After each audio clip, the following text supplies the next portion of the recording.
healing for the first time after the shooting. It was crippling, but it had to be preserved. In response to the Pulse nightclub shooting that affected the LGBTQ community, Barbara Poma, owner of Pulse, founded the One Pulse Foundation to honor Pulse victims and survivors. If you're an ally of this community, speak out. There are more of us together than apart. It is the power of love in its rawest form. Join the fight for LGBTQ acceptance. Learn how at lovehasnolabels.com. Brought to you by Love Has No Labels and the Ad Council.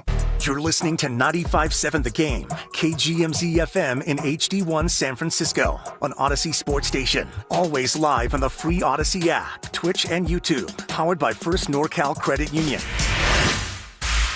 You're listening to 95.7 The Game, KGMZ FM in HD1 San Francisco, on Odyssey Sports Station and the home of the Golden State Warriors and Valkyries. Always live on the free Odyssey app and now coming to you live from the Laughing Monk Studios. The NBA season's rolling, and DraftKings' newest game, Pick 6, is the easiest way to play for your shot at big wins. NBA stars are lighting it up. Now their numbers aren't just highlights, they're your shot to cash in. Here's how it works. Just pick more or less on 2 or more player stats. The better your picks, the bigger your payout. New DraftKings customers get $50 in Pick 6 credits with just a $5 entry on your first pick set. Don't just watch basketball. Pick, play, cash in. Download the DraftKings Pick 6 app now and use code THEGAME. That's code THEGAME. Play just $5 and get $50 in Pick 6 credits. Make the call. Ride the upside in partnership with DraftKings Pick 6. The crown is yours. Gambling problem? Call 1-800-GAMBLER. Must be 18 and over. Age and eligibility restrictions vary by jurisdiction. Void where prohibited. One per new customer. Bonus awarded as non-withdrawable Pick 6 credits that expire in 14 days. Terms at pick6.draftkings.com/promos. Limited time offer. 250 years ago, a promise was made to connect families and friends near and far. And during the holidays, that promise is more important than ever. That's why USPS is building a better network to meet your needs, with timely deliveries, easy and affordable ways to ship, and everything you need to make your season full of holiday cheer. Our purpose is delivering your peace of mind, knowing your love will arrive, bringing joy to all. The United States Postal Service. Learn more at USPS.com/holidays. Calling all basketball fans. Make your game day experience unforgettable with a stay at Hotel Via, just steps away from the action. Enjoy chic accommodations, stunning rooftop views, and the ultimate convenience for catching all the action. Skip the traffic and relax in style before and after the game. Whether you're celebrating a big win or just want a perfect night out in San Francisco, Hotel Via is your MVP choice. Book now at hotelviasf.com and make your game day a slam dunk at Hotel Via.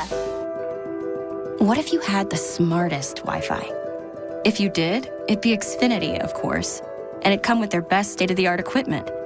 It would boost speeds to the devices that needed them most, prioritizing your most important connections, whether you were streaming, gaming, or gaming while pretending to work. And it would let you stream 4. That's right, 4 games on one screen. It would even power your mobile connection so you could bring faster, secure Wi-Fi speeds with you where you use it most. It would be proactive and fix problems before you knew you had them. Impressive, right? And it would have security features that protect you from threats at home and online. Kinda like a force field for your life. If you had the smartest Wi-Fi, well, everything would work together seamlessly to keep you connected, no matter what. Xfinity. Imagine that. Restrictions apply. Boxer & Gerson, Northern California's premier workers' compensation law firm, helping injured workers get their lives back for over 40 years. Blue and gold fans, let's get engaged. Cast your vote in our Expo online before every basketball game on Willard and Debs. Brought to you by Shane Co., your friend and jeweler, where you'll find the Bay Area's best selection of unique engagement rings and their unmatched free lifetime warranty. Visit Shane Co. today. Comcast Business is celebrating the holidays by giving your business the $1,000 holiday bonus when you switch to a gig speed internet package. Just imagine the thousands of possibilities of a $1,000 prepaid card. Like possibility number 12, a new laptop for the office holiday hero. Or possibility number 108, smart speakers to deck those hallways. Or possibility number 192, new equipment for the new year. Or possibility number 555, Bluetooth holiday lights for office decor. Switch to Comcast Business, designed for 100% reliability with business internet and wireless connect, plus advanced cybersecurity, and now get the $1,000 holiday bonus. Comcast Business, powering possibilities. Ends 12/14/25. New customers only with 2-year agreement. Requires qualifying gig package. Other restrictions apply.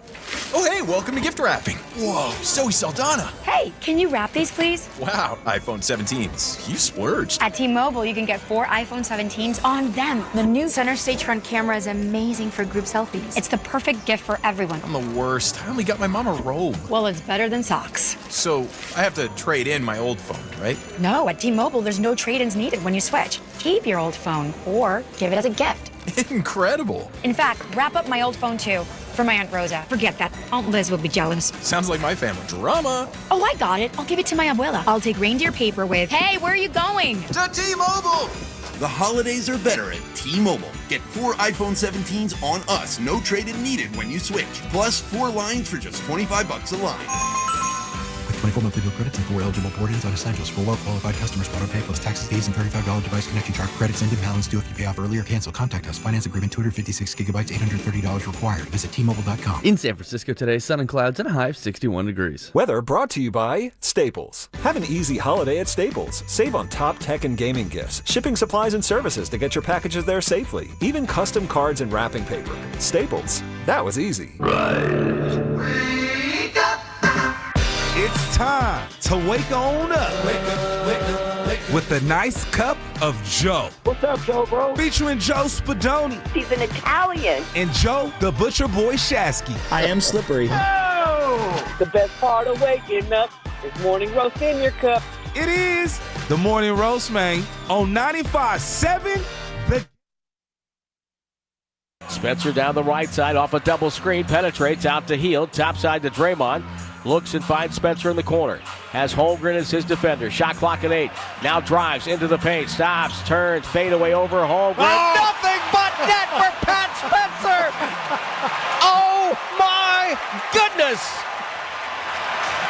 How did he get that off? Tim Roy on the call right here on 95.7 The Game.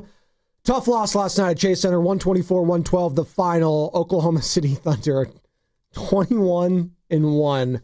Warriors fall to 11-11, 7-3 at home. 8 o'clock tip last night.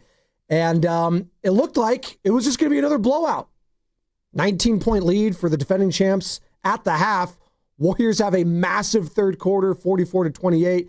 And then in the fourth, it was the Pat Spencer show. He gets subbed off the last couple minutes. Thunder go on their run. Night, see you later. Great highlight, the Dirk Nowitzki shot from Pat Spencer, but not enough there. Joe, I say good morning to you, Carter, Sam, all you lovely people. Just getting off work, getting ready for work, getting ready for whatever you got to do. Please be safe out there. Please be warm. It is chilly, and you know the number to get involved. 888-957-9570 is the number.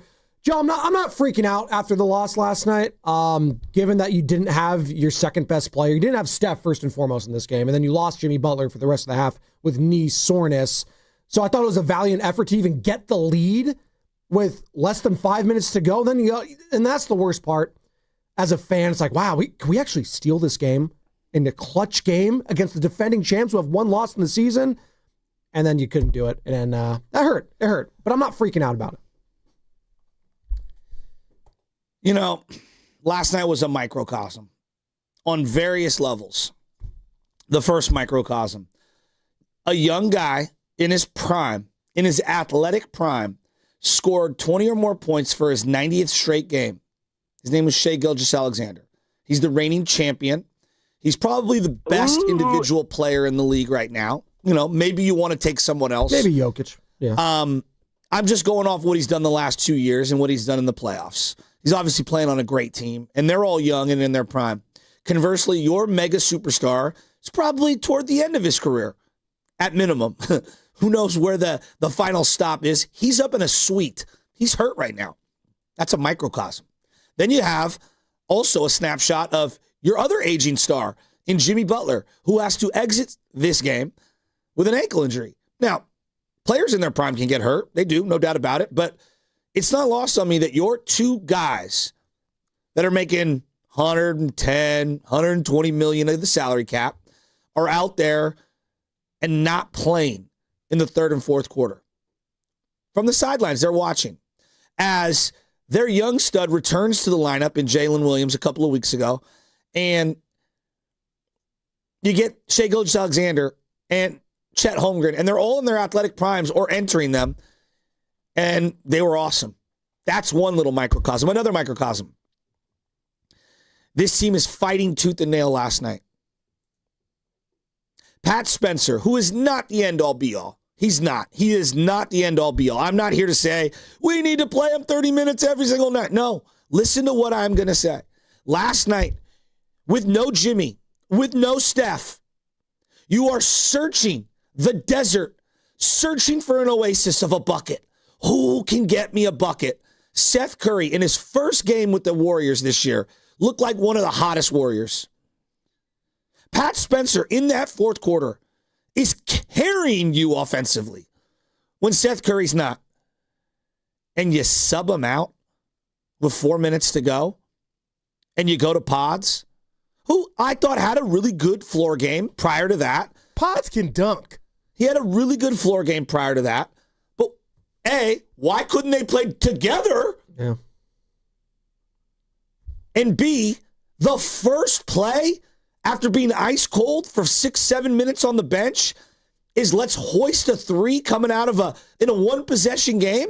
First touch, let me hoist a three. And that's on coaching for dialing up that play and on the player for realizing, hey, man, why don't you touch it, kick it around? You're not Curry. Why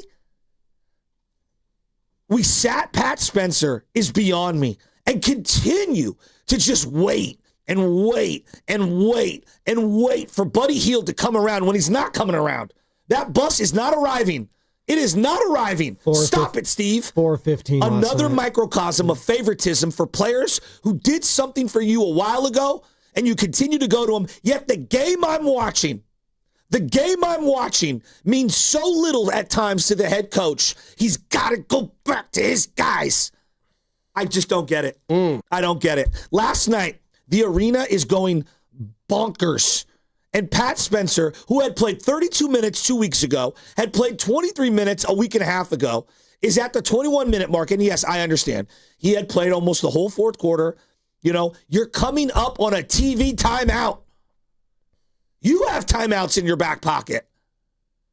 And he's the only guy who can get into the lane. And yet you're insistent on playing a lineup with GP2 and Pods and Buddy Hield, and you're in a 1-3-1 against the best ISO scorer not named James Harden in the NBA right now, or Luka Doncic. Like, there's like a handful of guys. It's Shai Gilgeous-Alexander, and you're in a 1-3-1 with Buddy Hield at the top of the key all by himself. And your best perimeter defender, GP2, in the middle of the key, sagging off ball all day. It was a masterclass in favoritism last night, and it was a microcosm of my frustration with the head coach for the last multiple years. And look, you can lose to the Thunder. I'm not gonna like blow a gasket losing to the Thunder. They are an unbelievably great team, but it is another microcosm on why you have to make a deal. You're so far away from that team, it's unbelievable. And in a game where you actually had a couple guys cooking. Where is Kuminga? Fourth quarter. Where is Kuminga? What are we doing? Where is Jonathan Kuminga? You couldn't trade him in the offseason because he's too valuable to you. Yet in a night where Jimmy walks off the floor with an injury, in a night where Steph Curry's up in a suite, clapping on his brother in his first game back, who's just already one game in, he's been better than Buddy Hield's whole entire season. That was pretty cool. No, It was awesome. Yeah. Kuminga can't get a minute in the fourth quarter? Yeah. I'll be real. Kerr's an all-time legend. He's an all-time legend. He is great. I'm not running him out of town. I'm asking, has the game passed him by? Is the guy watching the same game I am? Is he listening as I'm smashing the headphones? Is he listening to the crowd go absolutely bonkers for Pat Spencer? I I gotta, like this banana, I gotta jam it into the screen. Gotta get Pods in there. I gotta get Buddy back in there. I gotta get GP2 back in there. I have to. I'm the coach. You did something for me 3 years ago. I have to get you back. Joe, good luck finding some friends. I want, at times, like no one is saying that he's not an all-time legend, but there are times where I'm like, Steve, are you watching the game I'm watching? Are you? And again, I don't want to die on the play Pat Spencer 40 minutes a game, offense goes from, that's not what I'm saying. I'm just saying, it was a classic example. He did it to Moody last year. He's done it to Kuminga over a variety of times. Could you imagine last night, and I'm just going to paint this picture, 3 years ago, what's the guy who played ahead of Kuminga? Come on, Anthony Lamb. Anthony Lamb. Silence of the Lambs. If Anthony Lamb had been cooking the way Pat Spencer was, would Steve Kerr have forced Kuminga back into that game, no matter how well he was playing earlier in it? No. Or would he have rolled with the hot hand, and especially on a night where you're searching for offense and you're trying to get somebody who can get the ball in the lane? Again, Pat missed some shots. I'm not denying it. Pat missed some shots. No one wanted the ball. I watched the entire fourth quarter with you guys before the show. Again, Pat Spencer's the only one moving without the ball. He's the only one who could beat his man off the dribble. He's the only guy who was getting in the lane, other than Kuminga, who, by the way, couldn't hit the right side of a barn last night. No. But he was one of your few rebounders. So, look, I'm not running Kerr out of town. I'm not saying that the game's passed him by. I'm just asking, like, what, Steve, what are we doing? You told me you're chasing wins. Why are we going to favoritism? Go with the hot hand. It's one thing if you're going to sub back in Jimmy Butler. Freaking going to Hall of Fame. Pods? And hey, look, he had a good game. But what were the two things he did immediately? Touch the ball, hoisted up a three-pointer, back rim. You could feel the air come out of the arena. And then the following one, dribble, drive, penetration, throws it away. Yeah. I'm not making this about Pods versus Pat. I'm not making this about Kuminga versus Pods. Riding the hot hand. This is a consistent theme with this team is favoritism. That makes no sense. I can't follow the logic. Well, you know what? Let's just hear right from the head coach. I usually don't play sound. I shouldn't be crashing out over a Thunder loss when they tipped up at 8:15 at night. I think that's why. And I got one eye open. I was going to say, when you have to stay up that late to watch that game and they reel you back in the way they did and you're at the edge of your seat and it ends like that, you have every right to be frustrated and angry and upset. If I asked 1,000 high school coaches, and you have GP2 on the floor, who do you want? And I call it the bulldog position in a 1-3-1 because they were in a 1-3-1 zone. Who do you want at the top of the key? You want Buddy Hield, who's going to get ISO'd on Shea? Get blown or do you by? want GP2? Gary Payton. Why is GP2 playing if he's not going to guard the ball at the top of the key? Again, these are basketball fundamentals. I want answers. Steve Kerr, is he going to give it? He's going to give it. Well, you had that banana and you're like shoving it on the screen. Because we got to shove. Gotta get Pat. Get Pat out. Gotta get Pods back in. I gotta get Pods back in. There's always money in the banana stands. And again, Pods played a good game. Here's the other thing. I'm open to this. How about playing Pat alongside of Pods? That's just asking too much. What do you mean? It's asking too much. Buddy Hield. He has been waiting for Buddy Hield to get hot all year. Well, thank God Seth Curry's here now. So can we reduce those Buddy Hield minutes? That's the conversation. That's like waiting for the Titanic to dock into the iceberg. No, it's going to the iceberg. Oh, okay. I'm saying to dock into the pier. It's not happening. It's not happening. Oh. Buddy's done. Get his $10 million out of here. Hey, Steve Kerr, how'd you choose that closing lineup last night? You're just going with the guys who have, really played the best and you feel good about. And, we stayed with Gary because he's our best on-ball defender. Buddy is also Stop it right there. We played him because he's our best on-ball defender. Then why is he in the middle of a 1-3-1 in the key? Again, I'm asking you guys, if we're going to go basketball X's and O's, where's the follow-up? Okay, Kerr. Then why is Buddy at the top of the key on a 1-3-1? And why is GP2 in the middle of the key in your 1-3-1? I get it. You want him to be the free safety. If he's your best on-ball defender, why is he not on ball? Probably just would say Am I wrong, a breakdown in coverage, a mistake. Coverage? Yeah. No, when they walk the ball up the floor, Buddy Hield again. press pause, watch. Just look at the formation that they're presenting you.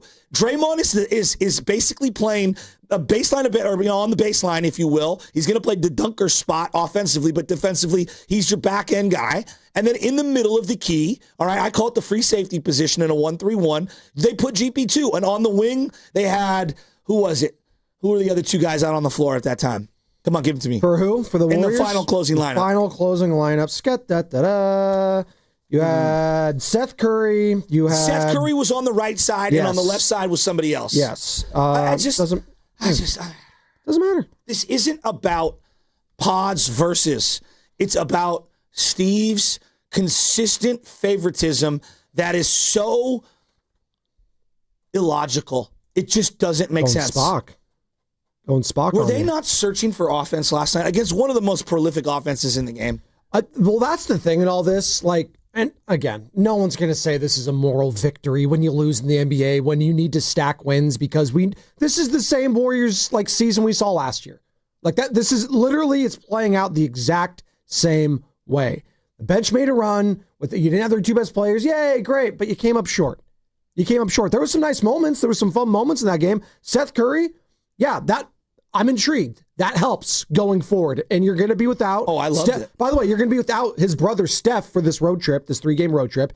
And you're probably going to be without Jimmy Butler, I would assume, if he had left knee soreness, because that's what they're calling it when he left. I thought it was an ankle too, because his shoe came up, but they're calling it left knee soreness. Well, that's great. Yeah. So, another old guy. Still don't look right with the knee. Well, and Kuminga, he didn't even play the fourth quarter, so maybe that was load management on their part saying it. So, but here's what I would say. There are some things positive to take away. Load manage anyone who's under 30 right now. He's got bilateral knee tendonitis. I understand that, yeah. but Joe, is this about Kuminga's career? I'm not trying to say, hey, you risk Kuminga's career. This is about trying to win as many games as you can to win a title, right?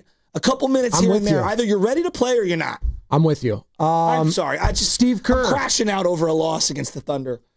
Listen, I get it. Steve Kerr, was Spencer an option to close?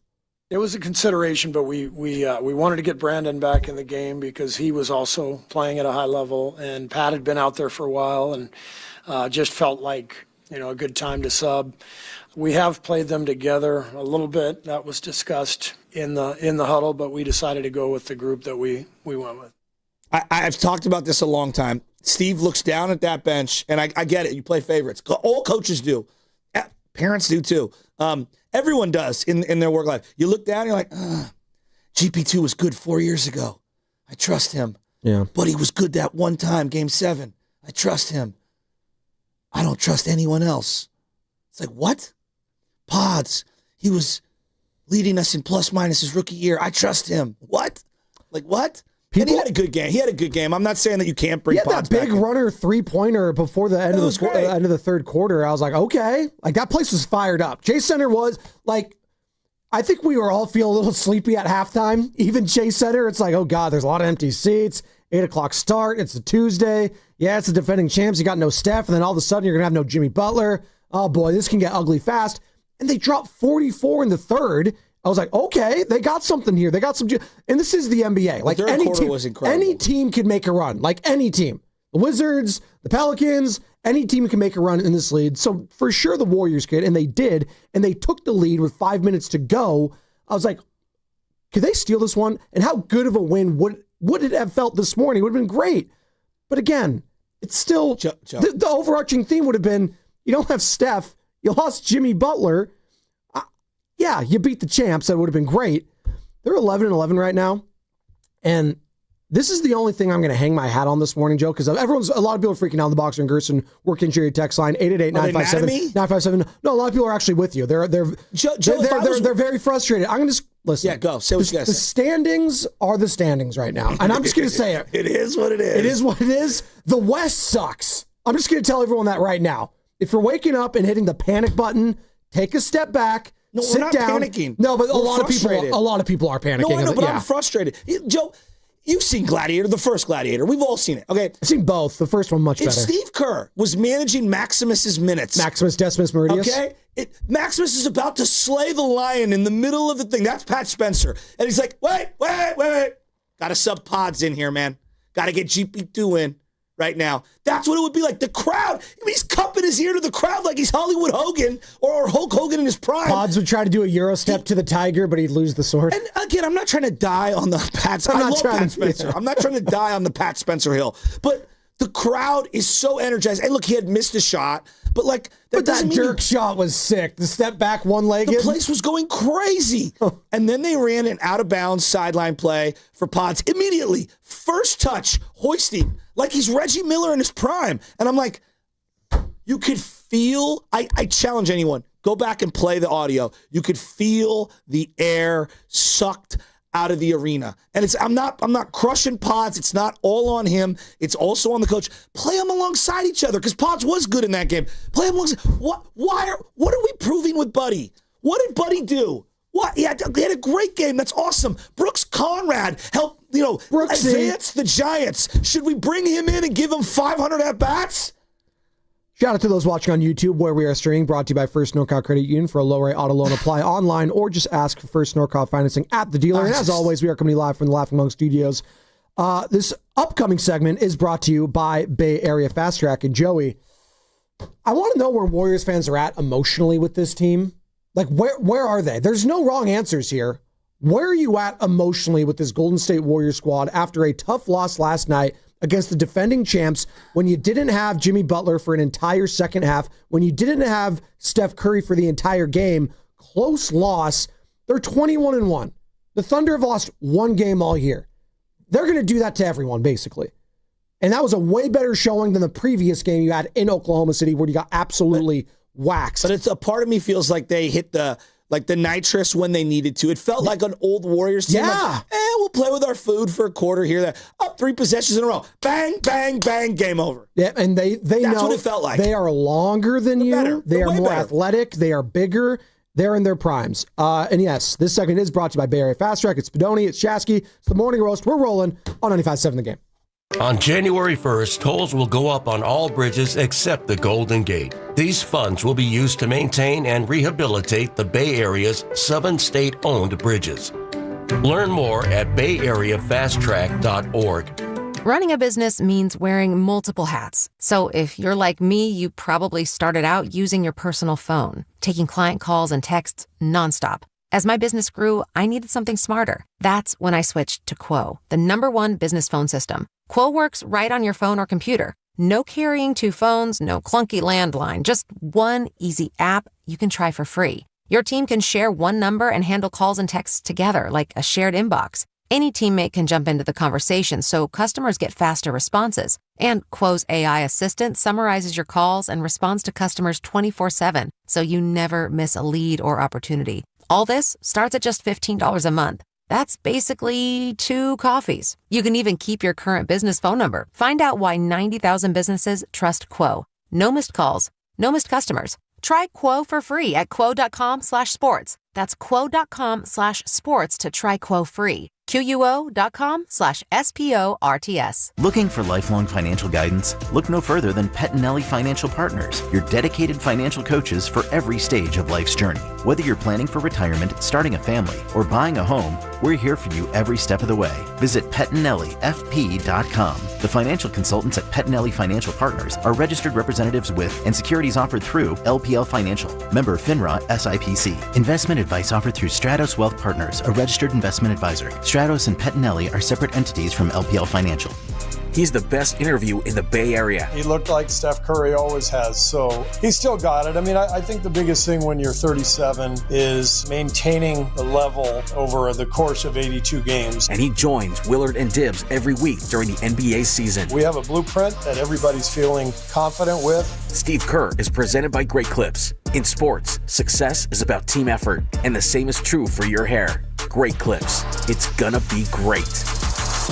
Hey, it's Dan Dibley. Picture this. It's game night at Chase Center. Instead of sitting in bumper-to-bumper traffic, you're already on your way, cruising up the peninsula on Caltrain. No stress, no parking hunt, just an easy ride straight into San Francisco. You can catch up on scores, chat with friends, or just sit back and enjoy the ride. And when the game is over, Caltrain's ready to take you home safely and comfortably, making getting there part of the fun. Take Caltrain to Chase Center, your ride to what matters. Tired of the same old night out? Head to Ghostwood Kitchen, your neighborhood spot for an incredible time. They take pride in their huge selection of in-house craft beer, innovative craft cocktails made with fresh ingredients, and full menu of delicious scratch-made food. From their smash burgers to their unique appetizers. Don't miss their special entertainment nights featuring Wednesday night trivia. On Friday and Saturday night, Ghost Hour is 50% off all drinks, 9 p.m. to close, and featuring a live DJ on Fridays. Find your vibe at Ghostwood Kitchen, 911 Main Street in Redwood City, and at ghostwood.com. In a world of endless scrolling and skipping, podcasts are where real attention lives. With Odyssey Digital Services, your brand doesn't just advertise, it becomes part of the conversation. From true crime to health, business to sports, we connect your message with listeners who trust the voices in their ears and take action. It's not just ads, it's storytelling that converts. Ready to grow your brand? Partner with the Odyssey Podcast Network and be heard where it matters most. Contact us today at sfdigital@odyssey.com. With T-Mobile, we don't miss out on any family visits. Hola, mija, ¿cómo quedó el mole? It turned out great. This holiday, switch to T-Mobile and stay connected with los tuyos. Get 4 Samsung Galaxy S25 phones with no trade-in needed, plus 4 lines for just $25 per line. Visit a store at T-Mobile.com or call 1-800-T-Mobile. With 24 monthly bill credits and 4 eligible port-ins on essentials. For well-qualified customers with auto-pay plus taxes, fees, and $35 device connection charge. Credits and balance due if you pay off early or cancel. Contact us. Finance agreement 128 gigabytes, $800 required. Not for extended international use. You must reside in the U.S. and primary usage must occur on our network. Visit T-Mobile.com. When back to the office means back in traffic. Blocking the right lane. Turn to the traffic leader, KCBS. Actually going to come up on heavy traffic. Brought to you by your NorCal Honda dealers. Don't miss Happy Honda Days for the best deals of the year on the versatile HR-V. See your NorCal Honda dealers today. If you've been diagnosed with moderate to severe plaque psoriasis, this is what it sounds like to be a million miles away. Imagine being a million miles away.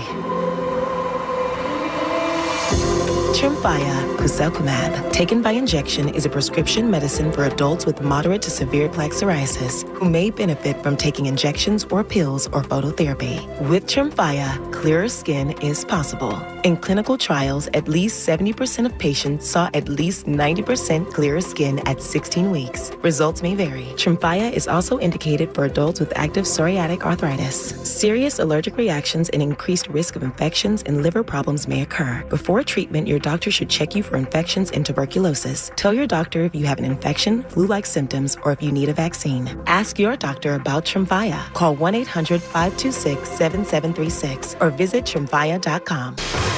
Red and Gold Game Day starts at Laughing Monk Brewing. Park for free. Enjoy amazing food, ice-cold beer, and every game on TV. Catch 95.7 The Game's pregame show. Then hop on the free shuttle straight to the stadium. Sign up now at 957thegame.com.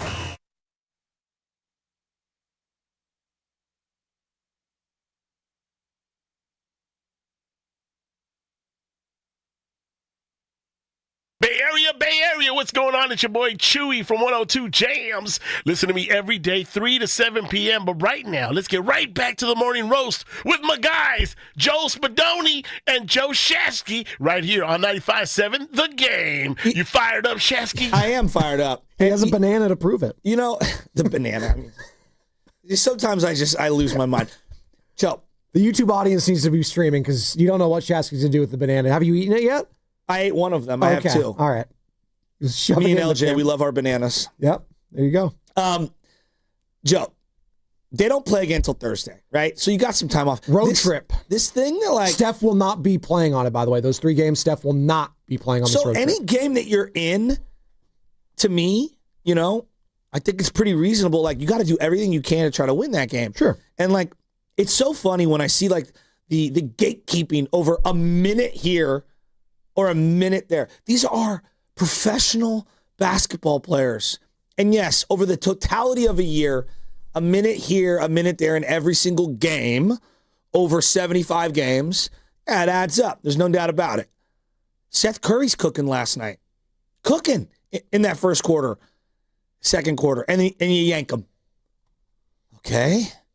Well, that was his first game back in how many months? Like an NBA game? How many months? Seriously. Seth hasn't played legit NBA basketball in a long time. Oh, okay. He's old, too. He's like 35. So 1 minute of NBA action. Are we really mad at Steve Kerr for losing his 2 best players and barely losing the defending champs? That one loss on the year? It's a We're mad at Steve for barely losing to the Oklahoma City Thunder?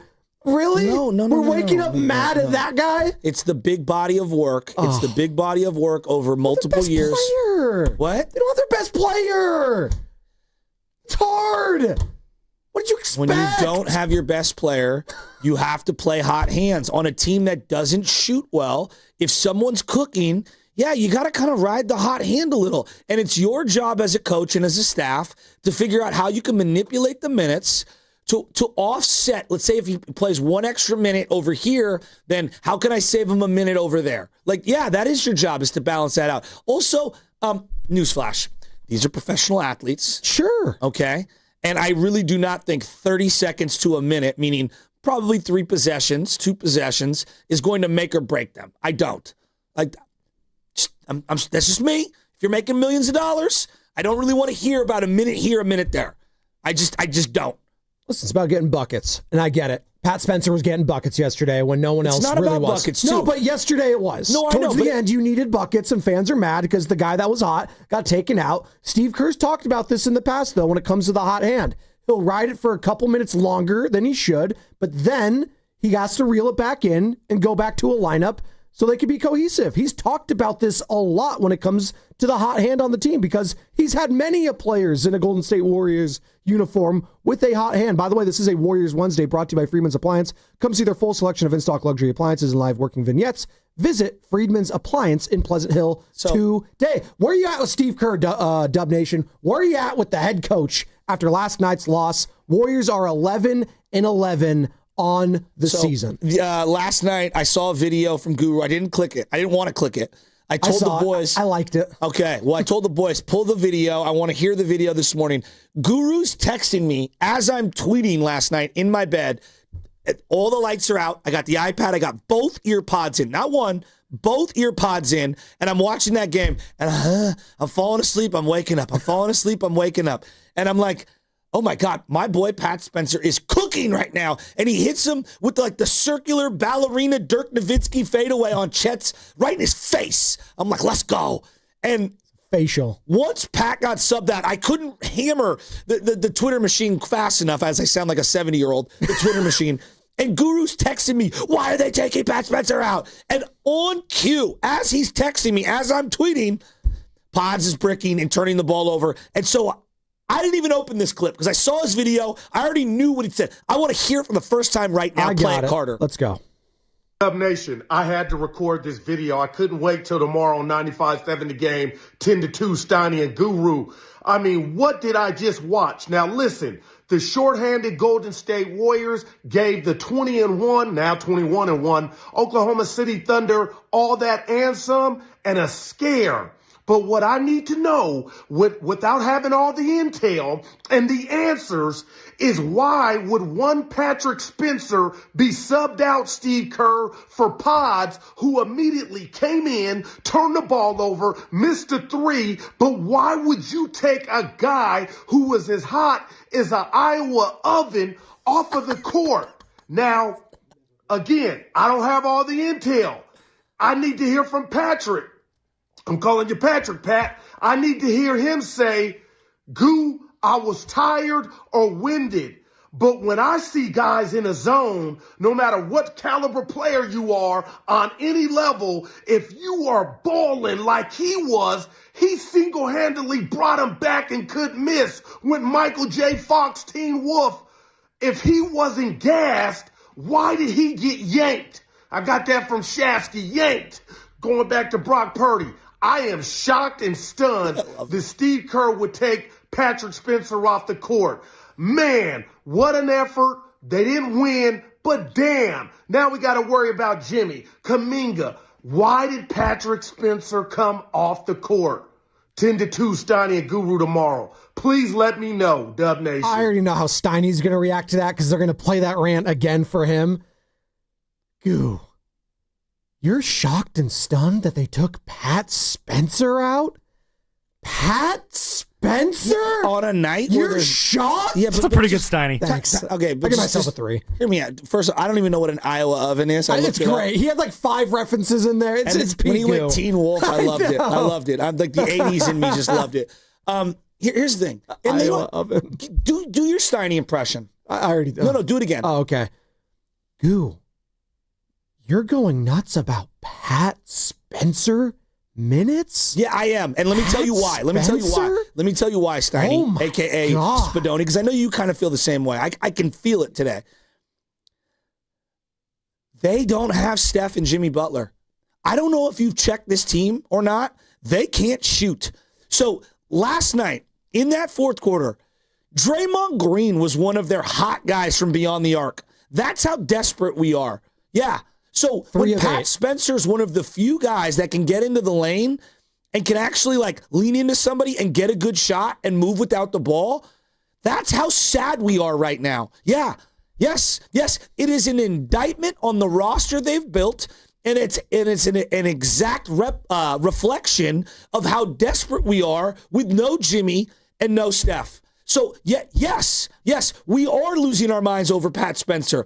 And now my head says, that's a sad sentence. I agree with you. It is sad, but that's where we're at. That's literally where we're at. And here's what I would say to you. If you ask 29 other teams in the league, you're subbing in Brandon Podziemski because you think he's the answer? That's the counter to that. You think he's the answer? You've overrated him. Well, the problem is neither of them are the answer. That's the problem with this team. Well, the head coach has to play who's on his roster. I mean, Buddy Hield's 4 of 15. Seth Curry soaking wet after being on the streets for 6 months. Thank God for him, but he can't do it all. He played 18 minutes, and he was gassed. He's 35 years old. What do you want? Will Richard? He's a rookie. Like, Draymond Green, 3 of 8 from beyond the arc.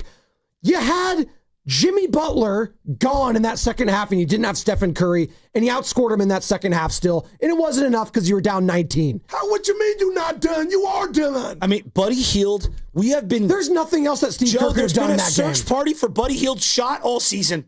He's gone. He's lost. Well, maybe. We've lost him. Now that you have lost Seth. Buddy. Buddy is done. He's in the wilderness. He's gone. Joe, he's gone. You're good. USPS will not find Buddy. He's done.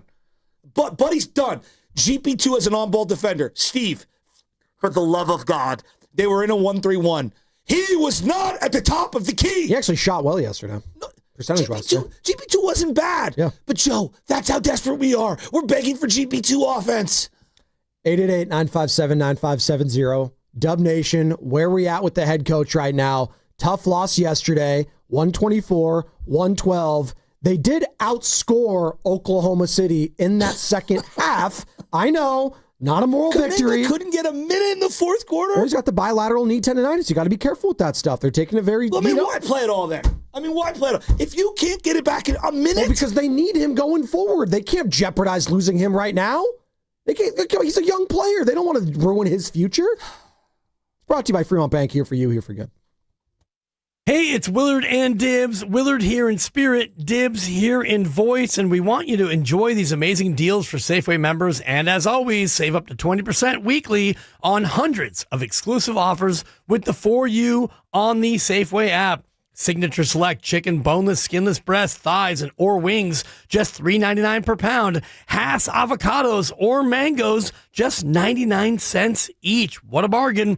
Oral wheat variety bread, 24-ounce selected varieties, buy one, get one free of equal or lesser value. When you buy 2, and why wouldn't you buy 2? You got to have 2. You put 1 in the freezer, and it's good to go. These and other great digital deals are available in the For You section on the Safeway app. Just download the weekly deals to your account, and they automatically deduct when you use your phone at checkout. The app is simple to use and makes it easy to save money. Go to Safeway.com for more details, and we will see you in the aisle. Rake in the savings this fall and get rewarded with Milgard Windows and Doors. For a limited time, receive up to $135 back per qualifying windows and patio doors when you buy from Dolan Lumber Windows and Doors. But hurry, this offer ends December 8th. Upgrade your home with energy-efficient windows and patio doors designed for lasting comfort and style. Don't miss out. Visit DolanLumber.com or call 801-609-9275 today. The Golden State Warriors are back. And there's nothing more refreshing than an ice-cold Surfside to enjoy while you cheer on your Warriors. Surfside is only 100 calories, 2 grams of sugar, and 0 bubbles. That's right, no carbonation, so it's easy to sip and enjoy. It's not a seltzer, it's Surfside, proud partner of the Golden State Warriors. Sold in arena and at bars, restaurants, and stores near you. Must be 21. Please drink responsibly. Upway.co delivers premium e-bikes for riders who want power, speed, and top performance without paying full retail. Shop leading brands like Aventon, Trek, Specialized, Cannondale, Turn, and more, all up to 60% off in new or like new condition. Electric Assist turns climbs and long routes into effortless rides. Each e-bike is fully inspected, refurbished, and certified by our U.S. master mechanics, backed by a 1-year warranty and 14-day return policy. Fast delivery gets your e-bike to your door in just a few days. Discover more at Upway.co. Jack here with the sound of a freshly cracked egg, sausage grilling, you busting out of your front door. Oh, hey, no rush. My 2 for $5.50 sausage croissants are available all day. Get so much more. Plus tax, limited time only. Price and participation may vary. Welcome to Jack in the Box. At Odyssey, we believe in creating a diverse and inclusive workforce. We also value the power of community and encourage local organizations to help us in referring qualified applicants to our stations. If you're a community organization interested in receiving our vacancy information, simply email equalemployment@odyssey.com. You'll be notified of all our open positions. That's equalemployment@odyssey.com. And for all our listeners, please visit odysseyinc.com/careers for a list of job openings at all Odyssey radio stations. Elevate your kitchen at the Mila Innovation Center at Friedman's Appliance in Pleasant Hill. Out of your dreams and into your kitchen. Select the qualifying built-in kitchen appliance package that is right for you. With unrivaled technology and luxury-grade quality, when you bring home a Mila, you're bringing home true innovation. Now, for a limited time, save up to 10% with the purchase of a qualifying Mila kitchen package. Visit the Mila Innovation Center at Friedman's Appliance in Pleasant Hill or at friedmansappliance.com. Hurry, it's your last chance to donate your car to Cars for Kids for 2025. Any car, running or not, can be picked up as soon as tomorrow. Act now for your maximum 2025 tax deduction and vacation voucher. Call 877-CARS-FOR-KIDS to donate. That's Cars with a K.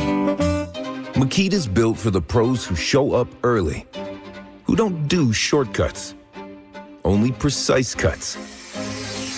With tools built to last, job after job, year after year.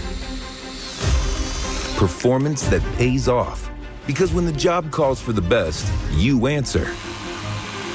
And when you need the best, you call on Makita. Built to be the best. Available at the Home Depot.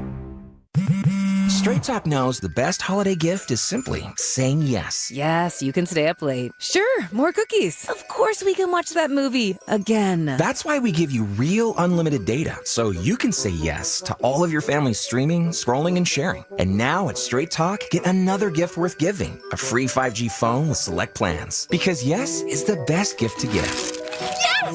And receive. Available at straighttalk.com and Walmart. For network management practices, visit straighttalk.com. Need parts fast? Need them now? O'Reilly is fast. Just one part that makes O'Reilly Auto Parts stand apart. Get one free set of brake pads when you buy 2 Brake Best Select rotors. Upgrade to Brake Best Select pads for just $10 more. Or upgrade to Brake Best Select Pro or Import Direct pads for just $20 more. Restrictions apply. See store for details.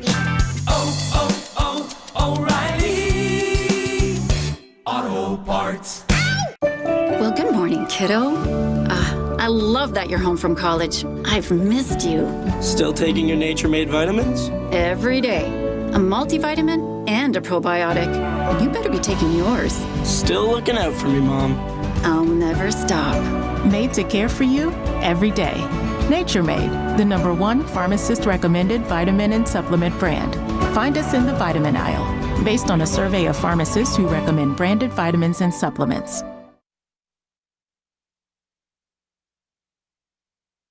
Pajemski in the backcourt with 3, with 2, with 1, gets it to the front court, shoots a runner, it's on the way, it's good! He hit it!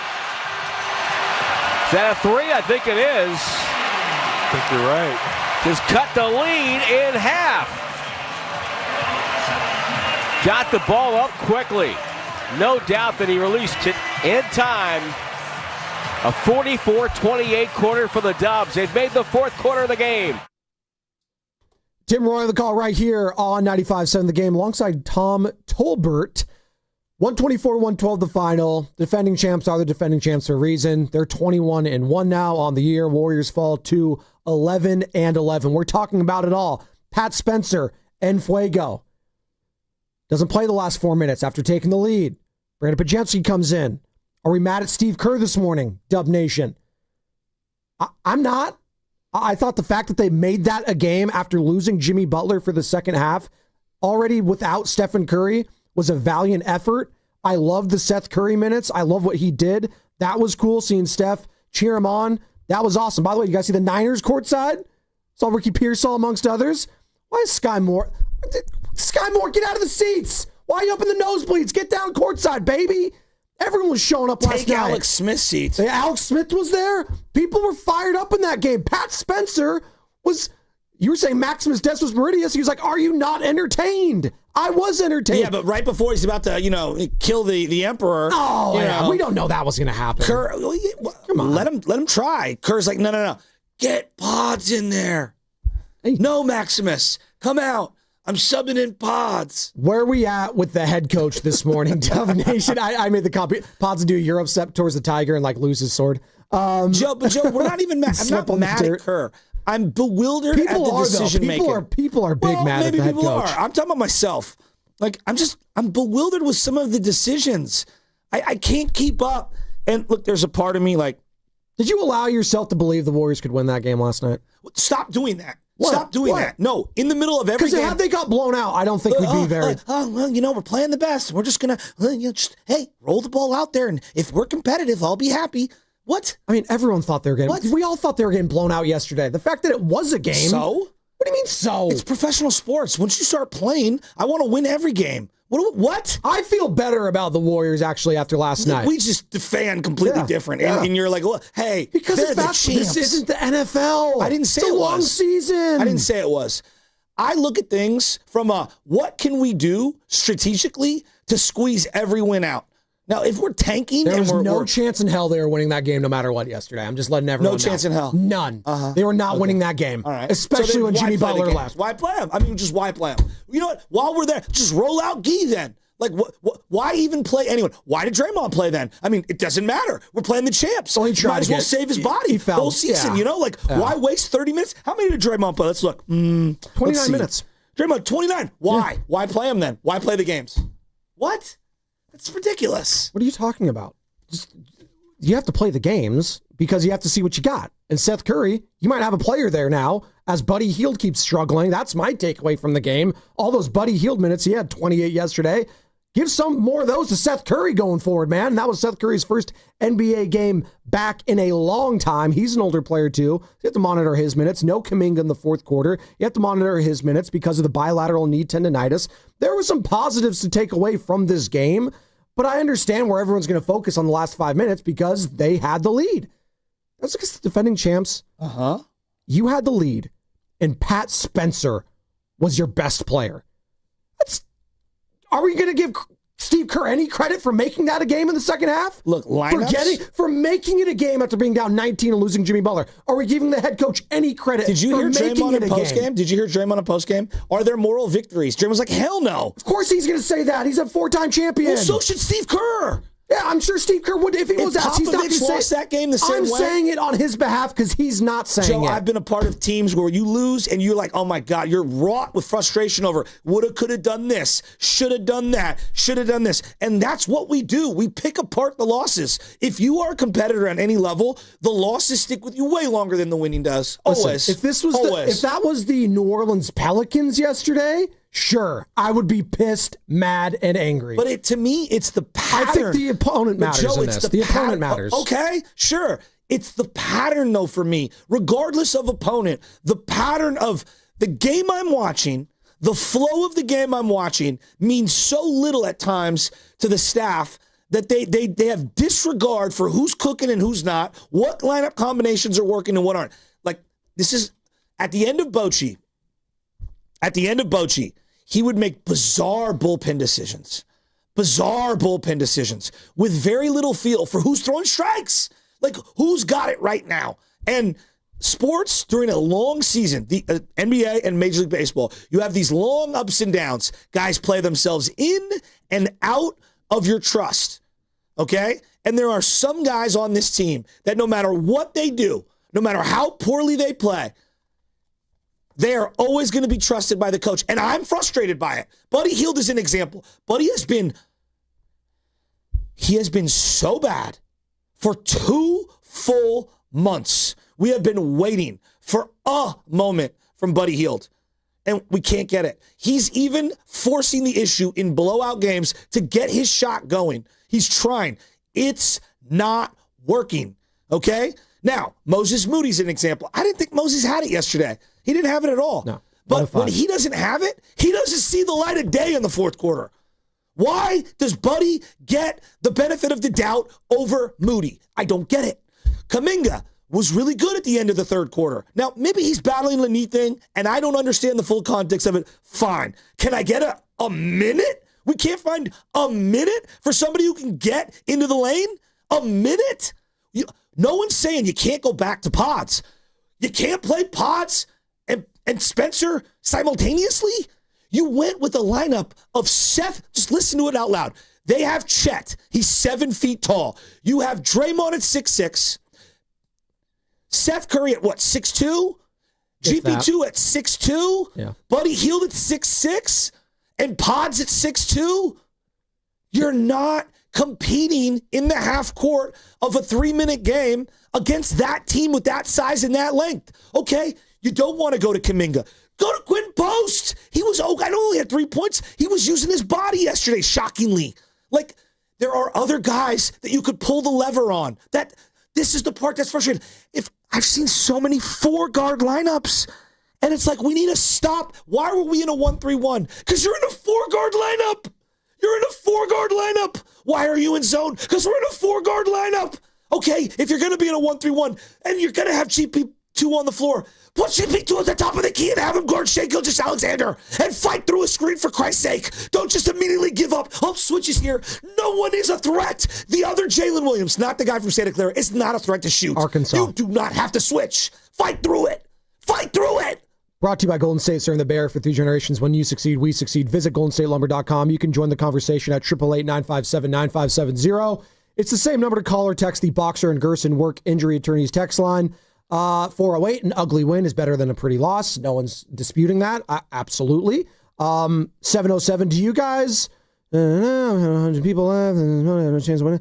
You guys have viewer metrics live. I'm curious how many hundreds of thousands of people left after Spadoni said they had no chance of winning last night. Is Spadoni genuinely stupid? Spadoni, I waited it. I need to turn off their... People are mad because I'm just telling the truth. I'm sorry, I'm telling the truth. They had 0.00% chance of winning that game yesterday against the defending champs when you don't have Stephen Curry and you lost Jimmy Butler, your second best player in the half. When they have Shai Gilgeous-Alexander, they have Jalen Williams, they have Chet Holmgren. Why play games? Pat Spencer's not winning you that game. Stop it. What are you doing? What am I doing? What are you doing?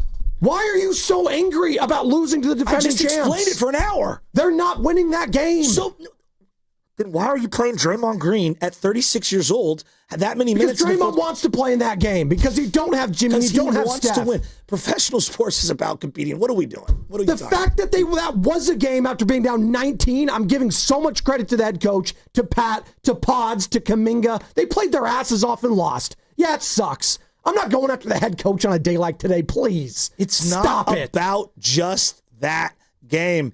It's about the body of work over 3 years. They haven't had Steph for how long now? He's missed some games here. When you don't have your best player, you're going to lose these games. So, timeout. I want to stop you. You're telling me. And they're 11-11. They're in the thick of it. Why are we panicking right now? I'm expressing frustration. 7 minutes to go. It's 103-99. Draymond hits a 3 from Pat Spencer. Great pass to him. Bang, top of the key. They're up 4. It didn't cross your mind, hey, maybe they could pull this off. No. Okay. They have Shai Gilgeous-Alexander, the MVP, who they're going to lean on. They have Jalen Williams buckets for 4 straight minutes. They did. 4 straight minutes. And what happens? And one of those guys is Pat Spencer going to keep it going with Shai Gilgeous-Alexander? No, he's not. And the head coach took him out. because he saw it too.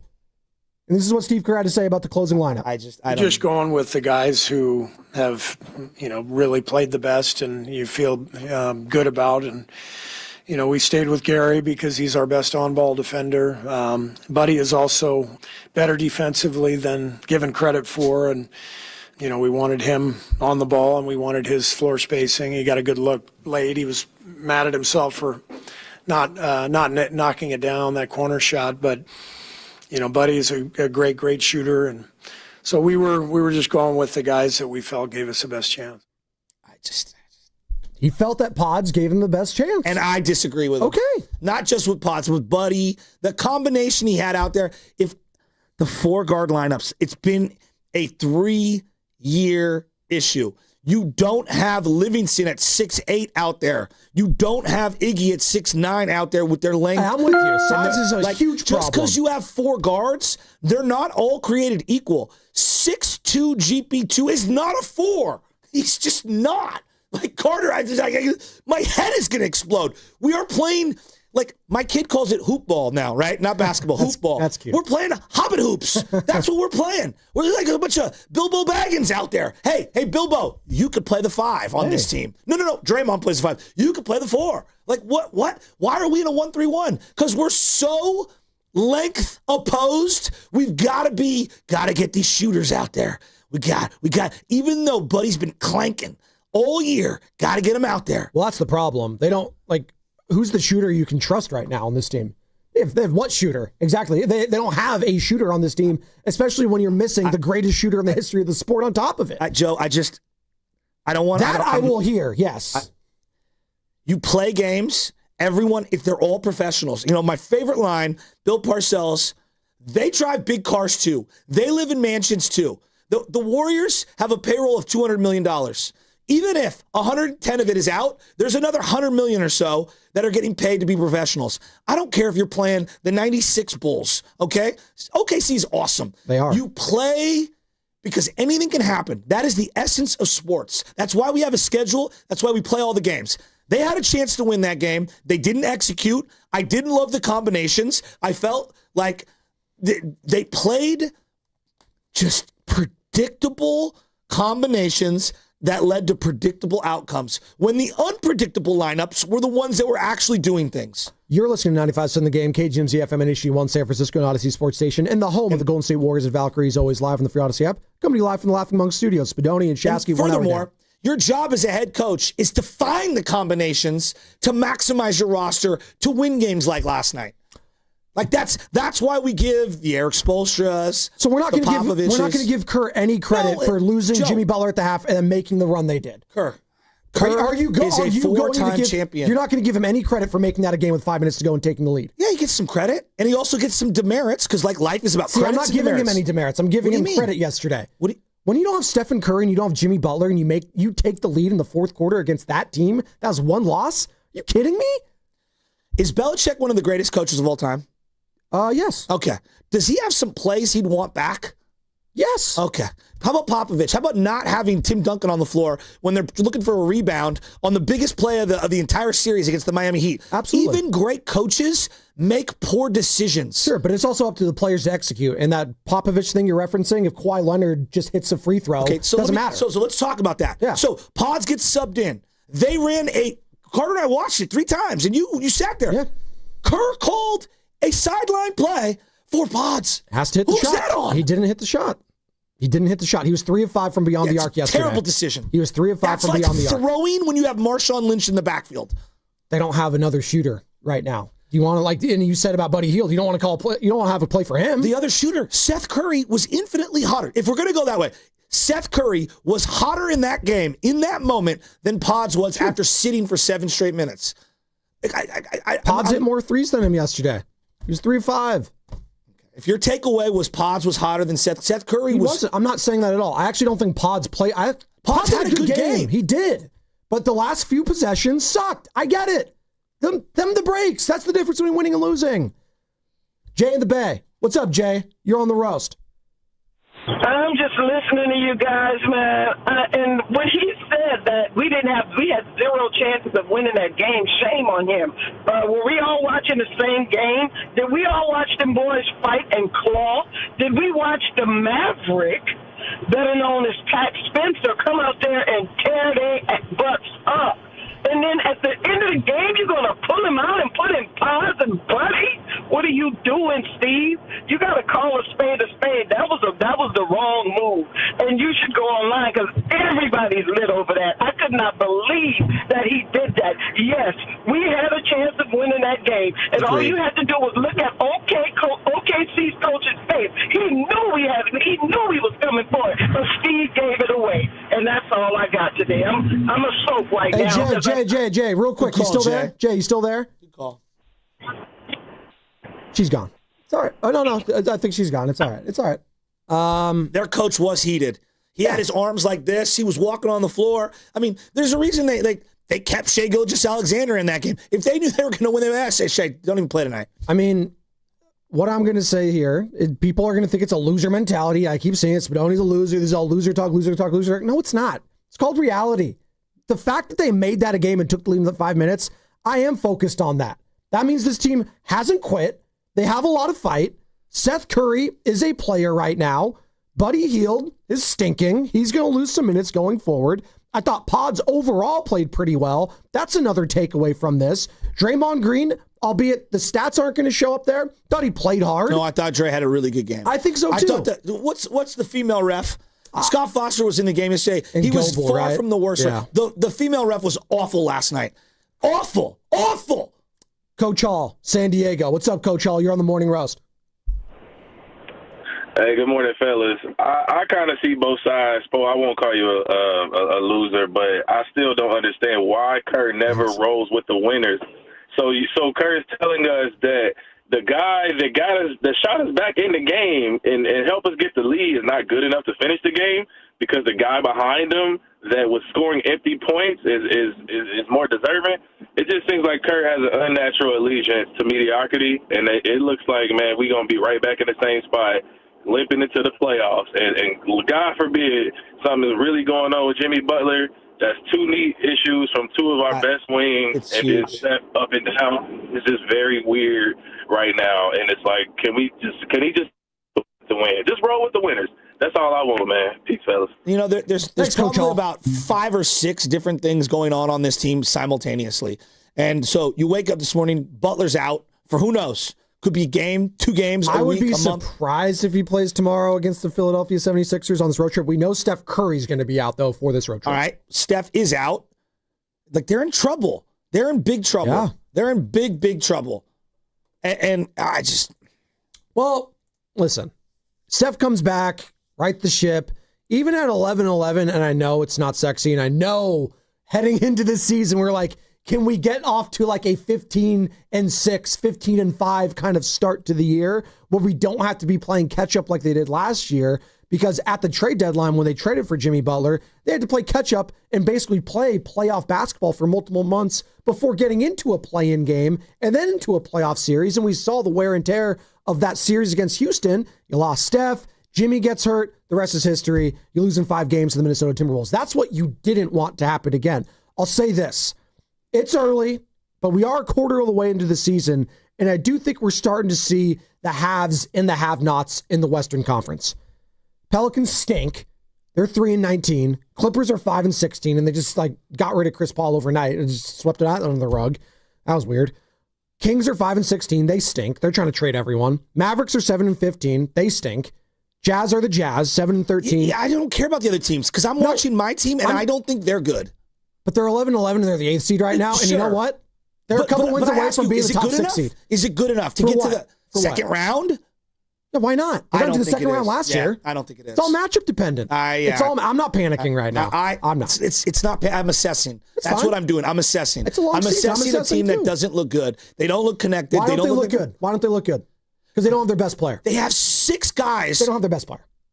And they're small. Their best player is 38. They have 6 guys under 6'3". But under 6'3", at 38, he's still a top 10 player. And we don't have a top 10 player. You're not going to win against the number 1 player in the NBA. No, and we're good then. We're good then. You know what? Mind you, that doesn't take into account the guys that are 6'4". I cut those ones out. It's just, Joe. I started the show talking about microcosms. Last night, the first thing that came into my head when I saw the news about Chris Paul, I don't know if anyone's waking up this morning. Chris Paul's basically being cut by the Clippers and sent sayonara packing. You want him? We traded Jordan Poole and a first-round pick and Ryan Rollins. Oof. I'll say it again. We traded Jordan Poole and a first-round pick and Ryan Rollins for the corpse of 75-year-old Chris Paul, who I despised. Then the coach said all year, Chris is here for the playoffs. We're here for the playoffs. Then they had a play-in game. It was the playoffs. It was must win. Sacramento. Who did he go to before he went to Chris Paul? Pods. Pods had a good rookie year. Pods. All rookie team. No, actually in that game, Kuminga was the only 6 seconds of excitement in that entire game. He went to Pods over CP3, who he told me all year was only here for the playoffs. So on that night, when Chris Paul basically gets his career ended, and I watch Pods get jammed back into that game, excuse me for being triggered. Steve Kerr. Was Pat Spencer an option to close last night? It was a consideration, but we wanted to get Brandon back in the game because he was also playing at a high level, and Pat had been out there for a while, and just felt like a good time to sub. We have played them together a little bit. That was discussed in the huddle, but we decided to go with the group that we went with. It was a consideration, a throwback to Gabe Kapler, the San Francisco Giants. It felt like a good time to sub. What? I just got this feeling, maybe we just get Pods there. Like, that's not the feeling that you should be having there. Hey, he was going with what he felt was right. That's a coach that's won 4 titles. He's been a part of many a big games. He felt that was the right decision to go to. Didn't work out. Pods made him look bad. Them's the break sometimes. And a team like that in Oklahoma City is going to take advantage of it. We're going to take advantage of this break. On the other side, more of your calls, more of your texts. We got Big Smoothie in Oakland. 888-957-9570 is the number. Dub Nation, tough loss last night. Are we giving them any credit for making it a game and taking that lead with 5 minutes to go? No one's saying you don't get credit. Any. For the head coach. Any credit at all for making that a game. On 95.7 The Game. On January 1st, tolls will go up on all bridges except the Golden Gate. These funds will be used to maintain and rehabilitate the Bay Area's 7 state-owned bridges. Learn more at bayareafasttrack.org. Golden State Lumber and Showroom reaches far and wide across the Bay Area. Their Stockton Yard is the go-to resource for building professionals in San Joaquin County. With over 40 acres of premium building materials available to the public, Golden State makes it easy to find what you need. With on-site milling services, you can get that perfect cut every single time. Need expert advice? Well, their experienced team is ready to help, whether that means loading your truck or assisting with an important decision. For larger orders, you can count on Golden State's large fleet of trucks for timely next day, if not same-day delivery. It's their goal to keep your project on time and on budget. They can even join you on the job site. The Golden State app provides resources, guides, important codes, and much more. Building a better Bay Area for 70 years. Golden State Lumber and Showroom. When you succeed, we succeed. When businesses thrive, communities score. That's why Bank of America is the official bank of FIFA World Cup here in the Bay Area. And our more than 110 local business specialists are ready to help your business win. What would you like the power to do? Learn more at bankofamerica.com/local business. Bank of America, official bank of FIFA World Cup 2026. Bank of America Corporation, all rights reserved.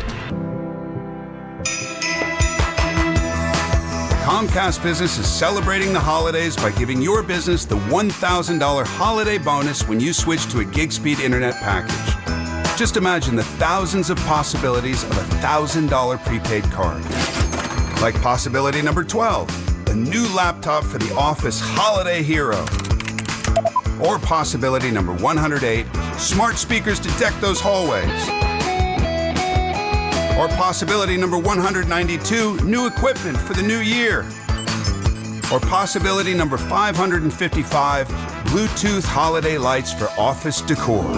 Switch to Comcast Business, designed for 100% reliability with business internet and wireless connect, plus advanced cybersecurity, and now get the $1,000 holiday bonus. Comcast Business, powering possibilities. Ends 12/14/25. New customers only with 2-year agreement. Requires qualifying gig package. Other restrictions apply. Join History San Jose for South Bay Flashback, Riffs, Rhythms, and Revolution. This new exhibit celebrates San Jose's forgotten music scene of the 1960s through over 200 show posters, artifacts, and stories. Whether you danced to these beats the first time around or you're discovering the roots of rock history, this free exhibit will take you back to this psychedelic moment. Now open select weekends at the Paseta House in History Park. Visit historysanjose.org or 408-287-2290 to plan your visit. Running a business means wearing multiple hats. So if you're like me, you probably started out using your personal phone, taking client calls and texts nonstop. As my business grew, I needed something smarter. That's when I switched to Quo, the #1 business phone system. Quo works right on your phone or computer. No carrying 2 phones, no clunky landline, just one easy app you can try for free. Your team can share one number and handle calls and texts together like a shared inbox. Any teammate can jump into the conversation, so customers get faster responses. And Quo's AI assistant summarizes your calls and responds to customers 24/7, so you never miss a lead or opportunity. All this starts at just $15 a month. That's basically 2 coffees. You can even keep your current business phone number. Find out why 90,000 businesses trust Quo. No missed calls, no missed customers. Try Quo for free at quo.com/sports. That's quo.com/sports to try Quo free. QUO.com/SPORTS. With Target, gifting has never been easier. This Saturday and Sunday, Target gift cards are 10% off with Target Circle. Treat everyone on your list to something you know they'll love. Gift cards for the trendsetters, the techies, the fashionistas, the foodies, and even yourself. The perfect time to save is now. This deal is a yearly fave, so hurry. Get more gifting for your buck and save 10% on Target gift cards with Target Circle for 2 days only. Only at Target. Restrictions apply. You know that Big Bargain detergent jug is 80% water, right? It doesn't clean as well. 80% water? I thought I was getting a better deal because it's so big. If you want a better clean, Tide Pods are only 12% water. The rest is pure, concentrated cleaning ingredients. Oh, let me make an announcement. Attention shoppers, if you want a real deal, try Tide Pods. Stop paying for watered-down detergents. Pay for clean. If it's gotta be clean, it's gotta be Tide Pods. Water content based on the leading bargain liquid detergent. 250 years ago, a promise was made to connect families and friends, near and far. And during the holidays, that promise is more important than ever. That's why USPS is building a better network to meet your needs, with timely deliveries, easy and affordable ways to ship, and everything you need to make your season full of holiday cheer. Our purpose is delivering your peace of mind, knowing your love will arrive, bringing joy to all. The United States Postal Service. Learn more at USPS.com/holidays. Red and Gold Game Day starts at Laughing Monk Brewing. Park for free. Enjoy amazing food, ice-cold beer, and every game on TV. Catch 95.7 The Game's pregame show. Then hop on the free shuttle straight to the stadium. Sign up now at 957thegame.com.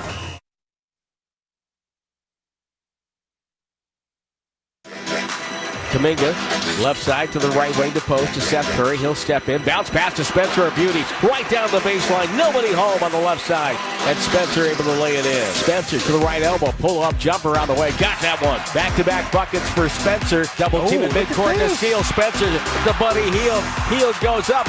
Missed it. Tipped up and in. Spencer got the tip. It's a 2-point game. And now another turnover by the Thunder on the inbounds. Golden State gets the ball back with 2:26 left in the corner. Hield penetrates to Spencer. Left corner, 3 on the way. Got it! 9-point quarter, 11-point game for Spencer. Spencer, crossover dribble. Down the lane. He shoots a floater. That's up. That's good.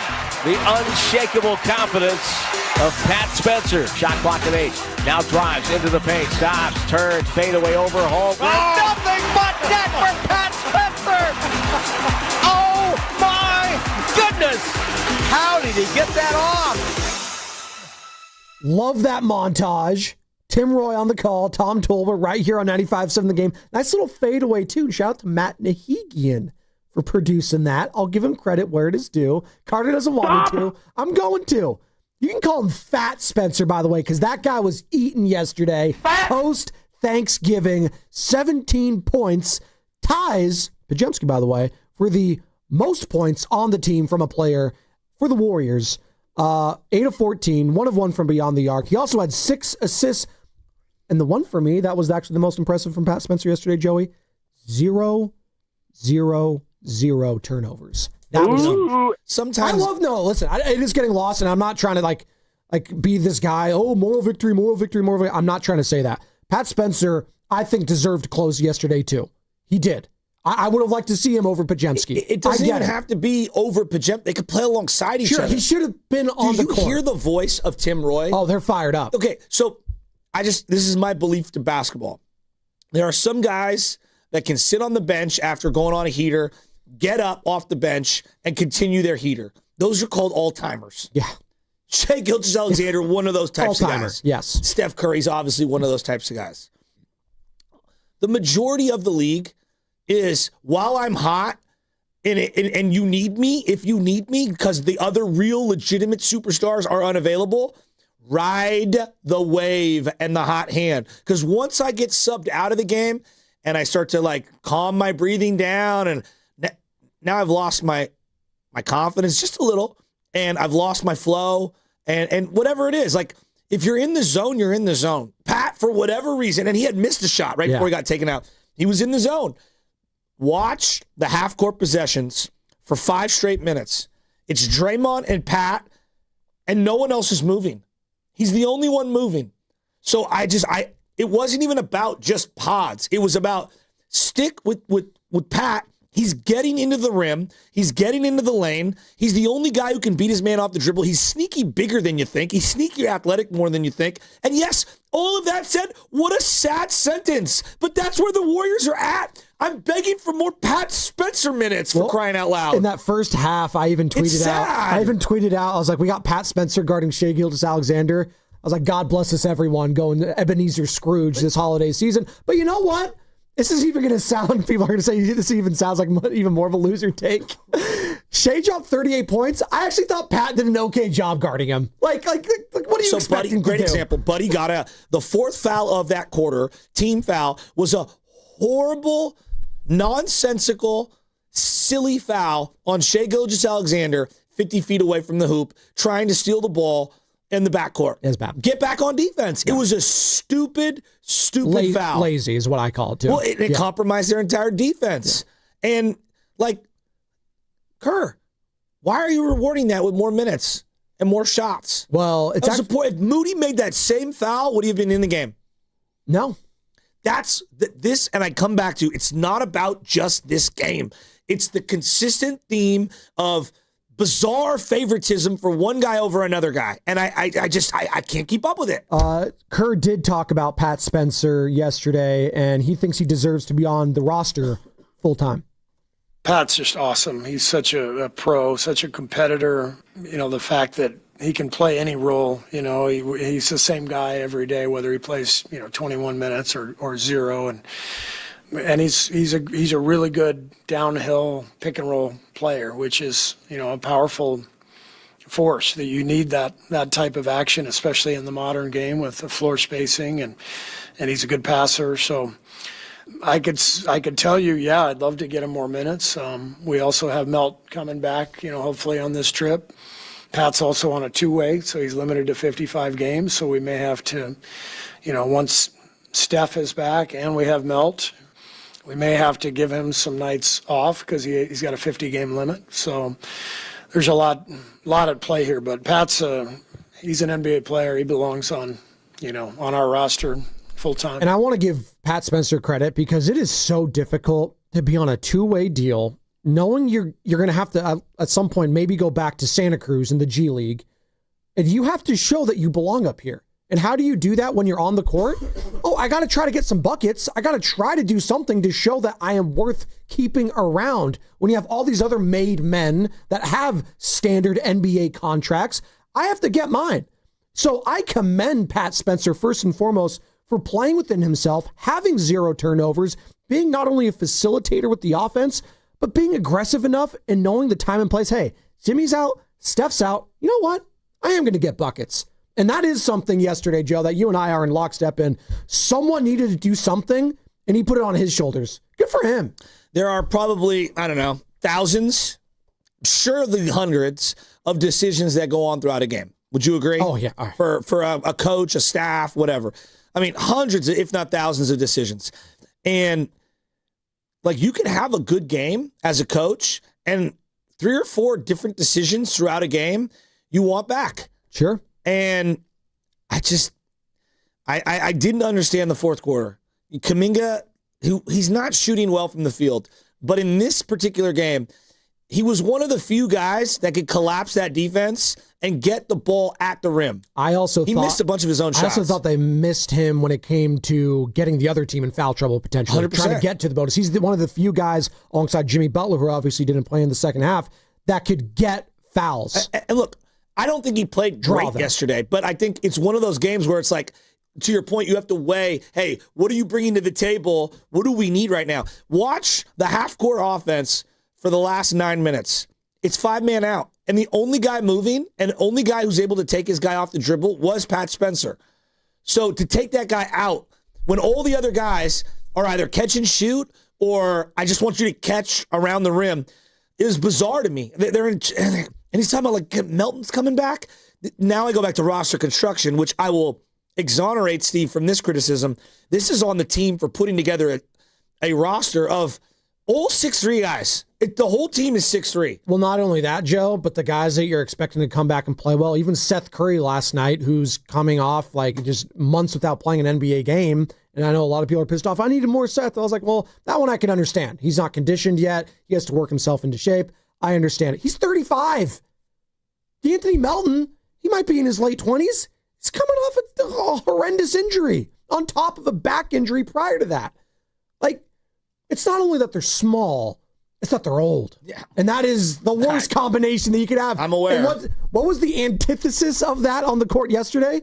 The Oklahoma City Thunder, who are the exact opposite of what the Warriors are so right now. as you say that, then I just ask out loud, why are we seeing almost no Moody minutes and Kuminga minutes in the fourth quarter? Well, the Kuminga, I have to believe the Kuminga one is like injury management. I have to believe that. Moody, I don't know. Quentin Post, like I'm throwing out some of their other young players. QP's been poor this year, so maybe they just thought that was a bad matchup. But I'm with, as soon as Jimmy Butler was not playing in that second half, I was good with whatever. Like just throw it on the board, see what happens. Jackson Pollock. All right, so I'm looking at right here. So fourth quarter minutes, Moses Moody, 1 minute. And that was 1 minute. And I think that was like the last minute of the game when it was like over. Buddy Hield played 9. Will Richard did play 7.5, so I'll give him credit there. This is the fourth quarter? Yeah, fourth quarter alone. Pat Spencer played 6. Seth Curry played 6. QP only 3. Gary Payton II, 11. Now, I thought he was hustling, but if he's going to play and you're going to run that 1-3-1 zone, he's got to be at the top of the key. Buddy Hield, 9. I mean, it's just Draymond, 9. Draymond was good in this game. The numbers aren't going to indicate it. I thought he was engaged. I thought he got a really bad foul on where he kind of, I thought it was a graze of the hand as Shea was going up. I don't know. He didn't play well in that first quarter. He had some bad turnovers. He had some bad fouls. I actually thought he could have had 3 fouls in that first quarter. They didn't give him. He had 2. And it's a Scott Foster game, so you know Scott Foster, anything's possible. But Joe, like a great example, against the Pels, GP2 had it going. Yeah. Did he not? He did. They rode the hot hand. Correct? Correct. That was a GP2 game against the Pels.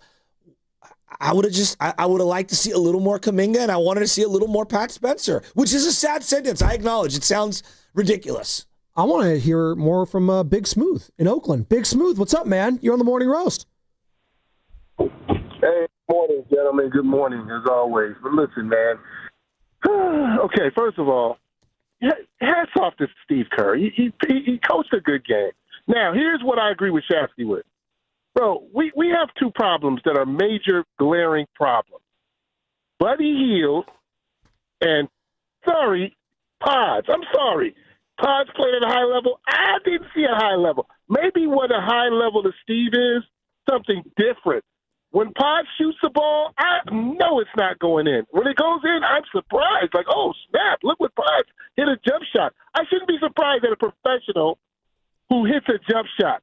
One thing I love about Seth Curry last night, you saw somebody who has an open shot and makes it. That's all we need from Buddy and Pods. If Pods and Buddy can't make open shots, we're done. I'm sorry. we're done. With Steph's gravity, all they need to do is hit the shots they're wide open. I don't mean that they have to shake somebody off of them. We have a fundamental problem of people not being professionals, not being able to hit a wide open jump shot. OKC did not have that problem. Every time they got a half an inch of space, they hit those shots, man, consistently, and it was everybody. If you slacked off 1 second, OKC showed you what we used to be. We used to be able to hit those open shots. We can't do it anymore. And then you have the detriment of Pod's lack of defense, flopping all over I'm sorry, man. Look, OKC did one thing that we have to give them super credit for. Listen, they traded a good player in Josh Giddey to go get the bald guy who Caruso. I wanted to get a long time ago. I know. Caruso. And guess what? They were rewarded with a chip. Why not trade Pods while he has value? Are we going to wait until he can't hit anything anymore? Well, Big Smooth, you just crushed the guy, and then you said he has value. So, like, which one is it? Some teams do value players that you don't. And thanks, Big Smooth. I mean, that's sports. Sure. You know, and then it was reported that Danny Ainge, once upon a time, the Lowry marketing, I know, they valued Pods, and the Warriors didn't want to part with that for Lowry marketing. Now, do you still get Jimmy Butler? Probably not. So there's a trickle-down effect there. So trust me, if they continue to play poorly and it comes to the trade deadline, there is going to be some major questions that have to be answered for. And what are they going to do? I'm not sure. It's December 3rd, though. We're still a long ways from there. But I scoff at the notion when we talk about trading players because it's either Pods or Kuminga. These guys suck. We got to trade them. Well, if they suck, they're not going to get anything back from them. Like, you're just not. Well, someone you got to attach wants them. something else there. Yeah, somebody wants them for something. I mean, and also there's a lot of crappy players that get dealt in the NBA because they have to be filler for contracts. So By whether the way, my Zion Williamson thing's trade proposal is not going well. I think he's out for the next 3 weeks. Adductor strain. Yikes. You could have seen that coming. He looked terrible Saturday night. Terrible. I thought a change of scenery. He's gotten worse. He's gotten him and Ja. Quite frankly, it's not good. It's not good. Listen, the vibes are down right now with the Golden State Warriors. There's frustration everywhere. I get it. Steph Curry being out. On top of that, he's going to miss the road trip. That sucks. Now Jimmy Butler on top of it. Who's going to step up? Who needs to step up? I want to see more Jonathan Kuminga. Yes. You know who needs to step up? And you guys can all have whatever opinion you want on this. Lakeup and Dunleavy. Whoever the hell is making decisions on the roster, that's who needs to step up. The ingredients that are on that bench are not good enough for a recipe that I want to eat. What is the recipe you want to eat? A second-round team in the playoffs. You don't think, as currently constructed, healthy, they could be a second-round team? They were last year. I don't care what you were last year. I'm just telling. I know. I'm playing the talking game about this year. I'm going off what they look like this year. Like, I'll ask Warrior fans a very simple question. Are you enjoying what you're watching? Forget how good you think it is or where it might end or whatever. Are you enjoying what you're watching? Because there were a lot of empty seats last night in that arena. Did you notice that? No, I know I texted it. Yeah, right. The start had something to do with it. But shouldn't it be the opposite? If it's an 8 o'clock start, shouldn't everyone be there, ready to go? Dude, it's a Tuesday night. People are like, but that's what I'm saying. It's a weekday. They tipped off at 8:15 at night. Doesn't work days usually end around 5:30? So you're gonna hang around downtown for 3 hours if you happen to work downtown? There's not that much traffic heading into the city at 7 o'clock. Look, I just know how I am.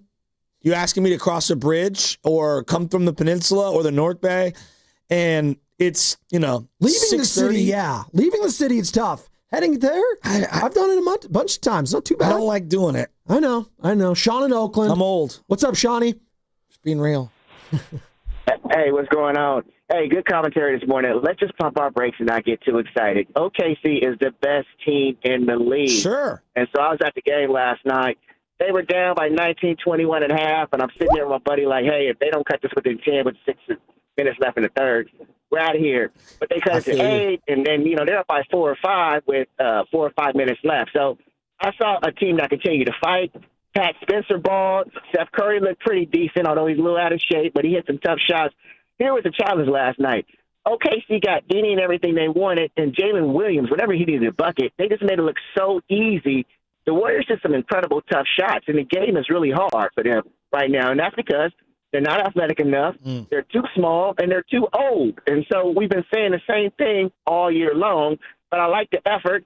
I think if they can split the road trip and come back home, then they should be all right. But it's going to take some time, and they need to get another piece here. And J.K. needs to play more, and we need him. I don't know what the recipe is, but Curry has defined it. We need J.K. insertion at least 20, 25 minutes a night. How crazy was the vibe after Pat hit that turnaround Dirk Nowitzki, pirouette? Gone. It was that crazy. No, it was that sound, dramatic. That was the sound after the second Pods turnover. Oh, stop. Hey, they were going nuts, that Pods three-pointer before the end of the third quarter. Come on. That was a big shot momentum-wise. Sure. It was. Sure. Play him the whole fourth. Come on, Joe. That was a big shot. Like, if we're talking about, like, vibes and stuff, that was a big reason they started to go on that run again, even in the fourth quarter, right? That was a big shot. Pods was all right.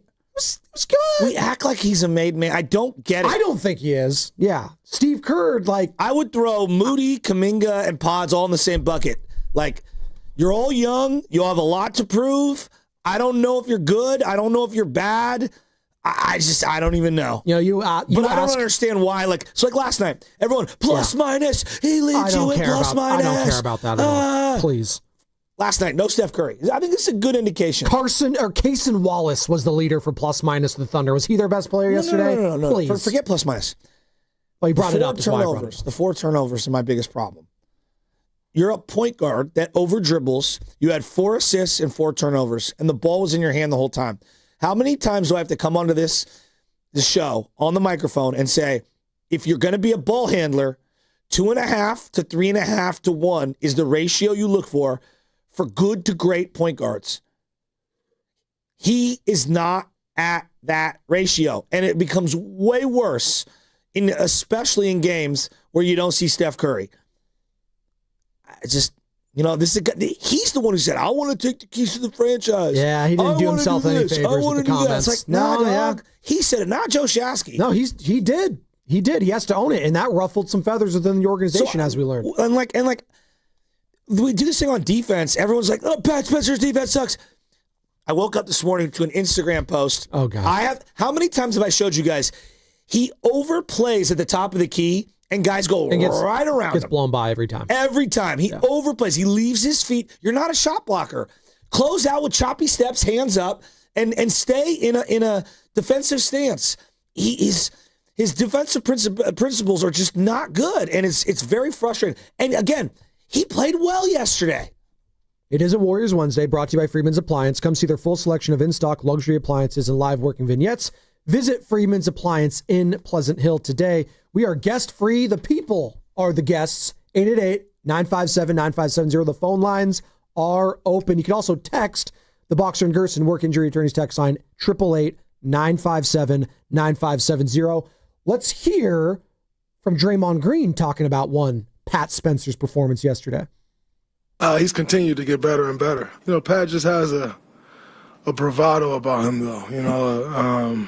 A sense of pride that he plays with every night, every time he steps on the floor. But his skill level has gone up. His mid-range, shooting, I think he's just got more and more confident. When he's out there, he looks to take control and get guys in position. It puts us in a good position. He was great tonight. And the frustrating part about this is I agree with you, and you've been on this with Pat Spencer, wanting to see more minutes from him and maybe less from Podziemski when he's struggling. But you just heard from Steve Kerr with the two-way contract, they got to limit his games played, which sucks. Which sucks because you're trying to stack wins in the regular season, and you need to do that. When Pat Spencer's giving you quality minutes, it's at a premium now. So it's like damned if you do, damned if you don't. And now, you see one game of Seth Curry, it's like, I need that all the time now. And that's unfair expectations for Seth coming back. You need me, 35 years old, to be one of your best shooters? God bless him. Speaking of him, Seth, did it feel good coming back? It felt good. I've been waiting to get on this floor for a while now, and the fans showed me a lot of love when I stepped on the floor, and it felt good to get out there and make my first shot, kind of ease the pressure a little bit, and then just from there I'm just playing basketball, so trying to go out there and help the team play well and get a win. And unfortunately, we didn't do that, but some positive stuff out there from everybody. And even Seth loved what he saw from Patty Spence. He's a basketball player, man. He's one of those guys, you throw him out there. He looks different when he touches the floor. I was saying some stuff this last year. When he gets out the floor, it looks different from everybody else on the roster as far as he's a basketball player. He puts the ball on the floor. He can do a little bit of everything. So me and him, we got a nice little flow out there, driving, kicking, being aggressive. And it's good to see him get out there and get some extended minutes and play good basketball. So, the real Curry to Spencer connection we didn't know we needed. So Seth. Let me just, I want to make sure this is very clear. Because I know what Steiny's going to say. You guys are clamoring for Pat Spencer. No. I think the roster is so devoid of athleticism and size. Pat Spencer, how big is he? 6'3", 4? Yeah, about that. Let me plays way bigger. Let me. His official size is listed at 6'2", but he looks bigger than that. He does. They are so athletic deficient and size deficient. I'm clamoring for third point guard action, two-way player Pat Spencer to play more minutes because he's one of the few guys who can get his own shot in the lane. That is not, I know I sound insane. Actually, you don't, because to me, that is roster construction issues. You don't sound insane because you know what? They were going up against the most athletic and big team in the entire NBA. And Pat Spencer belonged on that floor amongst the likes of Jalen Williams, Shai Gilgeous-Alexander, Chet Holmgren. Now, does he belong on the floor for the entire game? No, we're not saying he's a starter. And I'm not here to say that. And I think he take a step on back. The court. Were they going to win the game going through offensive passes? No, that's not what I'm saying. I'm just saying last night they were searching for buckets, right? And he was giving them. Yeah, so was Seth, right? So every possession that those guys could be on the floor was going to increase their chance of maybe getting a bucket against one of the best teams. I mean, you could make an argument if they win back-to-back. Yeah. It's one of the better teams we've seen in a long time. I mean, Joe, they're 21-1. Like, when people keep calling in and say that reminds me of the old Dubs, I kind of get it. I get it. Jay in the South Bay was at the game last night. What's up, Jay? You're on the roast. Hey, thank you guys for taking my call. I kind of want to talk a little bit about, not only the era of basketball that we're moving into, but, the fan base that's following it. This is not the Rorical fan. These are not the folks that were down there with Monta Ellis and in that era of the We Believe. This is the new era. The demographic has changed. We've got the folks that are not happy with the Pat Spencer's giving all he can, Podziemski giving all he can. They need to see that high level of Steph in his prime, Clay in his prime, even though he's gone now, but Clay in his prime. They need to see that. Otherwise, they're not attracted to this anymore. We're really seeing not only the level of play that we're getting now, we're also seeing the level of fandom that we're getting. Thank you guys for taking my call. Well, you have to give the fans something to be excited about. I would say this. I'm pretty fired up about Pat Spencer this morning. Yeah. Spencer. We just had a caller call in and say that they were fired up. The place was going nuts. I heard it on the broadcast last night. I was watching the Peacock version. Go Warriors. God bless Jamal Crawford for trying to pronounce Brandon Podziemski's last name. I think he said Podziemski or Podziemski like 50 times. He's getting better. It's all right. Just ask Steve. Tough. Steve knows the name. Yeah, there you go. Pods. It's just pods. A joke. That's a joke. I hate that we do this though. Hold on, I called Lubman this morning and I go, Lubs, I'm furious. He yanked Pat Spencer in that game. Do I sound nuts? He's like, no, you don't sound nuts at all. And I'm like, I'm gonna get on air this morning and I'm gonna sound like a raging lunatic. Well, you had the banana. That didn't help. Screw that. Look, Joe, I've been watching the Warriors my entire life, since the KICU Warriors. I love the Warriors. Yeah. One of my favorite players is David Wood. He played like 12 games for the Warriors, had a big elbow brace, played for the Mavericks too. I love the Warriors. I've always loved the Warriors, okay? I also understand what I'm watching. The sand is coming out of the hourglass. It's almost over. The last embers of this dynastic fire are burning out, okay? And here's OKC ready to pee on our fire and put it out. With all their young studs. They're so good. Pause. And so all I'm saying here is that I'm clamoring for Pat Spencer. That's how down bad I am. Because you know why? I remember what it was like before Steph. And let me tell you, Moses wandered the desert for 40 years. We might wander for 400 without Steph because we were nothing before him. Sports has a way of evening out, but look around the NBA. We could easily be the Wizards again. We could easily be the Pelicans again or the Kings again. That's why, when I lose my mind about moving and making trades, and we've got to do something. We got the greatest franchise player up in the rafters.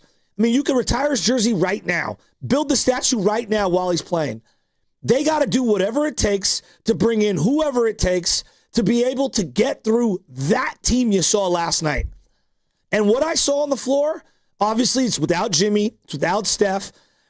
Guys, even with those guys, in a 7-game matchup against that thoroughbred squad, whoo! They're so much better than everyone else right now. Woo! It's not even close. We got a long way to go. They're doing that to everyone, by the way. So I think Warriors fans are waking up this morning like, God, we almost had him. OKC's blowing out everyone. Blowing out the Lakers. They're blowing out the Spurs. They're blowing out the Warriors. And I know the final score didn't indicate it because you did have a lead within the last 5 minutes. It's tough. And I know there are no moral victories. Draymond Green said it yesterday. They're a really good team. That's why they are champions with an opportunity to repeat, and they sit here at 21-1. Great team, but there ain't no moral victories. We're still 11-11, so we didn't get a win. Oscar in Stockton, who's always the voice of reason here on the roast. He even has a rejoin. What's up, Oscar? Hey, what's going on, fellas? Hey, Joe, I'm with you, man. I've been saying it. Pat Spencer, you got to keep playing, man, because you got to understand. The way Pat Spencer plays, he can dribble. He can get people involved in the game. And he plays defense. He's tough. And that's what we needed last night. And see, I understand everybody is, we need a trade. But our youngsters, man, their development, the difference between OKC and everybody else, youngsters, they can dribble, create their own shot. Moses can't create his own shot. Kuminga can't dribble and create his own shot. He can back him in. He should have been playing more. But they got to get their handles, man. Pat Spencer got handles. And Potts, I was watching the game, too. I was mad when Steve came out and took Spencer out the game. He should have left him in the game. When Potts came back in the game, like you said, he came out, shot a three, then turnovers, and that messed the momentum of the game. I'm not blaming you. Had a good game going, but at that point, you got to leave Spencer in the game, and you got to leave Seth in the game. But we were small last night, but I got to give him credit, man. I was going nuts at first when they was down by 20, but I stayed with my team, and guess what? They stepped up, and they showed pride, and that's what it's going to take. They got to show more energy like that every game, even when Steph them come back. The bench players got to play, but I need to see some more my boy from Brazil on the floor, some Gui Santos. I don't know why he didn't play last night, but that's the game. You got to play Gui Santos, man. Gui is a baller. But on that point, man, I'm not getting up on the Warriors. The Warriors do have to make a trade, or Kuminga want to get together, man. He just coming off an injury, so I'm going to give you enough time. But this road trip we got coming up, they're going to step up, man. The Warriors are going to step up, and I love the way they did that. Go ahead, Joe. No, it's a great call, Oscar. I think the difference between OKC and the Warriors, talking about the young players, there's many differences. But one of the key ones is the two best players on the Oklahoma City Thunder, the two best players, this year notwithstanding because he's missed 19 games. Shea and Jalen. Okay? Shea and Jalen. Last year, Shea played 76 games. The year before that, he played 75. Jalen Williams last year played 69 games. The year before that, 71. Our top dogs are too old to be able to play that many games and give you the production every single night the way those guys are, because they're in their prime. There was a stat that Fitz said last night. Shea Gilgeous has scored 20-plus in 90 straight games. 20-plus in 90 straight games. That is a man who is in his athletic That's actually peak. insane. It is. Oh, my He's in his God. athletic peak, okay? And every night he can carry you. We've watched Steph. Steph's amazing all time. Yes. He's due for a clunker every now and then, especially given his age. Now you mix in Jimmy, who's also older. He's due for a couple clunkers here and there. Their top dog, 20 points or more in 90 straight games. So now what does that do to the other guys? When Jalen and Shea play that many games guaranteed every year, it solidifies roles up and down the roster. It makes things easier for the head coach. So let me take a little off Steve Kerr's plate. with the top dogs being so, you play today, maybe I rest you tomorrow, are you hurt? How old are you? Did you sleep well? You know what I mean? Like all those things. How difficult is it to now carve out roles for everyone else on the team when my top two dogs, I just don't know? I can look at the calendar right now. If I'm the OKC organization, I can say, barring an ankle turn, okay, I know exactly where I could spot Shea and Jalen the rest of the year. I can look at the calendar right now, and I could predict how I could work my lineups for the rest of the year. The Warriors have no clue how to work the lineup for the next 3 weeks. You know what a Rubik's Cube puzzle is? That's what we're trying to solve, it sounds like, with the Warriors. But you can't solve it if you're missing like two of the colors. It's science. Two of the colors are gone off the puzzle. Exactly. And you're trying to solve it right now. Exactly. And it's damn near, it's like impossible. Joe in San Jose. What's up, Joey? You're joining two other Joes. Good morning. I've been a Warrior fan a long time. Been riding with the Dubs. Chris Mullin was my favorite player when I was a kid. I remember Manute Bol in the days of bowl tending and whatnot. And I got to tell you, I'm with you guys on Pat Spencer. The thing about that guy is his energy. He comes on the court. He gets on there, and it's just like a shot in the arm. It's like B12 shot for the team. And I haven't seen an impact from a player like that since a guy by the name of Sarunas Marshallonis when I was young. And I loved Sarunas back in the day. He was like the best sixth man ever, I thought. And, we need that. We need that. And to hear this challenge that you're telling us about the two-way player and the limited minutes because of that, yeah, they got to figure that out because they need more Pat.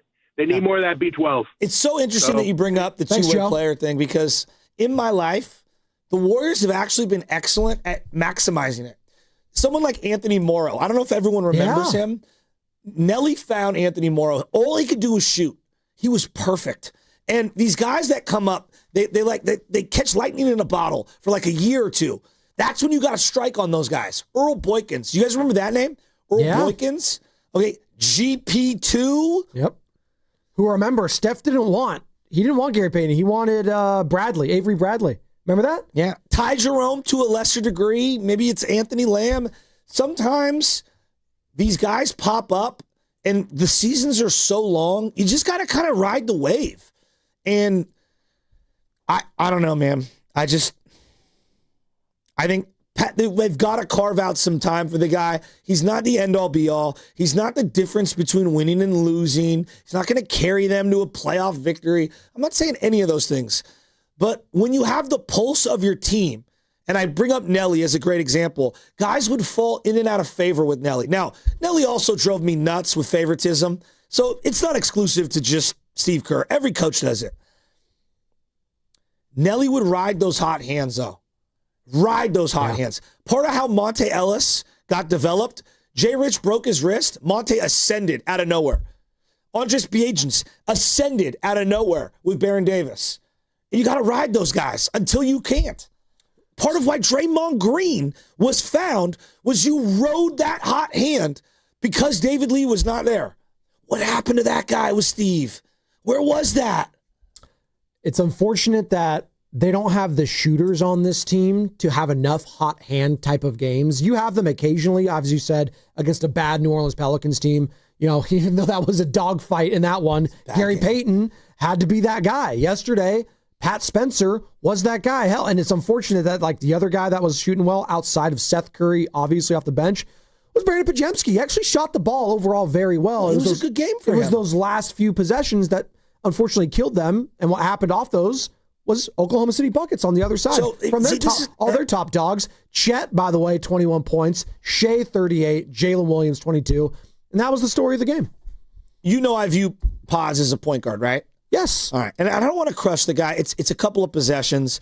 It's not the end-all, be-all. But just my basketball beliefs. If you've been sitting on the bench for 6 minutes and you're not a automatic scorer, you know, there are some guys that are scorers. Klay Thompson can sit on the bench and like his whole role is like catch and shoot, bang, let's go. Because if you're not taking that shot, you're not creating off the dribble.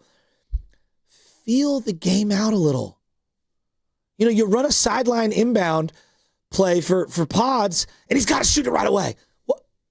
Is he a shooter?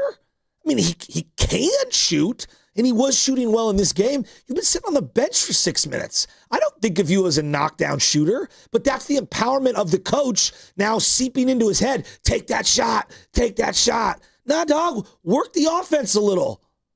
Is there any correlation, and I know people are going to jump to conclusions of what I'm saying and saying I'm insinuating something, and I'm definitely not. You take anything from Jimmy Butler missing the entire second half and the Warriors going on a big run? He wasn't great yesterday either because they don't surround him with shooters. Yeah. Like they don't. And the ball's in his hands a lot. And like right now, who's the best shooter? The Thunder are a horrible Who's the best matchup for shooter him. on the team besides Curry? Shooter. Just pure. Who do you trust right now? Honestly, right now it's his brother. No, seriously. Carter, I walked in. What did I say to you first thing about Buddy Hield and Seth Curry? I go, well, Seth Curry's taking all of Buddy's minutes. Done. Like yesterday. Well, I'm glad you said that. Nick Friedel joined Willard and Dibs yesterday. Said this about Buddy. The looks are there. This is not, all right, well, he's forcing up these shots and Quentin Post is forcing up these shots from somewhere else. And no. I mean, these shots are clean. They are wide open in a lot of cases, and they're just not going down right now. If you're Buddy Hield and you see the roster changes, let's say, that are taking place already right now, and you're not continuing to take advantage of the open looks that you got, you could have a problem rotationally. And again, we'll see what happens at the deadline. But that was a real part of where they thought that they could grow this year, that he would come in after being around a year, know the system, know what to do. Buddy's gotten his looks. They just haven't gone down yet. If they continue to go like that, I think Buddy could be either somewhere else or not seeing the floor much moving forward. And that was our Odyssey NBA insider and covers the Warriors for The Athletic, Nick Friedel, who'll join us tomorrow. Joe, if the margin of error for OKC is as wide as, let's just say, Texas, right? Oklahoma. Right? No, but Texas is a big state, right? Sure. Geographically. If it's that wide, like, I mean, we're talking the margin of error for the Warriors? Rhode Island. What? Rhode Island. Rhode Island? What, Treasure Island? What are you talking about? District of Columbia. Joe, we're relying on Buddy Hield to get open looks? Buddy Hield? How many teams in the league are laughing at that? I mean, Buddy's make or miss league, Yeah, the Houston Rockets weren't laughing in that playoff series. Okay, that's one game. There's a couple. Hey, there was 2 games in that series. Buddy was awesome. Okay. He was. You did say in Game 7, no matter what he does the rest of his career, Buddy's a made man in Golden State. 23 games into this season, I disagree with my opinion from last year. You can't do that. I just did it. You can't unmake a man. I just did it. You can't do that. That was then, this is now. No. This is actually great producing from Carter Chickering in the back. I'm going to give him some credit here.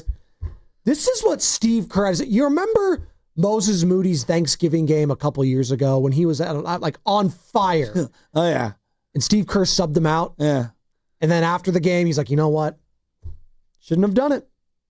Should have left Moses in the game. Moses hits 3 threes and he's rolling. And, we decided, we kind of overthought it. We wanted to get our best defensive group on the floor. But Moses was really good defensively. And watching the tape over again, it's like that was really a terrible decision. And I should have left him out there at least for a couple more minutes. And I regret that one. And maybe and that was on Willard and Dibs a couple years ago, Steve Kerr, every week right here on 95.7 The Game.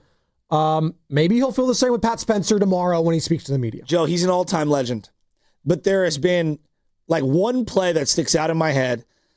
I like Festus a lot. He's a good guy. Bonte and him are very close. It's the season. This is going to sound like I'm crushing him. Festivus for the rest of us. One of the worst decisions in the history of Steve Kerr's coaching career. What cost them the championship?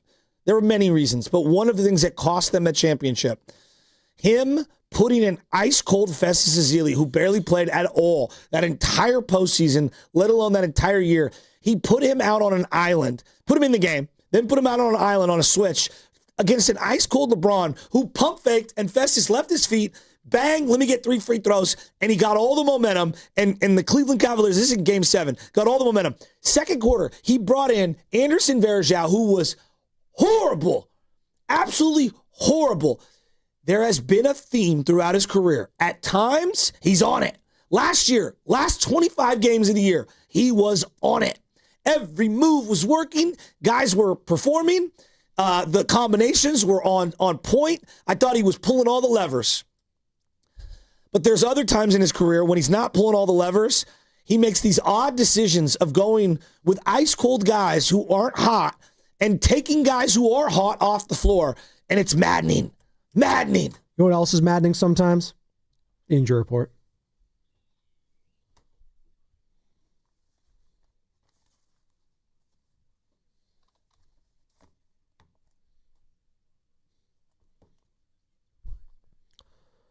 The Warriors lost Jimmy Butler in the second quarter of last night's loss to the Thunder with a knee injury. He was seen limping to the locker room before halftime and was ruled out near the end of the third quarter. It is unclear how available Jimmy will be for the Warriors' upcoming 3-game road trip.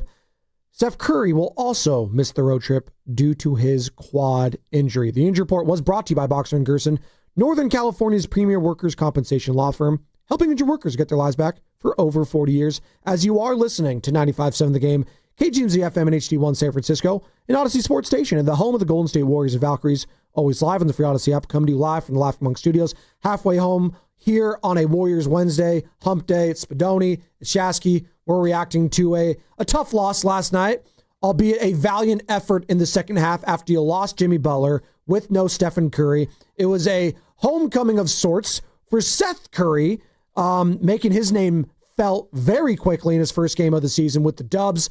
14 points for him, 6 of 7, 2 of 3. Pat Spencer, Patty Pat, 17 points, 8 of 14. Did make a 3-point shot, 6 assists, 0 turnovers. He was great. Just came up short against, again, a team that has one loss all season long, 21-1. Now we have a special guest joining us on the River Islands guest line. Who is this special guest? Good morning. It's a diehard Warrior fan bleeding right now. It is Daryl the Guru Johnson and Butch and Joe. Life is about moments, and so is sports. Steve Kerr's a god. He's got 4 rings. I did not expect real quick the Warriors to win that game last night. So it's bigger than just the loss. But hearing Fitz and watching Pat Spencer go Monte Ellis because there was no Curry, there was no Jimmy, my alarms went off on what part of basketball 101 am I missing when a dude is cooking like that and he gets taken out. And it's not just me. Butch, I saw your tweet. Spadoni, I tweeted, tell me why Pat Spencer got yanked out that game. That's all I want to know. And nobody knows this. I'm in the car solo dolo. Before you played that Moody sound, I was going to tell you he apologized to Moody. He has to, by 12 this afternoon, apologize to Pat. I'm disappointed in the assistant coaches. Why did you pull that kid that was having a moment? Maybe they don't win, but he can never, ever, Pat Spencer that is, get that moment back, bro. That was incredible, Steve.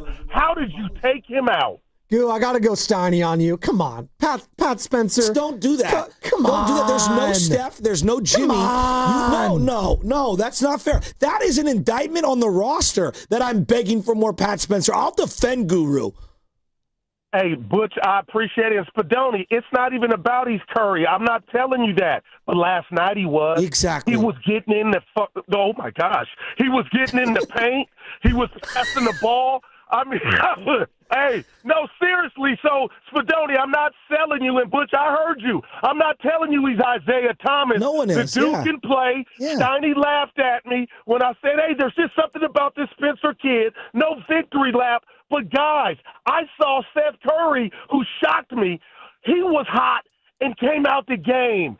And it's getting a little strange as to, damn, Steve, when dudes are in fuego, shout out Dan Patrick, leave them in and take them out when it's over. Like, am I wrong to no, have you're that not wrong. mindset? No. You just got to give him credit, though, for having the lead against the defending champs that have one loss. doubt. But give him credit for getting to that point. That's all I'm saying. He's not a rookie coach. He's an old-time legend. No, but we're acting like he is a scrub. No, though. A lot we're of people saying that he made the wrong You're decisions. not. Boxer and Gerson work injury during no death one's saying he's a scrub. We're saying he's not above reproach, though. We can't criticize. We can, but we also just got to. It's an unequal amount of criticism to the praise of them having. They shouldn't have had any chance in that game after Jimmy left. The fact that they made it a game in the fourth quarter. I heard you, Spadoni. You got to give him some credit there, is all I'm saying. No one is saying that. But it's bigger than Equifax, Spadoni. It's why did you take the hottest dude out of the game? Huh? The roof came off the building. The players were feeding off of him. Why did you say that's the guy that has to come out? I think that's fair. And then Goo. Sometimes they get cute. Was cooking, man. And then Goo, the guy that comes in who hadn't played for 6 minutes. You run a side inbound play for him, and the first touch, he's hoisting from 35 feet up when the other guy was the only guy getting into the lane. I'm with you on this. That's a stellar point. We're all human. I'm not even mad at Pods. I've been a Pods defender. But you can't tell me those 6 minutes, him watching my boy go Teen Wolf, that it was almost like a mental competition of, I got to jack this three because I've been watching Pat Spencer do it all. And then the turnover after that was the ball game. How about this, Goo? How about let's go 1-3-1 and not GP2 at the top of the key as my bulldog, as my on ball. Let's put Buddy at the top of the key. And then we run one of the 5 possessions, one double team. And who was the double team, by the way? Pat Spencer, who smartly went over and doubled Shea to get the ball out of his hands. I could not believe the defensive, the defensive positioning that they displayed last night. It was bad. Yeah, and listen, you guys are on fire, and I'll let you go too. But Spadoni, OKC just had that attitude of it's kind of fun. We're in a close game. We could get what we want. Good. But I'm telling you, with the state of what I believe the Warriors is right now, we're trying to find an identity. I just gravitated to Fitz going crazy. Man, if we could lay a loss on Oklahoma City Thunder, they're 20-1, they'd be 20-2, and that would be the shorthanded Warriors. I was tasting it, and but real quick, I just think it's fair, more than fair, to question Coach Kerr of why you took Pat Spencer out. And I'm not telling you all and anybody Pat Spencer's Jordan. That was his moment. He earned it, and you stripped it from him. I totally agree. The arena was going crazy. Listen to Tim Roy. Tim Roy is losing his mind when he hits that bucket, and you're like, gotta get this guy out. Hold on. I don't think he has it yet. Yeah. The whole arena is losing their mind. Guy Santos is like, oh my God. Everyone's going nuts. And you're gotta get him out. Real quick, Spadoni, I got to hit you with something because you tapped into my inner feelings. So you talked about Jimmy went out, and I go, this thing's over. They're going to lose by 60. I'm not telling Dub Nation. Jimmy's the man. He's one of them, has to be. I want more from him, Spadoni, and I told Steiny that yesterday. But how do you kind of curiously explain? Exactly. They got faster, it felt like, when he got out of there. I agree. Now, Goo, listen to Tim Roy. Now, think of this. I want you to think of this. I'm the head coach. I got to get this guy off the floor. That's what he's thinking when this is going on. Spencer down the right side off a double screen, penetrates out to Hield, top side to Draymond. Looks and finds Spencer in the corner. Has Holmgren as his defender. Shot clock at 8. Now drives into the paint. Stops, turns, fade away over Holmgren. Nothing but net for Pat Spencer. Oh, my goodness. How did he get that off? Got to get that guy out of the game, huh? Just quickly, someone get him out. The place is going nuts. I haven't heard Tim Roy that excited in years. You never leave the dice or roulette table or blackjack table when you're hot, and I just felt like Kerr did that taking Pat Spencer out. That's all, Spadoni. Guru, I love you. It hurt, man. It was I'll see you soon. Guru, it was the equivalent of Maximus about to slay the king, the emperor, in the gladiator, and they're like, Denzel, Goo. Denzel. I'm going to give you a 3. I'm going to give you a 3. We need to sub this guy out right now. Oh, that hurt, man. I'll see you soon. All love you, buddy. See you, man. That's Dale God, I love Guru him. Johnson. I love him. Who likens By himself noon to Denzel. today, Yeah. Kerr has to apologize. That was the best. You think he's pulling Pat to the side on the airplane heading to Philly? I'm so sorry, Pat. Like that, I shouldn't have done that. I'm sorry. Pat's like, hey, hold up. I'm actually doing a Zoom right now because I double as an insurance agent. Right? So give me a second, the Steve. amount of memes I don't have saw, time for you. I was like, poor Pat Spencer. He has to have this performance and he has to go to his 9 to 5 in the morning too. It's normal as an insurance salesman. Could you imagine like Linsanity's going on in New York? Kerr's the coach. He's like, you know what? I gotta get Pods in there. Everyone's going nuts. Come on, that's funny. People are comparing it to Pete Carroll. I like him to throw it instead of handing it off to Marshawn. My favorite meme of all I've time. often comped Marshawn Lynch to Pat Spencer. So. My favorite meme of all Russell time. Wilson's Pods. That tracks. Pete Russell Carroll. Wilson's Pods. That's a good call. That's a good call. Except without Sierra. Unlimited. Oh no. When Pete Carroll is memed as the McDonald's worker who's leaning out of the window to give you your drive-thru, and he's like, should I hand this to you or step back 7 steps and fire it at you? Oh, my God. I like that McDonald's meme as I'm drinking my McCafe this morning. Or it's like, here's that attention you ordered. That's one of my favorite ones, too. Dude, the Warriors, I'm not kidding when I say this. I could trade 7 or 8 guys right now. They need a complete upheaval. They need a 4-team deal and then another 3-team deal. You've been on that trade machine. You've been on that trade machine for hours. 24/7, 365. Joe Shasky's about to sponsor the trade machine. That's how much he's been on it. It is so hard to work a trade for the Almost Warriors. like trades are hard. Joe Lacob said it. Hey, Sorry, I don't mean to run you off there, Shasky. But I've been playing with the trade machine too, and yeah, it drives you crazy. So, you and I were texting about it last night. Like, you have to have Draymond or Jimmy in one of these trades just to get it started. Yeah, if you want a max player, I mean anyone making 45 or more, there's no iteration using the real trade machine. Okay, there's no iteration without Jimmy or Draymond involved in it. Well, so I'm just letting everyone know, all these like mythical trades, Moody and Kuminga and Buddy, we get Giannis. No, you literally have to move Dre or Jimmy in any of the deal with whatever other combinations to get anyone worth $45 million or more. So my guy Cheeto hit me up on Insta. He likes to DM me. We have a love-hate relationship most of the time. Mostly hate from him, but it's all love at the end of the day. Spadoni, you're an idiot. See, basically, Spadoni, I need to get you this message out on air, all right? The Warriors have to trade Butler. Get rid of him. He's got injury problems. He's got to go. Pod's got to go. He just ain't it. Buddy got to go. If his three-point shot ain't hitting, it's over. He's useless. They got to go get Sabonis. They got to trade for someone else for Butler. Get rid of him. He is old. That's the only way the Warriors are going to gain momentum. Seth Curry looked good at least. That was it. I think that's where a lot of Warriors fans are feeling this morning. They're feeling like, okay, if Jimmy's not going to give us anything and then he's hurt on top of it in a game like that, even Goo referenced it. And Carter was feeling it before the game, and I think he feels like a lot of Warrior fans do. Yesterday is when you needed Jimmy Butler the most, and it's unfortunately, he got hurt. It's unfortunate, but you needed him in that game yesterday. And I don't know what you make of it. As soon as he went out for the rest of that half, they went on a huge run.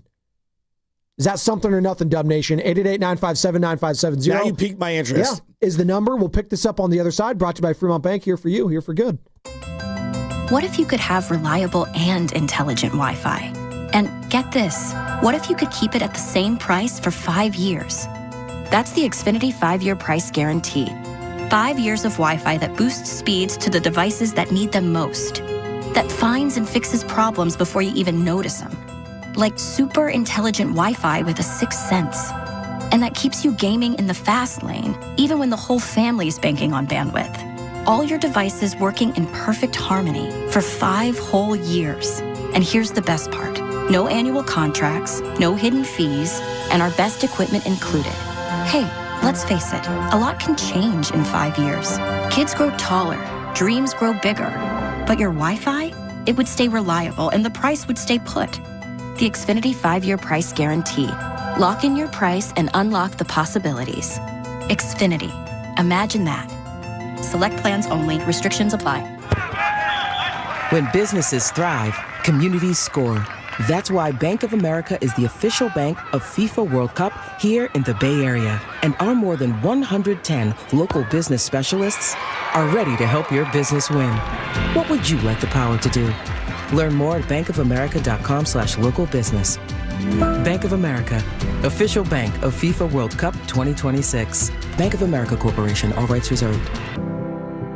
Running a business means wearing multiple hats. So if you're like me, you probably started out using your personal phone, taking client calls and texts nonstop. As my business grew, I needed something smarter. That's when I switched to Quo, the #1 business phone system. Quo works right on your phone or computer. No carrying 2 phones, no clunky landline, just one easy app you can try for free. Your team can share one number and handle calls and texts together like a shared inbox. Any teammate can jump into the conversation so customers get faster responses. And Quo's AI assistant summarizes your calls and responds to customers 24/7, so you never miss a lead or opportunity. All this starts at just $15 a month. That's basically 2 coffees. You can even keep your current business phone number. Find out why 90,000 businesses trust Quo. No missed calls, no missed customers. Try Quo for free at quo.com/sports. That's quo.com/sports to try Quo free. QUO.com/SPORTS. The NBA season's rolling, and DraftKings' newest game, Pick 6, is the easiest way to play for your shot at big wins. NBA stars are lighting it up. Now their numbers aren't just highlights, they're your shot to cash in. Here's how it works. Just pick more or less on 2 or more player stats. The better your picks, the bigger your payout. New DraftKings customers get $50 in Pick 6 credits with just a $5 entry on your first pick set. Don't just watch basketball. Pick, play, cash in. Download the DraftKings Pick 6 app now and use code THEGAME. That's code THEGAME. Play just $5 and get $50 in Pick 6 credits. Make the call. Ride the upside in partnership with DraftKings Pick 6. The crown is yours. Gambling problem? Call 1-800-GAMBLER. Must be 18 and over. Age and eligibility restrictions vary by jurisdiction. Void where prohibited. 1 per new customer. Bonus awarded as non-withdrawable Pick 6 credits that expire in 14 days. Terms at pick6.draftkings.com/promos. Limited time offer. With T-Mobile, we don't miss out on any family fiestas. Hola, mija, ¿cómo quedó el mole? It turned out great. This holiday, switch to T-Mobile and stay connected with los tuyos. Get 4 Samsung Galaxy S25 phones with no trade-in needed, plus 4 lines for just $25 per line. Visit a store at T-Mobile.com or call 1-800-T-Mobile. With 24 monthly bill credits and 4 eligible port-ins on essentials. For well-qualified customers without a pay plus taxes, fees, and $35 device connection charge. Credits and imbalance due if you pay off early or cancel. Contact us. Finance agreement 128 gigabytes, $800 required. Not for extended international use. You must reside in the U.S. and primary usage must occur on our network. Visit T-Mobile.com. Hey, nice job, Pete. I like those clean lines. Fellas, do we have anyone that can get to Greenport today? At Corey's Landscaping, the staffing plan is in the weeds. Anthony, we need that leaf blower over here. 3 more new customer requests just came in. Who wants to work some overtime? He needs to dig up quality landscapers and fast. I need Indeed. Indeed you do. When you sponsor a job on Indeed, it's easier for talented candidates to find it, which makes it easier for you to hire them. Visit Indeed.com/credit and get $75 towards your first sponsored job. Terms and conditions apply. Nationwide is so much more than a great insurance company. They're one of America's largest financial services companies. Like how I'm more than Saquon Barkley, the NFL's reigning leading rusher. I'm also the NFL's leading husher. Shh, hush up back there. Wow, I might have just set the hushing record. Well, almost. For your insurance and financial needs, Nationwide is on your side. Nationwide Investment Services Corporation, member FINRA, Columbus, Ohio. Never have I ever called my sister from the finish line of my first marathon. Hello? You won't believe where I am. Are you running? Mile 26. I'm gonna make it. Switch to T-Mobile's 55 Plus plan and get iPhone 16e with its advanced camera system on us. Plus 2 lines for just $30 a line. Guys, I can't believe it. I knew you could do it, babe. That was amazing. Mom, how do you feel? I feel great. I can't feel my feet. Let's take a picture. And then you may carry me to the car. Share every stride, every mile, every memory on America's best network. Switch to T-Mobile's 55 Plus plan and get iPhone 16e on us and 2 lines for just $30 a line. With 24 monthly bill credits and 2 eligible port-ins on Essentials 55 Plus for well-qualified customers with autopay plus taxes, fees, and $35 device connection charge. Credits end and balance due if you pay off early or cancel. Contact us. Finance agreement 128 gigabytes, $599.99 required. Best mobile network in the U.S. based on analysis by Ookla of Speed Test Intelligence data 1H 2025. Visit T-Mobile.com.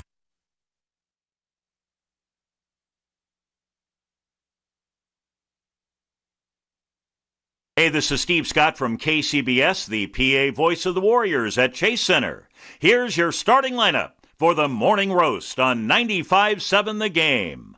At A chair, 5'11", from San Francisco State University, Joe Spadoni. And in the B chair, 5'10", from Reardon High School, Joe the Butcher Boy Shasky. Thank you, Steve. We're rolling. I heard Steve's voice on the broadcast multiple times last night, whether you're watching the NBC Sports Bay Area feed, whether you were listening to the Peacock feed and watching it, or you better have been listening to our feed right here at 95.7 The Game. You're home for all of the Warriors basketball games and the Valkyries, I might add, all courtesy of the free Odyssey app, which you should be downloading if you haven't already. We're also streaming currently on YouTube, powered by First NorCal Credit Union for a low rate auto loan.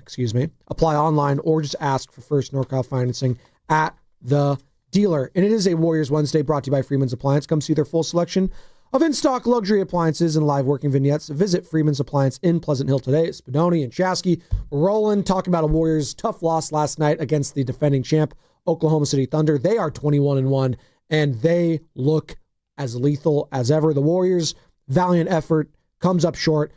Let's talk about it, though. There was no Jimmy Butler in that second half. They were down 19 at the half. They go on a huge run. Coincidence? Is it a sign of something? Is it nothing?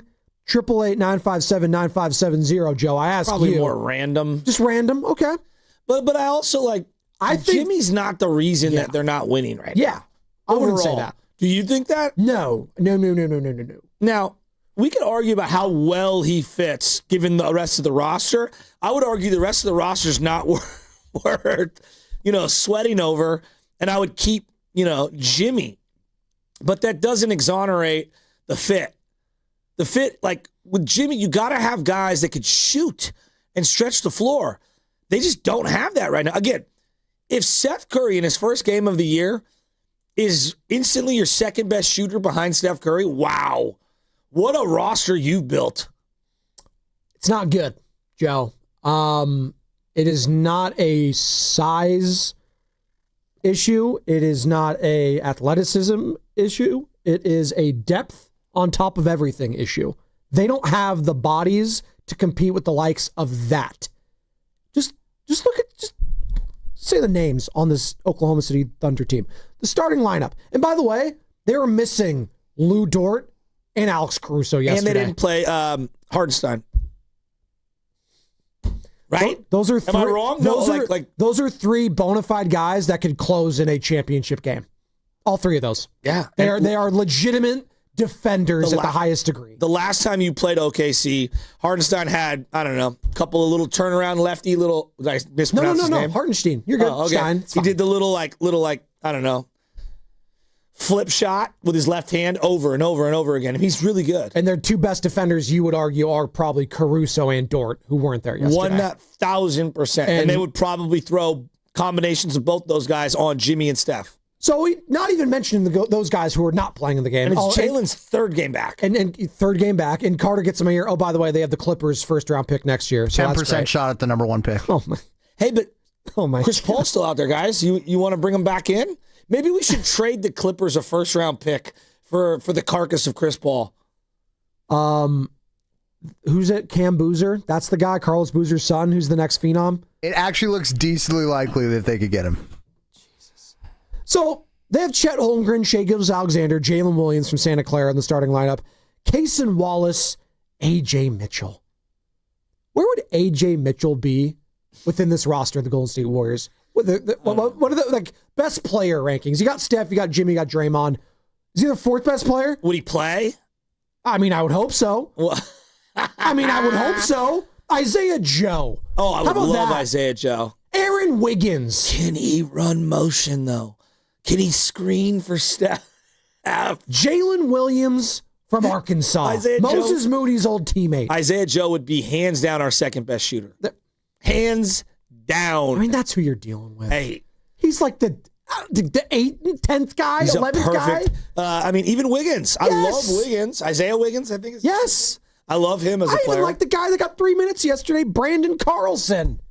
He's played some cup of coffee here and there. I like him. What's not to like about that team? Are we having fun? No, we're not. But we always knew this was going to be a topsy-turvy roller coaster of a season. I didn't. I thought it'd be better. Really? Yeah. How much better? Better than this. Couple games at minimum. I mean, right now, they're at the 8th seed in the standings. You got the Suns, T-Wolves, Nuggets, Spurs, Rockets, Lakers, Thunder. Let me just stop you. I don't care about these games. I'm 25 games in, give or take. 22. 22. You're a quarter of the way through the season. All 22. Yeah. I'm already back where I was pre-Jimmy trade. I'll trade anything on the roster not named Steph. Okay.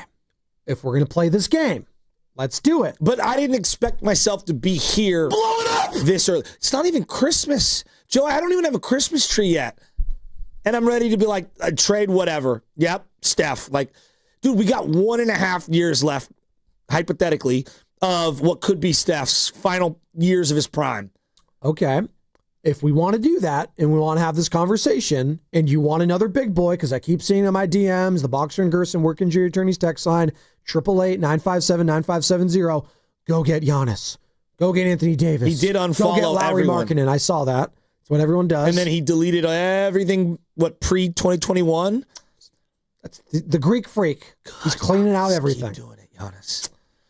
If you're going to entertain that, you have to be willing to part with either Draymond Green or Jimmy Butler. The salaries have to match. You're not getting another superstar. For used parts. For Buddy Hield, Kuminga, Pods, all these picks. For the salaries to match, it has to be either Draymond Green or Jimmy Butler. Yeah, you have to part with one. Are you doing that, Warriors fans? 888-957-9570. For Giannis? Yeah, yesterday. For any superstar. For Anthony Davis, I know everyone else is like not in on Anthony Davis. I'm all in. Look, Joel Embiid might have played his last game for the Sixers. I'm not as in on him as I am Anthony Davis. I'm willing to listen. Depends on the deal. Is it straight for only a big man? Is there any guards that interest you at all, Joe? I'm down so bad, I'm contemplating. No. Ja. No. Yeah, I'm contemplating it. Ja? I'm not there yet, but I'm not ruling it out. I'm not against trading Draymond or Jimmy. It's got to be the right trade for Jimmy, though. Let's go to Leo in Miami to kick this off. Leo, good morning. You're on the Morning Roast. Morning, boys. Morning, boys. My name's actually Julio. Actually, what's up, I'm from Julio? Miami, Florida. Yeah. What's up, man? Real big fan of you guys. I'm a 49ers fan, everything. I live in Miami, and let me tell you guys something. You guys got to trade Jimmy.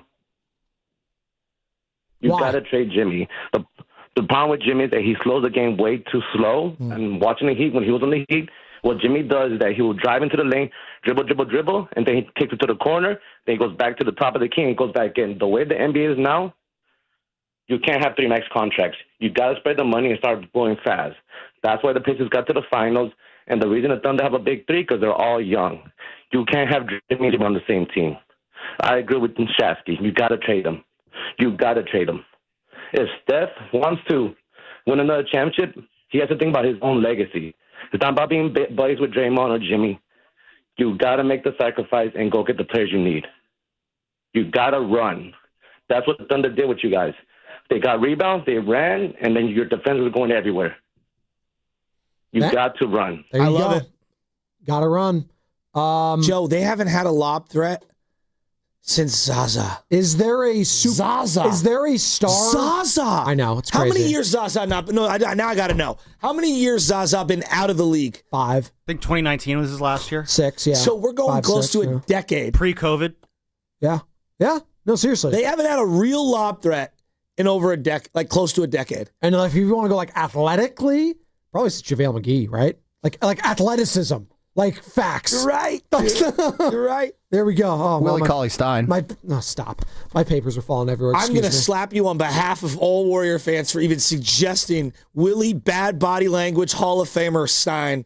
That guy was the worst. The only Stein I recognize is Matt Steinmetz in an hour and a half. Guru. Thank you. AJ in LA. You guys want Pat Spencer? It's like, yeah, Steiny, you love white guys who come out of the Northeast. We don't even know if that's his take. Pat Spencer? We don't even know if that's his take. I was just it's doing gonna be his take. That was my Steiny impression.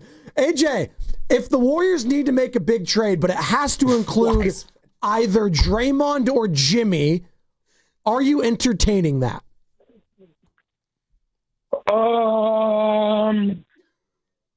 Yeah, of course I'm entertaining it. Let me just point that out. The Warriors should have traded Draymond Green some years ago. Let me just highlight that. He should have been gone. The Jimmy Butler deal was, it was a nice little honeymoon stage. $60 million a year for 2 seasons for a guy that's a hyper energetic average player at this point of his career was a bad move. You're stuck with Jimmy Butler. So anyone who's talking about, hey, let's trade Jimmy, you're a fool. You're stuck with him. Nobody's taking that salary. No one's going to take that salary. And let me also highlight this before I go into my spiel. No one's going to take Jonathan Kuminga either, not because of talent, because they know, and the rest of the world know, is that he has a inflated 1-year deal. Nobody's going to trade for him unless you can guarantee that he's going to extend with you. Okay?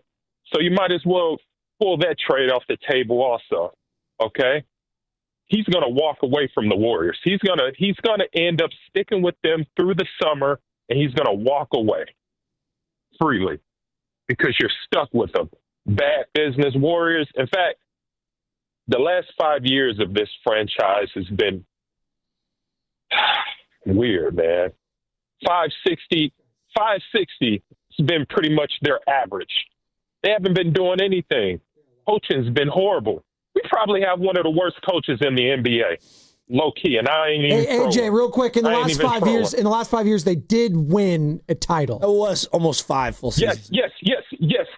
In the last 5 years, had absolutely nothing to do. In fact, the year that they won the championship, we were struggling half of the season. More than half of the season, we were struggling, trying to figure it. We limped terrified. We had no idea that we were going to make it. They limped into the playoffs, though. They won it. He's right. No, they did win it. Thanks, AJ. No, they did win it, but he isn't wrong. Like, you didn't face the number 1 seed that year. I'm not trying to, look, you get credit for all this stuff. It was a fortuitous draw in their bracket. Yeah. Yes. The Nuggets without their best was not healthy. Yes. Porter Jr. was not healthy.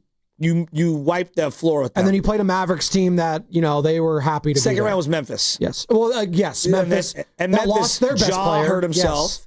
They broke Gary Payton's arm. And then Dallas knocked off the Phoenix Suns in the COVID game. Yep. And Phoenix was the best team in the regular season. They faced the Celtics, who ended up winning a title. So, the Celtics were a good team. Beat game 1 at home. They did. Al Horford. Is that his last best game he's ever had? Last good game. He was on the bench getting up and down. You see that? Not one person has been like, we needed Al in that game. You know what? It's a great point. Maybe with Al, they would have won. That would have put them over the top. Al Horford. I feel like I have the Al Horford injury right now. My back is hurting. Who do you trust more? Ben Barch to return this year for the Niners or Al Horford to be good this year for the Warriors? Silence. Keep in mind they just ruled Ben Barch out for the rest of the season. So Frank, I don't know if that helps or not. Those Frank injuries, Sammy, on top the of Juan Encarnacion or whatever that guy. Gerard. Juan, you don't even know his name. Give me a break. Yeetor Gross Matos. Jeter. Yeah. He's got the trifecta of great injured players. Fred Warner, baby. Hey, don't you? Fred Warner might come back. One day, Jacob Cowan will be available. One day. Oh, yeah, what's going on? Is Jordan James' hand still broken? What's going on there? Jordan Watkins? Oh, who cares? What's going on with those guys? The Jordans, the JJs. Hey, Bob and Reno. Hey, Bob. Hey, Bobby. Is it too early to be talking trade with this team?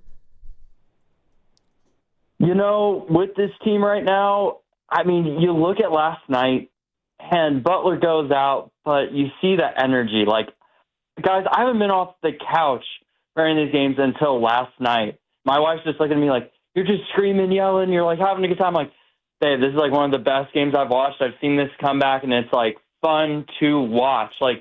Draymond Green's into it, Pat Spencer's into it. You get Seth Curry back out there, and your energy is high because Steph's just 6 for 7. He's going nuts.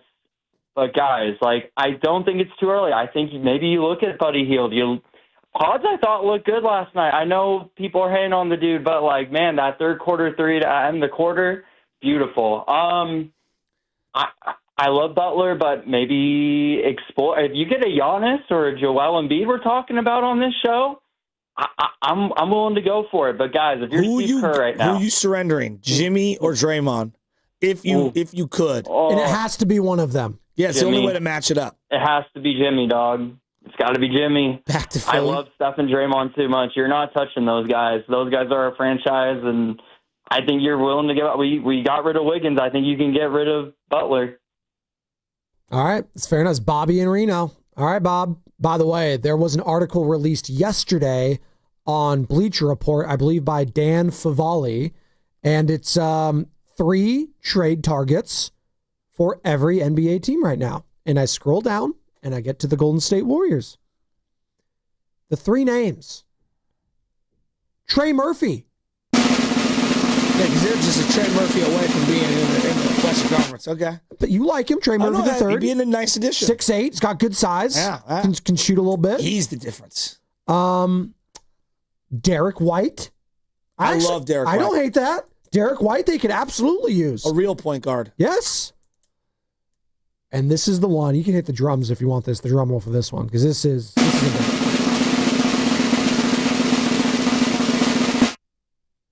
Giannis Antetokounmpo. The standard is the standard. The Golden State Warriors remain among the teams hoping to swing a Giannis Antetokounmpo trade. The steps they must take to acquire him are complicated, but with the Milwaukee Bucks running into the reality check portion of the season, the pipe dream machine wears onward. We're just never going to quit Giannis, huh? No. It's like Mac Jones to the Niners. It's inevitable. I do want to be clear that yesterday Giannis was trending on Twitter because he scrubbed his entire social media of everything Bucks, and so people think he's looking to be traded now. He pulled the Brandon Ayuk. That's right. You know what? He learned from Brandon Ayuk, and good for him setting the tone. Debo, Ayuk. Okay, real quick. Sam, you were on the trade machine yesterday, and everybody loves to do it. How many hours did it take you before you could consummate a legitimate Warrior trade for Giannis straight up? I think the one I ended up getting yesterday was, let's see if I can remember it. I like how that's considered work for us, too. We're working in our off hours. Yeah, no, honestly, trade that's why I get paid to do this here. This is what we do. That's why I get paid the medium bucks here at 95.7 The Game. I'm stalling because I'm trying to bring up the trades I sent you guys here. So the trade I punched in, finally got to work out yesterday was Draymond Green, Jonathan Kuminga, our favorite Brandon Pajemski, and Buddy Hield for Giannis. And I'm sure there's going to be some draft picks in there, too. Okay. How long did it take you to figure that trade out?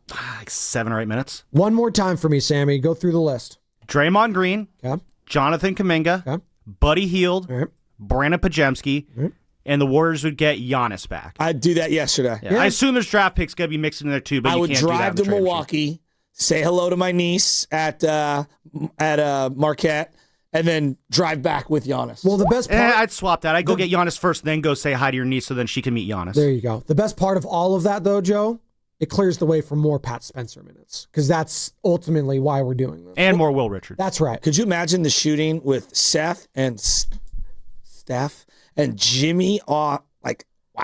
With Giannis? Their depth would take a hit. What? I'm just saying. What is their depth doing for them now? The depth, well, yeah, that's the thing. I'm just saying, you're going to be relying on guys that are unproven. Depth is like landscaping your backyard when your entire house is built on crap foundation. Well, we saw the depth yesterday, first and foremost, the Oklahoma City Thunder. Now, would the Thunder be more fear? They're not fearing anyone. But would they look at the Warriors differently if they had Giannis? Yes. And Jimmy and Steph? Absolutely. Hey, would we have to get the other Antetokounmpo brother? Yes. Thanasis? I'm in on that. Costas, he has a couple him of and them. Guy Santos high-fiving it during all these great moments. More Guy You know what Santos the difference, though, to the Thunder and the Warriors is to me, part of it, is like the Thunder built their core, right? They got their scoring in, their offense, and then built what they needed around it. The Warriors are focused on rebounding and little minutiae of the game while building this roster around old guys that, frankly, don't have the energy to be scoring at what they need to. They had 47 points going into halftime. Like, in the modern NBA, that will never win you a game. I'm sorry. Carter, you're a big gambling guy, right? Some say? You could say that, yeah. All right. Can you find the latest odds on Giannis's future team if he was to get traded? Find that for me, please, and let me know. Get in my ear, and we'll go to you for that. In the meantime, let's go to Matt in San Rafael. Matt, are you entertaining a trade on December 3rd that includes either Jimmy Butler or Draymond Green? Good morning. Hey guys, how's it going? It's going, brother. Yeah, I'm entertaining the trade, but I got to go back to what Chasky said earlier. If you're talking like Jimmy, who the contract makes it super complicated, but for somebody like Giannis or Embiid, that's one thing. Do you really want to give up Jimmy or Draymond or anybody for street clothes Anthony Davis? What are we doing? The dude's been on the bench for like 2/3 of his career. If he gets off the bench too quick, he pulls a hamstring. You want Zion too? If it's for someone like that, no, pass. I'll keep Jimmy. I'll keep Draymond.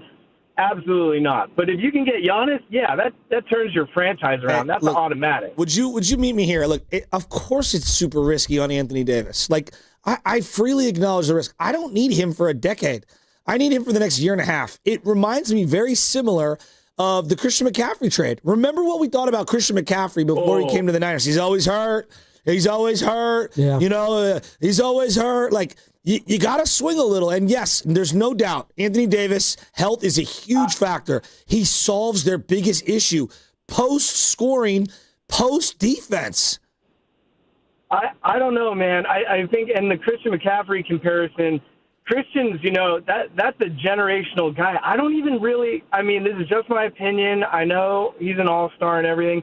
I've always thought Davis plays soft for his size. Like, I don't think he's the physical body you want down low. Like a guy like Embiid, that guy is, he's a big, mean dude the way he plays. He's more hurt than AD. Right, but I'm saying what you're saying here, if you're going to roll the dice on either one because their health's been touchy, I think the upside on Embiid being when he's healthy is higher than Davis. Because Davis, I think, plays a very soft big man compared to the style of basketball that Embiid plays. And I think what we've been missing is that physical disruptor down low. I disagree on the softness of Anthony Davis, Matt. Totally agree when with you go, Stoney. like, you don't get all defensive first team 3 times by accident. you just don't. Like, and he should have won DPOY over Giannis in 2023, 2024. Yes, yeah, he should have. He was awesome. Him. He was, and if you are a Warriors fan, you know how good he is defensively. He dominated that matchup forever. He is. That was the reason the Lakers were a bad matchup for the Warriors. Joe, even if you think he's underperformed in his career, what do you think his career averages are? Just career averages. 24 and 11. I was going to say 25 and 10. Yeah. 24 and 11. Hey, come on. This is a champion, 10-time All-Star. Shoots almost 80% from 4-time first All-NBA first team, 3-time All-Defensive first team. And yeah, I think, and Carter was in my ear and I agree, Joel Embiid's a better offensive player for sure. Yes. Defensively, I'm taking AD over him. I am. Yeah. It's not even close. Well, and I don't get Anthony's always hurt. So is Joel, but I get weirdness with Joel. Yeah, he's kind of more melancholy. Very weird. He's very Degeneration X. He's doing the suck it and getting fined for it, which I actually kind of love. We could bring that over to Chase Center. We'll love that. Boy, he's a load. And we watched Anthony Davis excel with Steph Curry in the USA Olympics. Embiid was the guy that didn't really fit. We were all crushing Joel Embiid in that. He was kind of the guy that didn't fit. No, he was the guy everyone was crushing throughout. Thankfully, he had that game towards the end to seal the deal. Both are giant long shots. Both always get hurt. Oh, yeah, Jason Tatum. Yeah. I think we got to do something dramatic. Are you doing something dramatic right now? And by the way, I told the boys in the back to find the team that has the best odds to land Giannis if there was a trade. And they found it. And this team is going to blow your mind. Might irritate you, actually. And it's sponsored by Surfside. The Golden State Warriors are back. Cheer on your Warriors with an ice-cold Surfside. Only 100 calories, 2 grams of sugar, and 0 bubbles. So it's easy to sip and enjoy. It's not a seltzer. It's Surfside, proud partner of the Golden State Warriors. Must be 21. Please drink responsibly. As a mom, comforting my family is what I do best. Vicks Vapor Stick provides soothing, non-medicated Vicks Vapors in an easy-to-apply stick, and it dries fast, so there's no mess. I use it to comfort myself and my family. Thanks, Mom. Vicks Vapo Stick, soothing comfort for the whole family. And try Vicks Vapo Shower Max for steamy Vicks Vapors when you need more comfort for yourself. Use as directed. On the golf tee, it's Skechers World Champions Cup. Watch it live December 4th and 5th on ESPN and ESPN Plus, 12 to 4 p.m. It's PGA Champions Tour golfers from all over the world. Team USA versus Team Europe versus Team International. Watch it live December 4th and 5th on ESPN and ESPN Plus, 12 to 4 p.m. The competition will be tense, but feet will be comfy. Tune in to Skechers World Champions Cup. Final round of golf on Sunday, December 7th on ABC, 1 to 5 p.m. Comcast Business is celebrating the holidays by giving your business the $1,000 holiday bonus when you switch to a gig-speed internet package. Just imagine the thousands of possibilities of a $1,000 prepaid card. Like possibility number 12, a new laptop for the office holiday hero. Or possibility number 108, smart speakers to deck those hallways. Or possibility number 192, new equipment for the new year. Or possibility number 555, Bluetooth holiday lights for office decor. Switch to Comcast Business, designed for 100% reliability with business internet and wireless connect, plus advanced cybersecurity, and now get the $1,000 holiday bonus. Comcast Business, powering possibilities. Ends 12/14/25. New customers only with 2-year agreement. Requires qualifying gig package. Other restrictions apply. Mama Bear, I hear our old Fast Track tag won't be saving us money on bridge tolls anymore. That's because bridge carpool rules are changing on January 1st. But don't worry, Papa Bear. I got a new Fast Track Flex tag. Huh? See? Mama, what are the numbers for? Well, Baby Bear, that tells the system how many people are in the car, so we can get a discount when there are 3 or more of us. We are 3 bears, and we're setting our tag to 3+. So it's just right. So now we'll keep saving money on tolls? Mm-hmm. You bet your cushy driver's seat, Papa. That'll make up for this cold takeout porridge. Yeah. My breakfast burrito is just right. Starting January 1st, 3 or more people are required for carpool discounts on all bridges. A Fast Track Flex toll tag set to 3+ is required for discounts on all bridges except the Bay Bridge and the Golden Gate. Visit getfasttrack.org for details. 1877 Cars for Kids. KARS Cars for Kids. 1877 Cars for Kids. Donate your car today. 1877 Cars for Kids. Donate your car today. Ready to get rid of that old car? Donate it to Cars for Kids. Call 1-877-CARS-FOR-KIDS to reach a friendly live agent. Donation's super easy, and your car can be picked up as soon as tomorrow. Call us now, 1-877-CARS-FOR-KIDS. That's Cars with a K to donate your car today. 1877 Cars for Kids. KARS Cars for Kids. 1877 Cars for Kids. Donate your car today. Hurry! It's your last chance to donate for 2025. Last chance! Donate now for a 2025 tax deduction. This is the story of the one. As an HVAC technician, he and his digital multimeter are in high demand. So when a noisy office HVAC turns out to be a failing blower motor, he doesn't break a sweat. With Grainger's easy-to-use website and product information, he selects the product he needs to keep everything humming right along. Call 1-800-GRAINGER, click Grainger.com, or just stop by. Grainger, for the ones who get it done. Oh, how's that flu, babe? Did you take DayQuil Intense Flu yet? Nah. I got this. Ugh, okay, I don't got this.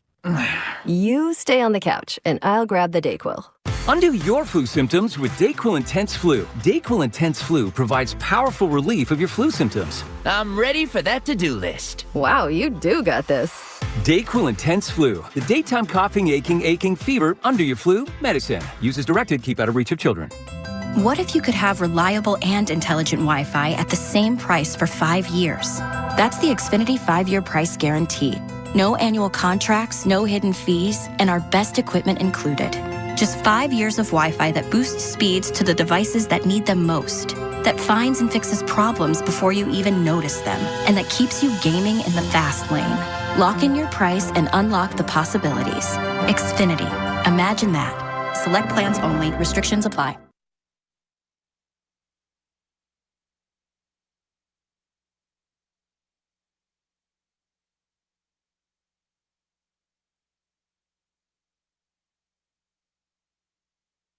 All-timer. Need you like Jaws needs a raincoat. I need you like Pods needs a raincoat. How about that? I don't think Mac Dre had that in mind. Spadoni and Shasky, Morning Roast. We're rolling. We're talking about a humbling loss yesterday and a frustrating loss because the Oklahoma City Thunder are what the Warriors had been in the past. Depth, size, athleticism, fun, could turn it on like that, can lean on the big three, their version of the big three. And you know what? If no one else had it going, that's fine. I got Chet, Shea, and Jalen Williams to lead me to the promised land. And they did that yesterday. It was a valiant effort from Pat Spencer and company. Seth Curry making his debut. I feel like that's got lost in the shuffle. That was really fun, seeing his brother cheer him on when they eventually get on the court together, Joe. That'll be fun. But right now, I don't think fans are having fun. And we're talking about it. And you threw it out. We're talking about it. If this team does indeed need to make a big splash, are you willing to part with either Draymond Green or Jimmy Butler? Because that is what it will take for the salaries to match to land a big fish a la an Anthony Davis or, getting even crazier, Giannis Antetokounmpo. And I know you are. You've contemplated it. And Sam in the back, what was it, Sam? It was Draymond Green you had. It was Draymond, JK, Pods, and Buddy Hield, and some picks, you would assume. And that would get you Giannis, correct? All right. According to the Spotrac trade machine, yes. And they are pretty good with their finances. So are you doing that, Dub Nation? I'm sure they would. I would do that because it's Giannis. And he is different. He's different, though, Joe. Giannis is to guys like AD, guys like Joel Embiid. Can I ask why? Zion. Why is he different? No. Oh, what's up? Why is there a 7? It's never going to happen. We just saw Luka Doncic traded last year. Yeah, that opens the box where craziness can happen.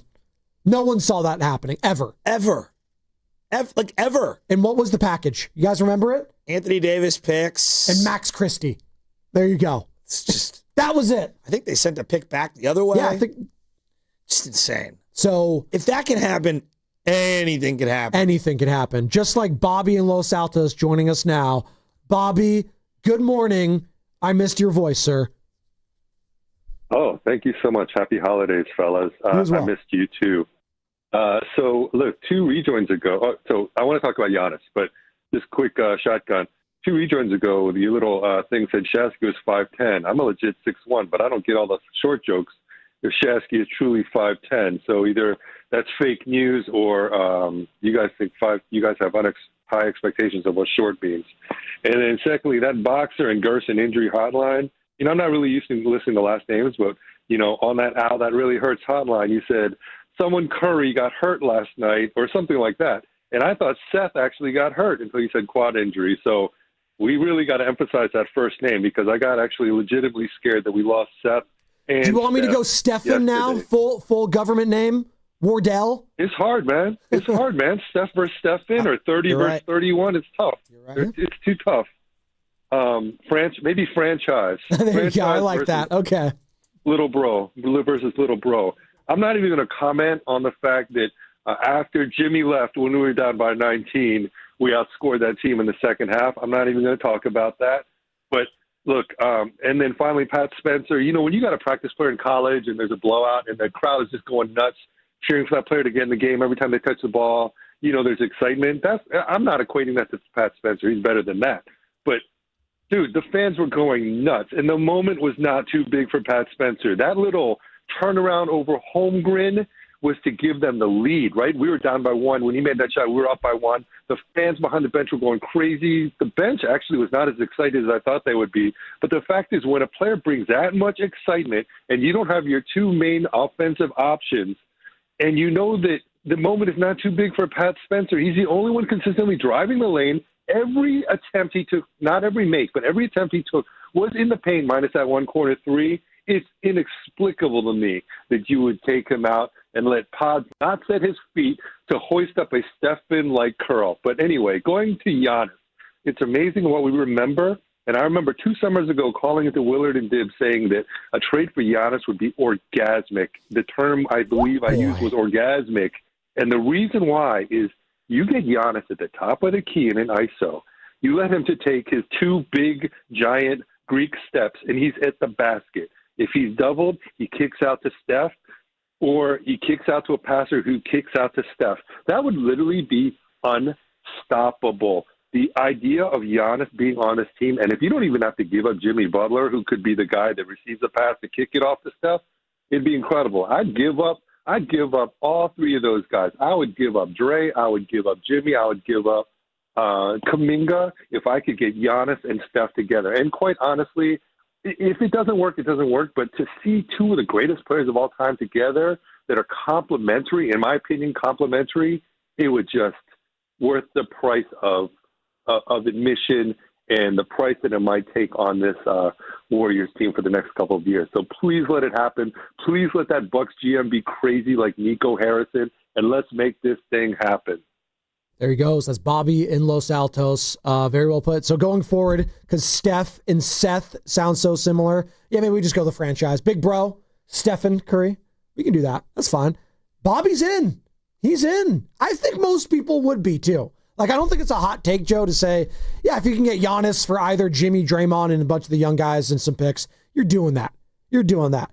You have to allow yourself to dream a little bit. It is the season of giving and dreaming, all right? You know, maybe Santa, you know, he's got a little magic, a little something up his sleeve for the Warriors. Who knows? Who knows? The problem is, if they ask Steph Curry that same question, what? We have to get rid of either Jimmy or Draymond to make this trade happen. Ooh. Who's he picking? I think at this point he's saying just get me Giannis. Whatever you guys think, right? I think he's got to be cutthroat, doesn't he? If that to be honest, I'm probably not giving Steph a vote in this one, and because I feel like he would say keep Draymond. You're going Rob Pelinka. You're going over LeBron's head. And you're going Dunleavy's going over Mike Steph's Dunleavy head. is the GM of this team, not Steph Curry, and that's probably harsh, but like that's kind of the situation I feel like we're in right now. I'm with you. You got to be cutthroat here. Maybe you got to do this deal behind the backs of everyone. You include the owners. Say, you know, Joe, if we can get Giannis, we got to get, and Draymond's got to be a part of it. You're doing it now. If we have these conversations. I don't care what Milwaukee wants, and I don't care about their needs, but that's ultimately where it goes. Why would Milwaukee do that? Well, maybe that is the best package. Who knows? As we learn this offseason, Joe, with how the salary cap structure and everyone's so scared about their finances, maybe somehow, some way it all works out, and that's just the perfect deal. Well, I was watching the Boston Celtics last night. Yeah. And Jalen's playing really well. Jalen Brown. Yeah. For them. Just overall. Cal. Peyton Pritchard's kind of fallen out of favor. You know, there are guys out there right now. You know, they're really high on Simmons because Simmons is providing a lot of that punch. I don't want Simmons. No. But I'm just saying, like, that's a team. Like, look at their starting lineup. Like, what are they doing? I know they're waiting for Tatum to come back. And are they really just going to go Tatum and Jalen and use parts around him? I mean, I love Derek White, you know, but that was just part of the article. Derek White could be a trade target potentially. Warriors. Well, if Jaylen Brown is available, I'm all in on Jaylen Brown. And God, how much is he making? Because he's making more of those guys than those guys, isn't he? But here's why I'm all in on him. Perimeter defense. Yeah. Perimeter defense. Like, they need it bad. And he's proven he can ISO score. God, he's averaging 29, 6, and 5 this year on 50% He's in his shooting. prime. He is He is a physical beast. I mean, his hairline is not in his prime, but he's in his prime. You know what? That's fine. Mine isn't either. And you know what? But you're not having what do they call it? A Beijing paint job? Well, is that what they're calling? Well, yeah, it's like don't look that up on Urban Dictionary. You just made that up. No, it's like I'm going to look this up. Get Guru on the line. Boozer used to paint his head with the Beijing. Well, no, the Boozer used to. I remember because his hairspray is what it is, but not that hairspray. Like it's almost spray paint for your hair for these guys, and it's rubbing off on jerseys, and it's become a joke. And you know what? He's a good-looking guy. Just shave it off, or go to Turkey. Do that thing. You got the money. Go fly over to Turkey. They're fixing everyone's hairlines, right? Antonio in Oakland doesn't have that problem. What's up, Antonio? Oh, man. Of course, hey, I'd rather trade Jimmy Butler for, any of these big names. As far as, Giannis, of course. I rock with Jimmy. I like his mid-range game, good on both sides of the ball. But, yeah, man, Jaylen Brown's another good one. Can score and defend. Seen him lock up Luka Doncic in the finals and all that. So I'm all willing to do that. But, yeah, man, bring anybody, man, because nobody would want to face Steph and Giannis. That'll be the greatest point guard power forward duo of all time. And that's bigfacts.com, y'all, on the real. So please do it. And as far as the other day, I remember I said something about Ted Ginn Jr. with the – go ahead. Bigfacts.com. I didn't even know that was a website. I'm going to look that up. Oh, yeah, man, on the real. But yeah, the other day I said something about Ted Ginn Jr. He ran a couple touchdowns back with the 49ers in his first game. In 2011, I think Shasky thought I said something else. But yeah, I was at that game, though, man. So, yeah, it was the facts. That was another bigfacts.com situation. Ted Ginn, 2 touchdowns. Only player ever with a punt and a kick for a touchdown in their opening day. There you go. That's Antonio in Oakland. Sky Moore, by the way, the returner this year. And I got the nosebleed seats yesterday, Chase. Did you notice that? I sent it to the group. I saw it. Who was down there at courtside? Dude. There was Ricky Pearsall, a couple other players. Why can't Sky be a part of that? See, they treat the special teamers differently. That's just disrespectful. They're a part of the team. For a second, I know we're not supposed to talk about... By the way, bigfacts.com is for sale as a domain name if you guys want to buy it. So there you go. I just looked it up. All right. Need some super chats. During the game, they showed Alex Smith sitting next to Joe Lacob. Yeah. Boy, What? The retconning of Alex Smith's glorious Niner career is the most bizarre retconning I've ever seen. I don't think glorious is the right term. I thought it was heroic at times. Not with us. He battled through some adversity. Harbaugh got his confidence back. He got his job taken from Colin Kaepernick due to injury, never looked back, and that was the right move. And you know what? Traded him to the Chiefs. It all worked out in the end.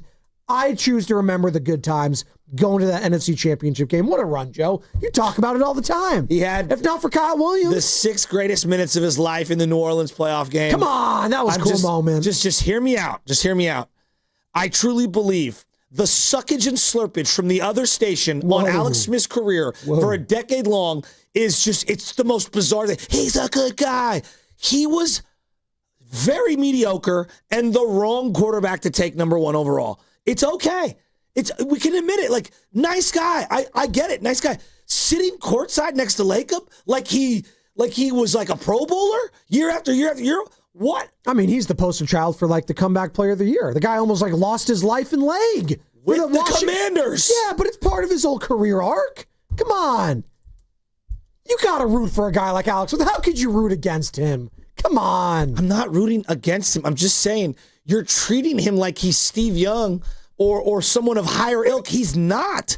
He's just not. That's all. Do you like his analysis? He's not a good guy. Do you like his analysis on ESPN? Where's Tim Rattay's spot? Where's Sean Hill's spot while we're at it? Where are those guys? Come on. Where are those guys? What moments do they have better than Alex Smith? The New Joe Orleans Staley's game. block and that run was an incredible moment. He has to throw forever to Vernon multiple times on that drive. There's no doubt about it. I'm just telling you guys this right now.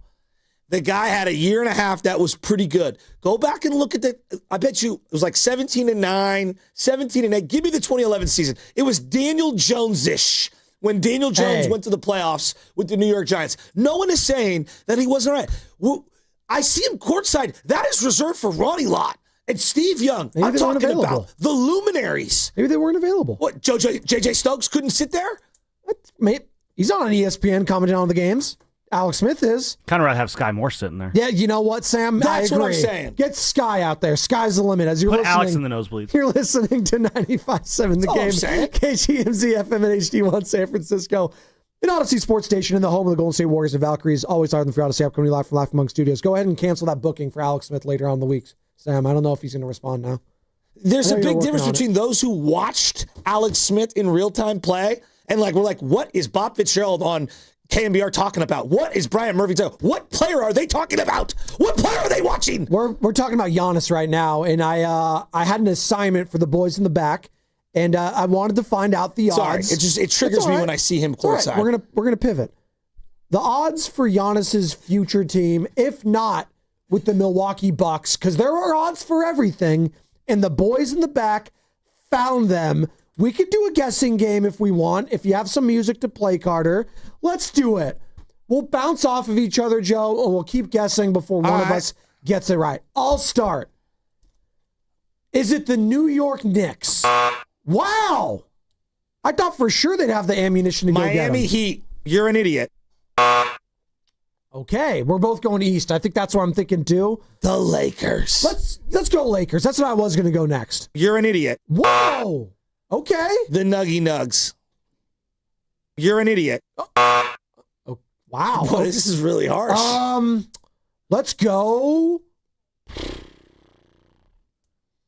Oklahoma City Thunder. You're an idiot. They have the ammunition. I just thought they'd get greedy. I don't know. Dallas Mavericks. You're an idiot. Houston Rockets. Although I will say about the Mavericks, they are one of the top 10, and if you think about it, they have the most ammunition probably to pay for. Are any of these teams in the top 10 that we said, a couple of them? Seriously? The Knicks are in the top 10. Okay, thank you. Let's keep it Eastern. The Toronto Raptors. They're number 3, actually. Wow. Well, actually, technically number 2 because the Bucks are linked to them in the offseason. Remember, guys? Remember, Sammy? Actually, yeah. I mean, this is the top team, not the Bucks. So the Bucks are technically the favorite, but it's not going to be the Bucks. So technically, they're number 2 on the list of Bucks, not Bucks teams. The Detroit Pistons. The Orlando Did we Magic. say the Miami Heat already? Yeah, I said that second. The Orlando Magic. I'm going to give you guys 2 more guesses. Not Orlando. This is a team you just would not think of, honestly. Cleveland Cavaliers. No. You're an idiot. What? Just give it to me. I'm so over this. The Bulls. Stop. You're an idiot. The Hornets. All right, you've named literally every team except for the team it is, which is your Atlanta Hawks. No. Plus 600 according to OddsShark. First man in the history of ever wanting to play for the Hawks. The Wings, I have no idea how that's even a thing. Maybe he just really wants to play with Trae Young. You know what? That's a great point. It's a great point, Sammy. Seriously? The Atlanta Hawks are the best odds? Why? Are the Warriors even on there? The Warriors are at plus 4,500. Where does that rank amongst? Like 12th. Wow, that's actually kind of surprising to me. What do the Hawks have? That's sobering. They got the guy from the Timberwolves in the offseason, right? The guy with the 3 initials. Who am I thinking of? I wanted the Warriors guy. Nickeil Alexander-Walker. They have him. Who else? Porzingis. Risa Shea. Trae Young. Zachary Risa Shea. Come on. Seriously? Is Bogdanovich still there? Now that you told me that, I do feel better about the Warriors' chances of landing him. Dyson if that's Daniels? what we're going for. The Hawks? Please. The Raptors actually have players you would want. I get it. Scotty Barnes, amongst others. When Phil Jackson told us he was going to change the NBA? Hey, for a second, he was right. He looked he was good early on. He was a unicorn. That body type. The body. Look at the body. That's an NBA champion. You show some respect. Jordan Poole had a better That's run. That's an NBA champion. Kristaps Porzingis. Don't you forget about it. If he could just stay healthy. Would you want Porzingis on this Warriors team? We're talking about trades. I mean, sure. Street clothes. Yeah, let's do it. Well, you're saying that about Anthony Davis. Anthony Davis is infinitely more impactful than Kristaps. I agree. Especially in street clothes. 888-957-9570. We're having some fun. It's December 3rd. Tough loss. Do the Hawks have more wins than the Warriors right now? I think so. They're 13-9, so yes. In the thick of it, in a tough Eastern Conference. They're the 7th seed right now. The West stinks. This is what I'm also stepping back on. The NBA kind of stinks. No, The Thunder are good. They announced 3 guys in the starting lineup for the Celtics yesterday in that tip off the Peacock. Did you watch that game? Yeah, I did. While I was feeding Coast to Coast. Little guy. Yeah. I didn't know who any of those guys were. The Celtics starting lineup? It was, whoa. I was like, huh? It was Derek White, Jaylen Brown, and then who? Jaylen Brown, Jordan Walsh, Neemias Queta. That's all. Peyton Pritchard, Derek White. You got your boy Sam Hauser. Pritchard, obviously. Sam Hauser. Yeah, I love Hauser. Hugo Gonzalez. Josh Minott. Anthony Simons. You know him. Yeah, it was the dump trade with Drew. Amari Williams. There you go. That's the Boston Celtics. It's the haves and the have-nots currently in the NBA, and I think that's what you're getting to. And there's a lot of have-nots. I don't think the Warriors are a part of that, though. I don't. When Steph comes back, let's see where we're at and assess. That's the problem, though. He's out, and then if Jimmy Butler's out, who can you rely on? Who is the third most reliable scorer on this Warriors team right now? I don't even know who the most reliable second scorer is. I would still say Jimmy, but to your point, he's not like known for that. Some games he takes 6 shots. Sometimes he takes, 15 free throws. He can fade in and out. But even in his last games prior to this, 24, 21, 18, 20, but the efficiency, I know he gets to the free throw line all the time. At the very least, that much I know. And that is an element they missed dramatically yesterday when he was gone. And when Jonathan Kuminga couldn't even play in the fourth quarter, like that was the element I was missing from JK because his shot wasn't there. I was like, man, just putting your head down and going there. And it ties us back to Pat Spencer, Joe. Like he was the only one doing that and like pulling up for a shot and getting to the lane. Their biggest problem right now, whether it's OKC or whomever, they don't have a marquee defender on the perimeter. They don't have any other guaranteed 20 points a night scorer outside of Curry. Who do you fear on this Warriors team outside of Steph? That's also part of the conversation. The playmaking of Jimmy, I guess. That's it. And Draymond situationally, defensively. I look over on that other side. He had a hell of a block. It's such an unfair comparison because every team basically comes up small against the Oklahoma City Thunder. But on top of that, I do have to compare him to the best because Warrior fans keep telling me they want to maximize a championship window with Stephen Curry. So I do have to compare him to the Oklahoma City Thunder. We do have to have this exercise. And when we have it, the Warriors come up very small. Let me ask you a simple question. This season plays out similar to last year. They go on a little run at the end of the year. They sneak out of the first round in a 7-game, win. And then they go to the second round and they lose in a gentleman's sweep, 5-1. Almost the exact same way it played out last year. The T-Wolves, I would have a... Yeah. What? If it was against the Timberwolves again in back-to-back years, I would have a problem with it. If you lose in the second round to either the Thunder or the Nuggets, it sucks. I understand. Like, I could wrap my head around that.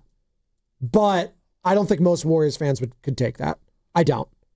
Could you? I don't think... You're one of the biggest Warriors fans I know. They got to the second round, I'd be pretty surprised today, if they stand pat. Like, barring a big move. Like, I don't see how they're going to navigate. Joe, we are at the beginning of December. They're falling apart. I'm begging for Pat Spencer to play more possessions. What's the answer on this team right now? Is the answer within this Warriors roster still 888-957-9570? You're going to get Melton back. Listen, it sounds... But what is that going to do for you to have another 6'3" guy on the floor? Well, if he could shoot and at least defend better, it does something for me. Oh, okay. But because we saw yesterday, Seth Curry's shooting that is intriguing now. Yeah. That is an element that intrigues me going forward. Because we know with Buddy, it's been god-awful. And we could actually have a shooter take more of his minutes. Great, especially on this upcoming road trip. All I keep thinking of is like, all right, so you're going to play Steph, Melton. Okay, maybe you play GP2, Draymond. Like, where? What? You're small. I know. Moody or Kuminga, you're still small. You're really small. They need a legitimate 6'10", 11, 7-footer. TJD is one of their bigs. He's been in and out of the lineup. He's 6'9". They were hoping Al Horford was going to be that guy. He's 6'9", too. I know. And he's listed at 6'8". I know. And he's 40. I know. Joe, I'm just telling you, that's what they were hoping. 39-year-old Al Horford. 888-957-9570. Is the answers for this Warriors season still within this current roster? Or do they got to start looking elsewhere? It's brought to you by Fremont Bank. Here for you, here for good. You know, covering Bay Area sports for years, I've seen athletes go through it all. The highs, the lows, and the pain that comes with getting knocked down. But when it's not just a game, when you're the one injured, or when tragedy strikes someone you love, that's where Beam Law comes in. Beam Law is the Bay Area's go-to personal injury law firm. Whether it's a car accident, a serious injury, or a wrongful death, they're there to shoulder the legal burden so you can focus on what truly matters: rebuilding, recovery, and taking care of your family. Beam Law is local, and they win, with millions recovered for clients across the region. That's why SF Weekly voted them Best of the Bay 4 times. If you've been hurt or lost someone because of someone else's negligence, call Beam Law at 415-523-5555. 415-523-5555. That's 415-523-5555, or visit hurtinthebay.com. That's hurtinthebay.com, because it's not whether you get knocked down, it's whether you get back up. Beam Law, they've got your back, Bay Area. When businesses thrive, communities score. That's why Bank of America is the official bank of FIFA World Cup here in the Bay Area. And our more than 110 local business specialists are ready to help your business win. What would you like the power to do? Learn more at bankofamerica.com/local business. Bank of America, official bank of FIFA World Cup 2026. Bank of America Corporation, all rights reserved. Imagine being the wizard of your own home. With Xfinity, intelligent self-healing Wi-Fi fixes problems like magic. It boostifies speeds to your devices when you need it most, and makes your favorite Wicked content sparklify on every screen. All while a spell of protection helps keep your family safe online. When you're out in Oz, Xfinity Mobile joins Wi-Fi and 5G to keep your phone connected from here to the Emerald City. If you had the most intelligent Wi-Fi from Xfinity, everything would work together for good. And now you can cast a spell to stop time and keep your internet bill steady for 5 whole years with the Xfinity 5-year price guarantee. No contracts or commitments, with amazifying equipment included. Xfinity, imagine that. And see Wicked for good, only in theaters November 21st. Restrictions apply. Select plans only. Xfinity Mobile requires Xfinity Internet. Jack here, with the sound of a freshly cracked egg. Sausage grilling? You busting out of your front door? Oh, hey, no rush. My 2 for $5.50 sausage croissants are available all day. Get so much more. Plus tax, limited time only. Price and participation may vary. Welcome to Jack in the Box. Ready for the ultimate red and gold game day? Laughing Monk Brewing is the place to park, party, and ride. Skip the traffic. Forget the expensive parking. Park for free and dive into an epic tailgate with mouth-watering food, ice-cold Laughing Monk beer, and every game on TV. Catch 95.7 The Game's pregame show with Lorenzo Neal and Evan Giddings. Then hop on the free shuttle minutes away from the stadium. Shuttles are first come, first served. So head to 957thegame.com to sign up and join the party. Hi, I'm Dylan, your friend and jeweler at Shane Company. As a customer service specialist, I love helping couples find their dream engagement ring. And guess what? I just got engaged, so it was fun to create one myself. First, my fiance tried on a bunch of ring styles and she was drawn to a classic diamond pave setting. Then we looked at different diamond shapes from pear to oval to cushion. She fell in love with the princess cut. At Shane Company, you can create a one-of-a-kind ring and get it in days, not weeks. Because a friend wants you to have a magical holiday proposal. Shane Company, your friend and jeweler. Hey, it's your boy Guru. Every time we put a rat on the table during our show, it's brought to you by Atco Pest Control. Atco Pest Control is a family-owned local business proud to provide pest control in the Bay Area for over 35 years. Atco uses natural methods to give you a peace of mind and keep your family out of harm's way. Quality pest control doesn't have to empty your savings either. Don't wait. Go to AtcoPestControl.com for all your pest control needs. They got you covered. This is the story of the one. As the purchasing manager at a manufacturing plant, she knows the only thing more important than having the right safety gear is having it there when you need it. That's why she partners with Grainger for auto reordering, so her team members can count on her to have cut-resistant gloves on hand, and each shift can run safely and efficiently. Call 1-800-GRAINGER, click Grainger.com, or just stop by. Grainger, for the ones who get it done. I can't believe how spotless my floors look after using the Swiffer Power Mop. No more dragging around a heavy mop and messy bucket. Now I get the same deep clean without all the work. Thanks to the powerful solution and scrubbing pad of the Swiffer Power Mop, dirt and grime don't stand a chance, and I don't break a sweat. Mic drop. I mean, mop drop. Swiffer Power Mop. Swiffer Power Mop. A smarter way to mop. Try it or your money back. Welcome back to Winter Hack Radio, the place for clever hacks to survive the season. Icy driveway? Well, try spreading sand or birdseed to help with traction. Snowy puppy paws? Well, grab a whisk, brush it off, done. Catch COVID-19? Well, just get... Actually, there's no hack for COVID-19. But if you test positive, prescription medications for COVID exist. Ask your doctor if they're right for you. Visit PfizerForAll.com to learn more. Sponsored by Pfizer.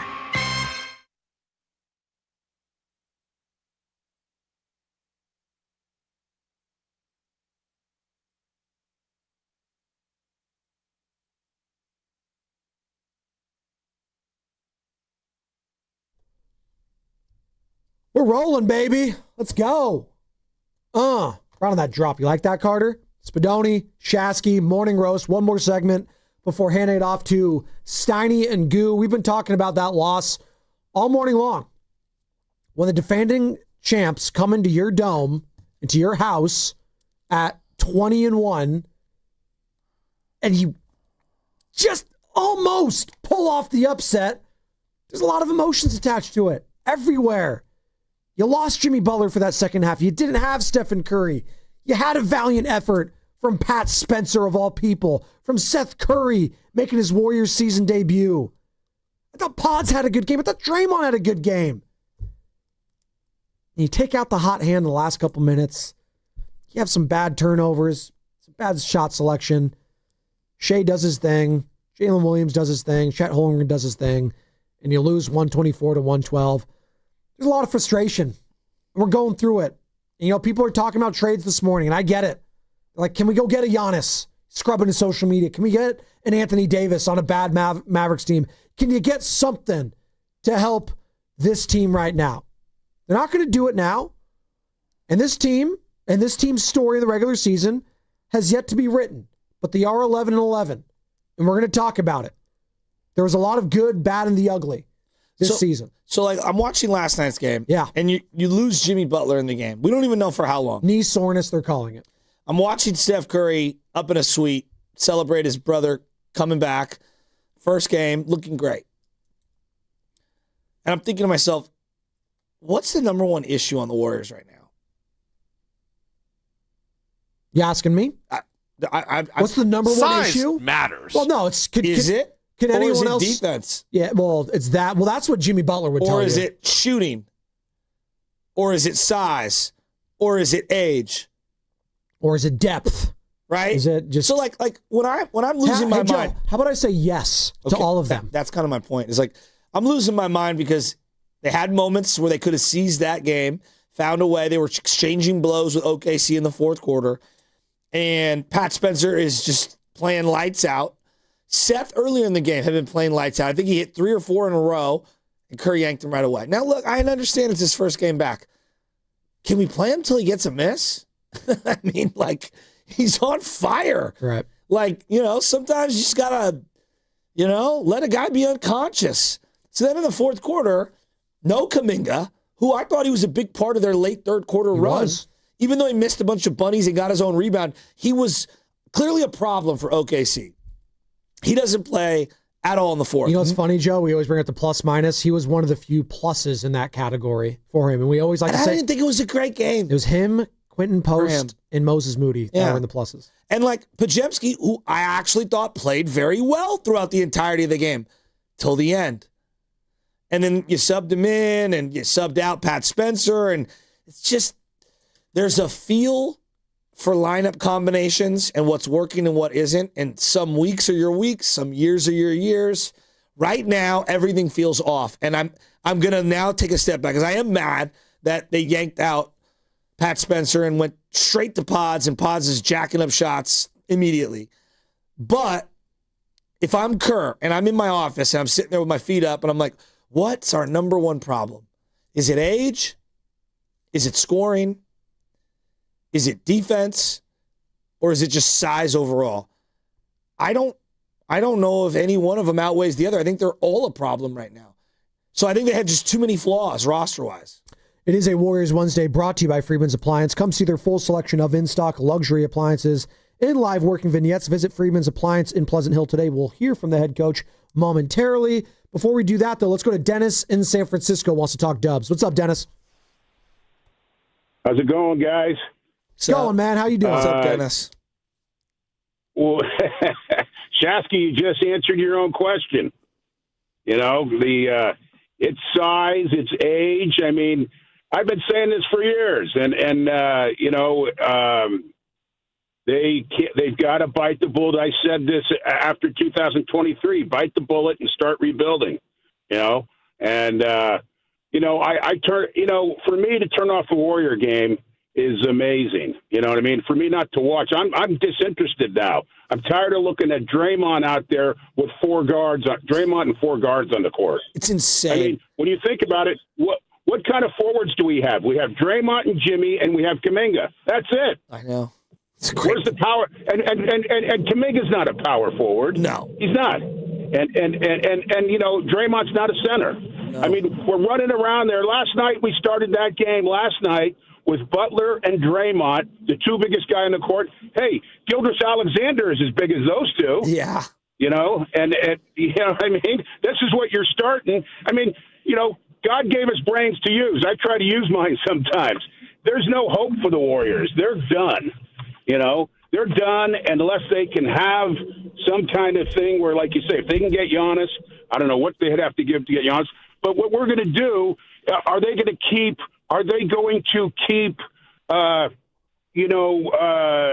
this thing going where there's no future in sight? You know, what's the future of this team?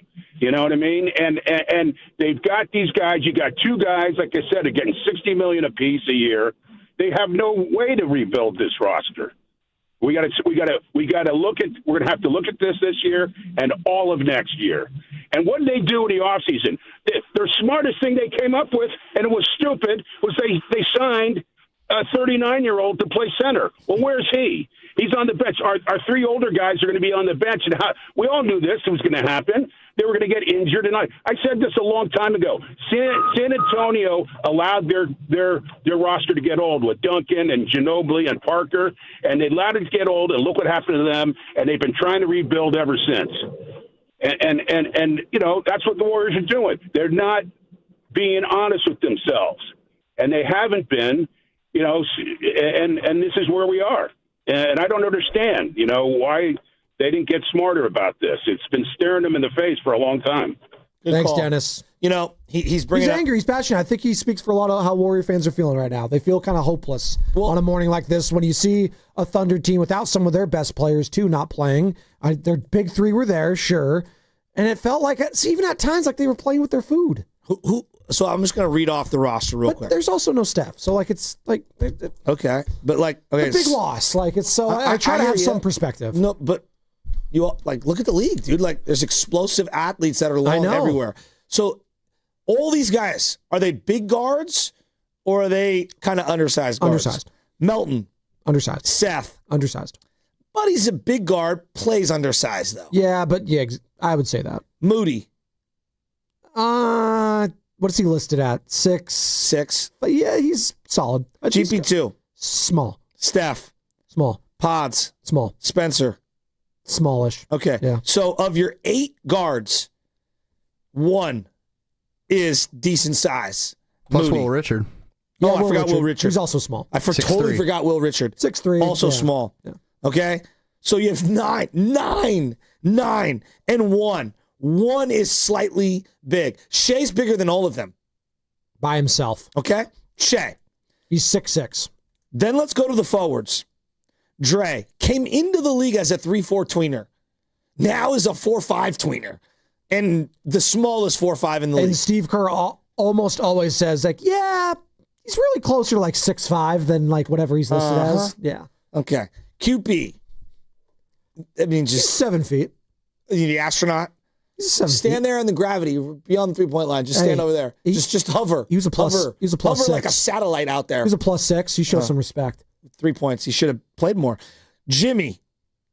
What is he? 6. Same height as Shea. 6'6". Kuminga 6'8". TDP 6'9". Horford 6'9". I mean, 1, 2, 3, 4, 5, 6. You got 6 guys that aren't guards, essentially, and one of them is over 6'9". One. This is an insanely built roster.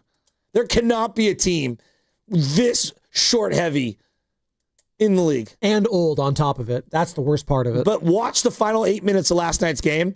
The only guy getting into the paint and scoring in the paint was Pat Spencer.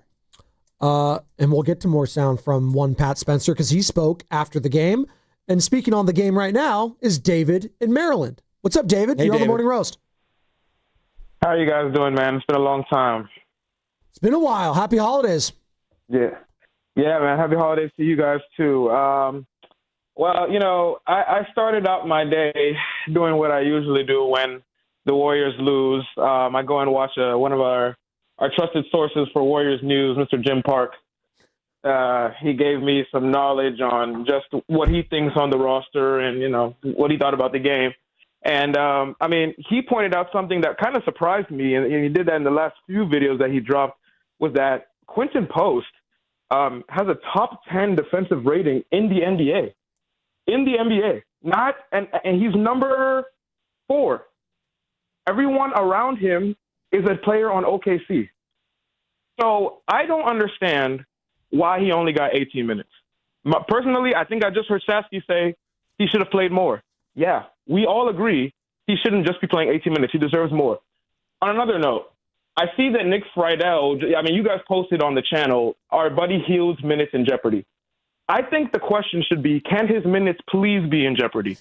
Please. We're tired. Can I stop you on Quinn We're tired Post? of being tortured. Can I stop you? I think yesterday they felt like he was getting into a little bit of foul trouble at one point, but I thought he was battling, and that's why I wanted to see him for a couple more minutes. Right. Yeah, and I agree with you. I think he just needs to play more minutes generally. I think that Buddy Hield needs to stop playing for this basketball team. I think that Brandon Pajemski is fool's gold. I think he can be good, but I think he's fool's gold. He needs to go. Buddy needs to go. Jonathan's probably most likely going to go. But I need to see Quentin Post more in the rotation. We're all tired of tiny ball lineups. And, one thing I want to say before I go is, Warriors fans aren't dumb. Like, we are actually watching the games. We know who is a viable player, who are viable players on this team. I think Cryer could be a good addition to the team. He's 6'0", 6'1" if we're being generous. I think he could be a good addition with his scoring, but then we run into the same problem of size, and that's going to be something that haunts us. I think that in our starting lineup, Post has to start. Draymond is not a center, and we cannot expect our smaller players to play out of position and excel. I don't think Steve Kerr can expect these players to excel playing out of position. I know he doesn't have that many options on the table, but it's not going to work. Thank you, guys. Good call. Thank you, David in Maryland. Quentin Post, I'm seeing it right here. Defensive rating-wise, 101.9, and he is up there in the top 10 amongst Jalen Williams, Aaron Wiggins, Isaiah Hartenstein, Quentin Jackson, who obviously Warriors fans know well with the Indiana Pacers. You got Jalen Williams. You got Aaron Holiday, A.J. Mitchell, Alex Caruso. And then the top 2, get this, Zach Edey, James Wiseman. James Wiseman hasn't even, has he played 2 games? Is he even on a team? It's not even on. Now let's talk about Buddy Hield for just a second here. So the in minutes per game, Steph, Jimmy, Dre in that order. Steph, Jimmy, Dre in that order. The next 3 guys, most minutes per game. Pods, Kuminga, Moody. And I would argue Pods, Kuminga, Moody have been wildly erratic. Yes. And didn't we all want those guys to get a lot of minutes? Yes. So if you just go in minutes per game. Early on, we were feeling great about it, actually. If we're just going minutes per game, Buddy Hield is 9th on this team. Minutes per game. Now, overall minutes, it changes because his availability, pushes him up into the top 6. You know who has more minutes than anyone on the team right now? Just overall minutes because he's been available every game. pods. Yeah. Because he's healthy. Yeah. And that is a big factor in all this. No doubt. You have to trust the people that are on the floor. And Nick Friedel, not Friedel, as our boy was saying over there, but Nick Friedel joined Willard and Dibbs yesterday and had this to say about Buddy Hield and potentially losing more minutes. Oh, can you pop me up, Carter? Well, he's forcing up these shots, and Quentin Post is forcing up these shots from somewhere else. And no. I mean, these shots are clean. They are wide open in a lot of cases, and they're just not going down right now. If you're Buddy Hield and you see the roster changes, let's say, that are taking place already right now, and you're not continuing to take advantage of the open looks that you got, you could have a problem rotationally. And again, we'll see what happens at the deadline. But that was a real part of where they thought that they could grow this year, that he would come in after being around a year, know the system, know what to do. Buddy's gotten his looks. They just haven't gone down yet. If they continue to go like that, I think Buddy could be either somewhere else or not seeing the floor much moving forward. Especially if Seth Curry is going to shoot the way he did yesterday. Well, and then also they turn the ball over. Yep. You know, Buddy's turned the ball over a lot. Who leads the NBA in turnovers per game? Like as a team? Yeah. Warriors? Utah Jazz. Okay. Who's Pelicans? Second to last is Portland. Third to last is Washington. Okay. Guess who's 27th? The Warriors. The Warriors. I knew they were going to be close there. That was disrespectful. But like that's where Buddy's they're a at. big part of that. And, Yeah. and I think about what did them in last night. Couldn't get a stop on Shea at the final 5 minutes, 6 minutes. They got shots at the rim. They got shots in the lane. They got shots, dribble, drive, penetration, kick out to a corner three. And you turn the ball over multiple And times. it's not the turnovers themselves. It's the type of turnovers for this team in particular that are truly frustrating. Because you look at the box score and say, oh, well, the Thunder had 15 turnovers too. Yeah, but you see what the Thunder are doing on their turnovers? Every single one of them, they're pushing the ball forward and trying to get that touchdown pass, which would ultimately lead to a bucket. Like those ones, like the coach Mark Daigneault will be like, all right, you know what, that one didn't, I don't mind that one. It's those lazy and careless ones that seem to be in the DNA of the Golden State Warriors in this era. It's entrenched in their DNA. Even when they were winning, Joe, they can get away with it when you have Kevin Durant, when you have Steph, when you have and Clay. Four guys on the floor who could shoot 40% or more from three. Yes. But Joe, it's also like, I've lost my mind about the three-pointer that Potts took. How about the shot where he over dribbles, leaves his feet, tries to throw back to the middle of the court, it gets deflected, and then goes the other way, bang, three-pointer right in their face. Yeah, that was the one. And then he threw one away later on with like a minute to go, right into the first row. The careless one-handed turnovers or the careless leave my feet, don't come to a jump stop turnovers, I'm going to call it what it is. It starts with Steph. When your leader plays that reckless, it's what happens. And unfortunately, not everyone is built the same. Steph is the ultimate cheat code, as many have said, Jimmy Butler in particular. Steph's not allowed to do that, but yeah, he can get away with it. Like, if you're Pat Spencer, if you're guys that are dying for minutes, Will Richard, Quentin Post, Kuminga, you can't be doing that. No. Not everyone is built the same within a current roster, a workplace, whatever. You get treated differently. And yes, it sucks that the best player is the poster child for it, but them's the break sometimes. And it's also handling the ball a lot too. Like that's, we talk about it in baseball, and you bring this up a lot. Like the top error getters in Major League Baseball, the guys that are handling the ball the most. They get a lot of range. So like the Lakers right now at the top of the league, I think they're 25th in turnovers. They're not good. Yeah, right. Yeah, but Luka holds the ball the whole time. Correct. Him and Reeves. Yeah. He gets a lot of assists, but he also will turn it over. But when you look at his assist to turnover ratio, it's still really good. Yeah. Because he's got the ball in his hands the whole time. Harden would be the same way. Absolutely. Steve Kerr talked about the team yesterday, and he didn't think they were running out of gas in that fourth quarter. I didn't feel we ran out of gas. I mean, they're 21-1 for a reason. Shea's the MVP for a reason. He goes 5 for 6 from three. The step back at the top of the circle was a huge shot, and it's one you kind of have to live with. You don't want him getting to the rim, obviously.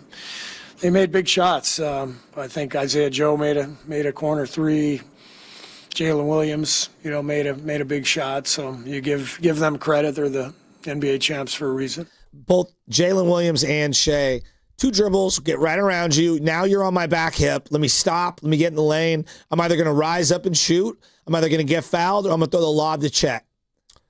That pick and pop they also have at the top of the key or behind the three-point line with Chet Holmgren, he can get that anytime he wants. Anytime. The trail three, yeah. They had some camera, like some interesting camera angles on the Peacock broadcast, because that's the one I was watching yesterday. And just the sheer size of Chet Holmgren standing next to Gary Payton II, it was almost kind of like laughable. I was like, oh my God. Yeah, but you're right now you're playing Seth, GP2, Buddy, Pods, with 6'6" Draymond, and you're expecting them to protect the paint? It's not even. In the rim? You can't. You just can't. And look, why are they in a zone? Why are they in 1-3-1? Why? Because they can't guard anyone individually. One-on-one. You just can't. And if you can't guard anyone individually, what do you need behind you? A big rim protector. So I call obvious. it the funneler. Why did Kyrie and Clay, who are not at this stage in their career great rim protectors, alongside Luka, or excuse me, before whatever? Oh, they were teammates for a second. Yes, but like Luka, Kyrie, and Clay, not the greatest defenders. No, not this stage. But what made that team so good was that they had Lively and Gafford as guys that you could funnel to the middle, and now they collapse on you. Theo's in the East Bay, wants to talk about Steve Kerr and the Warriors last night. Theo, what's up, man? You're on the Morning Roast. Yeah, boys, thanks for taking my call. Real quick, sorry about the last time I called in, man. I was out of breath. I sounded terrible on these airways, so my bad to the listeners of 95.7 The Game. But look, I trust Steve Kerr. Yesterday, he just made a mistake. Look, there's no way we get these 4 championship rings without Steve. If it was like somebody like Doc Rivers, I think he would have found a way to mess this up. I don't think anyone. One second. That's never the conversation. I don't think the conversation is, would you have won these championships with anyone? Everyone here recognizes that. I guess the question is he the right guy for right now, and is he pulling all the right strings for right now? That's the real question. Yeah, and you know what? I don't have an answer for that because this is a different roster. I don't think anybody knows if Steve Kerr is going to be the right guy. But honestly, I do agree with you guys. If the Warriors want to make a move, go make that trade for AD. I think he's the perfect guy to come in. And if we're getting rid of Jimmy Butler, bye. Go get him. I mean, we need to do it for Steph. And not only that, man, we've seen what these guys look like without Steph. We almost just took down the championship with the champions with Pat Spencer. Go make that move. Get Steph Curry some help. Cheers, boys. All right, that's the only East Bay. He's remaining some optimistic about this team. But that optimism is also getting Anthony Davis. So, the greatest coaches evolve over time. Andy Reid's offenses have evolved so dramatically based off what he's got, and then they stay with the times. There was a point at the end of Bruce Bochy where I was like, yeah, he's a little slow on the trigger. His feel for what's going on right now is a little slow. He needed a little break. And I also think that he needed to start with some fresh bodies to evaluate. Because when you keep going to the same guys over and over and over. Change of scenery helped them. Yeah, big time. Went to Texas. They won. I think, Tom Landry, I'm going back to the 80s, all-time great legend coach. After the Niners beat the Cowboys in that NFC Championship, they made it back. They played, I believe, the Falcons the very next year in the NFC Championship, strike short in season, 1982. But it slowly got worse and worse and worse and worse. And by the end, he had not evolved with the times. No. Okay? Now, he was on the cutting edge of evolving in the times in the early 70s. By the end of the late 80s, dude, he was so antiquated. He was falling asleep during interviews. Nick Saban used to try to win 13-12 every week. Then he hired Lane Kiffin. You guys remember that Alabama-LSU national championship game? That was tough watch. It was the worst watch I've ever seen. 21-0, but it was way worse. Oh, my God. But think about it. At the end of his career, he was like, I'm going to get the best OC I possibly can. We're going to go 3 wide. We're going to have Jalen Waddle and Devontae Smith, and my best players are going to be my quarterback and my perimeter players. Yeah. And that was a huge culture shift for Saban. I feel like Julio Jones was the first piece where he realized, we could be different now. Right? We could do throwing, yes. Okay. He was I just feel like Kerr is trying to grasp the same offense that he's been like searching for going back to 2021. And it's like, dude, you've got to, like, what's the next thing? Like, what's the next thing? Because you're trying to replicate what you've done a couple years ago. The league is moving beyond that. Do you see Victor? Do you see Shea and Chet? Do you see where this is going? Like, Tyrese Halliburton made the finals last year. He's 6'7" at point guard. Yeah. That's where the league is evolving to. That doesn't mean there isn't a place for a Jalen Brunson, right? But they have Cat as well. And then they have Mikal Bridges. Like, they have lots of different pieces on that team. I just wonder, like, is Steve willing to evolve his principles? And when I see 4-guard lineups over and over and over, it's like, it's not working, Steve. You've curated the roster, and Dunleavy's curated the roster to fit what was working 4 years ago. The league has adjusted. Are you ready to adjust? And it starts with roster construction, and then it goes into the coach. Well, you said it right there. It starts with roster construction, and is the answers within this Warriors team still? I have my doubts. You have your doubts. I think a lot of Dub Nation has their doubts about whether the answers to the test are within this Warriors roster right now. If he was coaching OKC, would he be maximizing Shea right now the way that Shea wants to play? This is a very unique style. I think he could make it work. I've got to believe if you give Steve Kerr this Oklahoma City Thunder team, he's making it work still. I have respect for his acumen there. Chet set a back screen. Well, they're also so much better than everyone else that where he can lean in onto the big dogs. I'm just asking out loud. I think KD had major issues with the offense. He did. Yes, he's not the only one. Absolutely. Chris Paul, I think Jimmy's kind of murmured some stuff. No one's saying you can't do what works. Occasionally, you do have to wrinkle in fresh stuff. By the way, you mentioned Chris Paul. This is the latest from Sham Sharania, ESPN. And for those of you who don't know, Chris Paul and the Clippers parted ways like overnight. Sham Sharania, quote, Chris Paul and his leadership style clashed with the Clippers, sources tell ESPN. Paul has been vocal in holding management, coaches, and players accountable, which the team felt became disruptive. Specifically, Ty Lue was not on speaking terms with Paul for several weeks. Weeks! Well, I mean, Ty wasn't even talking to the player. Ty Lue's got bigger fish to fry. Well, that whole team's a joke, right? Well, They're about to burn. Oh, but hey, we got the All-Star game there in a couple months. Hey! All-Star game, baby. Yeah! We'll all be into it. Can't do all the toilets there. You guys been to the Intuit Dome? Got toilets. A lot of them. As opposed to other arenas that don't? Hey, you know what they don't have, though? Pat Spencer. Maybe he's going to be at the Rising Skills competition. Why not, Pat? Yeah, I think we picked up our pace against a team like that. If you let them get set in the half-court defense, you've got 5 guys almost at all times that are out there that can defend. And so for us, it was about getting a little bit more organized offensively, but ultimately pushing the pace and not relying on really a first action to get us a bucket. That's a defense you've got to move side to side at least 2 times to be able to attack the paint. They're long. They swarm the paint when you get in there. And so for us, we've got to really commit to moving the ball side to side and just trusting each other. What are you laughing at, Joe? I'm not laughing at anything. That's a man that played possessed yesterday against the defending champs. He was doing step back one-legged Dirk Nowitzki in Chet Holmgren's face. Facial. Tim Roy was on it. Bobby Fitz was on it. That guy calling the game last night for Peacock was kind of on it. It's Pajemski, by the way, Jamal Crawford, not Porjimski. It's okay. We'll get there. Do you think Pat Spencer ever loses the undershirt? No, he needs to keep that. No, he needs to keep the stash, the lisp, and the undershirt. I love it all. It's what makes Pat. Dude, when you're playing rec league ball and then you have to go sell insurance the very next minute, like you got to have that undershirt ready to go. I love wicks Pat the sweat Spencer. off. The law offices of Spencer and Spencer. There's a guy His on brother's playing Instagram for who, right? There's a guy on Instagram that pretends to be Pat Spencer. And No. he'll come. He wears the Warrior Spencer jersey. He'll sit down. He'll put the headset on. And he'll be like, he's like selling insurance or whatever.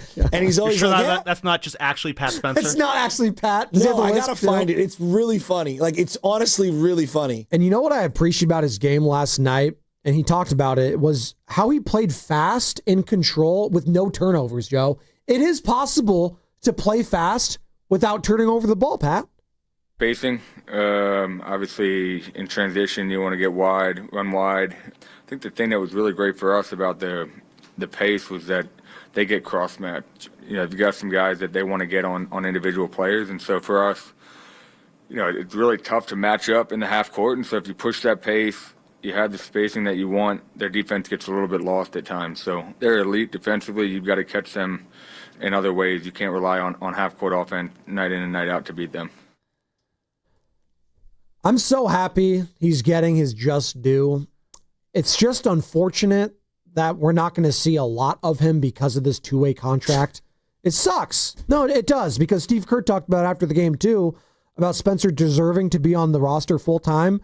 It's just, there's no space. Pat's just awesome. He's such a pro, such a competitor. The fact that he can play any role, he's the same guy every day, whether he plays, 21 minutes or zero.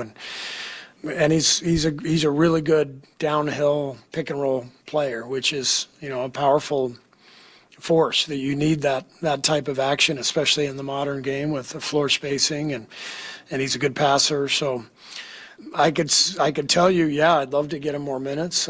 We also have Melt coming back, hopefully on this trip.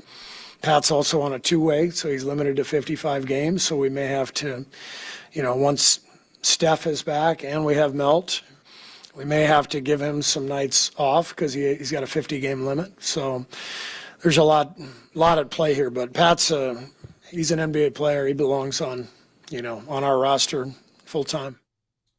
That was Steve Kerr. You're flashing your phone towards me, Joe, and you look very excited about something. It looks like we have breaking news. What? Windhorse is reporting on ESPN Cleveland. Giannis has already asked to be traded. Okay. Quote unquote, he asked to be traded already. All right. Wow. Giannis wants to get out of there. Wow. People are going to be calling. They're going to be calling. Will the Warriors be calling?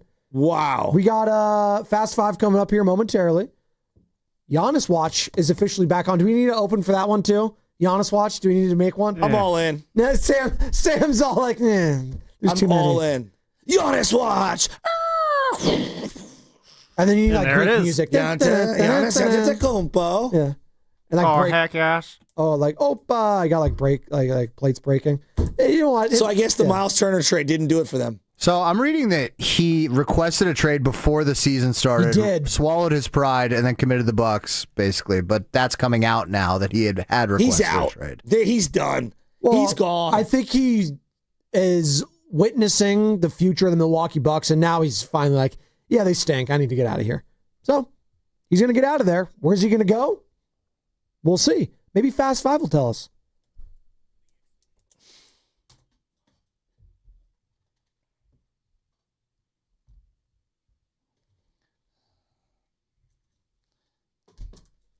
All right. If it's not the Warriors, I'm taking the Warriors off. What would be the team that most intrigues you with Giannis? None. Okay. You're not going to have No, fun I then. want him to be the Warriors. Sam, no. Team that intrigues I you the don't most. care about any other team. Of course you don't. You don't love what am you don't love the game. I really want You don't love Giannis the on game. the Raptors. You don't love the game then, Joe. No, You don't love that. I don't love the You're not on that league. I was pass at life. basketball practice last night between 7 and 8 o'clock Maybe with the that little team guy. could use Giannis. Well, I don't love the game. This guy. I don't love the game. I just tossed a question to you. I was teaching proper fundamentals of a 1-3-1. You're refusing to have fun. And unlike Steve Kerr, I had my best perimeter defender at the top of the key. You're just refusing to have fun. It's a fun conversation. Just threw it to you. I'm not giving you the Warriors. For the league's Yeah, viability. for the league, yes. For the league. What would be the best? I mean, trading him to the Lakers with Luka. No, I think the Knicks actually would be interesting. I was going to say the Knicks. Yeah. I like the Knicks currently constructed. Like at some point, if you're the Knicks, like you gotta like just go all out and try and win a title, especially with the East is down. That's what they as it did is. when they traded for Cat. What? Catmandu? Yeah, I think Giannis is probably a step up there. No, well, obviously, but I'm saying like when you trade for Cat, that's kind of what you're doing. All right, what's the team you don't want to see him on? How about that? Well, the Lakers. The Clippers. The Clippers? There The you go. Hawks. That's not the Hawks. Yeah, the Hawks be a dumb Hawks. one. I mean, then we all Well, yeah, lose. that's like ones that like those are the ones for me. It's like don't go to some. Like, yeah, like only the Jermaine Wizards. Dupree's going to be happy and young Jeezy. I'd rather see him on the Hawks than the Lakers. I don't really. And honestly, the Heat at this point, don't do it for me. Well, I mean, if They Adam don't. Silver has his way, you know where he's going. The Pacers. Where? To the Lakers, and then somehow Milwaukee will get the number 1 pick. Stop. What? Ancient Nico's on it. You guys want to know what my final thought is? He goes to Milwaukee, and then Nico hires a new Milwaukee GM. My final thought What's is, up? hey, Brian Windhorst, what's going on with Giannis? The Bucks called the Knicks and asked for an offer for Giannis. Okay? And? Because Giannis said, I want to be a Knick. So people are like, oh my God, he deleted a photo from May where he had a Bucks logo on it. Guys, he asked to be traded already. Yeah. So when's it going to happen? Well, that's the thing. So what appears is that Giannis committed himself for the season to the Bucks. That's what appeared happened. Everything he said in his mood. But the Bucks are not good. This year, when he hasn't played, they're 1-5. And when he has played, they're 9-8. So they've been 500 when he's played, and when he hasn't played, they've been getting raced. What you're asking me is his viewpoint? Would his viewpoint change? I don't know.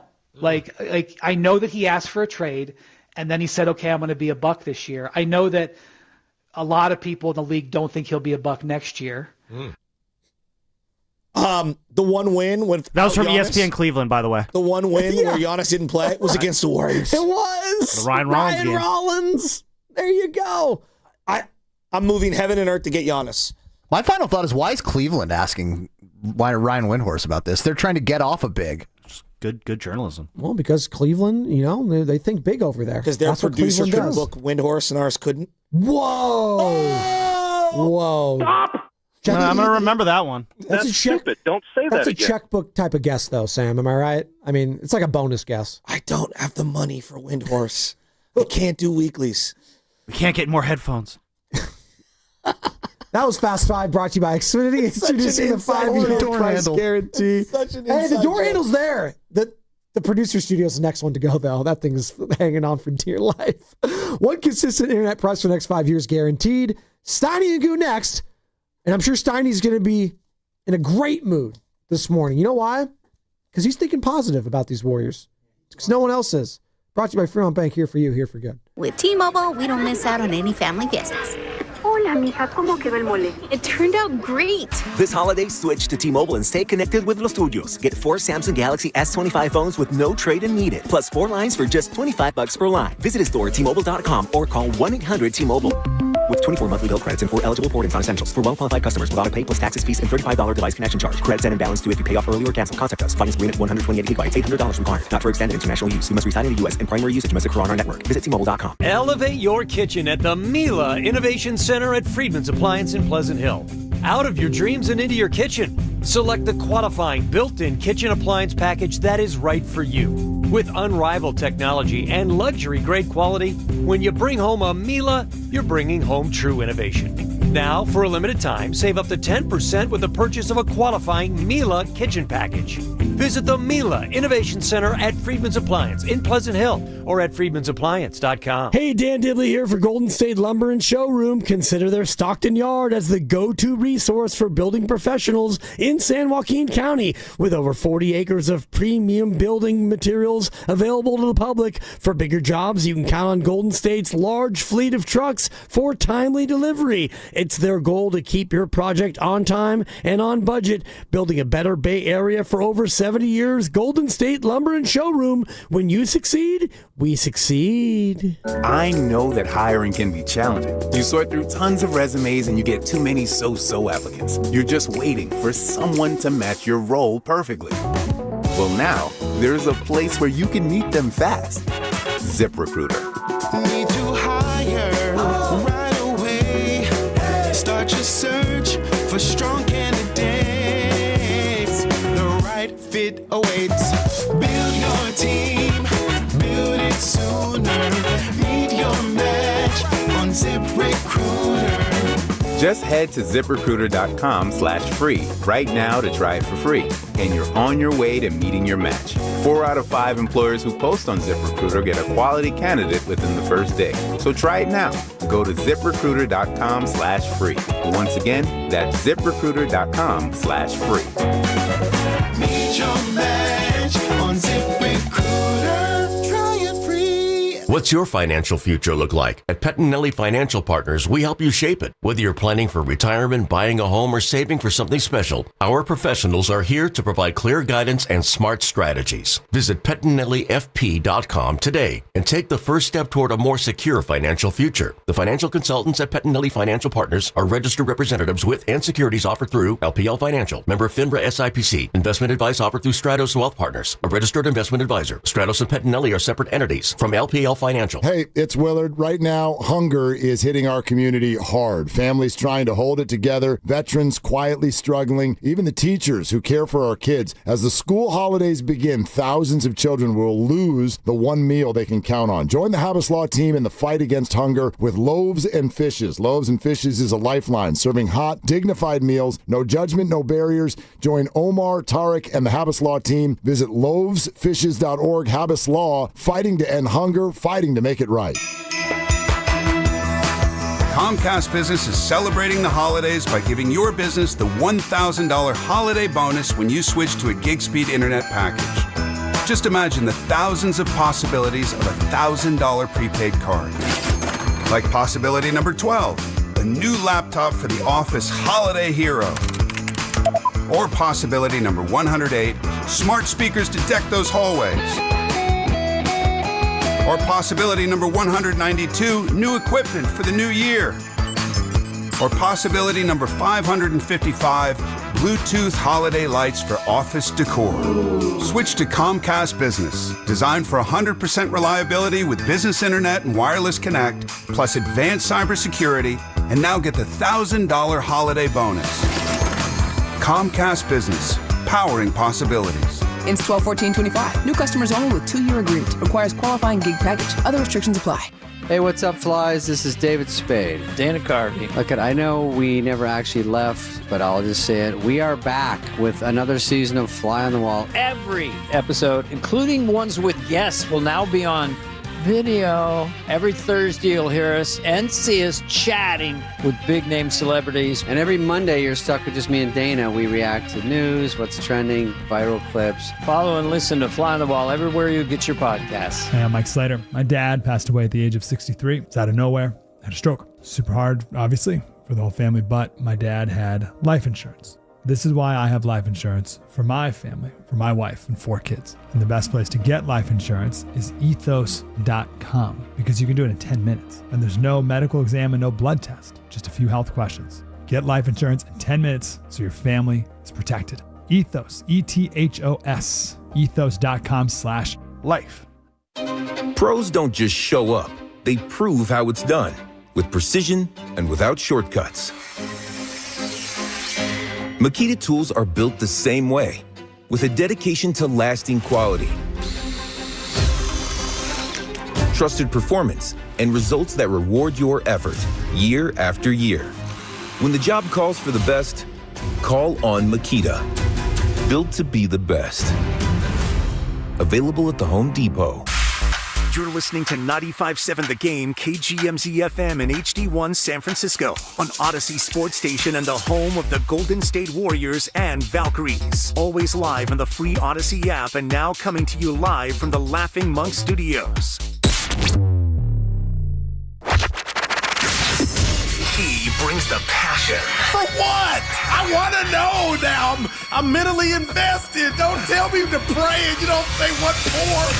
He brings the perspective. Yeah, I think they both have a great point. Get off me, text line.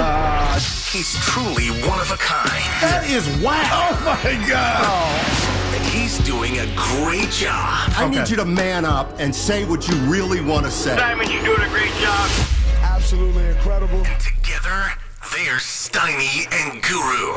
Yeah. On 95.7 The Game.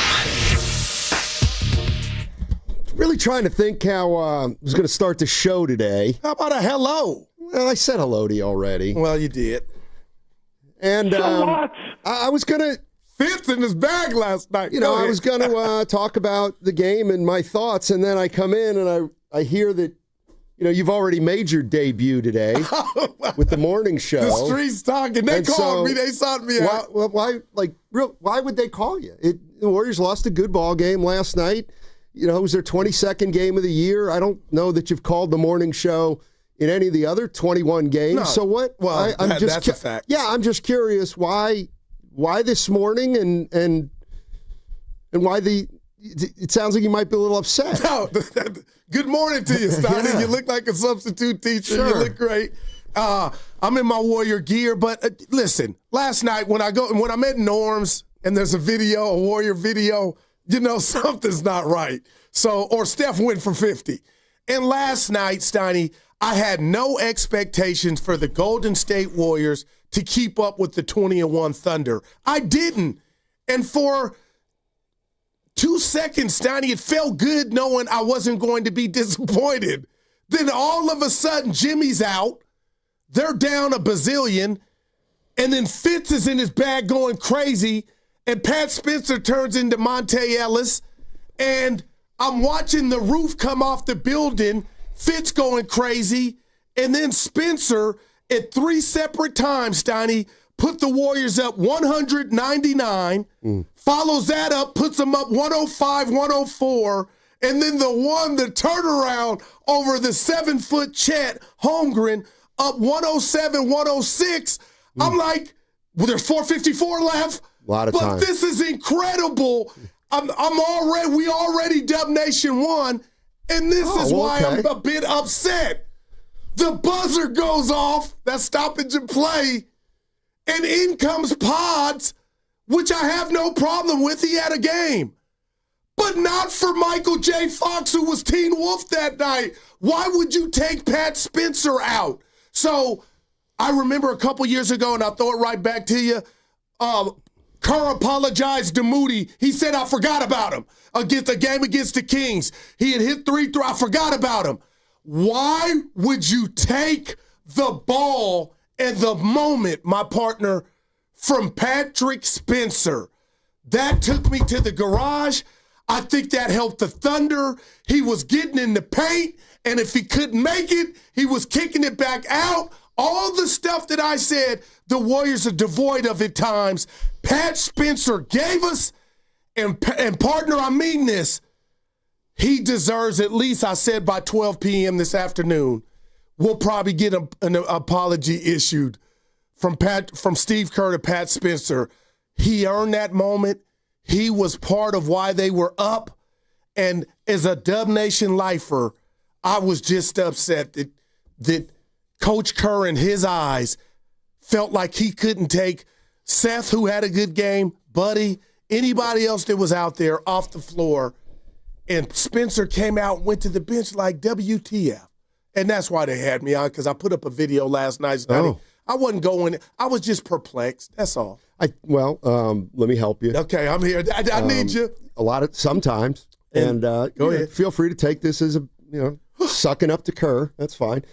Sometimes when you have bench players who don't play a lot, when they play a lot, they get tired.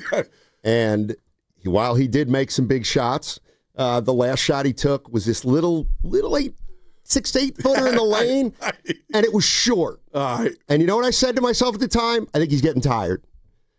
And then he came out. You're right. And then Pods took a quick 3. Oh, man. And missed it. And they scored. And Pods turned it over again. Now, this is the crux of the show. It affects performance. There you go. Talk to me. I really struggle with this kind of loss because I listen to some of the morning show, and there's some people are upset. They know that the Thunder are a great team, but they had a shot at it. I just struggle to come in on a day like today and kind of hammer this team. Oh, I'm not here for that. I'm just saying. I'm not here for that. Like, you put the ball in Spencer and Curry and Pods, and you have no Curry, and Butler's not playing in the second half, and you hang in there, and you get beat, and what'd you really expect? I got you. But what I did expect, Steiny, I'm looking at the log here, 21 minutes for Pat Spencer, and I'm not saying you're wrong. He wasn't tired, but I said that in my video and to the guys this morning. Unless he said he was gassed, Why would you take him out? You helped the Thunder. I didn't expect him to win. And I felt like the Thunder were like, oh, finally a close game. What, I believe the NBA would margin of victory, I think it's 15 or 17 points. But neither here nor there. I have another question for you, Stoney, something that was apparent to me. This team scored without Jimmy Butler 68 points in the second half. Jimmy's your second best player. I know this. But Stoney, I think for the first time in his Warrior tenure, I told you and Evan in the green room, he's a ball stopper. That ball was moving, pop, pop, pop. And again, you're not better without Jimmy Butler, but I am starting to, as desperate as I am as a fan, starting to wonder, would you dangle Jimmy if you could get an AD or a Giannis or something out there? And I am questioning the fit to where when Jimmy's out there and he was John Wayne playing hurt and he couldn't go, explain to me how this team all of a sudden looked faster and the ball was moving and you get 68 second half points. Like Those are just questions. Wow. They're not going to be damn. as fast when they play their older guys. They're just not. Wow. And, as it relates to Jimmy Butler, I always look at it from the other side. You name me a team out there right now, look around the league, okay, and what team out there is saying, boy, let's go get Jimmy Butler. Let's go get a guy who's probably going to play 45 of the next 60 games and come into our team. Like, the other thing about Butler is this is his second year here. Ideally he should be fitting in. I'm not saying he didn't fit in and he's not fitting in. I'm just saying, you extended him. He's your number 2. Steph's your number 1. This is what we signed up for, and this is where we're at right now. We're 11-11, and now we're going on the road. And Steph Curry, who they originally said was going to be out a week, is now going to be out 2.5 weeks. Oh, man. So he's going to miss the next 3 games. And we don't know Butler's availability for tomorrow. Nope. So Which we is there a technical real quick? Take your time. We certainly didn't come into this season thinking that the day before all the games we'd know who was playing or not. We knew coming into the season they were going to have many games this year where they'll determine who plays or who doesn't play or who can play and who can't play. So, yeah, we're going to go to Philly tomorrow. We don't know about Jimmy Butler, but sorry, you don't get to be surprised by that. That's interesting. And now I'm about to tell you all about my life and my summer vacations to Mississippi and Texas. We drove. We had a Datsun 210. All 4 of us. Daisy made my mother. Datsun B210? Yeah, the Datsun B210. Yeah, we had one of those with the hatchback. Yeah, the windows in the back opened like that. We drove to Mississippi. Oh. And when we took off, Norm always said, if we have issues, it might be in Oklahoma, Nevada, different states. So when you talk about the age of Steph and Jimmy, I fought you like Captain America with my shield saying, I didn't see the injuries happen in California. I feel like we haven't got out of California before the injuries to our 2 mainstays or issues.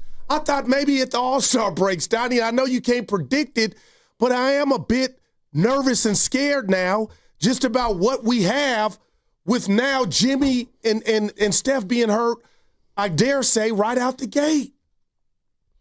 Jonathan Kuminga, what was that? Oh, boy. And his agent tweeting what's going on. Yeah, that wasn't a game for you to tweet. Well, I don't know what he meant by that. That was a top-tier defense with other Kumingas in length, and he was 3 of 10, and Coach Vallejo called me, and he was just unsure of himself. That was a bad showing from Kuminga. That I can say. That was not, you didn't look like you knew what you had in your bag, and you were unsure. But for your agent to tweet, he did bring him back in the 3rd, though, Steiny. Didn't play in the 4th. What was that about? Minutes. Steve Kerr said he's on a minutes restriction. I love Kuminga. He said he was on a minutes restriction before the game. So here's the problem. You don't get to play well in one game and then expect that you play in crunch time of that game. Wow. You have to do it. That's how you do it, huh? Yeah, like if Spencer's playing well against Philly, now maybe he earns the last 4 minutes. All right. Look, to take him out of that game with 3:56 left, and it's not about pods. It's about why. Let that dude cough up a lung on the floor. Who? Spencer, if he's tired. That dude was as hot I said an Iowa oven, Stoney. That was bad last night on my video. He was hot. Come on, Kerr, what could you have? I'm disappointed in the assistant coaches to say, hey, coach, leave him out there. Stoney, that was a moment for the kid, and he didn't get to finish. And oh, by the way, after you took him out, it went the other way. 888-957-9570 is the number. I struggle with this kind of loss. We're really gonna pile on. We gotta go. If it's Kerr, it's Kerr. That segment was brought to you by the California Office of Traffic Safety and Caltrans. And it is a Warriors Wednesday brought to you by Friedman's Appliance. Come see their full selection of in-stock luxury appliances in live working vignettes. Visit Friedman's Appliance in Pleasant Hill today. My mom, my dad, works for Caltrans. On the freeway, right next to speeding cars. Please be careful. Flashing lights mean move over. Brought to you by the kids of Caltrans. What if you could have reliable and intelligent Wi-Fi? And get this, what if you could keep it at the same price for 5 years? That's the Xfinity 5-year price guarantee. 5 years of Wi-Fi that boosts speeds to the devices that need them most. That finds and fixes problems before you even notice them. Like super intelligent Wi-Fi with a sixth sense. And that keeps you gaming in the fast lane, even when the whole family's banking on bandwidth. All your devices working in perfect harmony for 5 whole years. And here's the best part. No annual contracts, no hidden fees, and our best equipment included. Hey, let's face it, a lot can change in 5 years. Kids grow taller, dreams grow bigger. But your Wi-Fi, it would stay reliable and the price would stay put. The Xfinity 5-year price guarantee. Lock in your price and unlock the possibilities. Xfinity. Imagine that. Select plans only. Restrictions apply. 250 years ago, a promise was made to connect families and friends near and far. And during the holidays, that promise is more important than ever. That's why USPS is building a better network to meet your needs with timely deliveries, easy and affordable ways to ship, and everything you need to make your season full of holiday cheer. Our purpose is delivering your peace of mind, knowing your love will arrive, bringing joy to all. The United States Postal Service. Learn more at USPS.com/holidays.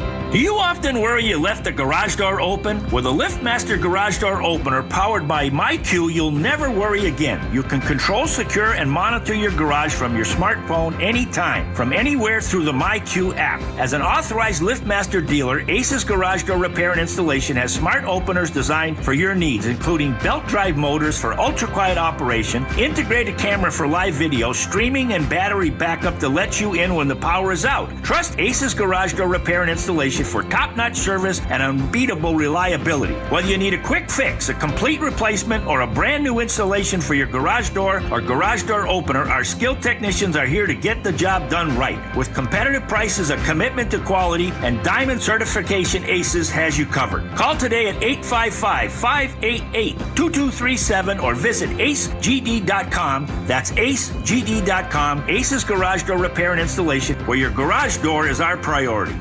Jack here with the sound of a freshly cracked egg, sausage grilling, you busting out of your front door. Oh, hey, no rush. My 2 for $5.50 sausage croissants are available all day. Get so much more. Plus tax, limited time only. Price and participation may vary. Welcome to Jack in the Box. Want to interact with the hosts but can't call? Text the Boxer & Gerson Work Injury Attorneys text line at 888-957-9570. Boxer & Gerson, Northern California's premier workers' compensation law firm, helping injured workers get their lives back for over 40 years.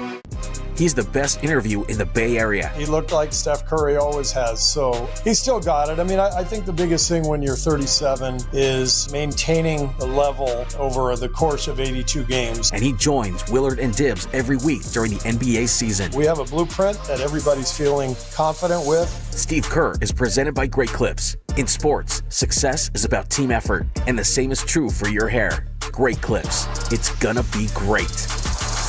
Jingle bells, jingle all the way. Nick, what are you doing? Well, Adam, Thanksgiving is over, so it's officially time for the holidays. And it's time for our Legacy Box Cyber Monday sale. Legacy Box is the most meaningful gift you can give this holiday season. It's simple, safe, and has been trusted by millions. That's right. It's our best sale of the year.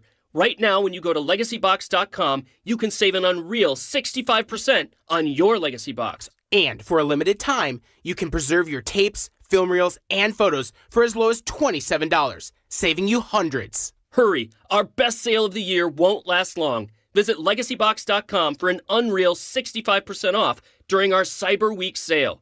With limited quantities ready to ship, this deal will go fast. Shop our Cyber Week sale now at LegacyBox.com/value to take 65% off. Buy your Legacy Box today and send in when you're ready. LegacyBox.com/value. Never have I ever called my sister from the finish line of my first marathon. Hello? You won't believe where I am. Are you running? Mile 26. I'm gonna make it. Switch to T-Mobile's 55 Plus plan and get iPhone 16e with its advanced camera system on us. Plus 2 lines for just $30 a line. Guys, I can't believe it. I knew you could do it, babe. That was amazing. Mom, how do you feel? I feel great. I can't feel my feet. Let's take a picture, and then you may carry me to the car. Share every stride, every mile, every memory on America's best network. Switch to T-Mobile's 55 Plus plan and get iPhone 16e on us and 2 lines for just $30 a line. With 24 monthly bill credits and 2 eligible port-ins on Essentials 55 Plus for well-qualified customers with autopay plus taxes, fees, and $35 device connection charge. Credits end and balance due if you pay off early or cancel. Contact us. Finance agreement 128 gigabytes, $599.99 required. Best mobile network in the U.S. based on analysis by Ookla of Speed Test Intelligence Data 1H 2025. Visit T-Mobile.com. Spencer down the right side off a double screen, penetrates out to Hield, top side to Draymond, looks and finds Spencer in the corner. Has Holmgren as his defender. Shot clock at 8. Now drives into the paint, stops, turns, fade away over Holmgren. Oh! Nothing but net for Pat Spencer. Oh my goodness! How did he get that off? Now, back to Steiny and Guru on 95.7 The Game. All right, Tim Roy and Tom Tolbert on the call last night. Warriors fall to the Thunder. What was the final? 124-112? Yeah. Vegas is something else, aren't they? Well, my goodness, I didn't even think about what was it? 11 and a half. That's just amazing. 11 and a half. That is wow. And I heard you guys talking before the game, and I said, count me out tonight. Yeah. I have no interest in betting this game, but remember what I said? I said if I had a bet, and I'm not gonna, I'd take the Warriors tonight. And I was sitting pretty all night. Yeah, I thought I was gonna send Caleb $50 Cash App. Like I really like. Oh, I that's paid right. For the I forgot win. about that. And unfortunately, they didn't close. Now, I just real quick, Stan. I think you think I'm upset at the outcome of the game. I'm not. I'm just perplexed. And we got Monty Pool, what time? 12:30 Monty Pool, NBC Sports Bay Area. I'm just perplexed as to why. And coaches make mistakes. But why would Steve Kerr take Patrick Spencer out that game, who was having a Steph Curry-like moment? He was in fuego, gave you the lead 3 different times in the fourth. Steiny, in the paint where the Warriors don't live. So that blew me away, and I guess I'm just emotional today with the rest of Dove Nation as to, do you think Kerr would do it differently if we could ask him this morning, 12 hours after the game, like, hey, coach, did you get this one wrong? Well, they asked him after the game. And first, this is what he said about Spencer and how he played last night. Pat's pick and roll game was incredible tonight. Second half we played faster. We were able to spread the floor and just get into a lot of high ball screens. And Pat was getting downhill, getting into the paint, and when he wasn't making his mid-range shot, he was moving the ball along. And once you get a paint touch like that, the defense has to react. And as I said, I thought BP did the same thing. Both guys really played great games and created a lot for others. And obviously we played faster in the second half, spread the floor more, and got a good rhythm going. Just couldn't close the game. All right, so that was Steve Kerr talking about Spencer's ball game and Pods' ball game. He lumps them both in together and says they both played well, and they played a lot faster. And so, by the way, Jimmy Butler, we got a little report on him. The leg issue, is it a leg or a foot. According to Anthony Slater of ESPN, Jimmy Butler's knee issue is not believed to be serious, so he is still to be determined for Thursday's game in Philadelphia. Steph Curry obviously will miss the entirety of the road trip. Wow, okay. All right, so Butler will find out probably game time decision tomorrow in Philly. And getting back to Spencer here, this is I didn't get it, partner. This is Steve Kerr getting asked, how do you choose a closing lineup?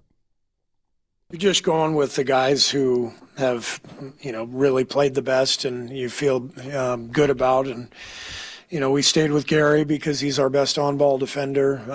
Buddy is also better defensively than given credit for. And, we wanted him on the ball and we wanted his floor spacing. He got a good look late. He was mad at himself for not knocking it down, that corner shot. But, Buddy is a great shooter. And so we were just going with the guys that we felt gave us the best chance. And, I believe he believes that, but Steiny, you didn't do that. Well, was Pat Spencer an option to close?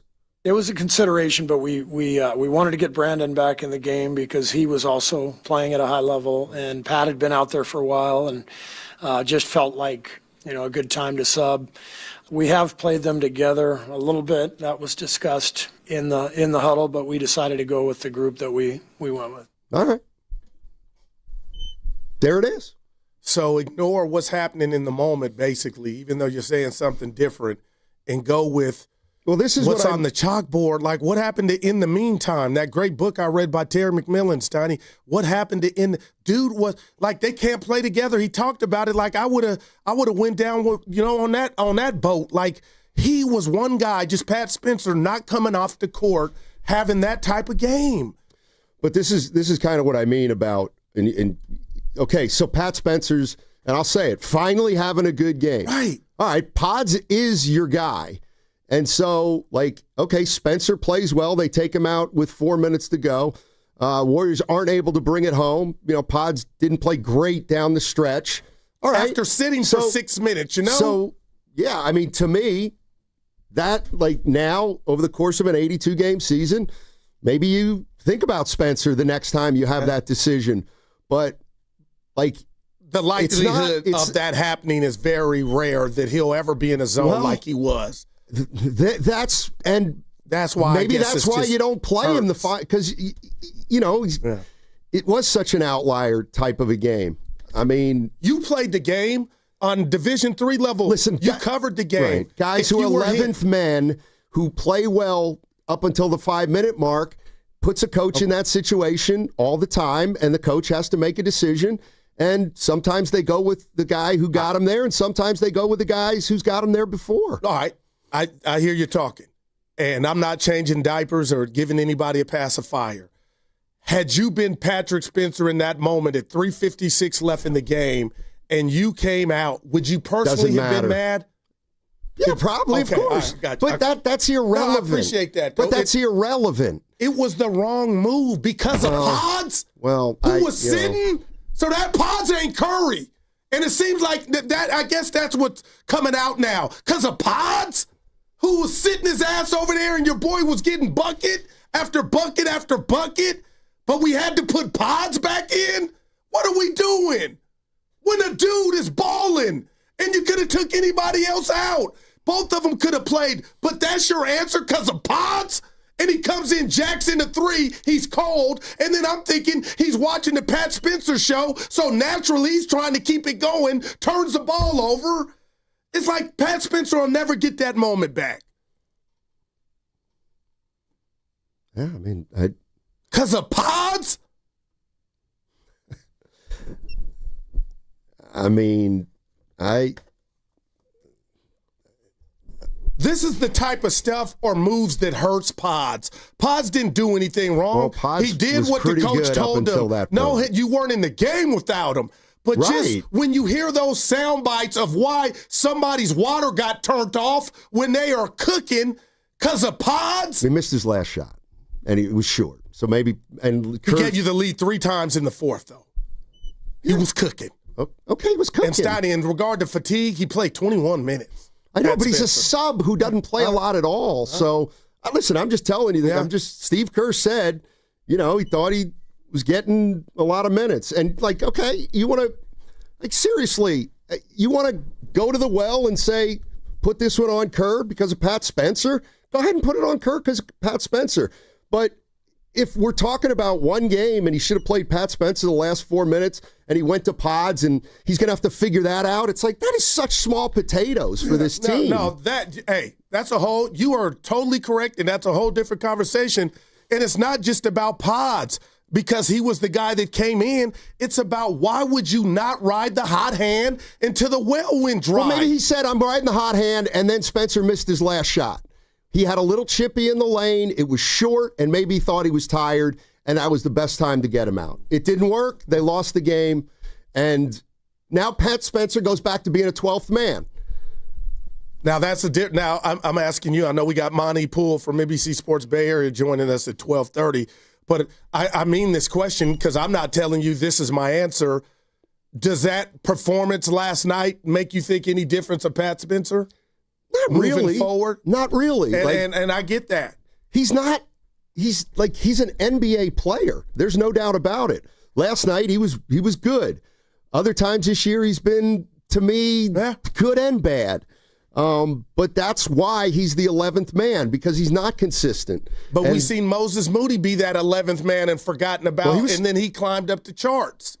We've seen progress. Listen, the only thing I didn't like about him taking Pat Spencer out is the thing that I don't like about Pods, and that is he comes right into the game, right off the bench, and he takes a quick three with a shot clock at 14. Wow, man. And then the next possession, he turns the ball over. So that makes Kerr's decision look awful. Okay. The reality of the situation is Pods, he has got to find some kind of balance in his game between, it's either it's either a dagger or it's dumb. You can't, if you have a good shot to have that bucket that puts you up 8 or 5 or to cap off a run, that's one thing. But he, for whatever reason, feels the need to take that shot all the time, those momentum type shots. He doesn't make a lot of them because they're not great shots. And then he tends to interject himself more than other players when he's in a game, and he's in games when they're close and it's late. And so it's kind of feast or famine with Pods. Wow. Let's go to Kevin in Pleasanton to get us started.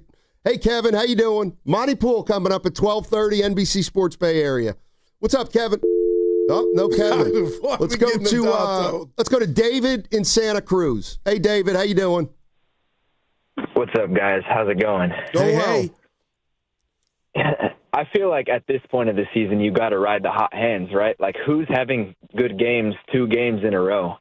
If you're going to say, Spencer finally had a good game, you can kind of say the same for Pods, right? Like, who's having good games besides the top guys at this point of the season? You got to ride the hot hand. And I feel like Kerr messed that up last night, and it has a lot to do with why we lost. That's fair. No. That's fair. Yeah. I mean, if you're going to blame Kerr for taking Pods out. Pat, you mean? Spencer out, and that you think that cost the Warriors the game, then you can obviously feel that way. Did I think it was a huge move? Not really. But then when you saw the pod, go ahead. I'm just telling you, Pods messed that up. Yeah.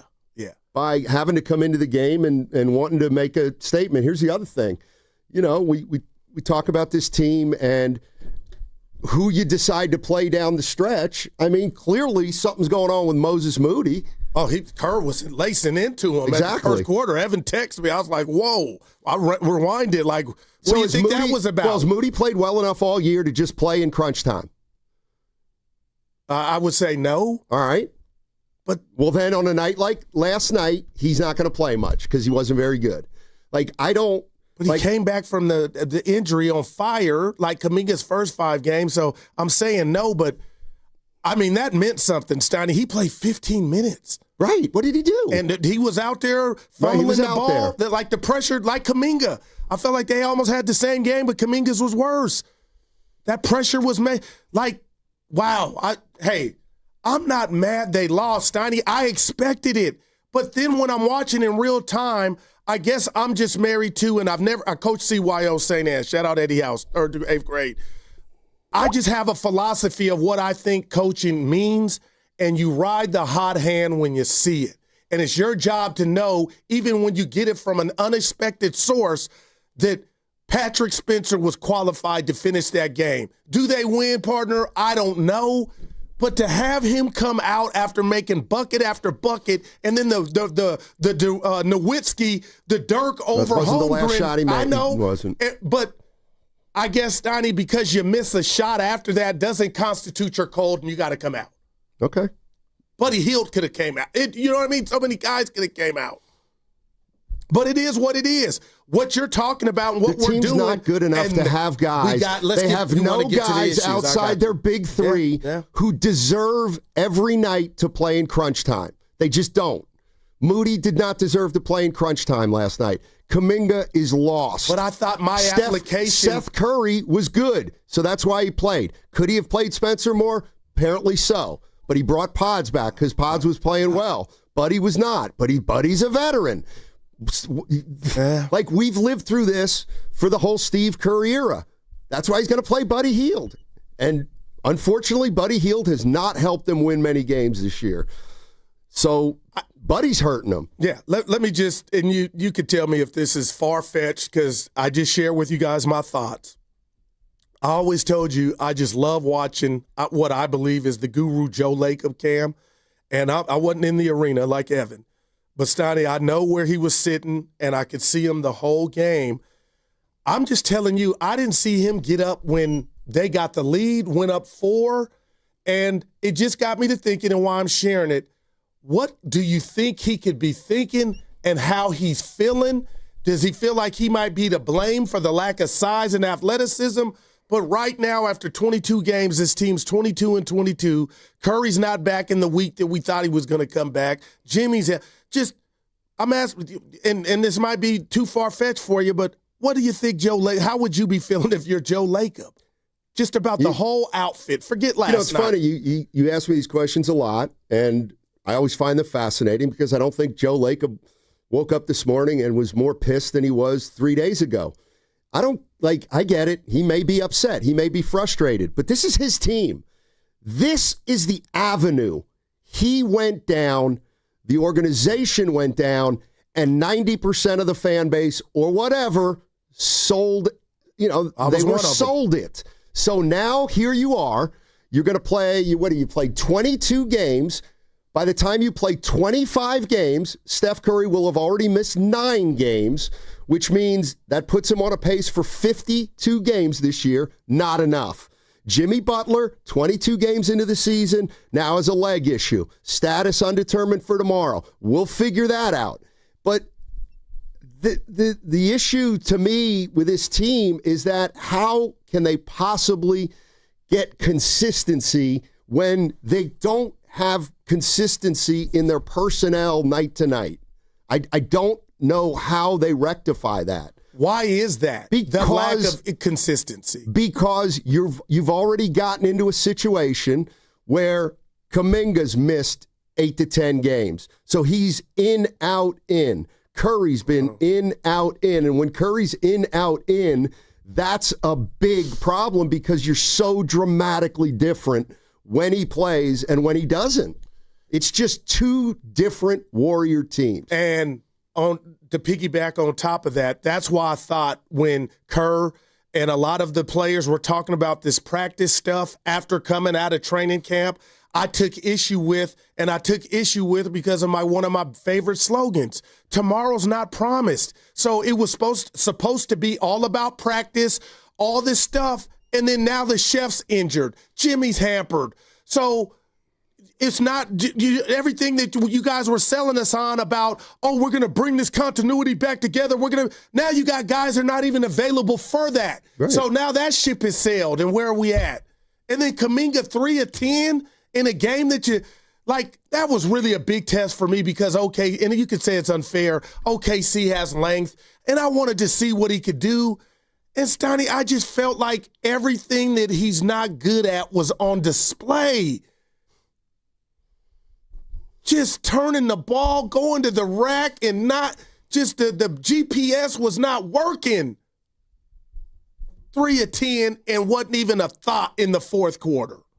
If you're going to tell me the minute restriction, I'm trying to win games. Oh, so you would have put Kuminga back in? Yeah, and then his agents tweeted what's going on. Aaron Turner tweeted what the hell's going on here. You're pissed off that Spencer is playing well and gets taken out of crunch time, but Kuminga was not good all game, but he deserves to play in crunch time. How do you make that determination game to game? I'm going to hit rewind. We got to be fair. They went on a run the late third. Kuminga was on the floor. He was a part of that. All right. So it wasn't just about scoring so buckets. Kuminga He was a part of that. Play in crunch time. He could, with this team so devoid of talent, he was it could be an option. And if I saw him give us something in that third quarter run, why not just give him a shot for a couple minutes in the fourth? Nothing there. Yank him.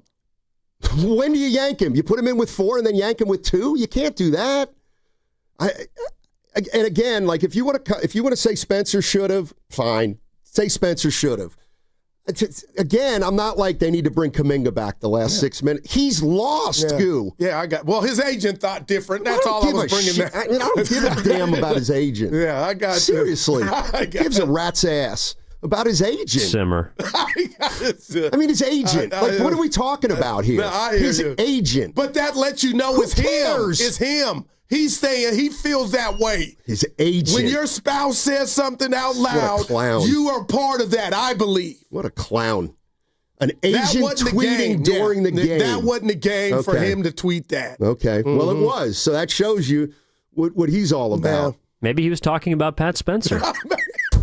Well, then he's an idiot, too, because Spencer was good. He might be right. No, like that Kurt took Spencer out.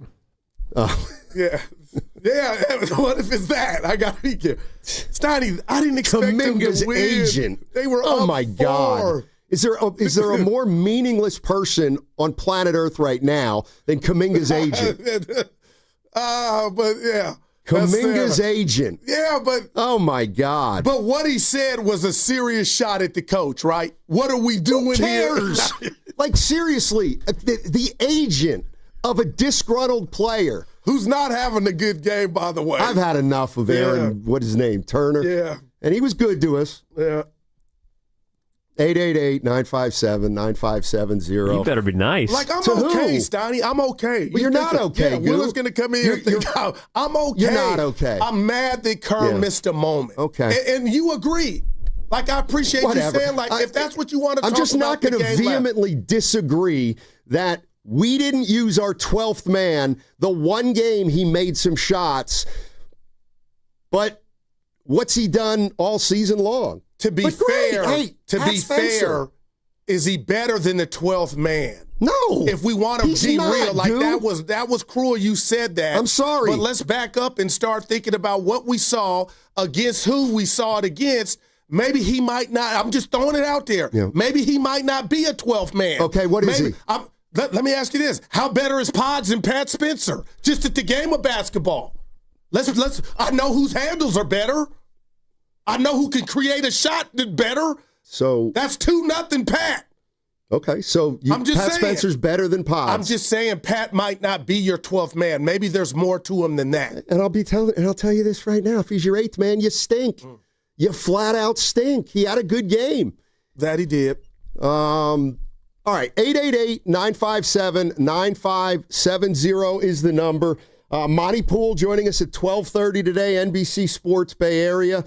And also, we have a lot of Warrior talk today. And I'm going to ask Evan this buffer on this, a little buffer? Got a little buffer on this break coming up? Okay. In 2 minutes. 888, but it's a long one. 888-957-9570 is the number. And, the Warriors, they played hard last night. The energy at the arena seemed to be there, and it's unfortunate you had to play the Thunder last night because you probably win against a lot of teams. I know that doesn't matter. All right, what's coming up on the game right now is brought to you by Fremont Bank. Here for you, here for good. And don't forget, the Warriors are going on a 3-game road trip at Philly, at Cleveland, at Chicago. No Steph Curry, and we'll find out more about Jimmy Butler probably at game time tomorrow, but it doesn't appear serious, is the reports we're getting from Anthony Slater of ESPN. Hey, tune in for Warriors Live tomorrow when the Warriors play the Philadelphia 76ers. That's presented by Xfinity. Xfinity is your home court advantage, brought to you by Xfinity. Watch all your favorite teams all in one place. Xfinity, imagine that. That's Warriors Live tomorrow versus Philly, and that segment was brought to you by Bay Area Fast Track. Starting January 1st, carpools must have 3 or more people and a Fast Track Flex toll tag set to 3+ to get the 50% carpool discount on all bridges except the Bay Bridge and the Golden Gate. Visit getfasttrack.org for details. Hey, covering Bay Area sports for years, I've seen athletes go through it all, the highs, the lows, and the pain that comes with getting knocked down. But when it's not just a game, and when you're the one injured, or when tragedy strikes someone you love, that's where Beam Law comes in. Beam Law is the Bay Area's go-to personal injury law firm. Whether it's a car accident, a serious injury, or a wrongful death, they are there to shoulder the legal burden so you can focus on rebuilding, recovery, and taking care of your family. Beam Law is local, and they win, with millions recovered for clients across the region. That's why SF Weekly voted them Best of the Bay 4 times. If you've been hurt or lost someone because of someone else's negligence, please call Beam Law at 415-523-5555. 415-523-5555. Or you can visit hurtinthebay.com. That's hurtinthebay.com, because it's not whether you get knocked down, it's whether you get up. Beam Law, they've got your back, Bay Area. Hi, I'm Andy, your friend and jeweler at Shane Company. As a product development manager, I make sure every piece of fine jewelry at Shane Company is meticulously designed for quality. From 14-karat gold chains, pearl necklaces, diamond studs, and of course, dream engagement rings. We know you can get your holiday gifts anywhere these days, but knowing your loved one's gift was crafted by master jewelers? It's a difference everyone can see and feel, no matter the price. All of our fine jewelry begins with a vision by our in-house designers. Then, we ensure each piece meets our high-quality standards every step of the way, including the smallest details. It's why our jewelry comes with our all-inclusive, free lifetime warranty that covers everything and doesn't cost a dime.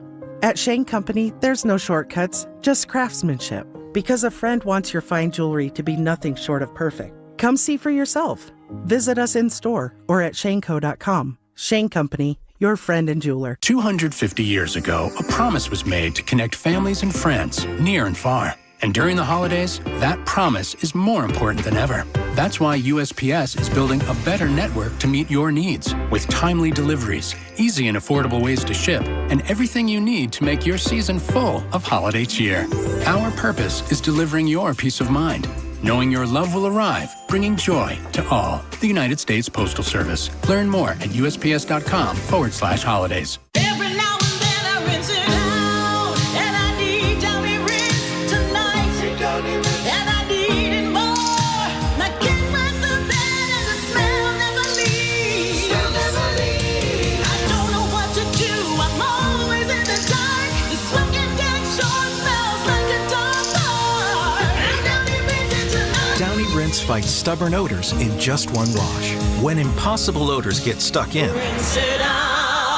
Running a business means wearing multiple hats. So if you're like me, you probably started out using your personal phone, taking client calls and texts nonstop. As my business grew, I needed something smarter. That's when I switched to Quo, the #1 business phone system. Quo works right on your phone or computer. No carrying 2 phones, no clunky landline, just one easy app you can try for free. Your team can share one number and handle calls and texts together like a shared inbox. Any teammate can jump into the conversation so customers get faster responses. And Quo's AI assistant summarizes your calls and responds to customers 24/7, so you never miss a lead or opportunity. All this starts at just $15 a month. That's basically 2 coffees. You can even keep your current business phone number. Find out why 90,000 businesses trust Quo. No missed calls, no missed customers. Try Quo for free at quo.com/sports. That's quo.com/sports to try Quo free. QUO.com/SPORTS. What's up? It's Draymond Green. I'm back for my 14th NBA season, and my podcast, The Draymond Green Show, is back too. This season, I'm breaking down games, reacting to the biggest NBA stories, and sitting down with teammates, rivals, and culture shapers. And trust me, I'm not holding back, on the court or on the mic. 2 new episodes every week, new segments, big conversations, real basketball talk for the real hoop heads. Listen to and follow The Draymond Green Show wherever you get your podcasts. We're back, we're better, let's get it. If you're drowning in IRS debt and can't afford to pay, then you need to take advantage of special IRS tax programs that are available and free yourself from IRS collection efforts once and for all. Due to the financial hardship consumers are facing throughout the country, the Internal Revenue Service has made it easier to settle delinquent tax problems. An open phone line has been established by Community Tax for consumers to call and see if they qualify. Take down this number or store it in your cell phone, but call the Community Tax Helpline at 800-269-3454. If you owe back taxes to the IRS and cannot afford to pay them back, or even if you have years of unfiled tax returns, there's no need to fear anymore. But you have to call the Community Tax Helpline today at 800-269-3454 for the help that you need. Don't take on the IRS alone. They can attack your wages, savings, pension, home, and even your Social Security check. Call 800-269-3454 for your free consultation and to see if you qualify. That's 800-269-3454.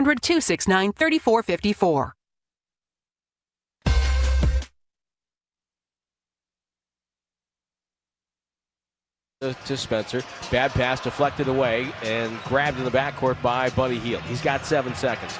Brings it across the timeline. Crossover dribble of beauty. Down the lanes. To the paint. Feeds Payton. Right side. Triple. Got it! Golden State takes the lead. Buddy Hield, playmaker? The third lead change of the game. Oh. Now, back to Steiny and Guru on 95.7 The Game. All right, Tim Roy and Tom Tolbert on the call last night. Warriors get beat 124-112. Monty Poole, NBC Sports Bay Area, joining us at 12:30. Monty! And, the Warriors went up 4. Okay, so here's how I was going to start the show, but I didn't realize that you were going to be fuming. Well, you threw it at me. That's because I heard you called in to the morning show, which means you were wound up. Well, and they so asked I figured me to I'd call give. in. Yeah. You know what's funny is, you came out and Pat Spencer. You know what I was going to come out? Here's how I was going to come out. Let's do it. All right. You could almost play the open now, but you don't have to. Yeah. I would have come out and I said, Goo, the great Don Nelson, one of the greatest coaches in our league's history, he always would make a distinction between losing and getting beat. So we'd be out, let's say, and a fan would come up and say, "Did you guys lose tonight?" to Don Nelson. Yeah. And he would either say, "Yep, we lost," or "No, we didn't lose tonight. We got beat." The Warriors got beat last night. They didn't lose that game. They got beat by the Oklahoma City Thunder, But the coach helped them get beat. Who did what the Warriors did for 5 years to teams. Yeah, I wish that fan would ask Nelly, did you help them? Did you help them get beat? Oh, well, did you make a decision He you would have regret? made some decisions stranger than Steve Kerr. And I know this is the Pat Spencer episode, but Steiny, if this were player A from Union City and he was having this game, and you deem him a 12th man with 2 guys out, I would be furious just the fact that why did you deem him the guy to come out of said game? So it's bigger than Pat Spencer. Yeah. And I am waiting for Kerr when the microphone's in his face when they land in Philly for him to double back and say, you know what, I missed that. I know last night was right after, but man. This is different, though, than him forgetting about Moody. This is him making a conscious decision with 4 minutes left. I'm taking Pat Spencer out, who's played 5 straight minutes, and I'm putting in Pods, who's ahead of him in the rotation, who was playing just as well as him when he got out. And so I'm going back to Pods, who's got more experience playing in the last 4 minutes of a game. And that's the decision he made. And if Spencer keeps playing like this, like maybe at some point he'll leapfrog some players in the rotation. But I guess last night wasn't that night. Yeah. But watching it in real time, I just got to ask it. I know how you think, so I should know the answer. I mean, what was your surprise level that they're up 4 at any stage of that game after being down 22? I thought I told Norm they might lose by 40. Like, I thought it was going that way. It didn't. They played hard. It was they played well. They were missing Steph Curry and Jimmy Butler for the second half of the game, and that's kind of the other thing too is this team is so reliant on Curry, Butler, and Draymond Green that when they don't play, the difference in the team is so dramatically different. But why did it work to their favor yesterday after Jimmy left? I guess I'm asking. Because they played a little fast. I mean, they played well. The bench guys played well. And faster. Okay. And is that transferable game after game after game? Well, I hope we don't have to find out. Is Seth Curry going to make 6 out of 7 shots? Yeah, he was good. He was a big reason they were even in the game. And he got hot at one point and came out the game. And I guess, hey, you got a pattern and you got to come out. But I thought to myself, I was like, do you want to take him out now? Can you squeeze a little more ketchup out the bottle? I mean, Seth Curry was saying that he was winded. He's got to get into better shape, but he was good. I said he looked a little heavy. Remember I take that on the thread, then he just made everything. Let's go to Aaron in San Leandro. Hey, Aaron, how you doing? Hey, how's it going, guys? Great show today. Thanks. Hey, I'm in agreement. One of the rare few times that I can agree with both of you guys. One, it's always I agree with one and disagree with the other, but I agree with both. I mean, Kerr, great coach. Probably one of our winningest coaches we have, but I mean, this is just one of the latest current things that he's done that's questionable. Taking Pat Spencer off the hot hand, when you got your key guys out, pretty much all hands on deck. But you don't take out the hot hand that give you a chance to win the game. I mean, what's your opinion on that? No, I like it. Know what it is. Yeah, no, I like it, and I'll go first because you always talk about a guy getting his, but he's not a playmaker. He's being selfish. Pat Spencer's game was incorporating everybody. He was in that paint all night, and then if he couldn't get his shot, he was kicking out. So guys were feeding off of him. Shout out Janet Jackson, there was a rhythm nation. So you didn't just take Pat out the game for pods. I thought you just, all continuity in the flow went with that substitution. Okay. I mean, Jesus Christ. It's Pat freaking Spencer. And I'm not denigrating the guy, but if we're down to criticizing Kerr for not playing the 11th man in crunch time, and I'm willing to say, yeah, he probably should have played him, but what are we talking about? The caller called. What are we talking about? And here's the other thing about Spencer. I guess he's on a two-way. They gotta keep his games down. Not that that meant anything last night. But I don't, the other thing is just because Pat Spencer's playing well one game, does he deserve to play in crunch time because he's playing well one game? In a game that Buddy you're Hield out 2 stinks. dudes, but we can't ignore Steph wasn't available. Jimmy went out. So now at that point, the answer is hell yes to me. Whoever's showing something, all right. So this is the game. Last night was one of the 4 games that the 12th man on your team helped you, and he took him out with 4 minutes to go. And so you can blame him for that. And I don't know whether Spencer would have finished 3 for 3 in the last 4 minutes or 0 for 3. Let's talk about him. How would you describe Pat as a player? Forget what you think he is and the 12th man. But no, seriously, you don't just do that, Steiny, and you're a super-duper scrub. You're not saying or talking, but you keep putting that number attached to him. He's the 12th man. Right. You and I fought over Do you think he should be a 7th man? Should Pat Spencer? I will not let one perform. Well, but then I am curious he's a 12th now. man. I am curious as to is there something more? Because Moody was in the same place, and look what he did. He's now a starter, and you and I fought. You were like, Guru Moody's just a guy. Then we did it with Kuminga. So I'm truly just asking you your assessment. And I'm telling you my assessment. If you want to say Pat Spencer should have played the last 5 minutes, that's fine. Do I think it was an egregious mistake? I don't know, because I don't know how Spencer would have played in the last 5 minutes. Do you think he might be better than you thought off of last night? You ain't going. No, he had a great game. He had a really good game. Maybe he should have played the last 5 minutes. I don't know. But, okay, what what should Spencer be tomorrow against Philly? If you're telling me Jimmy and Steph, we know Steph's out, and Jimmy's not going to play, I would try to get him some more minutes. I'm curious. And just keep in mind, what about the reward that of there was winning? a game again last night. We're mad that Spencer didn't play the last 5 minutes. Where was Kuminga late in the game? And of course, what happened to Moses Moody? We could have used he was off.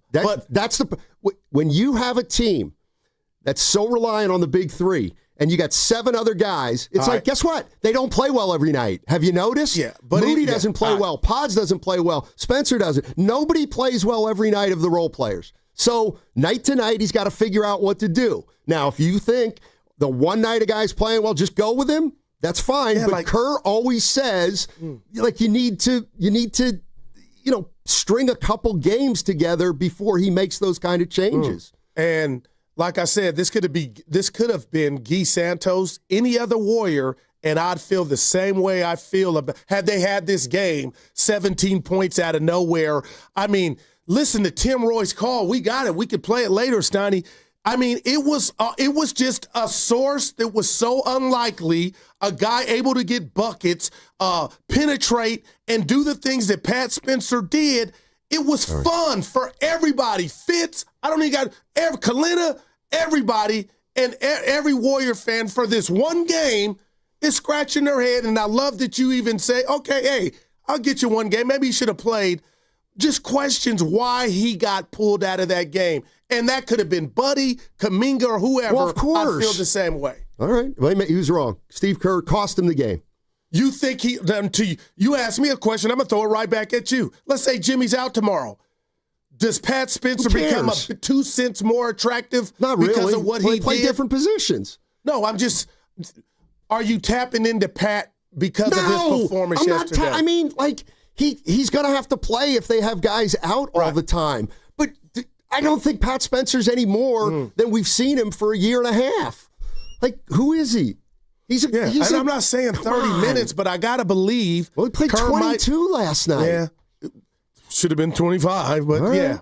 Austin in Redwood City. What's up, Austin? How you doing? Hey, I'm doing pretty good. I'm coming down Steve Kerr next for this one. He always sabotaging the moment for the players. He did it with Klay Thompson. He did it with Moody. And now he's doing it with Pat Spencer. Why would you take out a floor general that's getting a bucket and also getting everybody else involved in a moment to put in a fake-ass Steve Nash and Pods? It doesn't make any type sense. Always doing that. And another thing, and finally we're not talking about Draymond. Finally he coming through. You're taking a moment for the fans when we finally got something to cheer about other than Stephen Curry. It doesn't make any sense. And we should go get Bobo too. Okay. What y'all think about that? Yeah. Thanks, Austin. Appreciate the call. That's what you're talking about? I think it means Bowl. Oh. The guy we've been talking about for 7 years. Bowl. Yeah. Yeah, it was fun. I'm not going to, it was fun to watch somebody outside of Steph do what he did, and the plug got pulled for Pods. You comparing what Spencer did to what Curry does? No, I'm comparing that Cathedral going crazy. It sounded like a Valkyrie game. I'm comparing the goosebumps that we got when they went up 4, and I'm thinking, are they really going to lay one on OKC? Then I thought, you know what? We might win this. It's the NBA. We got OKC. They put their guard down, and at 3:56, the buzzer went off, and old Pat went to Nick Nolte mustache and went to the sideline. You're listening to 95.7 The Game, KGMZ FM and HD1 San Francisco, an Odyssey sports station, always live on the free Odyssey app, now broadcasting from the Laughing Monk studios. I guess it's all about Pat Spencer today. Well, the Jimmy injury, we got the news. This is Jimmy. I didn't even know until I got out there and I was drawing up the play with a minute to go, and somebody came in the huddle, said Jimmy's down in the training room. So, and then Rick told me a few minutes later that Jimmy was that he was going to be out the rest of the half. All right, and they'll figure it out tomorrow. He's probably be a game time decision, but the report from Anthony Slater is it's not serious, and he he has a chance to play tomorrow. So there you go. Were you at all surprised? Quentin Post, what did you see from him? 18 minutes. I mean, I like to do my check. I mean, what I saw was a team with so many good young players. It's unbelievable. That's what I saw last night. No, it truly is. What I saw is a team that quietly was missing Hartenstein, Dort, and Caruso, and it doesn't matter. Oh, man. Because they've got just a slew of players that look the same and are just it's incredible. All pretty good. Isaiah Joe is a dream.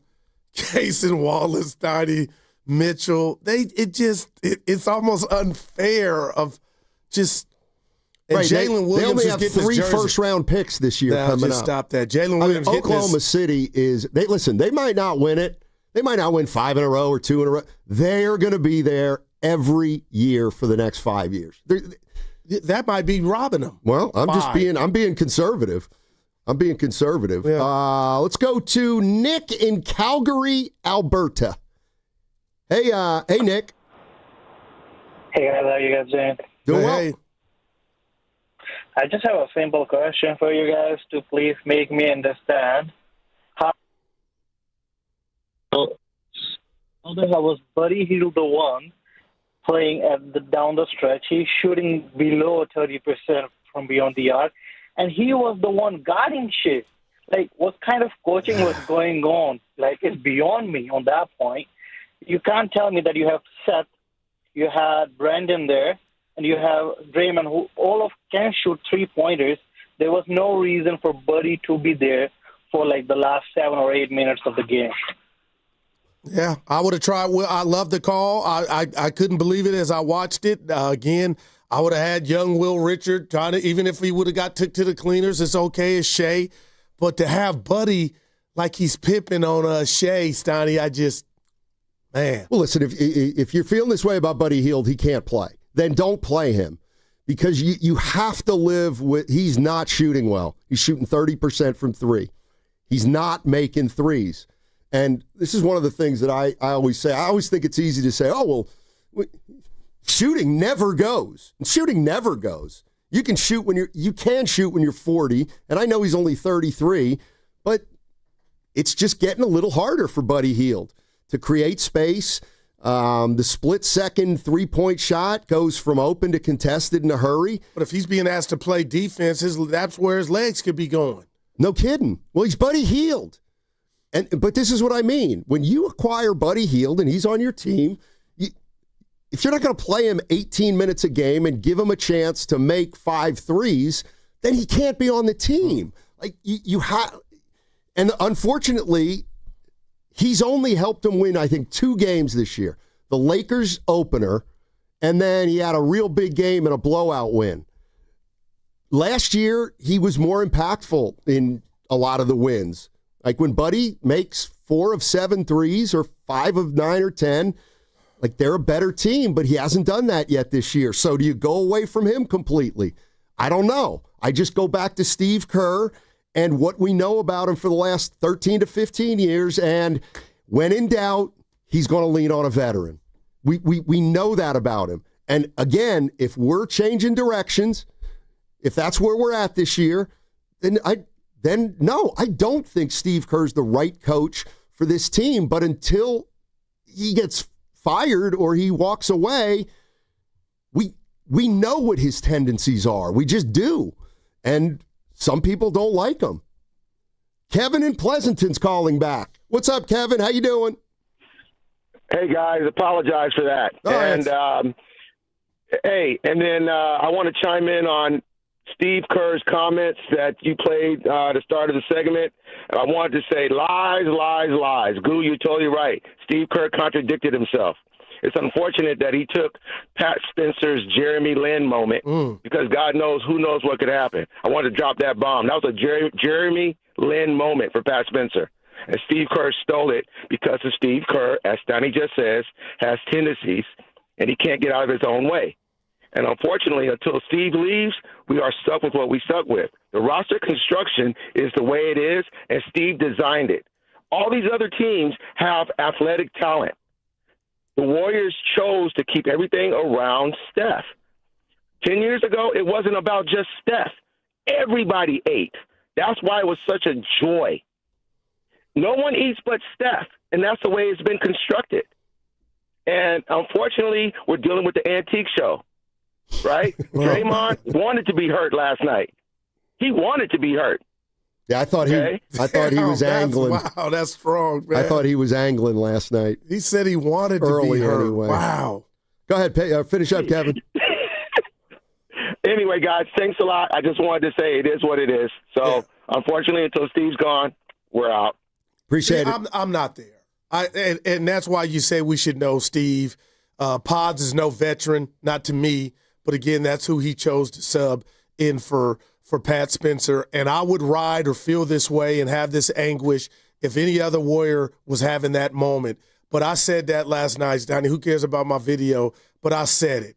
He was robbed, Patrick Spencer, of a moment that I felt like he earned. He had moments. And then it came to an end, and it changed the game and helped the Thunder run away. You know, Dominique Wilkins got the most respect in a game he lost against Larry Bird and the Celtics when they had the fourth quarter. Okay. So there are instances of games where Pat Spencer was great. They just happened to lose, but that can still be a signature game. See what I'm saying? Yeah. I bet we get an apology. From who? Kerr. If Moody got one a couple years ago against Sac, and he said he forgot about him, this one's coming. This is a hurricane. He didn't forget about Pat Spencer. He made a decision. Yeah, and I think in the moment he took the wrong guy out. Nothing against Pods. Okay. This don't help Pods either. And I know you guys, who cares about that? But this is the type of stuff that don't hurt. But see, here's where he played this game. He got wide open, took a shot, he missed it, turned the ball over. But he's going to be looked at as the black sheep as to he subbed himself in for Pods for Spencer, and he didn't. But damn, how do you take that guy that's hot like Pat out of the game, Coach Kerr? You're too smart and good. You're a made man. How? I think that's more some than of the fair. things that go into his decision you're discounting. Like, okay, what would Steiny, what would you have done? Would you have kept Spencer in? Okay, let me say that. What if I would have kept him in for now? First of all, when was the sub made? About 3 minutes and 56 seconds. He went out. 4 minutes. 4:54. 4:54. Okay, so at that time, Spencer scored at 4:54. He went out the game at 3:56. Okay, so at 3:56, when he leaves Spencer in, at that point, does he know if he's leaving him in for the rest of the game or not? That's a question you'd have to ask Steve. Okay, because my then he point is his ass wouldn't have came off the floor. Okay, well for then a he would have millisecond. had to play 10 consecutive minutes, which nobody cares about because, you know, I think that's a lot for a guy on the end of the bench to play consecutively. Okay, here's the other thing. Well, now he thinks Spencer needs a blow, but maybe he wants to keep Spencer in. But did you hear what he said? We haven't played Podziemski and Spencer together. He went to Podziemski. That cost Spencer. Could you have said, well, he should have kept Spencer in and put Pods in? Yes, he could have done that, but clearly it's a lineup they don't use a lot. So he made a decision, and it didn't work out. Yeah. But I'm also a firm believer that it could have worked out, but they still would have lost that game, possibly. But listen, I'm not going to sit here and say you've done it more was a than I great thought you would do. decision to take Spencer out. But again, to me, this has always been an age-old question. When the subs get you back into a game and it's 5 minutes left, do you stick with them or do you bring back the starters? I always thought there was a code that you ride it out. Well, what if Steph Curry's sitting on the bench? Well, it's a different story. Exactly. So it depends. And they lost by 12. That did happen. What do you mean? I mean, they didn't lose the game by 3 or 4. Like, they lost by 12 points. But they scored 5 points in the final 5 minutes of the game. But so you're saying it wasn't that close?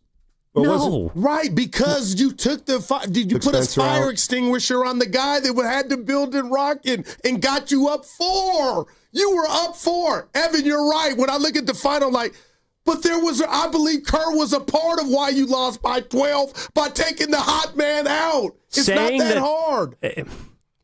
How does this sound? You could call me crazy if you want.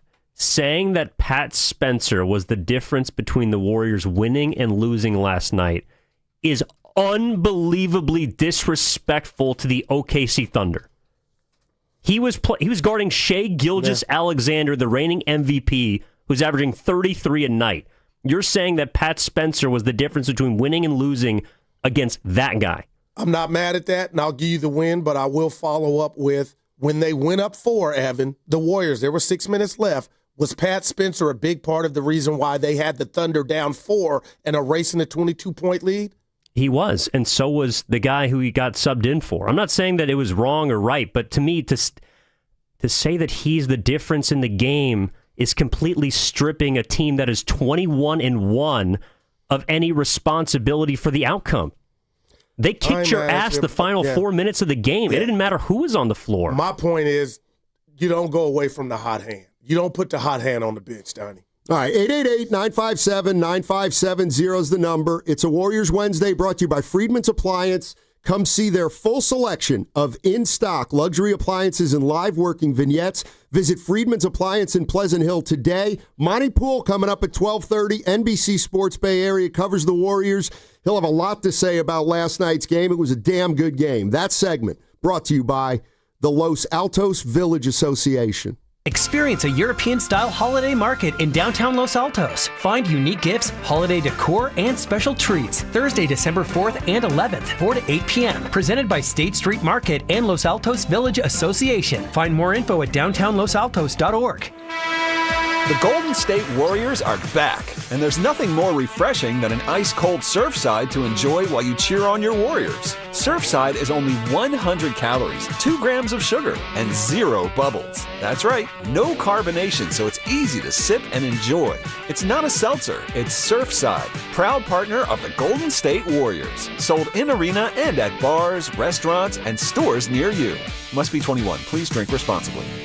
Joe Shasky here for Golden State Lumber and Showroom. Consider their Stockton Yard as the go-to resource for building professionals in San Joaquin County, with over 40 acres of premium building materials available to the public. For bigger jobs, you can count on Golden State's large fleet of trucks for timely delivery. It's their goal to keep your project on time and on budget. Building a better Bay Area for over 70 years. Golden State Lumber and Showroom. When you succeed, we succeed. This is the sound of Claire, cooking dinner at home. And that's the sound of a fraud alert from Wells Fargo, flagging a charge for a pricey restaurant in Paris. Considering Claire isn't in Paris right now, that seemed odd. To the bank and to Claire. 2 taps later, Claire says nope to the charge, and Wells Fargo is on the case. However you make money work, Wells Fargo can work with that. Wells Fargo Bank, N.A., member FDIC. Upway.co delivers premium e-bikes for riders who want power, speed, and top performance without paying full retail. Shop leading brands like Aventon, Trek, Specialized, Cannondale, Turn, and more, all up to 60% off in new or like new condition. Electric Assist turns climbs and long routes into effortless rides. Each e-bike is fully inspected, refurbished, and certified by our U.S. master mechanics, backed by a 1-year warranty and 14-day return policy. Fast delivery gets your e-bike to your door in just a few days. Discover more at Upway.co.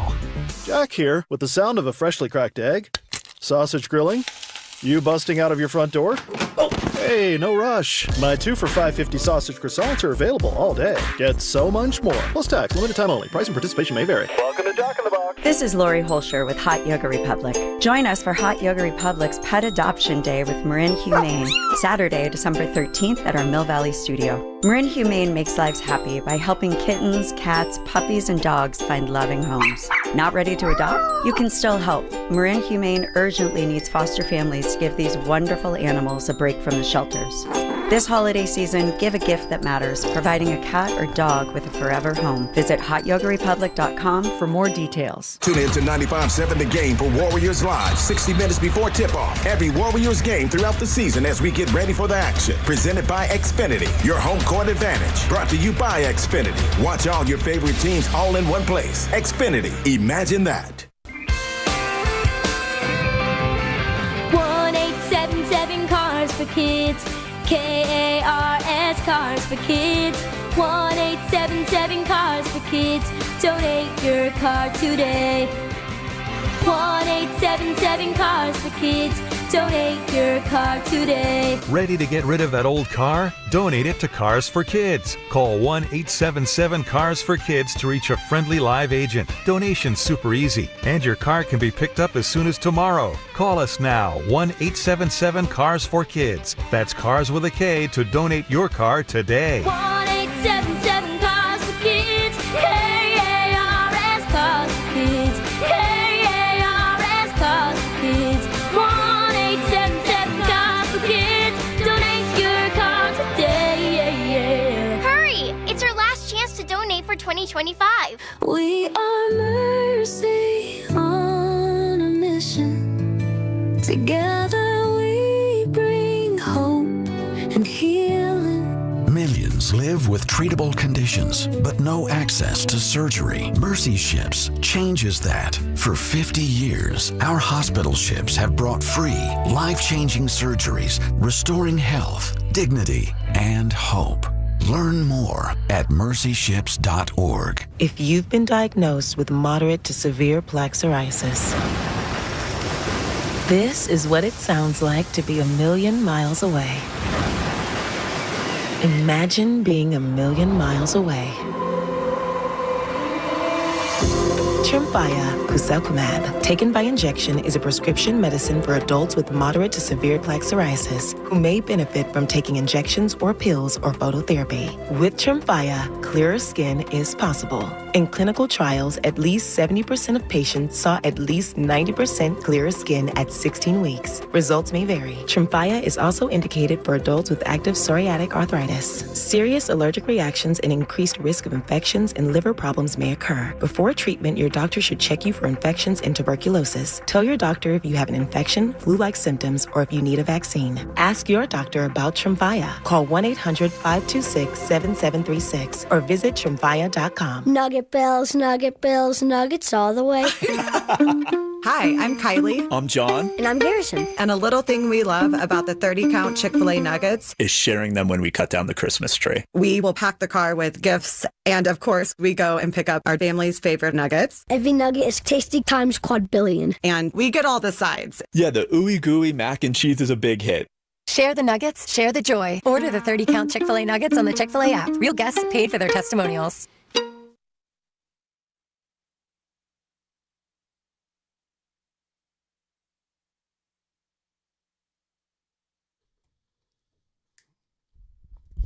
Dub Nation, this is Quentin Post, coming to you live from the Laughing Monk Studios. You're listening to Steiny and Guru on 95.7 The Game. QP! QP3.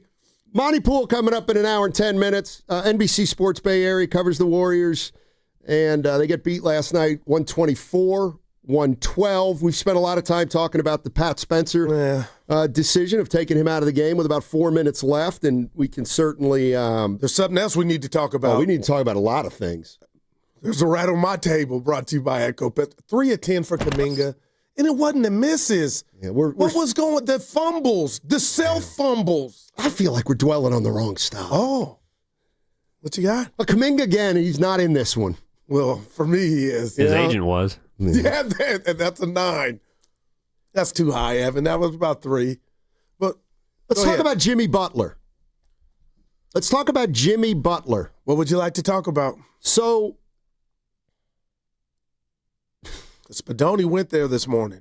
So, Jimmy Butler, I think in that game last night showed you that he's got some limitations. Wow. Go ahead. He's got limitations. I saw, yes. And I was talking to Evan, and I was like, man, Butler was, whew. And Evan said, yeah, he was, you could tell his leg was bothering him. I don't care. Like, that's the point. It's like when he plays like that, who cares if he's hurt? He's going to be hurt. He's Jimmy Butler. Like, we've got to get used to there's going to be games where he's just not effective. And I'm not saying he wasn't hurt, but the realization as they went down 22 and he was out on the court for a big part of that, a team with that length and athleticism ain't going for the okie doke, as I call it, the pump fake. So it was a labor, the pregnancy offense, Steiny. And he dribbles the ball a lot. And it's dribble. I'm a go through the lane, come back like a windshield wiper. I'm a go, come back, and the ball's not popping. And I'm not telling Warrior fans, the Dub Nation and myself, that we're better without Jimmy, but the style of play was different, and it worked to the betterment of the team. Tell me I'm wrong. You're not wrong. That ball was pop, pop, pop. Talk all you want about last year. Talk all you want about last year. Are Jimmy Butler and Draymond Green playing at the level they were playing last year? No. Okay, so you're in big trouble. But are you telling me the reason is because they got an 82-game slate, which is now 62, 61? Like, why? I need because a why. They're older. And we got to stop thinking they're going to be consistent like they were 4 years ago. That's what happens when you get older. You have more bad games than you did when you're a star. And how about Jimmy aches Butler, and pains? Exactly. You said, what if it was the leg? I don't care. It was unbelievable to me. This team got off to a 5-1 start, and people are like, we're going to the Western Conference Finals. I was one of we them. are not moving Kuminga, and oh my God, it's like, that was damn near all the hosts here at the 6 games into the year. And they were just going to stay healthy for 80 games? But not get hurt in the first 10. Everything's on the table with the team this old. Okay, so what about the depth? We got to start talking about our guy. I like him. What? Mike Dunleavy. Where's his hand in this? We got to start talking about the construct of this team. Then get on Lacob. Get on Lacob, because he's the GM. He's the guy who sets the agenda, which is anything and everything for Steph. If he tells Mike Dunleavy, look, they've been clear as a bell about what this is. It's a 2-year window. And the thing is, they might find out before 2 years are up, they ain't got it. And when they believe they don't got it, they're going to start making moves. And they're going to get off this team. They have to. Right. That's what this Guru, do you allow for the possibility that this team might not be great even if they're healthy relatively? You said no, and I was like, okay. I'm not ready to say that yet. Listen, if this ship is headed to that direction, there's going to be a move made, and Jimmy Butler is going to be a part of the move. Guru, you're out of your mind. Who wants Jimmy Butler at $55 million a year when he is declining, when he misses a fourth of every game, and when he's so integral when he does play that when he doesn't play, you've got a completely different team? I don't see it. I just don't with Jimmy Butler. What's he got left on his after this year and a half? This year and next, just like all the big three. All right. So if it ain't Dunleavy, it's Lacob, though. Like I said, I saw in the Goo Cam, he was not happy. I felt it. Who was not happy? Joe Lacob, like he wasn't jumping up like. You act as though because he's mad, he'll be able to get Giannis. Or because you can't be mad at anybody right now but yourself if you're listening to this conversation, but you got that. Who's Joe Lacob mad at? It could be himself. He better be. He better be mad at himself if he's mad at anybody. I would be mad at my coach for yanking Pat Spencer out of that game. Right. I didn't like Evan saying, they lost by 12. But in real time, we all thought a miracle was happening. When he made the Dirk Nowitzki, how much time was left? I got it right here. I was like, there's so much time. They went up 107-106 with 4:54 left. That's a lot of time. 4:54. Here's the other thing. I'm watching the game last night, and this is one where I'd be like, don't you get it? Don't you guys get it? Because you didn't type that. This is what a lot of NBA games come down to. I'm sorry. With 5 minutes to go, how many possessions does each team have at the 5-minute mark? I'd say about 10 to 15. Right. I was gonna know what that's something. called? That's called a pickup game. That's called a game of pickup up to 12, up to 11. And if you're where you need to be at the 5-minute mark, and you got your starting lineup coming back in, it's a pickup game at that point. And guess what? You ain't beating the Thunder in a pickup game unless you're up probably 7. Do you remember how many times when the Warriors were at their height and they'd be down 9 with 6 minutes to go, and they always came back to win? Okay, so that's who the Thunder I'm gonna rest are. Pat Spencer for now. I need you to tell me, is it fool's gold? Was it a one-off? I saw the Thunder with Shea out there. Jalen Williams, who's getting his jersey retired at Santa Clara tonight.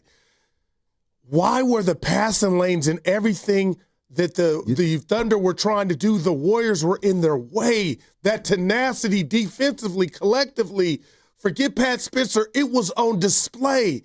Was that just... I saw a team that got up 24 or 22, and I saw another team that makes the quote-unquote natural NBA run that sometimes gets you to 6, sometimes gets you to 4, sometimes gets you back tied, sometimes you even take a lead. Yeah, up to 4. Right, and you still got 8 minutes to go. Let's go to Tommy in Sonoma. Tommy. Hey, Tom, how you doing, man? Hey, Steiny. Hey, Guru. Hey, Steiny, you're right. Everybody's barking up the wrong tree. This team is a 500% team. I predict by the end of the year we're going to be 42-42 if we keep the same team. Look at OKC. They played us so tight on the three-point line, and we threw up threes. We had no time. Every team has figured us out. We live and die by the three-pointer. If we don't get Giannis, because we do not have a low-post game, if we get him, the three-point line is going to open up. We got to do whatever it takes to get this guy, or we're going nowhere this year. Thanks, guys. I think he's talking about Giannis. Yeah, that's what he said. And I'll take it's Giannis time. No, it's AD. Okay. Listen. Yeah, how you getting them? If Giannis tells Milwaukee, I don't want wants to go to New York. Okay, well, nobody wants to come to the Warriors. Well, Jimmy did. Jimmy did because they extended his contract. But okay, hold on. If Milwaukee really looks in the mirror and says Giannis wants out, it ain't about Milwaukee wanting Jimmy. It's they have to take him almost. It's called what we shrinking. So Giannis that is would going be the NBA version of shrinking. Seriously, tell me you're kidding. I'm dead serious. Tell me you're kidding when you think the Bucks would be like, okay, the Giannis sweepstakes are on. Let's go get Butler. It would be more. Please tell me that it would be a bunch of picks too. Okay, and let me be clear about this. If you're married to Steph or bust, something's coming. I'm gonna say it right now. If you make a deal right now, and you or in the next month or two, and you do one of those deals that you thought about for the last year or two, where we'll get Anthony Davis, but we'll have to give up this guy, that guy, and 3 future firsts, I would not do that at gunpoint right now with where this team is. I can't imagine getting Anthony Davis in here. He goes down, and now all of a sudden you're not even a playoff team. And oh, by the way, how are you going to get back to being a playoff team with this old team and you don't have Pitt? I can't do it. I can't keep trying to convince myself of something that I don't believe is true, which is we're close to winning a 5th title for Steph. I can't. I'm out on that right now. But it can't look like this into the end. Somewhere else. It can't look like this for Steph and the Warriors. This is not good enough. Like, that means something. And that's why Joe Lacob, again, I don't know, but from afar, it looked like he something else was on his mind. And I'm wondering, Steiny, this is not it. Shout out Michael Jackson. This is it. This is not it. So how much, and here's the other thing. What you do you blame Steph Curry at all? Nope. Okay. Keep in mind. What would I blame him for? For getting hurt. For not being, like, I get it. He's a great guy. And he's not turning money down. All that kind of thing. But when you're paying a guy $62 and he's not playing enough, how do you get over that? In the 25... He's on a pace to miss 30. Like he missed 30. He's on a pace to miss 30. But he hasn't. But that's the thing. He's going to miss 9 of the first 25. And let me guess, Goo, you think you're sitting there saying, but he'll play 48 of the next 53. Maybe he will, but I can't count on that anymore. He's just so too far hard from your problem, though, man.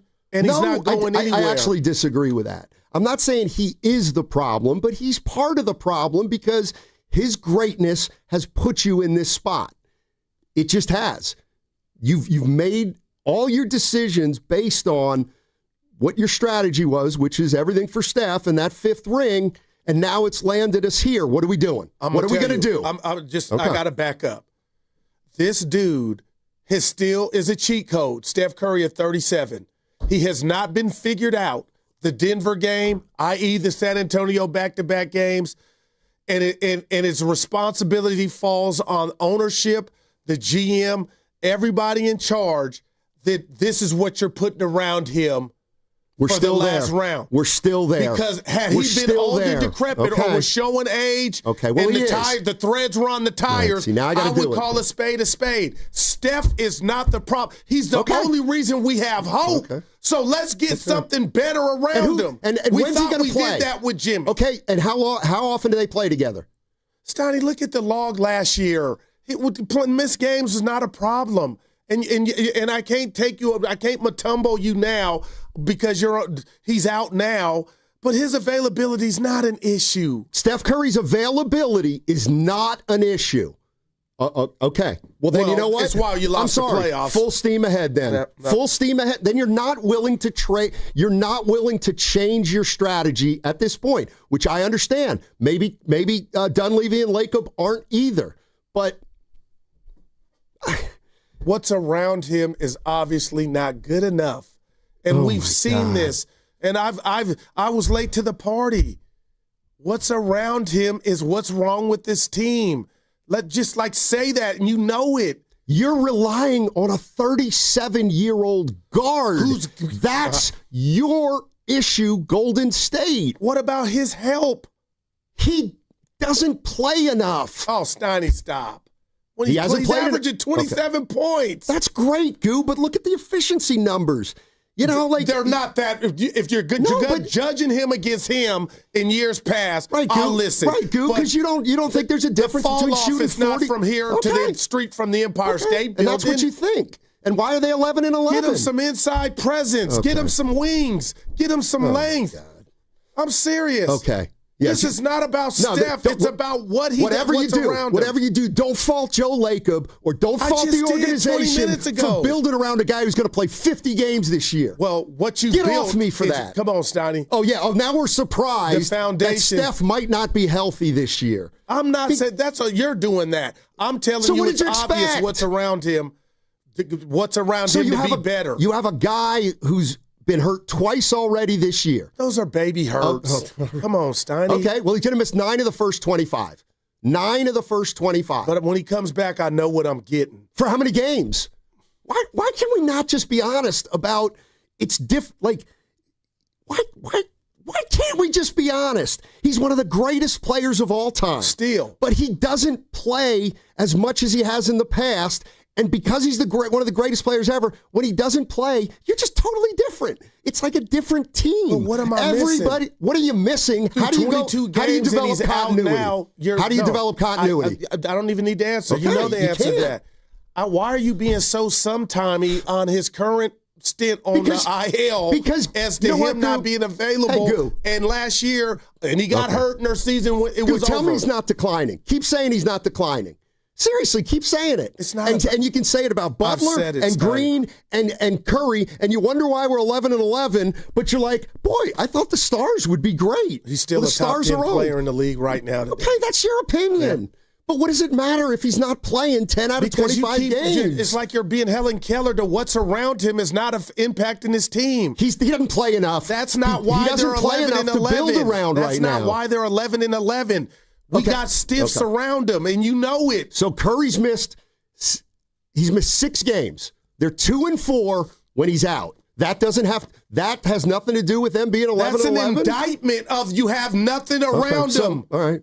And when I'm out, we have no chance. You want it both ways. That's fine. No, you're telling me something that's shining is gone faded, and it's not. How are you going to go get a player when Curry makes 60+ and Butler makes 58? If I knew how, I wouldn't be sitting across from you. Can't do it. But somebody's job is to do it and figure it out. They did the job already, and the job was getting Butler. And now they got Butler, and now people are like, let's move off Butler. Okay, good luck with that. Nobody wants Butler. But Steph is not the issue. He is part. So you don't think he's any part of the issue? He's at the bottom of my list. Okay, averaging 27 a game, Oh. and doing this with his top. Like he'll never say it. But let's take the Band-Aids off. What's around him is not sufficient enough. I'm sick of hearing that. He's 37. 95.7 The Game. Breaking news. Hey, you got it. Mac Jones? Well, if you're worried about what's around Steph Curry, he's going to have some help on Thursday because DeAnthony Melton is expected to make his Warriors season debut on Thursday after, of course, sustaining an ACL tear a year ago. So, makes his return. DeAnthony Melton, welcome back. That's per Sham Sharani of ESPN. All right. What's needed? We'll see. Yeah. We can't hurt, right? It's a 2-year Pat window. Spencer just lost minutes. Actually, that's true. It was Pods, too. Let's go to Tim in Raleigh. Hey, Tim, how you doing? Timmy. Hey, guys. Hey, guys, if you guys could please do this, and maybe ask Monty Pooh, or either if you can go back to about 3 months before Bob Myers retired, and he said in that press conference that, yeah, I can go get a big man and we can get one, but it doesn't matter if they're 7 feet or 8 feet. If the coach is not going to play him, it doesn't matter. I remember that. He said that a couple of times. So, guys, there has been a shift in the philosophy on this team. Guys, we have 8 out of 15 players who are 6'4" or under. And you guys play basketball. We've all seen it. Guys, there are high school basketball teams bigger than this team. And I don't know what the philosophy change happened. So you guys, I hear y'all talking about Lacob and Dunleavy. Guys, Bob Myers gave y'all the inside peek when he said that. He said, what does it matter if I get a 7-footer, 8-footer? If the coach is not going to play him, It doesn't make any sense. So there has been a philosophy change here that this is the way to go. Guys, we just did an alert for another 6'1" or 6'2" guard. We got 8 of them. We got 8 I know. I know. So, Goo, when you're talking about what's around the team, this team has been built in a way that Dunleavy and Kerr wanted to build it. Guys, 8, I have never seen. Guys, they look like those little kids that play at halftime on the court. They look like toddlers out there when they're playing these NBA players. This is borderline neglectful. I've never seen anything like this. 8 players, 6'4" or under in the NBA. So, guys, but Jimmy Butler is playing power forward. Draymond, who is old as dirt, that probably needs to not be doing this. He is the starting center, looks like forever. Guys, and this is a philosophy change that happened. I would love if y'all can get that press conference, and I would love if you could ask Monty Pooh, when did this happen to where we legitimately went away from any type of big man? Yes, I know we tried with Wiseman. It was a fail. But, guys, there's been other chances, and we haven't even tried to bring them in. So, please, Bob Myers gave you the inside look. Maybe it was the philosophy changing back then that probably led to him maybe leaving and realizing, you know what, this is not going to work. Maybe he did want to go a different type of route and see which way the NBA was going. But, guys, I can tell you, y'all see what I see. Yes, we can pack in a zone and get in the passing lane. But, guys, drive down the middle, throw the lob, and the big man is going to score with ease. Chet Holmgren did it. Klingon does it. Everybody has done it who plays the Warriors. We are not set up to compete with teams in this league right now. Tim. And so we can sit here and argue whose fault it is. Right. But Mike Dunleavy and Steve Kerr put this team together this way, and they knew that they were going to have 8 players at 6'4" or under. Appreciate it, Tim. And, the directives come from Lacob. This is from Super Chat, Alan Day Sr., $5. This is from the YouTube chat. Golden State Warriors have no identity with or without Steph. That's a coaching problem, not a player problem. This team started to die the moment they leaned into Kerr. Okay. I get that Steve Kerr right now is probably in a transition period. But, I feel like when Joe Lacob says we're close to a title and we can win another one for Steph, that is a strategy, obviously, and they're going to go down that road.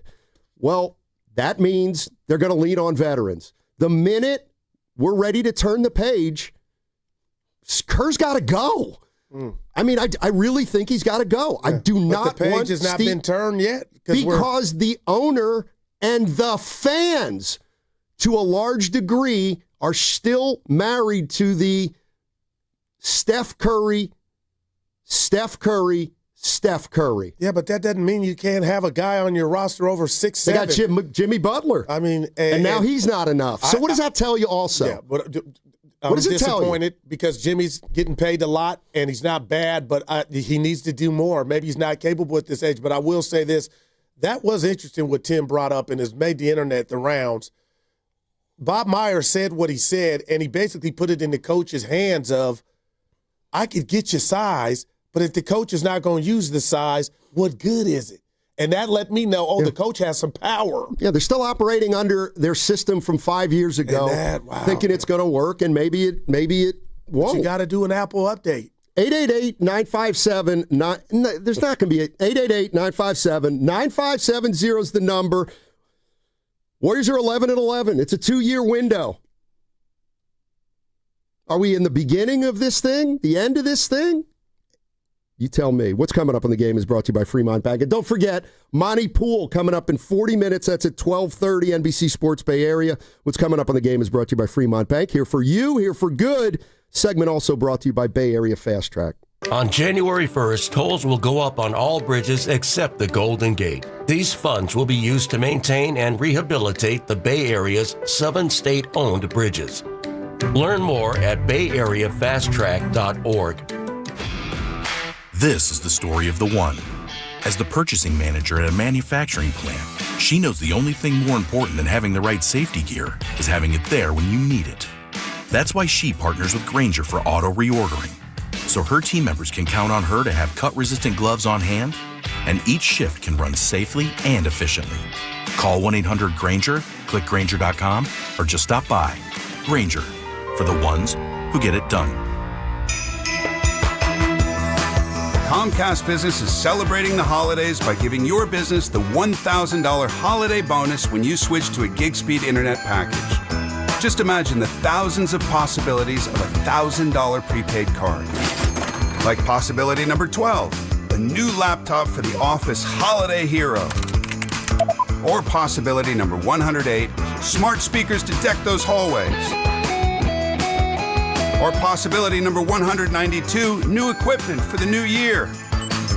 Or possibility number 555, Bluetooth holiday lights for office decor. Switch to Comcast Business, designed for 100% reliability with business internet and wireless connect, plus advanced cybersecurity, and now get the $1,000 holiday bonus. Comcast Business, powering possibilities. Ends 12/14/25. New customers only with 2-year agreement. Requires qualifying gig package. Other restrictions apply. Neuropathy is a debilitating condition that is sometimes misdiagnosed. Symptoms can include pain, numbness, and tingling in your hands, legs, and feet. Neuropathy is a progressive condition that only worsens unless you get effective treatment. SF Bay Wellness is a leader in neuropathy reversal and uses FDA-cleared, non-invasive electric cell therapy to restore nerve function with no injections, no drugs, and no surgery. The treatments have a 95% success rate. If distance is a factor, ask about our virtual consultation option. Call SF Bay Wellness at 844-94-NERVE for the $99 neuropathy evaluation and receive a personal treatment plan that is tailored to your needs. Don't wait another day. Call 844-94-NERVE. That's 844-94-NERVE. Why keep suffering with the painful symptoms of neuropathy? You deserve to live a pain-free life. Start getting the treatment you need for your neuropathy symptoms. Call today. Elevate your kitchen at the Mila Innovation Center at Friedman's Appliance in Pleasant Hill. Out of your dreams and into your kitchen. Select the qualifying built-in kitchen appliance package that is right for you. With unrivaled technology and luxury-grade quality, when you bring home a Miele, you're bringing home true innovation. Now, for a limited time, save up to 10% with the purchase of a qualifying Miele kitchen package. Visit the Miele Innovation Center at Friedman's Appliance in Pleasant Hill or at friedmansappliance.com. In sports, success is about team effort, and the same is true for your hair. At Great Clips, we save your haircut details in clip notes, so every member of the highly skilled team knows exactly how to create your signature look. And with our easy-to-use app, you can check in from anywhere and get a ready next text when you're up next for a cut. It's the confidence of a great haircut delivered by a team you trust. Download our app today. Great Clips. It's gonna be great. It's Black Friday sale time at Big O Tires. Get the tires you want for less. Michelin, BF Goodrich, Pirelli, and more. Plus, buy 3, get 1 free on Big O branded tires. Hurry, sale ends December 7th. Installation required. Disposal fees extra. Not good with other offers. See Big O dealer for details. Want to reach your customers wherever they stream, scroll, or shop? With Amazon Streaming TV, online video, and digital display, your message appears on the biggest screens and the smallest devices. Backed by the Amazon Marketing Cloud, we deliver insights that show exactly what's working. From first impression to final purchase, real audiences, real results. Advertise smarter with Odyssey Digital Services and Amazon. Email sfdigital@odyssey.com today. This is the story of the one. As an HVAC technician, he and his digital multimeter are in high demand. So when a noisy office HVAC turns out to be a failing blower motor, he doesn't break a sweat. With Grainger's easy-to-use website and product information, he selects the product he needs to keep everything humming right along. Call 1-800-GRAINGER, click Grainger.com, or just stop by. Grainger, for the ones who get it done. That's the sound of James adding long-lasting Gain scent boosters to his laundry this morning. Several hours later, James sniffs the irresistible scent of Gain on his shirt. Gain. Several hours later, James has even caught the attention of his mother-in-law, and she never gives him attention. Ooh, you smell amazing, James. Oh, thanks, Mom. I love you too. I never said that. Add Gain scent boosters to your laundry. Add joy to your day. In Oakland today, some clouds with sun and a high of 63 degrees. Weather brought to you by Staples. Have an easy holiday at Staples. Save on top tech and gaming gifts, shipping supplies and services to get your packages there safely, even custom cards and wrapping paper. Staples. That was easy. Here come the Dubs with a 1-point lead. Spencer on the far side. Off the screen by Draymond. Back over to Draymond. He'll take a left wing triple. He nailed it! 103-99. The Warriors playing without Steph Curry and Jimmy Butler. Lead by 4. It's always a fun game. Now, back to Steiny and Guru on 95.7 The Game. See, now this is important. This is important. When did the Warriors go up 103? I'm sorry. 103-99 on that 3. How much time do we know? They went up 4, I think, with about 7. 7 or 7.5. Okay. But their last lead was at 4:54. What was I getting at? No, I can't. Was it too much time left? I mean, that was incredible. They ran them down with 8 left. Oh. Don't tell me what clutch time is. Don't tell me. Oh, Fitz, he was telling us. The biggest possession of the game. But to me, the 2 biggest possessions of the game, okay. You went up 103-99. You got a hold. You could have gone up 6. Okay. Remember the play? Yeah, I got you. But what was the play? I don't. Spencer gets into the lane, makes a nice little clever pass to Gary Payton II, who's got a little bunny that he normally makes. Yeah. But he'll miss it every now and again. He misses it. Holmgren goes down, gets fouled. He gets to the line. Boom, he makes 2. But you got to lead 3 more times after that, though, Steiny. Right, and but you could have gone up 6. Was the guy that got you that bucket. But you're right. Could have gone up 6. And, that's a big possession. But OKC could have went up 30 when they were up 22. You know what I mean? You ran them down. You were up 4, but you got to lead 3 different. And let's hear Steve Kerr say, no, we didn't. I didn't feel we ran out of gas. I mean, they're 21-1 for a reason. You know, Shea's the MVP for a reason. You know, he goes 5 for 6 from 3. the step back at the top of the circle was a huge shot, and it's one you kind of have to live with. You don't want them getting to the rim, obviously. They made big shots. I think Isaiah Joe made a corner three. Jalen Williams, made a big shot. So you give them credit. They're the NBA champs for a reason. All right, that was Steve Kerr talking about the Warriors. Didn't think they ran out of gas. Maybe they didn't. Maybe they just ran into a championship team that executed in the last 3 minutes of that ball game. A lot of the talk today is about Steve Kerr, and we can continue to head down that road. He's certainly not without fault, and people are not happy. Some people are not happy that he took Spencer out of that game.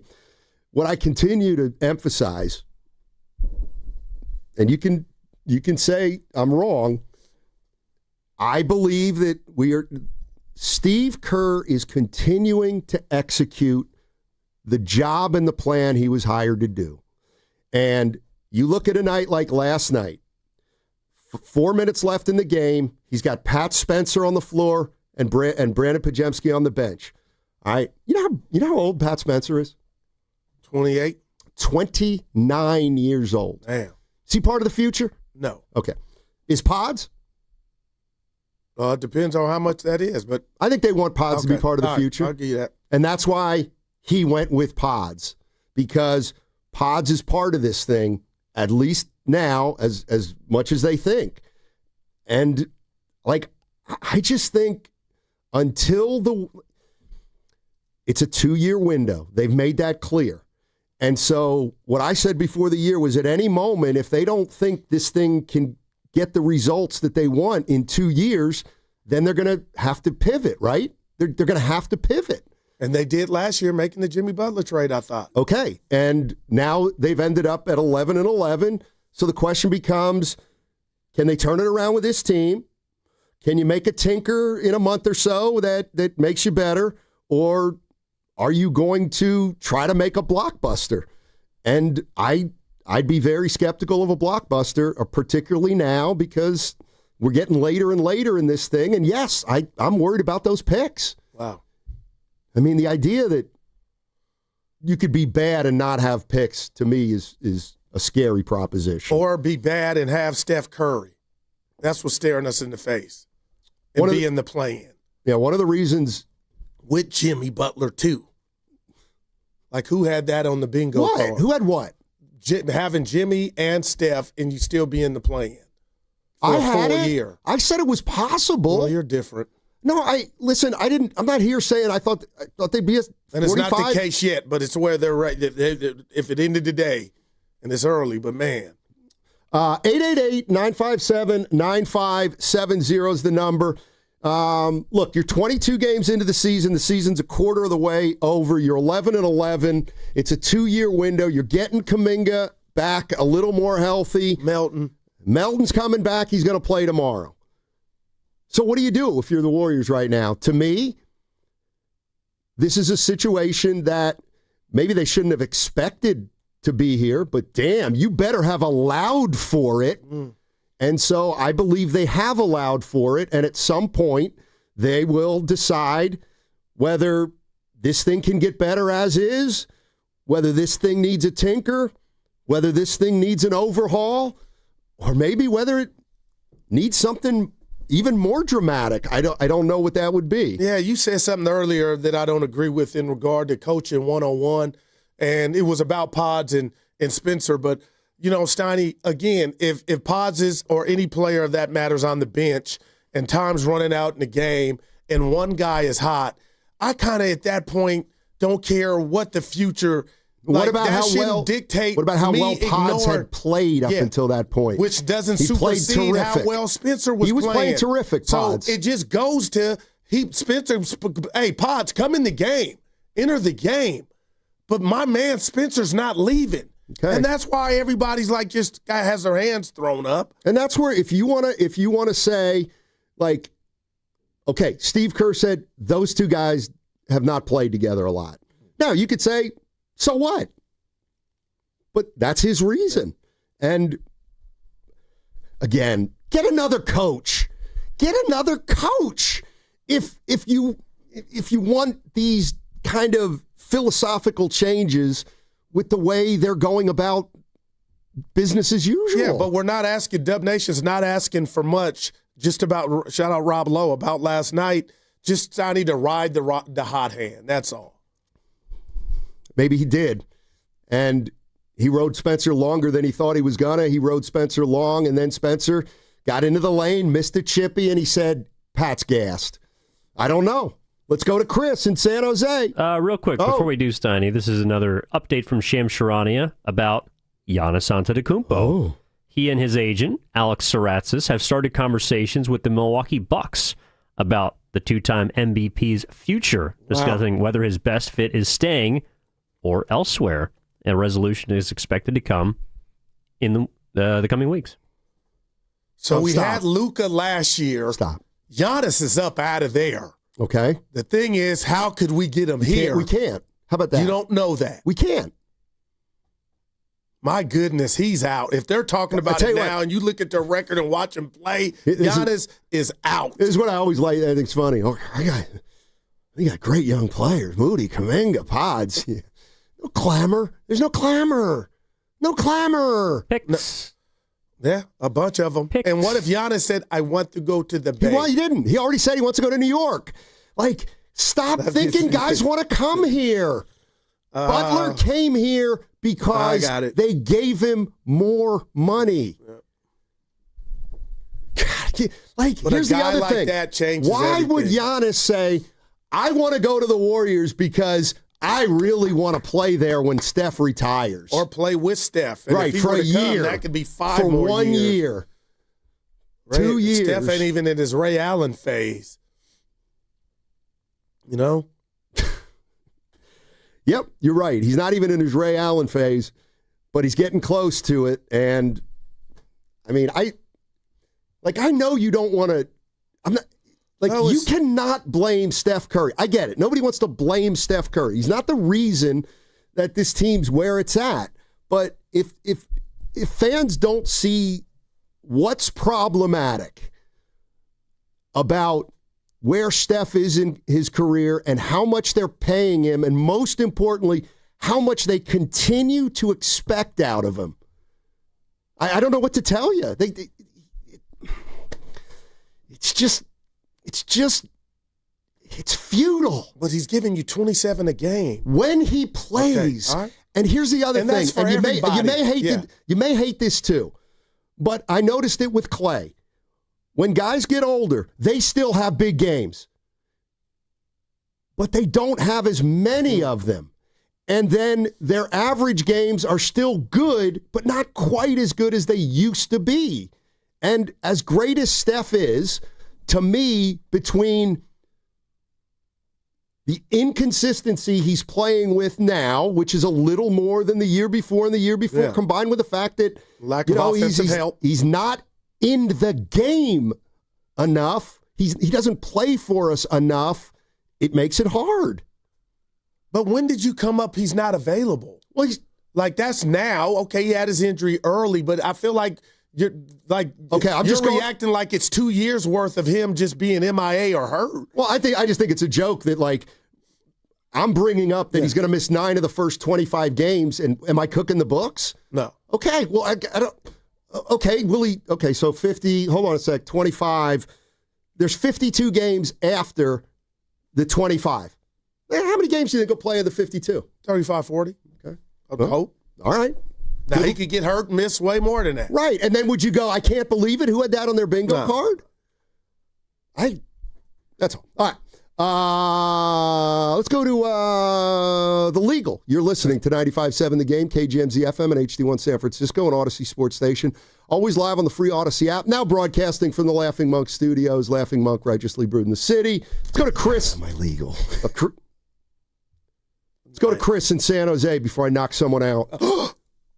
Chris. All right, thank you. I might beat you to it. This is really difficult. You've heard me before, but I'll say it again. Why we put these little guys on the court with clown hairstyles and clown mask or whatever they're wearing? It's just recreation. This is not basketball. Porzingis and GP3, they're effective around the three-point line, slapping and sloshing. Why are they in the paint guarding 7-footers ever during the game? Repeatedly last night, I saw both of them in the paint playing defense. You got to give me a break. You got Draymond Green, and you have no defensive philosophy or help when you talk about defense. Steve Kerr doesn't bring up defense. How are you going to win a championship without playing defense? This is pathetic. It's laughable. You've heard it before. And Steph runs around, and we know he's going to get hurt because he falls 10 times a game. He's light in the pants. He's going to be hurt. Poor Steph. Dump Steph, dump Draymond. We don't need them. Take that money and give it to the local charity, Hunters Point Boys Club. You're not going anywhere. We know it. Google, you know basketball. Tell these folks, these little guys that are 6'1", do not belong under the basket doing anything. Take your charges somewhere else and go away. This is a bad team. Steve Kerr and homeboy, the GM, he was no good when he played. What's he going to do? Come here and tell us something that's going to do us some good? No, Dunleavy's dad was a great coach. I love Dunleavy, but the kid Dunleavy, come on. Just come on, you guys. Stop lying to the fans. Oh, I'm not lying. And I know I'm not lying. No, you are. How so? I'm telling you, size matters. They're new NBA. Admit this team's not going anywhere. I will never. You got Steph averaging 27 a game. Even when they're 20 and 40? What if Giannis comes? This is what you do. Why are you ruling that? I know because they don't have pieces that anybody wants, Goo. This is the Bucks. This is Giannis. They are going to get guys. We thought Luka, if he was ever moved, would get what you're talking about, and it wasn't much compared to what we thought. I'll throw that out there. You're so pathetic. No, I'm desperate. Yeah, I know you are. And you should have seen it coming. You should have seen it coming. I am going to ask Monty, who's joining us at 12:30. Steiny. The construct of this team. Oh, I thought Steve Kerr said they had a championship roster before the year. He said it just fits. It just fits. So what would you tell him? How would you respond to that now? I'd say I think you misassessed. Yeah, I'll be with you. Well, but I didn't believe they were perfectly, constructed. And can I? How are you making it through the year? How are you going to make it through the year? No, you're not. This was about you're a mess. Steve Kerr, you're a mess. Who I hold to the, I love this word, it's not the standard. Shout out to okay. There is no standard anymore. When you got 4 rings, you got to read the room. Okay. And Spencer's ass should have never came off that You floor. need to read the room. And I'll let you get away with Warriors something. Pods was okay, but he didn't go in that zone offensively like Pat was doing, in and out the lane, shooting over So Pat Spencer dribbles into a zone? Boom. No, yeah, that's the way you want to play. And it's not for you to say he was gassed. You missed shots. He only played Deion Sanders worth of minutes, 21. That's probably a season high. Pat Spencer. Not be gassed. Let's fire Steve Kerr because listen. It was just like hitting a bad key on the piano. Yeah, we all do it. You don't take it the next step. Which is what am I doing? Which is if you're mad about the way Steve Kerr's coaching, what's the next step? Well, then change your philosophy. Oh, no. That's who you want me to be. We're talking about last night. Okay. Where I really had no thoughts that this team could win. Caleb, you almost had 50. But to go up 4 and have Evan hit me in the knees like Nancy Kerrigan and say they won by 12, we're ignoring that the roof at that building, Chase, let me tell you what you're ignoring. Vince and Tim Roy, and everybody was going crazy. The Thunder looked flustered, throwing the ball away. I was like, oh, my God. No, they were flustered in the third quarter. Oh, boy. You act as though they didn't win a championship. You act as though they have never gotten, on the other side of a 15-3 run. We need Thundercats. My God. And here you do it. Here you do it again. You're fixated on Spencer and Kerr and Pods, and you leave completely off the hook Jimmy, I stunk Butler in the half I played. And, oh, by the way, I guess I got to say Draymond was good because he had 13. Draymond is not. Tell me he's not declined. Keep telling me. I'll never tell. I was the first to that. Okay, well then. Yeah. So don't be dumb anymore and ask why the Warriors aren't as good, and then say, well, Draymond's declining defensively. Evan, I'm going all out. Can you play that one more time for me? One of the greatest defensive performances by Draymond Green. And that was last year. That was this year. No, it was against Giannis last year. No, you're right. Maybe that's why Giannis wants to join the Warriors, so he doesn't have to face Draymond anymore. How was Draymond last night?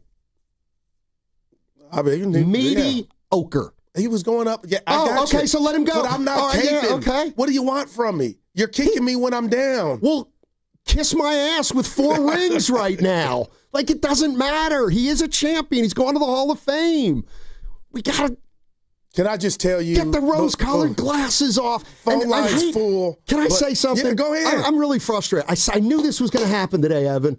I said, are we really going to... we coming in today going to kill the Warriors? They just put up a good effort against the 21-1 team. Decision. One decision. They cost you the game, most likely. Why would you why would you walk away from the craps table if you're hot? People don't do that most often. Because you're up a couple grand. No,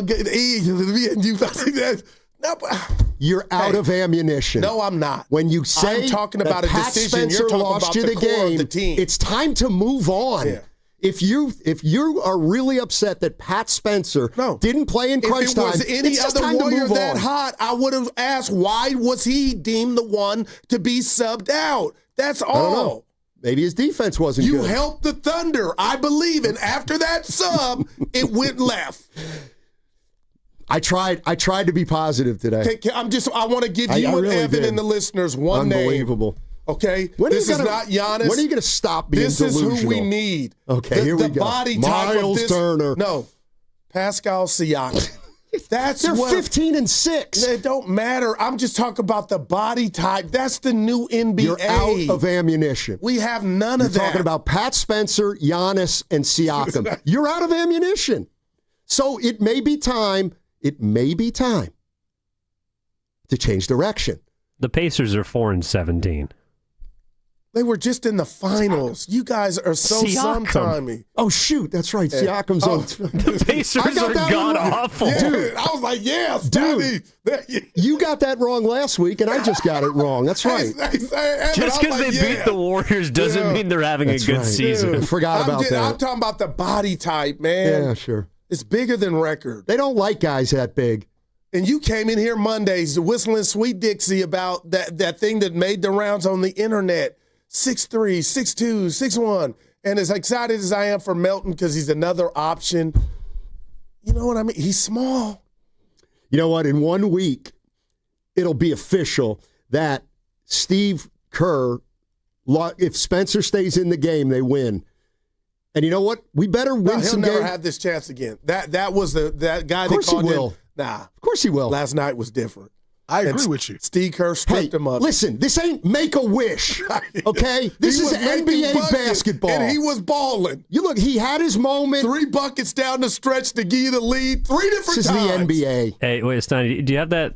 I don't know if they cut the sound, but listening to Kerr last night, someone asked him if there's more minutes for Pat coming up. You know, if he asked him if he's going to play more. Do you have it? Yeah, here we go. Just listen to this. Pat's just awesome. He's such a pro, such a competitor. You know, the fact that he can play any role. You know, he's the same guy every day, whether he plays 21 minutes or 0, and he's a really good downhill pick and roll player, which is a powerful force that you need that type of action, especially in the modern game with the floor spacing, and he's a good passer. So I could tell you, I'd love to get him more minutes. We also have Melt coming back, hopefully on this trip. Pat's also on a 2-way, so he's limited to 55 games. So we may have to, once Steph is back and we have Melt, we may have to give him some nights off because he's got a 50-game limit. So there's a lot at play here. But Pat's he's an NBA player. He belongs on our roster full time. Just duck, dip, dive, and dodge. And again, Evan, Steiny's trying to make it seem like you're having fun doing it. Like I'm trying to tell you, because of that performance, one Patrick Spencer or Steve Nash. I'm not telling you that. I'm just telling you, when you're this desperate as we are in Dub Nation, and Jimmy Butler leaves 15 minutes in the game, and you're left for dead, and you're down 22, and then you come out with a 44-point third quarter burger, and you got a guy as in fuego as Spencer was. I just can't ignore the fact of what was Kerr thinking. I don't want to kill and the guy. assistant coaches. It's not like he was 10 for 13. Don't take it out on Patrick Spencer. It could have been TJD. If he was that hot, I'd feel this way. He would never be that hot. He didn't take that many shots. He can. That might be his greatest, NBA moment that was stripped from the end. The ending just was stripped. He's coming off his career high in assists in Miami. I would have liked Kerr to, when he came out the game, had a fire extinguisher, Evan, and just sprayed it on Fat. Because nobody can stop you. You're hot. Let me get you, because that's what we're helping the Thunder. That's your idea of really hot.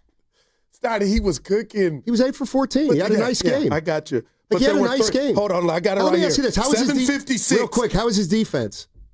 I don't know. Yeah, I got you. Oh. Yeah. But their defense collectively, the team was getting in the pad. Like that energy was on one thou. Wow. Come on now. What do you want me to say?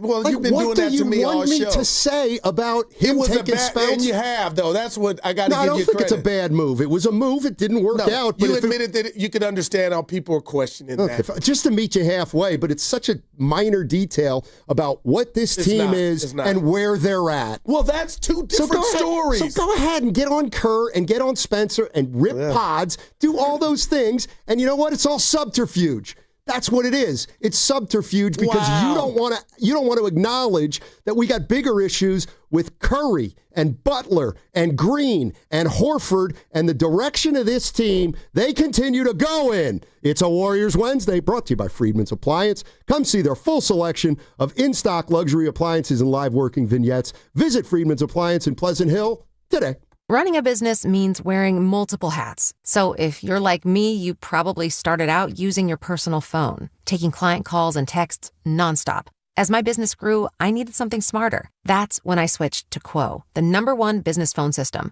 Quo works right on your phone or computer. No carrying 2 phones, no clunky landline, just one easy app you can try for free. Your team can share one number and handle calls and texts together like a shared inbox. Any teammate can jump into the conversation, so customers get faster responses. And Quo's AI assistant summarizes your calls and responds to customers 24/7, so you never miss a lead or opportunity. All this starts at just $15 a month. That's basically 2 coffees. You can even keep your current business phone number. Find out why 90,000 businesses trust Quo. No missed calls, no missed customers. Try Quo for free at quo.com/sports. That's quo.com/sports to try Quo free. QUO.com/SPORTS. Hey, it's Willard. Right now, hunger is hitting our community hard. Families trying to hold it together, veterans quietly struggling, even the teachers who care for our kids. As the school holidays begin, thousands of children will lose the one meal they can count on. Join the Habas Law team in the fight against hunger with Loaves and Fishes. Loaves and Fishes is a lifeline, serving hot, dignified meals. No judgment, no barriers.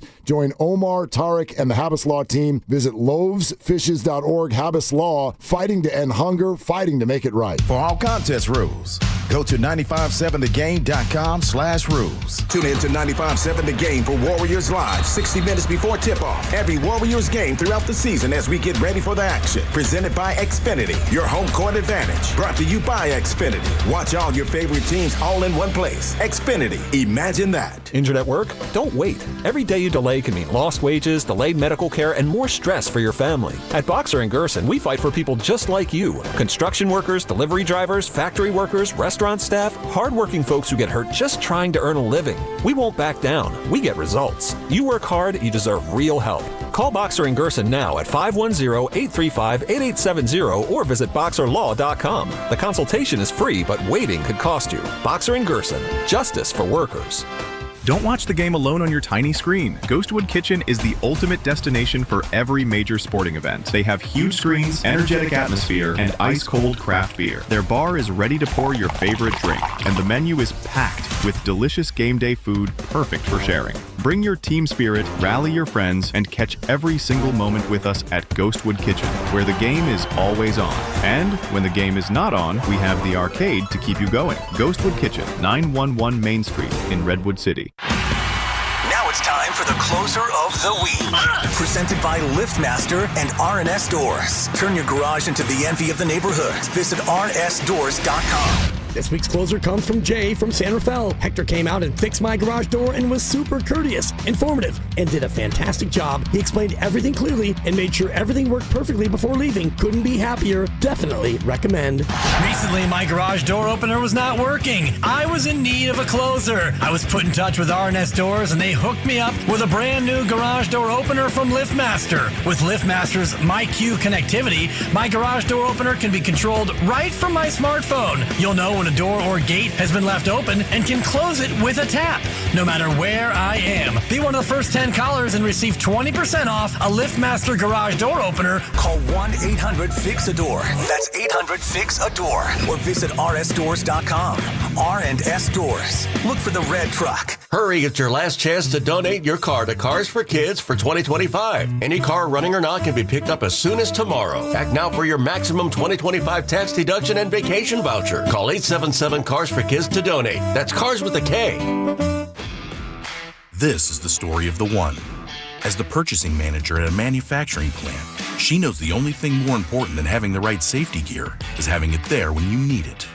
That's why she partners with Grainger for auto reordering, so her team members can count on her to have cut-resistant gloves on hand, and each shift can run safely and efficiently. Call 1-800-GRAINGER, click Grainger.com, or just stop by. Grainger, for the ones who get it done. At Target, great memories start with great prices. Get gingerbread house kits for just $12, plus all the Wonder Shop baking must-haves. Gather the whole fam, grab some gingerbread kits, and start building sweet moments together. Then keep the joy rolling, baking up tasty treats with Wonder Shop that'll make the season a blast. Make unforgettable memories with incredible prices on gingerbread kits and Wonder Shop baking essentials. And step into the holidays, only at Target. Restrictions apply. If you're drowning in IRS debt and can't afford to pay, then you need to take advantage of special IRS tax programs that are available and free yourself from IRS collection efforts once and for all. Due to the financial hardship consumers are facing throughout the country, the Internal Revenue Service has made it easier to settle delinquent tax problems. An open phone line has been established by Community Tax for consumers to call and see if they qualify. Take down this number or store it in your cell phone, but call the Community Tax Helpline at 800-269-3454. If you owe back taxes to the IRS and cannot afford to pay them back, or even if you have years of unfiled tax returns, there's no need to fear anymore. But you have to call the Community Tax Helpline today at 800-269-3454 for the help that you need. Don't take on the IRS alone. They can attack your wages, savings, pension, home, and even your Social Security check. Call 800-269-3454 for your free consultation and to see if you qualify. That's 800-269-3454.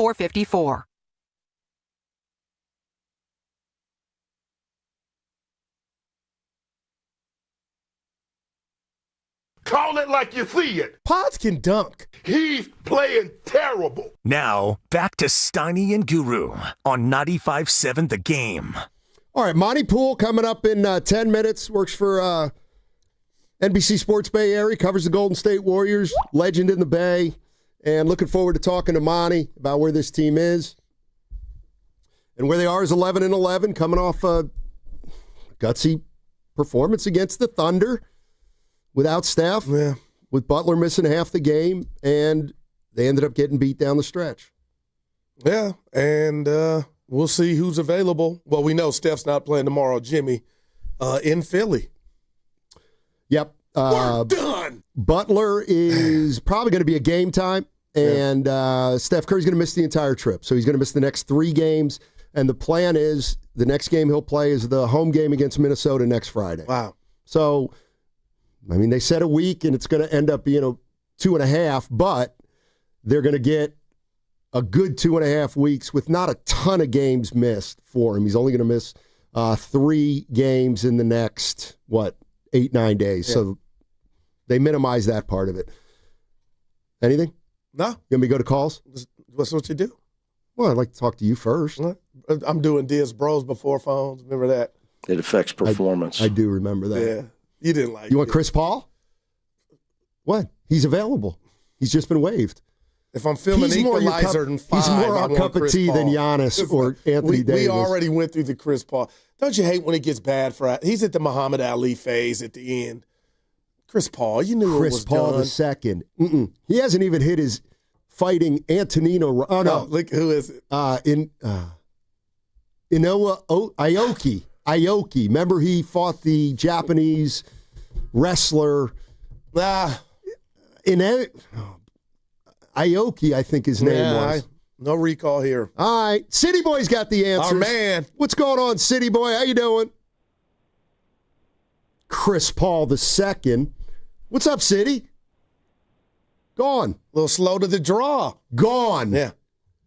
And you know what? That's going to cost you a drink. Otherwise, you're not getting back. You're banned until you buy the show a drink. To think I was going to send $50 to Caleb. It's almost like I wanted to do it. Up 4. You should. They lost. Yeah, but it was a good effort. Were you ever worried you were going to have to? When they went of course up 4, he was. I said, oh, Lord. Now, did you want to lose the bet? I would have paid for my I know victory. you would have. I know you I would have paid for that. And I thought, Fitz was Monte Ellis before Steph like Fitz. Who? Just how he called the game, him and Kalina, he was into it. Oh, that was circa 2002.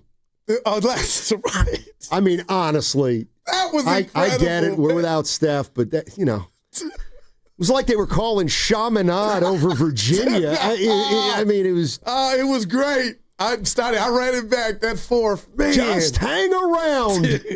All right, let's go to Dougie in Berkeley. Hey, Doug, how are you, my man? Good afternoon, guys. I'm doing well. I'm doing. How are you guys doing? All right, well, man. You're quite exercised today. Listen, the thoughts I have, long term and short term. Long term, it annoys me and has annoyed me for a long time that Steve Kerr is formula guy. The formula was great when we were winning. Couldn't argue with it. But even in the first championship against Cleveland, it was an assistant coach who said, oh, boy, and we're down 2-1. Let's try Iggy on LeBron. Steve is very much stuck in his ways.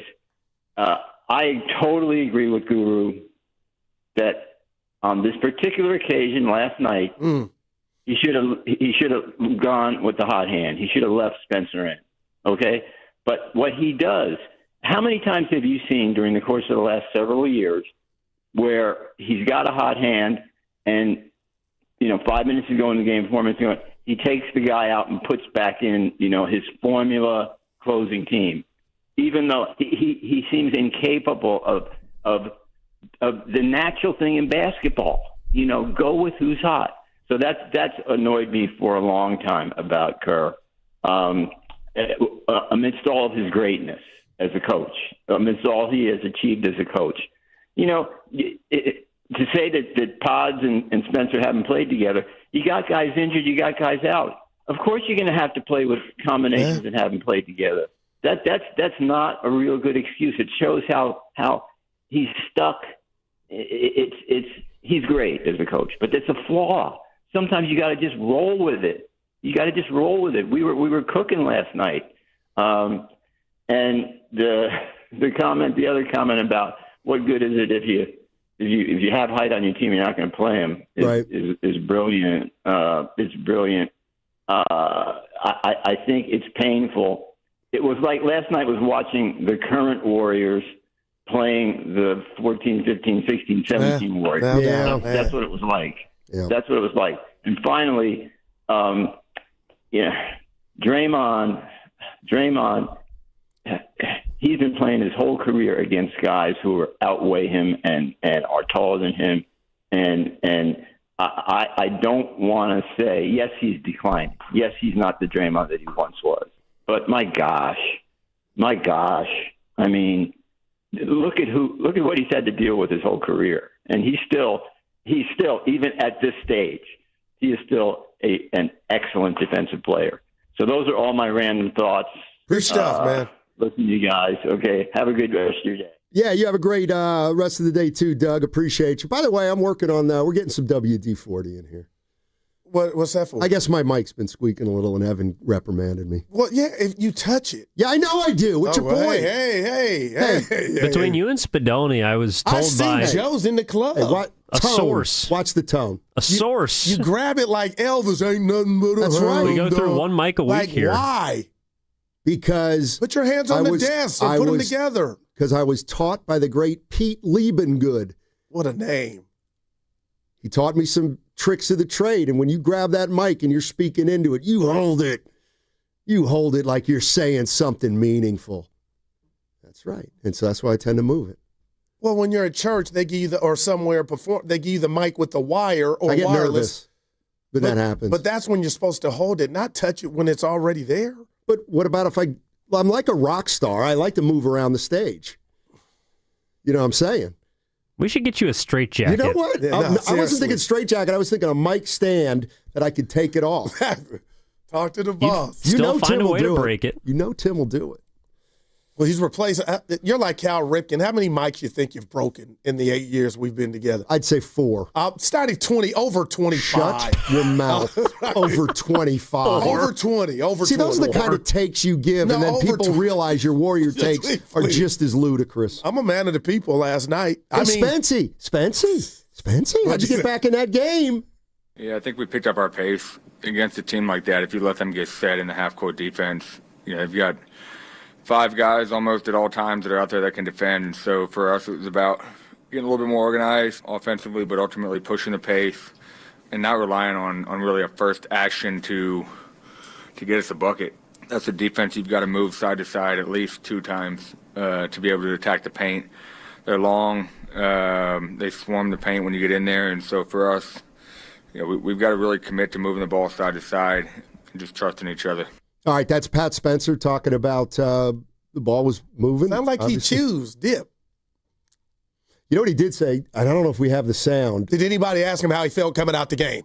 He has a lisp. Oh, okay. Right on, E. On how to play fast without turnovers. I don't want that. I want how you felt coming out the game. Get to the nitty-gritty. Nobody asked him. Maybe something like this. Hey, you're on a 2-way deal, so you don't expect to play in crunch time for any serious NBA team, right? Yeah, it's tough. Just compete every night that I'm out there. I'll let them handle that. That's something the front office and I will have conversations about.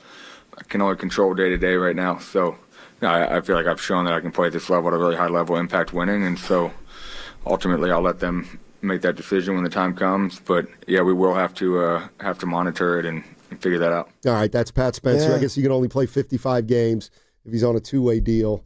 And no, I would have liked to have heard him. Is that 55 games he has to enter the game or 55 that he's available and not on the injury I think that's the limit, 55. Once he hits 55, it's over. Yeah. You know, I'll say this about Spencer, and you're going to think I'm kidding, and I'm not. You know, I was a little small college player. You know, he's small. And like as big as a thimble. Yeah. And, you know, when I watched Division I and the pros, I'd think, man, what if I've been there. If I'd play against him. And let me tell you who I have and I've said it before, let me tell you who I have no problem saying would have absolutely, positively eaten me up on both sides. I would not have been able to do anything against Pat Spencer. You think? He is so freaking strong. Yeah. It is unbelievable. And he's like 6'3", but he plays bigger. Mm-hmm. He would have. Oh, my God. I didn't see that coming. See, the thing about him is, like, he could take you down low and, like, just big boy you. Oh, well, I saw what he did to Chet. Bottoms. Hey, come sit down. Little fade away. Hey, let's make a sub. Little fade away. You're not hot. Sit next to me. You know what? That was so awful. Sorry, when you're the 11th man, you don't dictate playing time so into when it's crunch time. And I hate numbers and labels. Let's get off the minutiae. Well, now this is when I get really sad. Of Pat Spencer. You want to talk? Yeah, we got Monty coming up too. That's true. Let's go to Richard on Highway 80, and then we'll jump to Monty Pooh. What's up, Richard? How you doing, man? I called to agree with you, Steiny. Oh. Maybe that's why. Maybe that's why I slid you in before Monty. Okay, first off, let me tell you, I've been a Warrior fan since 1978. Second, this is Steve Kerr's problem. This is not the player's problem. It's his problem. Mm-hmm. I'll tell you why. I keep hearing he doesn't have big men. He does. Tell me who's on the bench right now. Trace Jackson-Davis, Guy Santos, Quentin Post, Al Horford, all of them big men. When was the last time you seen the elevator screen by two big men to free Steph Curry? Yeah, I got you. Richard, we got to jump to Monty Poole, but it's a fair question. Yeah. Here's the other problem with the Warriors is their three tallest players, Al Horford, Quentin Post, and Trace Jackson-Davis. They're the smallest team in the league, but their three biggest players, you can't play two of them together. All right, let's go out to Monty Poole. Monty. Okay, he needs a couple minutes. So you can't even go big. Yeah. What does that look like for the Warriors? They're not going to play Post and Trace Jackson-Davis at the same time. It's not illegal to do, but I hear you. Good luck with that. In this, think about that for a minute. You got teams who are long and athletic and run like crazy. Yeah. And you're going to try to play two of the three, Horford, Post, and Davis. I don't think you can. But these are all decisions that the front office made to put this together. That's what I'd like you to focus on. I get down. Start to question the strategy of getting here. We got action. We just need some enhancements. We got action. Melton coming back. We're sitting in 8. And I'll tell you what, we could sit in 8 for a minute, even if we don't play the best basketball, with what's behind us at 8. Some of those teams, the Clippers are dead, right? Well, Dallas scares me. They're in that group. Pelicans are dead. Okay, here's the Kings are dead. Shams Charania reported this. This is regarding Giannis. The Bucks stink, and here comes the noise. Malika, sources tell me that Giannis Antetokounmpo and his agent Alex Saratas have started open conversations that are active right now with the Milwaukee Bucks about the realities of whether his future is best staying in Milwaukee or the realities of moving on elsewhere. And my understanding is a resolution to this, and whether this could lead to a trade request, is expected in the coming weeks. So there's a timeline there. As you said, 9-13 overall. They just lost a 16-point lead to the Washington Wizards on Monday. And I'm told Giannis Antetokounmpo has been frustrated over the recent losing, but so have John Horst, the general manager, Doc Rivers, the head coach. There's been a lot of frustration within that Bucks organization over the losing, and also a sense of tension around the locker room about what this means for Giannis Antetokounmpo. I had one source even tell me and describe the situation as the writing on the wall for what's to come with Giannis Antetokounmpo. He was sold potentially on a championship vision by John Horst and Doc Rivers, returned, recommitted to this team. But this is a situation where this Bucks organization could be faced with serious consequences depending on how the season continues to play out. Oh, he's out of there, man. Wow. There's no doubt in my mind. It might not be here, but he's gone. Wow. What does he have to do with the Warriors? Anything? I mean, he changes everything. The future, if somehow you could get him, and it would add years to Steph's career, there's no doubt in my mind. But, I mean, you told me Giannis and Steph, and we have to fill out the roster with you, Evan, and myself. I'd be all good with that. All right, let's get to Monty Poole. All guests on 95.7 The Game appear on the River Islands guest line. Isn't it time for you to discover the islands, River Islands in Lathrop? What's going on, Monty? How you doing? People are fuming. What's up, baby? I'm one of them, Monty. People are fuming because Pat Spencer did not play in crunch time last night. Your thoughts? Well, I last night watching the game, and when Steve, made the move, bringing Potts back in for Pat, I turned to the person sitting next to me. I said, "What would you do?" And we kind of laughed about it. I mean, Pat played really well. Pat played really well. And, Pod's got, he got a few buckets early, but Pat seems to make fewer glaring mistakes. And in crunch time, any mistake is glaring. And so I think that's one that Steve might want to rethink. But, he was asked about it post game and, he sort of answered it, but it wasn't the most satisfying answer. We know, we've seen this movie. We know that Steve and his staff have a great deal of confidence in Brandon Pajemski. And there are times when you wonder if that confidence is placed properly, because he is up and down. There's moments when he's really good, and there's moments when you go, ooh, what is he trying to do here? I can see why people are a little bit upset because Pat was rolling. And you know what, Monty, you are right. And, I wasn't in the building. Fitz was going crazy. I thought it was the Monte Ellis days, and I didn't think they had a chance to win. And I couldn't believe that Kerr went to that sub. But what hurts Pods to me, and he could care less, Monty, you tell me what you think, just from the fan base, is that Pods was the one that replaced him. It's like, what's going on here? So I hate that for Pods, but this is what I want to run by you. The lack of size on this team early on is glaring. And is that, how do you look at that when I tell you, man, Monty, I'm disappointed. They're not going to grow. They could practice all they want, but how do we got 6'3", 6'4", 6'1" guys, so many, a collective of them? Because I think that's going to be the death of this team if nothing happens. Well, they got a lot of issues, and size is one of them. And in the past, when the size issue would come up, they say, well, we won a championship in 2022 with size, but without size. We were tall, we were small then, but there's some differences. Otto Porter was not a big, but he could play big. You know what I mean? Yep. He was a floor stretching guy. He was 6'8", 6'9", and could stretch the floor. But he could also go in the paint and get rebounds. And they managed his foot, which really ended his career. They managed that expertly, and they got the best out of him. And I don't know if they win that championship without his contribution over the course of that season.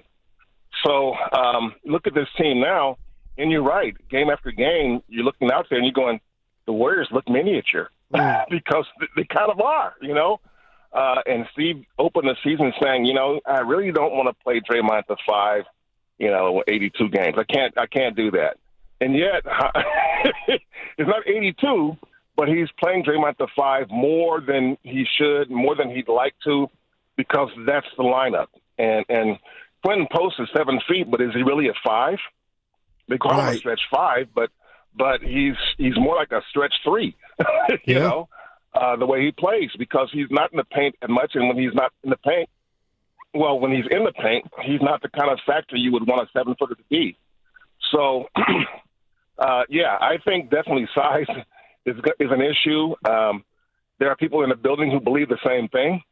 And I'm curious to see what Mike Dunleavy does between now and the trade deadline, because, they're sitting on 11-11, and we all know nobody's happy about that. And everybody can see that they're playing these teams. You keep throwing Draymond out there to guard Joker. Right. Like, you could use somebody else, even if they just eat up some fouls or something. And so that's what you're looking at. And, I in the offseason, you guys can laugh if you want, because some people did, but in the offseason, when DeAndre Ayton was available for cheap, I thought the Warriors would at least kick the tires, as we say. Yeah. And they didn't show any interest. And I heard it was a character. I heard that there was a character problem that sent them away. But there were people inside the building that thought, maybe we should have. Right. Because he's a 7-footer. He can make shots. He can get to 18 and 12 on many nights, but they had no interest. So here they are back again with a small team, second oldest team in the league, and you see what's happening to the oldest team, the Clippers. My God. Man. So the second oldest team in the league, they're old, they're small, they're slow compared to most teams, and they just don't have – right now they're not a contender. They're a good team. The Warriors are a good team. They got some talent, Steph, Jimmy, Draymond. They're a good team. But they are not a contender right now with the current roster. Yeah, Monty Poole joining us on 95.7 The Game, works for NBC Sports Bay Area and covers the Golden State Warriors. Monty, I'm more interested in kind of what the big picture looks like. And Dunleavy and Lacob and Kerr, they've all talked about this 2-year window. We know we're old, but we only look at it as this thing, 2 years tops. So what happens if this continues? What does a pivot even look like? Well, first of all, I really see this as a 1-year window. And I say that because I know Jimmy and Steph, I know they all can come back next season. I get that. Mm-hmm. But Steve, this is Steve's. He's lame duck. This is it for Steve if he decides at the end of the season, or if they decide at the end of the season. He has not made any noise about wanting an extension. I'm not sure he does. And so this is the final year of his contract. And the way they built this team, they already know that they're old. And next year, they're going to be a year older?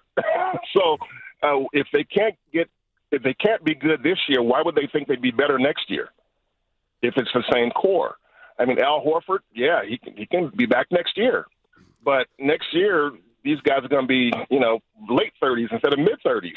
So it's tough to do. It's tough enough to win when you got your core as old as they are right now. It's never happened before, and they haven't had any major injuries. But now, when they came home after that 3-3 road trip, what's happened since they came home? Horford goes down, sciatica. Steph goes down, contusion.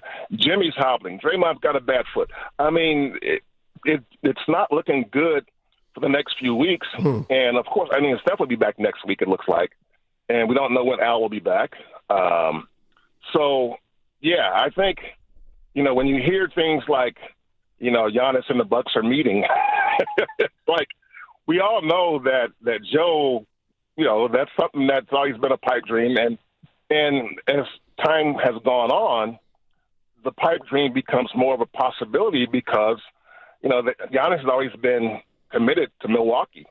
In the last, year plus, you can see that wavering.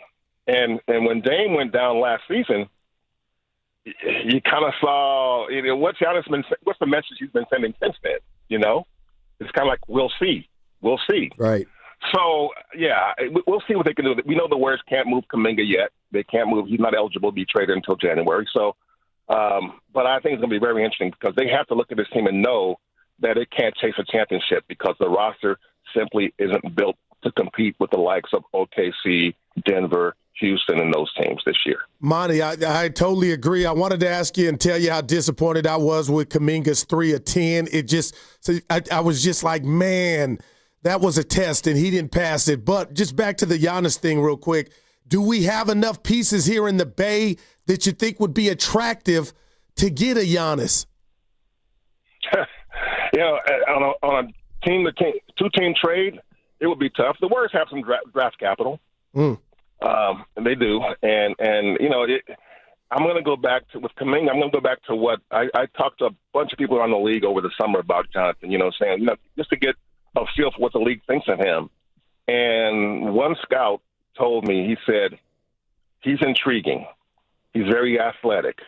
He says, but, he's been around now for a few years, and most of us still don't know who he is, still don't know what he is, And so it's like he kind of concluded by saying, so you have to ask yourself, okay, are the liabilities worth keeping him and seeing if he can grow out of them? The poor decision making, the turnovers and stuff like that is what he was referring to. He said, yeah, if he grows out of those things, he can be a very good player in this league, very good. He goes, but right now, he looks like a guy who can come off the bench and get buckets. He said, but as far as a guy who can be a 1 or a 2 on a championship team, he goes, I'm not seeing that, and I don't know if he'll ever be that. So, and then somebody else says, well, we think he can be an outstanding sixth man, to take care of the non-Steph minutes. And so you get a cross-section of opinions on JK, but the general thinking is that all you need is one team to say, you know what, we think we can make something of this guy. We think we can get the most out of him.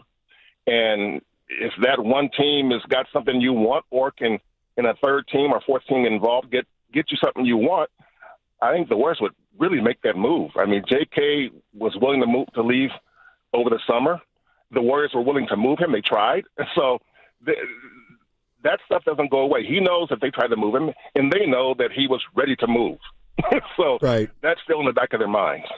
Monty Poole joining us on 95.7 The Game. NBC Sports Bay Area covers the Golden State Warriors. So let me ask you this, Monty. In 2022, the Warriors won the title. It was unexpected, and it felt like at that point they decided that, the strategy is going to be to get, try to get number 5 for Steph. And that's what it's all about, taking advantage of his window.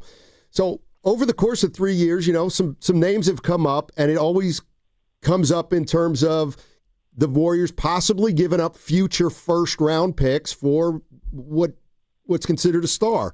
Do you think the Warriors are more likely or less likely right now to part with 2 or 3 future firsts for Steph than they were 2 or 3 years ago?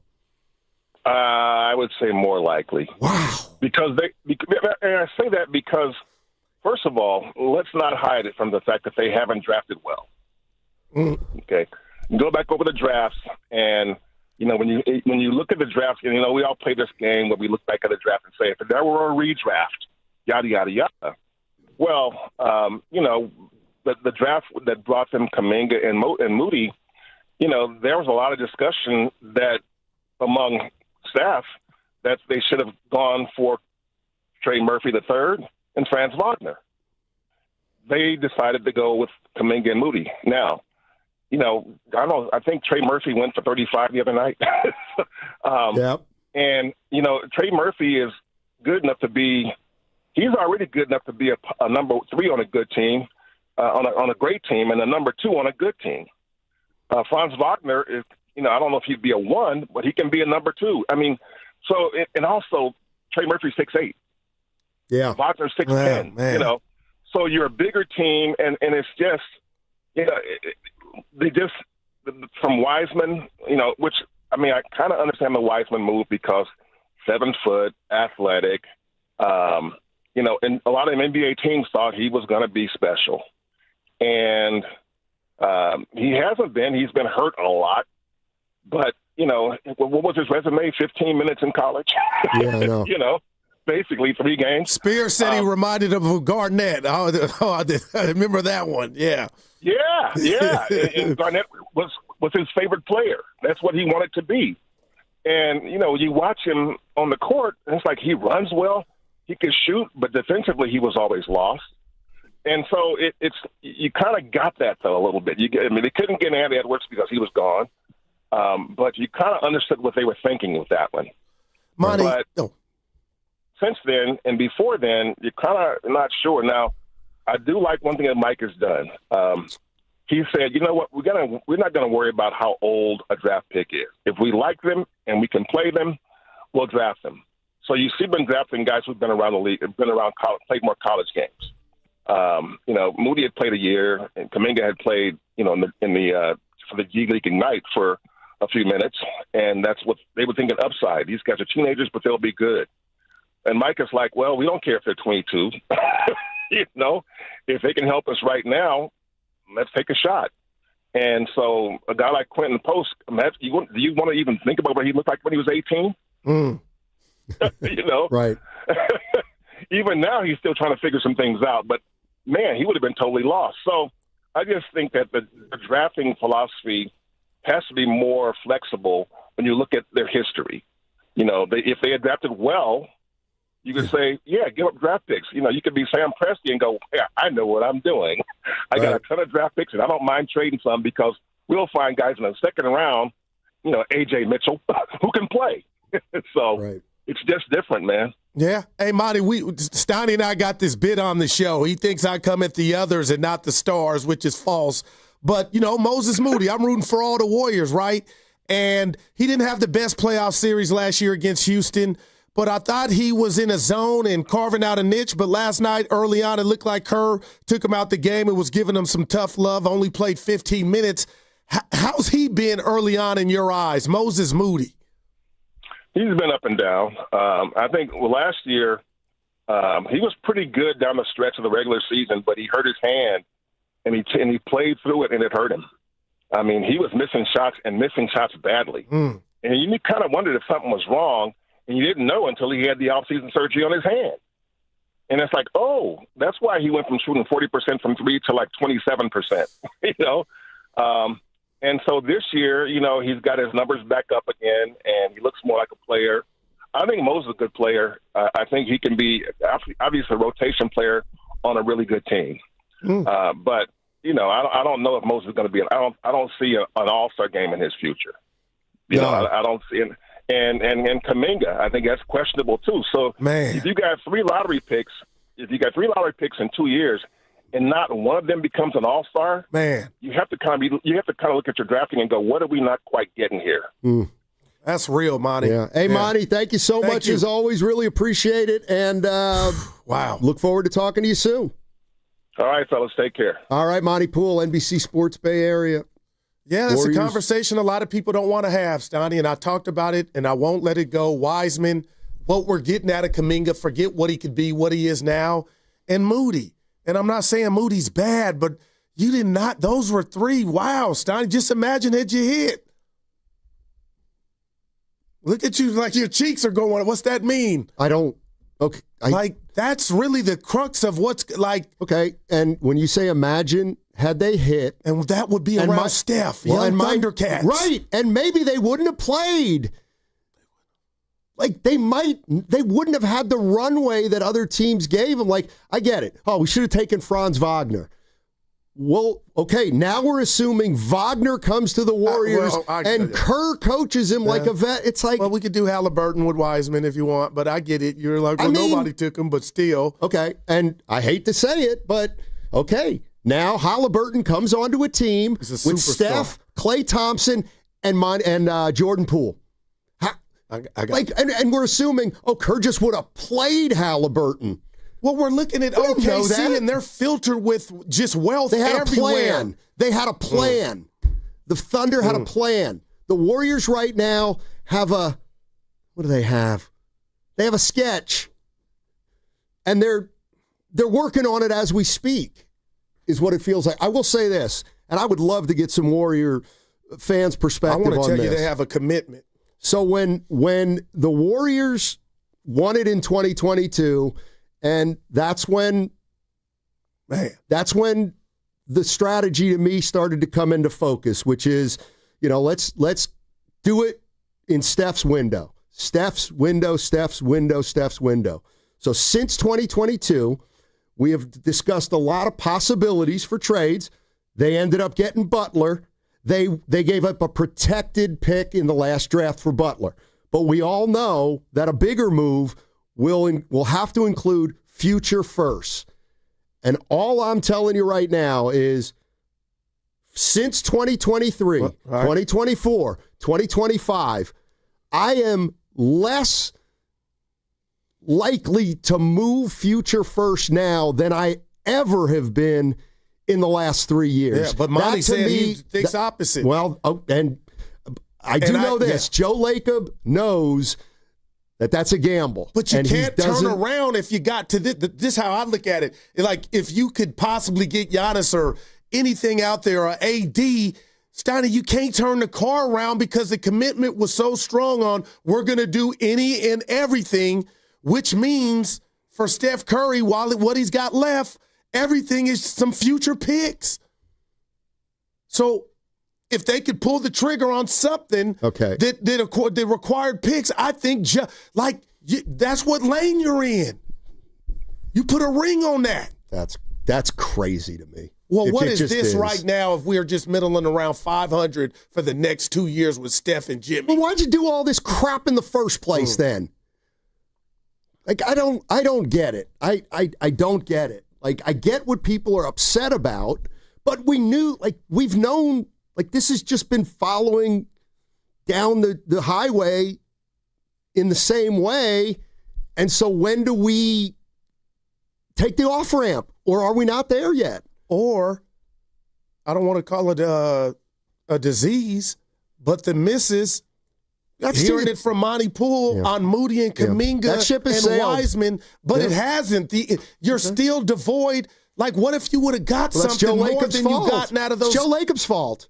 It's Dunleavy's fault. It's Myers' fault. It's Kerr's fault. But it's still pain to the fan base and the current club. Why isn't anybody upset that, and I'll say it, why isn't anybody really upset at what they should be upset about, and that is Lacob and Myers and Kerr thought the dynasty was over in 19 or 20. And that's why they drafted a guy like Wiseman. Then the next year drafted a guy like Kuminga. Because they didn't think they had another one in them, and that's when the two timelines came along. Then they won it, and then they said, okay, now we will do everything for Steph. So how do you change the fortune of what where we're at now? Is there any seriously, 11-11? How do you change what it looks like it's going to be? It's a great question. I don't know, but I don't like the idea of mortgaging the future and not having. By the way, it's going to be a good draft this year. All right, 888-957-9570 is the number. That segment was brought to you by Surfside. The Golden State Warriors are back, and cheer on your Warriors with an ice-cold Surfside. Only 100 calories, 2 grams of sugar, and 0 bubbles. So it's easy to sip and enjoy. It's not a seltzer. It's Surfside, proud partner of the Golden State Warriors. Must be 21. Please drink responsibly. Hey, it's Willard and Dibs. Willard here in spirit, Dibs here in voice, and we want you to enjoy these amazing deals for Safeway members. And as always, save up to 20% weekly on hundreds of exclusive offers with the For You on the Safeway app.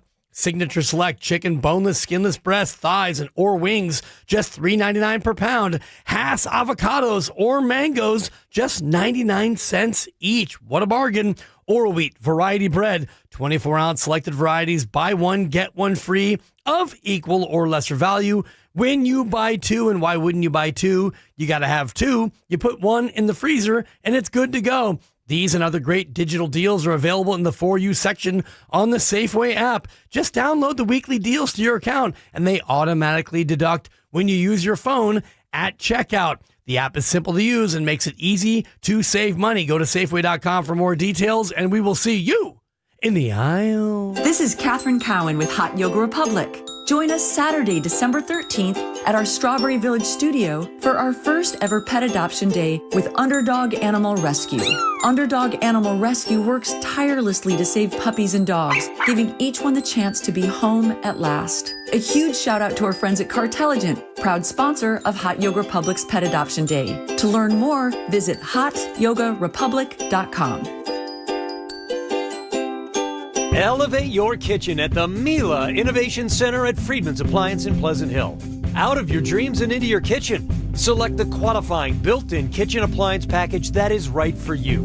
With unrivaled technology and luxury-grade quality, when you bring home a Mila, you're bringing home true innovation. Now, for a limited time, save up to 10% with the purchase of a qualifying Mila kitchen package. Visit the Mila Innovation Center at Friedman's Appliance in Pleasant Hill or at friedmansappliance.com. The NBA season's rolling, and DraftKings' newest game, Pick 6, is the easiest way to play for your shot at big wins. NBA stars are lighting it up. Now their numbers aren't just highlights, they're your shot to cash in. Here's how it works. Just pick more or less on 2 or more player stats. The better your picks, the bigger your payout. New DraftKings customers get $50 in Pick 6 credits with just a $5 entry on your first pick set. Don't just watch basketball. Pick, play, cash in. Download the DraftKings Pick 6 app now and use code THEGAME. That's code THEGAME. Play just $5 and get $50 in Pick 6 credits. Make the call. Ride the upside in partnership with DraftKings Pick 6. The crown is yours. Gambling problem? Call 1-800-GAMBLER. Must be 18 and over. Age and eligibility restrictions vary by jurisdiction. Void where prohibited. 1 per new customer. Bonus awarded as non-withdrawable Pick 6 credits that expire in 14 days. Terms at pick6.draftkings.com/promos. Limited time offer.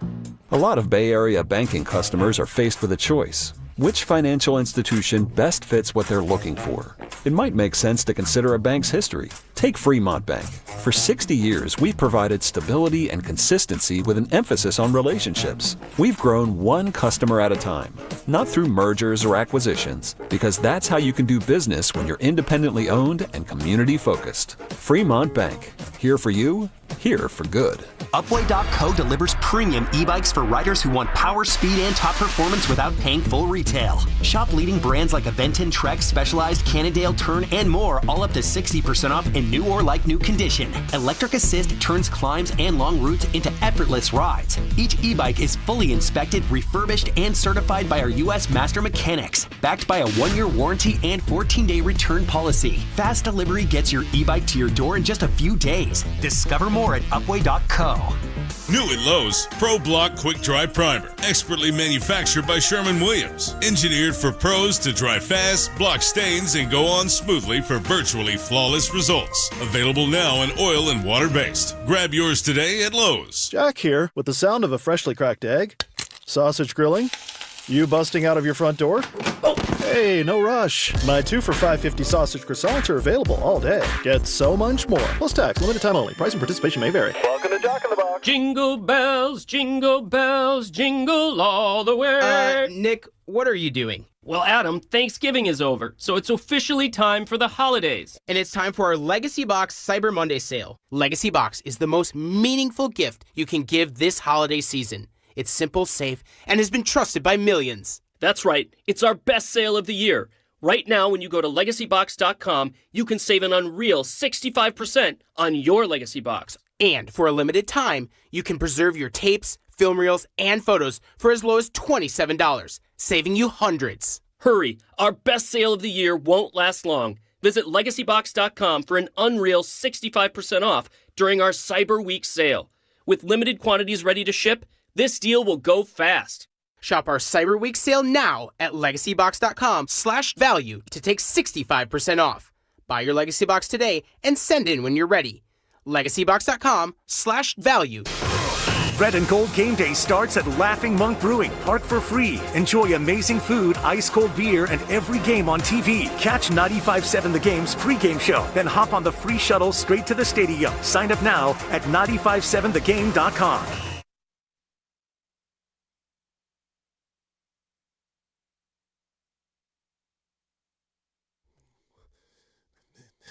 I love Kuminga. It's the Guru Steiny show. Let's go. All righty, little short segment here.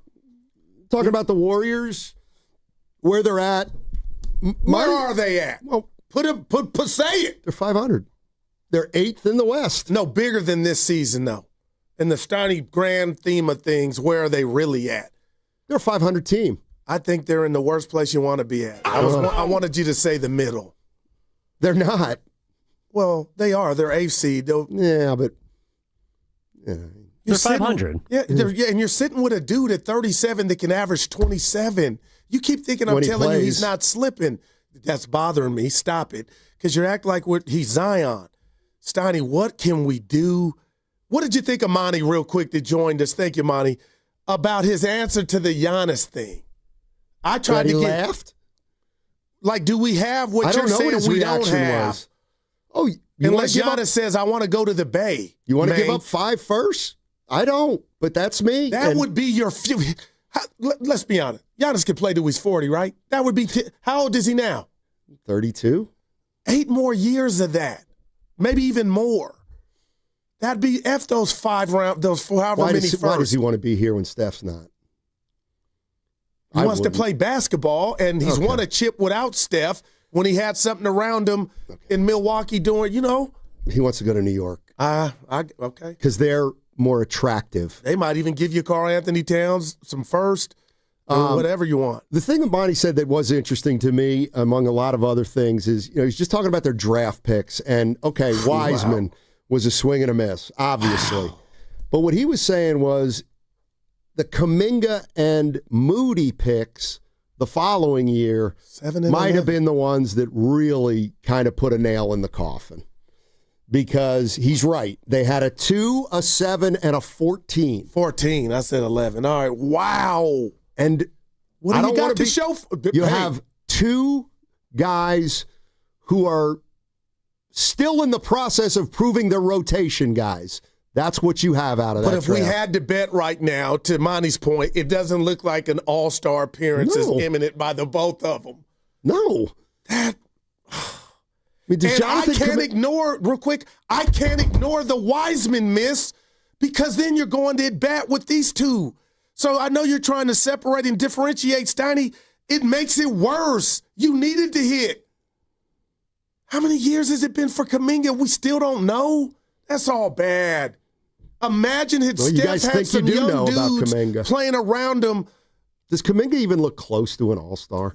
I don't know. I mean, the guy's lost right now. But can he be found? And I think he can. Not here. I'm with you. Not here. Tim and coaching. He doesn't want to be here. And you know what? That's the other thing. That's why his agent tweeted that, right? And people can get mad at me, but it's like, this is what happens when you have a guy that really isn't crazy about being here and an organization that isn't overly crazy about him being here. And that's why your representation, whether you agree with it or not, Steiny, he knows what Kuminga's thinking and feeling. That's why Aaron Turner, that was like Kuminga sent out that tweet. Don't do this. No, it was like Kuminga sent out the tweet because he knows, though. Who cares about Kuminga's But agent? I try to go to bed at night and wake up thinking he might want to be here, but he doesn't.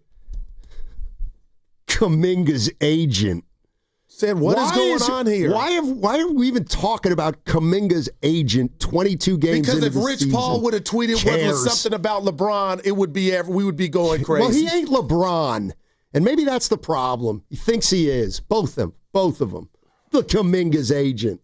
I don't know why, Goo. Why do you think that disgusts me when you say Kuminga's agent? Who gives a rat's? Oh my God, does that bother me? That triggers the hell out of me. Turner, thanks for joining us. Yeah, I'm glad he joined us, but he shouldn't have done that either. But that was throwing a middle finger to the organization and the coach, I thought, from. Yeah, so everything's fine here. No, it's not. And they can lose tomorrow in Philly. Well, they're gonna. Philly's better than them, Goo.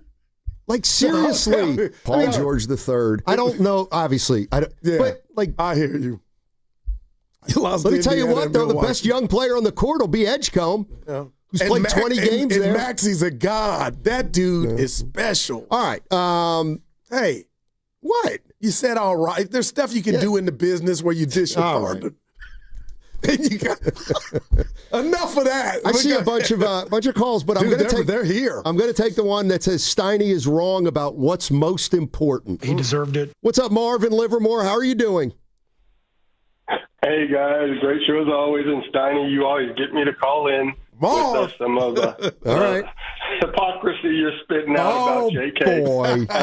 And I'm going to toss something at Monty Poole as well. I just heard that segment.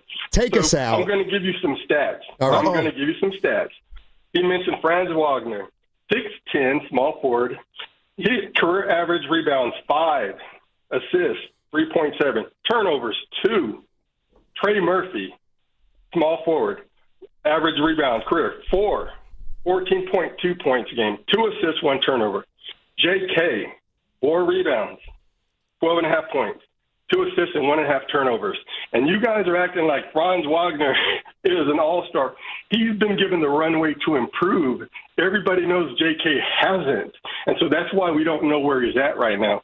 But when you guys mention these other players, they were able to grow into what they are now, and JK was never given that opportunity. And then what you talked about last night's game, Guru is right. You should have never taken out Pat Spencer. If he would have put in JK and JK did what Pods did, oh my God, your phone lines would have been lit up, and Steiny would have been going crazy as how he could go back to this guy.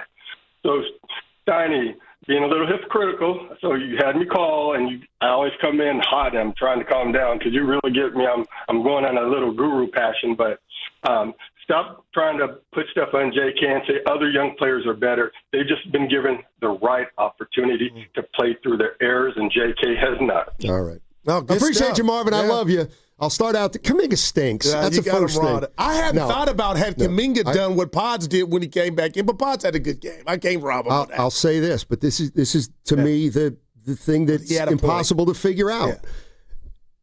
Yes, Wagner and Murphy had bigger runways, and that's why they're ahead of Jonathan Kuminga. Scotty Barnes, too. That's fair. No doubt about it. Right.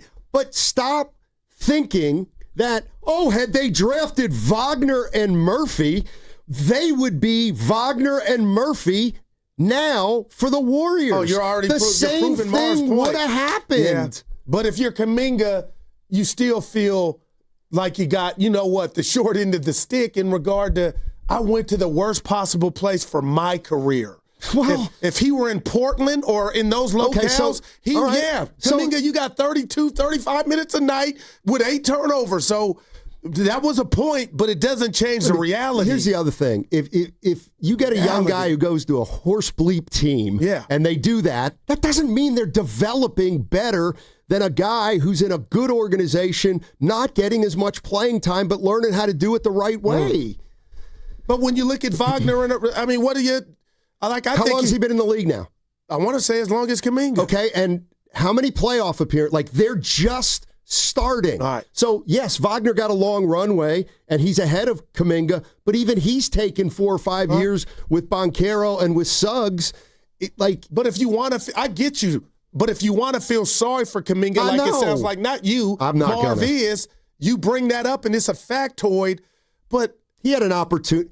He's had multiple opportunities in here's last the other night thing. bothered me for him. This is the other thing I can't stand, and I haven't brought it up. What? He's right. I got to get out soon, but it's like, Jonathan, he's thinking too much. He's thinking too much. He's confused. Well, he is. It's like, okay, what does Pat Spencer do? He goes out, he shuts his mouth, and he just plays, and he takes chances, and if the chips fall where they may. Why did anybody say? Why doesn't Spencer think too much? All right, I got to transition here to something serious. Covering Bay Area sports for years, I've seen athletes go through it all, the highs, the lows, and the pain that comes with getting knocked down. But when it's not just a game, when you're the one injured or when tragedy strikes someone you love, that's where Beam Law comes in. Beam Law is the Bay Area's go-to personal injury attorney law firm, whether it's a car accident, a serious injury, or a wrongful death. They're about to shoulder the legal burden so that you can focus on rebuilding, recovery, and taking care of your family. Beam Law is local, and they win with millions recovered for clients across the region. That's why SF Weekly has voted them Best of the Bay 4 times. If you've been hurt or lost someone because of someone else's negligence, call Beam Law at 415-523-5555.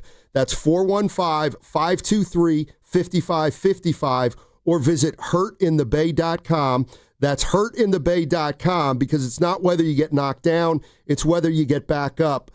Beam Law, they've got your back, Bay Area. And what's coming up on the game is brought to you by Fremont Bank, here for you, here for good. It's a Warriors Wednesday, brought to you by Friedman's Appliance. Come see their full selection of in-stock luxury appliances and live working vignettes. Visit Friedman's Appliance in Pleasant Hill today. With T-Mobile, we don't miss out on any family fiestas. Hola, mija, ¿cómo quedó el mole? It turned out great. This holiday, switch to T-Mobile and stay connected with los tuyos. Get 4 Samsung Galaxy S25 phones with no trade-in needed, plus 4 lines for just $25 per line. Visit a store at T-Mobile.com or call 1-800-T-Mobile. With 24 monthly bill credits and 4 eligible port-ins on essentials. For well-qualified customers with auto-pay plus taxes, fees, and $35 device connection charge. Credits and imbalance due if you pay off early or cancel. Contact us. Finance agreement 128 gigabytes, $800 required. Not for extended international use. You must reside in the U.S. and primary usage must occur on our network. Visit T-Mobile.com. When businesses thrive, communities score. That's why Bank of America is the official bank of FIFA World Cup here in the Bay Area. And our more than 110 local business specialists are ready to help your business win. What would you like the power to do? Learn more at bankofamerica.com/local business. Bank of America, official bank of FIFA World Cup 2026. Bank of America Corporation, all rights reserved.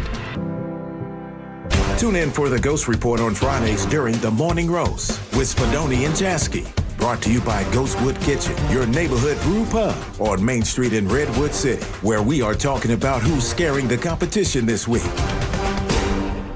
As a mom, comforting my family is what I do best. Vicks Vapor Stick provides soothing, non-medicated Vicks Vapors in an easy-to-apply stick, and it dries fast, so there's no mess. I use it to comfort myself and my family. Thanks, Mom. Vicks Vapo Stick, soothing comfort for the whole family. And try Vicks Vapo Shower Max for steamy Vicks Vapors when you need more comfort for yourself. Use as directed.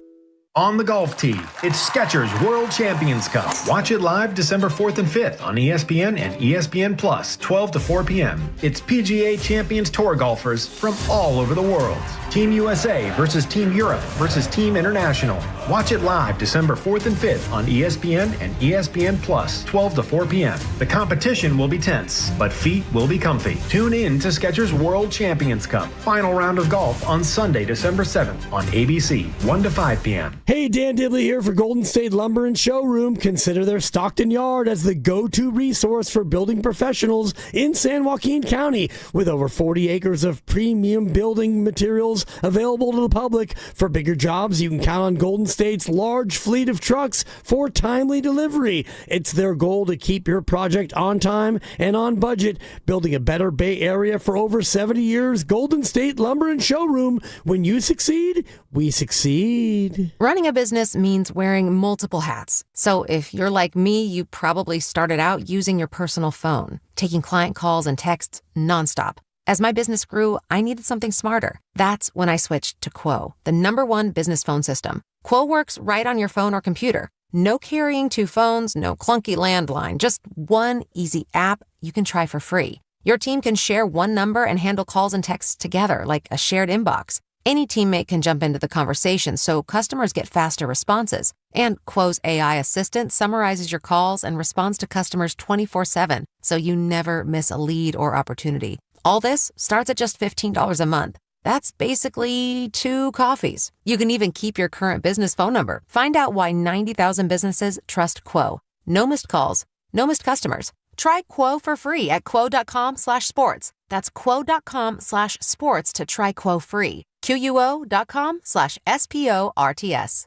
We are Mercy on a mission. Together we bring hope and healing. Millions live with treatable conditions, but no access to surgery. Mercy Ships changes that. For 50 years, our hospital ships have brought free, life-changing surgeries, restoring health, dignity, and hope.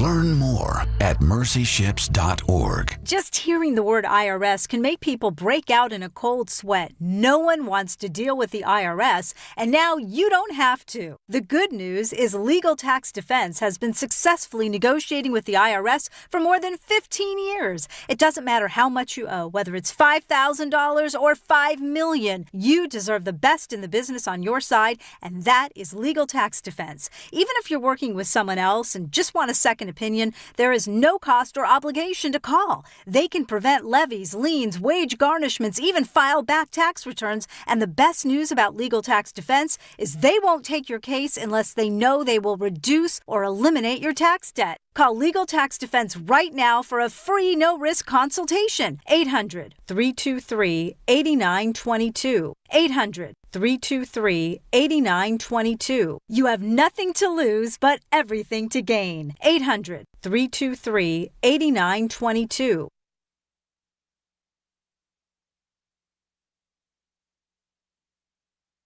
I've been Shrek'd. I've never done Shrekking. Dub Nation, this is Brandon Pajemski, coming to you live from the Laughing Monk Studios. You're listening to Steiny and Guru on 95.7 The Game. I'm fighting the good fight for you, Brandon. Who will not? I'm doing the Lord's work. What you mean? Pat Spencer. We can't make a free throw. Dude, wow, man. What about Pods the other night missing 3 free throws? He's not a good free throw shooter. Oh, but that would hurt me when there was a lane violation and he missed. He only missed 3. That's all he took. But down 2. Dude, that guys, was. People were on his neck. It was right before that. It only goes down in the box score as 0 for 2. But our eyes told us it was 3. Just 0 for 2. That was bad. 0 for 2 in the box score. Now, if Kuminga had missed 3. Were close. Dude, now, they were the high school ones. I couldn't believe it. That hurt me. But I need help real quick, Snotty. Davey D, our guy. Shout out to you. He texts me, sobering conversation with Monty Poole. What does that mean? And then my boy Red Silk Basie, Goo, quit lying to the people. What could that mean? I'm as down as I've ever been. You know, that conversation with Monty actually makes me want to drink. Oh. Yeah. Oh, maybe. I didn't have to pay Caleb $50. I'm all right. Yeah. All right. I was thinking about this at the break. And I really do want to find out if I'm in the minority here in terms of just an approach. Okay, so blockbuster, everything for Steph, everything under the sun for Steph, and we'll give up unprotected first for the third Hail Mary in 2 years. There you go. I love it. Okay. Is anybody with me and would think, okay, we got Kuminga, we're going to have to move him. You know what I'd like to get for Kuminga? A player and a pick. Okay. Can we get a pick for Kuminga? Can we get a pick for any of our role players because we have an overlap of role players? Kuminga or Moody, Can we get anything for Heald down the stretch for a playoff team? Anything for Moody? Yeah. Desirable contract. Like, that appeals to me more than being empty-handed for the next 3 or 4 or 5 years. That's just me. I mean, what do you think? How would you think Steph would answer? Man, dude's performing. I'm not telling you he's not slipping. Do I sound like is balling, do I man? sound like the biggest jerk of all time if I say, when are we going to stop having to depend on what he wants? Retires? What part don't you get? Seriously, Stoney, this is what they signed up for, and we all understand it. The Warriors yesterday, was it $11 billion or $14 billion they were worth? A privately funded arena. Steph built that. Okay. Joe ain't tripping. Well, you were the one who said Joe is tripping. He must be mad. Because he's a winner. Okay. They should be better than 11-11, but neither here nor there. Well, it is here nor there, because if you think they should be better than 11-11, then you wouldn't be advocating wholesale changes. You'd be saying, we're going to miss Curry for 3 games and Butler will be healthy. But I think what I'm starting to think is that people are understanding this might be a 500 team. Okay. And then what? Then we're going to try another Hail Mary. Yeah, another Hail Mary to get us from... Yes. What was Jimmy Butler? A Hail Mary before you thought you could get him. You tried to get Durant. Well, I wish you had him now. I need to ask you a serious question about Jimmy Butler. Just for me, can he do more? No. He's doing everything that he can do. Steiny, he was every... No, he was. Let me ask you a question. But now we need more. Let me ask you a question. Just hypothetically. I'll give you a blockbuster. You can make a blockbuster. And you get 3 or 4 picks down the line. You give it up for a guy who gives you a 10 to 15% better chance of winning a title. All right? But there's a 50% chance, or there's an 85% chance you're not going to win another title, but then you're going to have no draft picks 3 to 5 years from now. I'm like, at what point do you not go all in because it's unrealistic? Well, when you find or deem that player that you need, and it's a bad boy like a Giannis or an AD, if he's available, to me, that's who you take the risk on.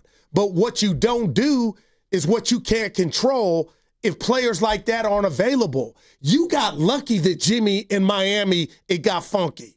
You got lucky. Well, then don't complain that he's Giannis not doing is out enough there like now. a deer, a 5-point deer in the woods.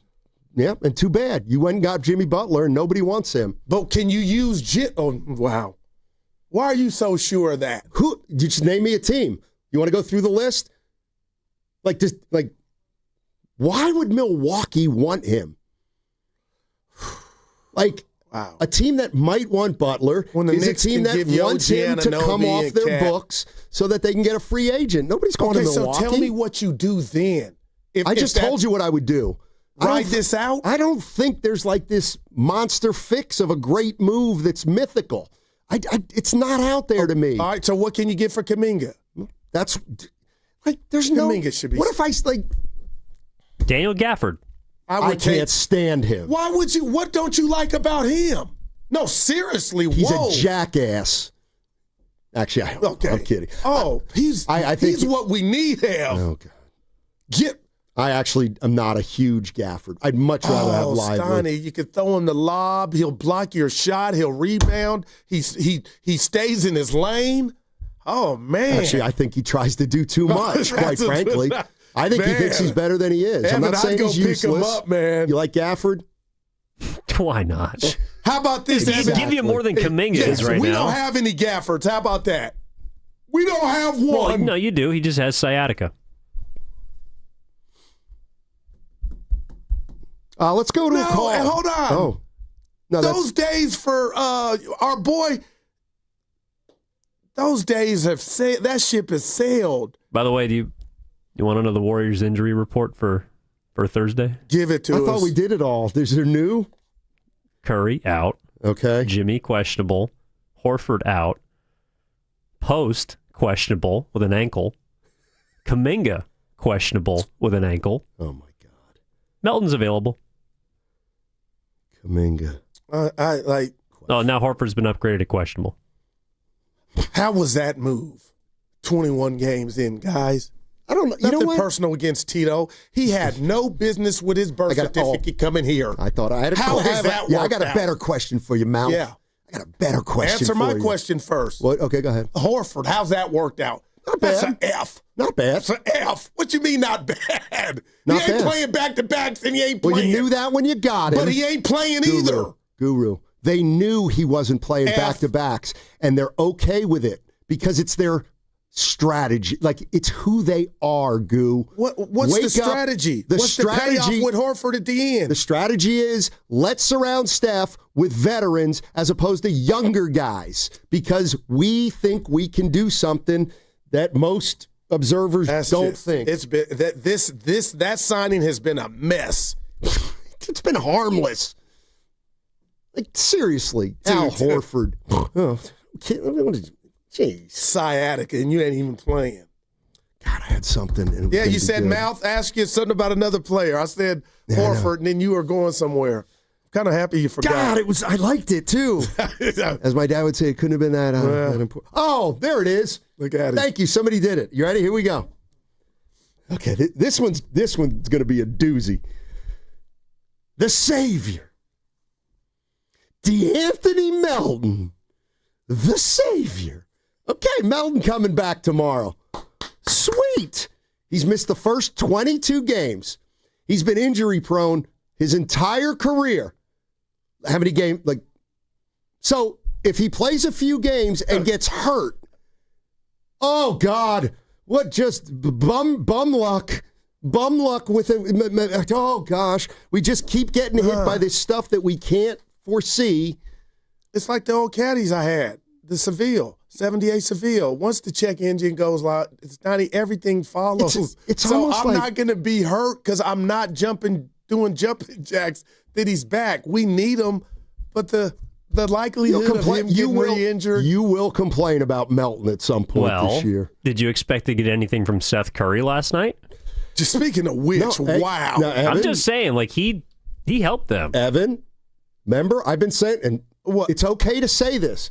Hey, Steiny, what do you think of Seth Curry? And I said, I was wrong. No, I wasn't wrong. I said, I wonder, I haven't seen him play in a while. Yeah. I don't know where he fits in. He might. I know he can shoot the hell out of it. Who led the NBA in three-point percentage last year, guys? Pipe down.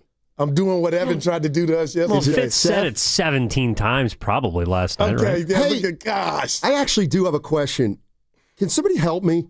That would be Seth Curry. Does Oklahoma City have a Jalen Williams from Santa Clara? Oh, my God. And a Jalen Williams he ain't doing it like from he Arkansas? used to. Yeah, he ain't doing it like he used to. He only broke He it did out. it a half dozen times. Oh, man. It's fair. I actually do think it's fair for him to bring that up all the time. Nobody knows which one's which. I've only recently learned it about a year and a half ago. Man, oh man. Well, the guy from Santa Clara is the good one. Well, the guy who's having his jersey retired tonight. Yeah. Nice. They got a good year going. Little D will be in the house. I was thinking about going. Why not? Tired. 8 o'clock start last night. I know. Poor Dude, Evan. I'm in the garage at Evan, 11 filming video. Time to get home last night, E? 1. Wow. What did you do? Turn the TV on or just chill or go straight to bed? There's another reason. Warriors quietly 0-4 in 8 o'clock games because they're falling asleep. What's your first thing? You don't eat, do you? Wait, what? Do you eat? Yeah. No, when I get home? Yeah. No, I'm completely wired from watching SGA and his magnificent performance. No, seriously, it didn't hit me until about 11:30, and then I realized that everyone else that was listening to postgame was also up at around midnight, and I couldn't believe it. Wow, man. I don't know if that's working out for the NBA better start scheduling games a little early for the Warriors. Man. I would just ask that next time we have an 8 o'clock game, Lucas not schedule me for it like he's done the first two. Dude. I would just say next 8 o'clock game, tell the old guys to stay at home because they're clearly getting tired. That was Butler last night. Here's the other one about Butler. He cannot be that guy. Jimmy, you could tell his leg was bothering him. Yeah, you're right. You could. You could. Oh, man. All right. Let's go to Trevor in Roner Park. Yeah, he's been waiting the longest. Yeah. What's up, Trevor? And then we'll get to Jan. Hey, Trevor. Oh, she ain't going to be happy. What up, T? Oh, we can go to Jan. All right. Hey, Jan. Let's go to Jan in Mountain View. Hey, Jan, how are you doing? She wants to put a rat on the table, sponsored by Outco Pest Control. Hi, Jan.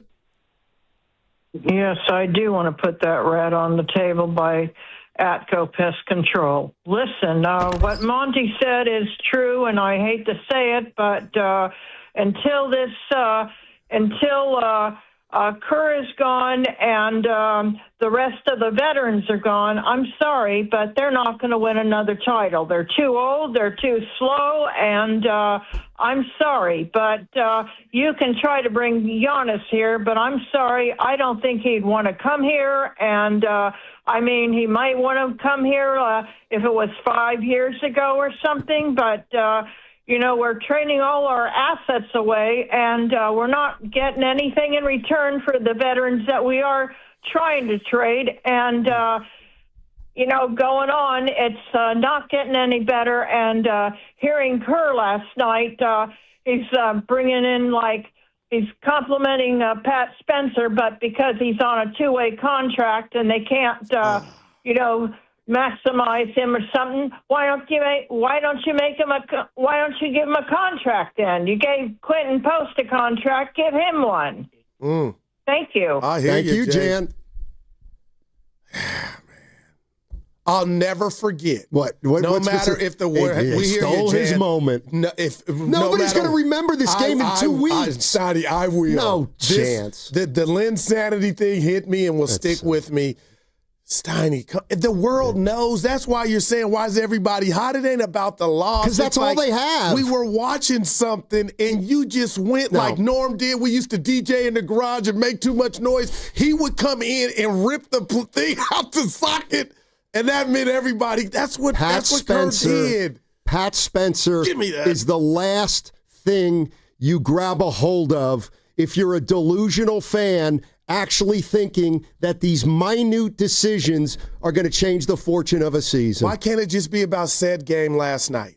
Why can't it just be about a guy was hot as a fish grease, keep him in? For one time. Potts could have came in for anybody else. This. That's what's crazy. I love this. I'd love to have. Hey, Steiny, you had a great show yesterday. Yeah. You know what? We're just going to give you everything you want now. One good show. Come on, it's Goo. a bit different than it's that. It's no different than DeAnthony Melton. He had a good week of work for the Warriors last year, and he better be good this year. It doesn't matter because if he gets hurt, it's just buzzard's luck. It's not strategically a bad signing for a guy who's been injury prone. This is where I need you, and you've let me down at every turn. But last year when we were 2 under and made the trade before Butler, that's where I'm at now. I'm that You don't have down. that anymore. No, that was I'm your back. trade. Yeah. There's nothing else to do. The Kuminga, possibly. Yeah. Okay. I think it's that agent doing that to me lets me know they would want their own first day smoker. I can't. But what if you get something back? You know it's going to be funny. It's going to be funny. When's the date they can trade him? I think the 15th. January 15th. Sham Sharania. We've got NBA news. What was that? The Golden State Warriors have finally traded Jonathan Kuminga, and they have acquired Josh Okogie. I actually like him. Of course you do. You know why? Because he can play 12 minutes. And he can shoot, too. I like him. Who else? Who else would fit Do that? I get my victory lap for telling you everybody laughing at Phoenix The they were going to Golden be State good? Warriors have acquired Tari Eason. See, that's the other thing. He didn't even play when they beat us. Like, here's the thing. If you know basketball, you're sitting there saying, "You're damn right I'd take Eason or Koji right now." All right, let's go to Vince and Hercules. H-Town. Hey, Vince. Hey, fellas. How you guys doing, man? Hey. Doing well. I'm down. Good. Thanks for taking my call. I always get a little nervous before I call, so I wrote a couple of notes. All right, you good. I'm the Vince who called. Oh, thank you. I'm the Vince who called you guys last year. I was the one that told you guys that the Jimmy Butler trade was not something that I would buy into yet. That was the topic then.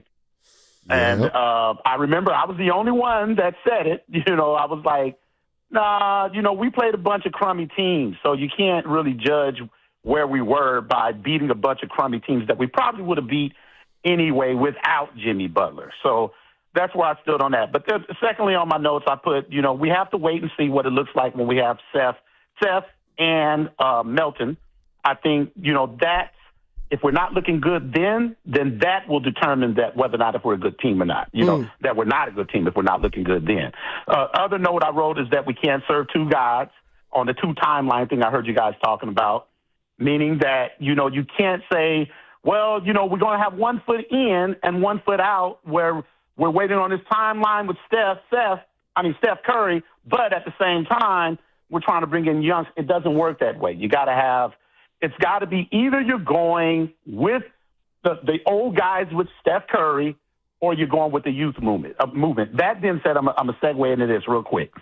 I think Steph Curry is kind of low-key like LeBron in a sense that he doesn't want to give any young player the shine because he has to sign off on who comes in. Don't think for a minute that Steph Curry is not signing off on who comes and who goes. And I think he hides behind Steve Kerr. And I think, and also Draymond, part of the note, he's a part of it. Draymond is a part of it. He's the muscle for Steph Curry. Steph Curry is the guy who is really calling the shots in this. And I don't think nobody is really paying attention to that, but you can't tell me that Steph Curry isn't the reason why Jonathan Kuminga hasn't been able to grow like we want him to. Because I don't think Steph wants anybody else, if they're not somebody like Jimmy Butler or Kevin Durant. Steph ain't ready for that. If you look at all the teams that are winning, they're winning with the youth movement. I love what Detroit is doing. Hey, Vince, thanks for the call. Yeah, I get you. I get you, but people aren't going to like to hear that about Curry. They got Cade Cunningham, too. And I'm not sure. I don't know how much of that. I don't know. No, we talked about it. Kuminga's had every chance. Here's the other. And I get not the best every chance, but he's had his chances. And last night was another one. 3 of 10. Fumbling the ball. So everybody says, well, what do you do? What do you do? Everybody, Steiny, you complain. Okay. Well, I mean, I'll tell you what I would do short term, but nobody's going to like it. And it's this, as much as you hate to hear it, Curry's going to miss a week. He's supposed to come back next Friday against Minnesota. You are getting Melton back. Okay, Butler's a little banged up. You're going to have to get through this road trip, obviously without Curry and maybe without Butler. All right. But because you have an older team, there are different inflection points in a season. And next Friday, around that time, ideally, they're full strength. Okay. Now we got to let that play out to see what that looks like if we can stay healthy for a 3 to 4 week period. If we can't, then I feel like, well, we're just treading. But that's the only thing you can do. Steiny, Melton's not 6'8". He's 6'1". We're still small. You could make a case that they need perimeter defense more than rim protection. Right. You could make that case. I'm not saying I'm right. You kind of got me excited, but the bottom line is, let's put a rat on the table, brought to you by Atco Pest Control. How fun of a watch are the Warriors compared to the rest of the league? Let's talk about just that component of it. I called it the pregnancy offense when Steph's out there. He's the one. It's like a one-man show. I'm asking you, Steiny, how exciting are they? I'm the wrong guy to ask because I think, to me, they're the most exciting watch in sports. This version of them? Yes. Wow. But I would say that for the last 20 years. Because There's no team I've watched more than the Warriors. I've seen them play 82 games a year for decades. So they become dull to I me. love watching the Warriors because Steph is it. Not really. I mean, Steph's a part of it. To watch Draymond shoot threes and make them, and then the other team be happy that he made his first couple. I'm more fascinated. No inside by where game. Okay, so you don't. You don't enjoy the process of basketball. I do. I enjoy the process. What process are we in? Well, that's what we're trying to find out. I enjoy the process of the Warriors not making the playoffs for 12 years, then turning the corner with We Believe. I'm with all that. Okay. Well, we're just at a different point now. We got to figure it out. But this is what I get enjoyment out of. What are the decisions they're going to make that's going to put them back on the map? Well, that's different than the actual ball that's being played. That's what life's about. Under the rim. I like Jan watching the said Warriors. We're slow and old. She's right. Okay, I like watching like you asked, I like watching the Warriors more than any other team in the league. And you're right. If I were in Philly and had to watch the Sixers, God forbid, 80 games, I'd say that. But I'm here. I like watching the Warriors. I love it because there's no other team that we know more about and can talk like this about. No, I feel like that's an answer to a different question. Embrace it, because I agree with everything you said, but I feel like you're like if I ask Evan, how exciting are they? Okay, well, you know what I would answer? What'd you expect? Putting 4 36-year-olds on the floor. Did you expect run and gun? Two of them I don't have a problem with. Well, how can they get off to slow starts? Maybe it's because they start 3:35. It's like, Evan? Well, I actually think you guys should explore that with the guys coming in a second, because while the team overall hasn't been that exciting this year, that second half against Oklahoma City might have been the most exciting basketball they've played the entire year. And Spadoni threw that out, and he didn't. I don't want to speak for him, but he was kind of whispering. What? We can't say what. He wasn't saying it, but they're better without Jimmy, or they're younger without Jimmy. They are younger without Jimmy. But why did it look like that? Why did it look like there was Energizer Bunny everywhere? Well, Curry wasn't out there either, and Draymond was in foul trouble for most of the game. So if you're going to say they're better without Butler, you got to say they're better without the big three, which they're not. But I do think that watching them play the way they did, we've asked these other guys, not named the big three, to play with that kind of energy and consistency, and they did it against the best team in basketball. And got to a 4-point lead. I know you guys don't care about it. All right. Hey, that segment was sponsored by Surfside. The Golden State Warriors are back. Cheer on your Warriors with an ice-cold Surfside, only 100 calories, 2 grams of sugar, and 0 bubbles, so it's easy to sip and enjoy. It's not a seltzer, it's Surfside, proud partner of the Warriors, must be 21. Please drink responsibly. Crossover next. Willard and Dibbs in the house. Let's go. Now it's time for the closer of the week. Presented by LiftMaster and RNS Doors. Turn your garage into the envy of the neighborhood. Visit rnsdoors.com. This week's closer comes from Tim from Burlingame. Great experience as always. Dale and Clay came out to install a new 14 by 10 foot roll-up door at our bakery. Dale did a great job explaining everything pre and post install. We've been working with RNS for almost 20 years. Recently, my garage door opener was not working. I was in need of a closer. I was put in touch with RNS Doors, and they hooked me up with a brand new garage door opener from LiftMaster. With LiftMaster's MyQ connectivity, my garage door opener can be controlled right from my smartphone. You'll know when a door or gate has been left open and can close it with a tap, no matter where I am. Be one of the first 10 callers and receive 20% off a LiftMaster garage door opener. Call 1-800-FIX-A-DOOR. That's 800-FIX-A-DOOR. Or visit rsdoors.com. R&S Doors. Look for the red truck. Imagine being the wizard of your own home. With Xfinity, intelligent self-healing Wi-Fi fixes problems like magic. It boostifies speeds to your devices when you need it most, and makes your favorite Wicked content sparklify on every screen. All while a spell of protection helps keep your family safe online. When you're out in Oz, Xfinity Mobile joins Wi-Fi and 5G to keep your phone connected from here to the Emerald City. If you had the most intelligent Wi-Fi from Xfinity, everything would work together for good. And now you can cast a spell to stop time and keep your internet bill steady for 5 whole years with the Xfinity 5-year price guarantee. No contracts or commitments with amazifying equipment included. Xfinity, imagine that. And see Wicked for Good, only in theaters November 21st. Restrictions apply. Select plans only. Xfinity Mobile requires Xfinity Internet. Injured at work? Don't wait. Every moment counts. You may be entitled to medical care and financial compensation, but time matters. The attorneys at Boxer & Gerson are here to protect your rights and fight for the treatment and support you need. Boxer & Gerson have helped thousands of people across Northern California who were hurt on the job. Don't wait, don't guess. Get answers. Call Boxer & Gerson today at 510-835-8870 or visit boxerlaw.com for a free consultation. Boxer & Gerson, your life is worth the fight. Ready for the ultimate red and gold game day?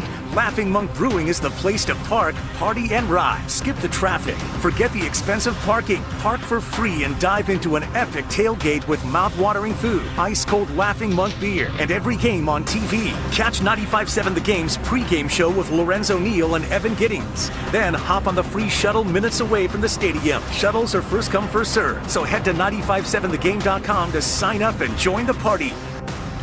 Upway.co delivers premium e-bikes for riders who want power, speed, and top performance without paying full retail. Shop leading brands like Aventon, Trek, Specialized, Cannondale, Turn, and more, all up to 60% off in new or like new condition. Electric Assist turns climbs and long routes into effortless rides. Each e-bike is fully inspected, refurbished, and certified by our U.S. Master Mechanics, backed by a 1-year warranty and 14-day return policy. Fast delivery gets your e-bike to your door in just a few days. Discover more at Upway.co. Elevate your kitchen at the Mila Innovation Center at Friedman's Appliance in Pleasant Hill. Out of your dreams and into your kitchen. Select the qualifying built-in kitchen appliance package that is right for you. With unrivaled technology and luxury-grade quality, when you bring home a Mila, you're bringing home true innovation. Now, for a limited time, save up to 10% with the purchase of a qualifying Mila kitchen package. Visit the Mila Innovation Center at Friedman's Appliance in Pleasant Hill or at friedmansappliance.com. We all hear the radio ads about the IRS. They tell you to be afraid, to be scared, and they try to frighten you into calling. I'm not here to do that. Tax Relief Advocates is different. TRA is here to tell you that if you owe money to the IRS, whether it's $5,000, $50,000, or $500,000, we have a solution. It doesn't matter if you're sitting in your car, at work, or with your kids. No matter where you are, call now. 800-575-9834. Don't lose hope. TRA can eliminate or reduce what you owe to the IRS. Generous programs are now available that can give you a fresh start. Our passion is taxes and helping individuals fix their IRS problems. We have over 1,000 5-star reviews on Google and an A+ with the Better Business Bureau. You don't need to be afraid of the IRS any longer. End your tax nightmare today by visiting us online at TRA.com or call 800-575-9834. That's 800-575-9834. Tax Relief Advocates. Real solutions for real people. Welcome back to Winter Hack Radio, the place for clever hacks to survive the season. Icy driveway? Well, try spreading sand or birdseed to help with traction. Snowy puppy paws? Well, grab a whisk, brush it off, done. Catch COVID-19? Well, just get... Actually, there's no hack for COVID-19. But if you test positive, prescription medications for COVID exist. Ask your doctor if they're right for you. Visit PfizerForAll.com to learn more. Sponsored by Pfizer. Red and Gold Game Day starts at Laughing Monk Brewing. Park for free. Enjoy amazing food, ice-cold beer, and every game on TV. Catch 95.7 The Game's pregame show. Then hop on the free shuttle straight to the stadium. Sign up now at 957thegame.com.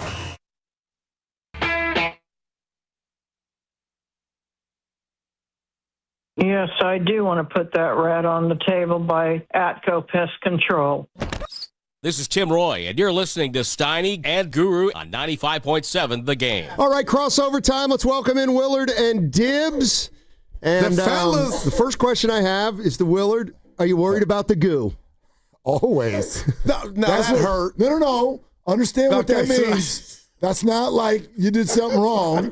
But 1:48 in the afternoon, that's my daily. We got check in on my guy. We've been talking about you because will you give me the license to be with Dub Nation Dibbs when Pat Spencer had his Linsanity moment, and I just felt like it was stripped from him. And the other part that had me in an uproar was I didn't expect him to win. I didn't expect him to compete, come out and play, but that was special. I think Kerr did Pods no favors too, because he was the one that came in for Pat But Pat was giving you bucket after bucket to give you 1 point lead 3 separate times in the fourth. Missed one. But why would he sit at 356? Well, he was giving up bucket after bucket, too. Let's be fair about that. Like, it's not like that he, was getting buckets. I'm getting mad at you already. And he was locking it down. And the other piece, and I don't want to get too far into Willard's bag, but Steve doesn't know that Pods will come in and miss a three and immediately turn it over. But you gave him that license by running away from what was hot.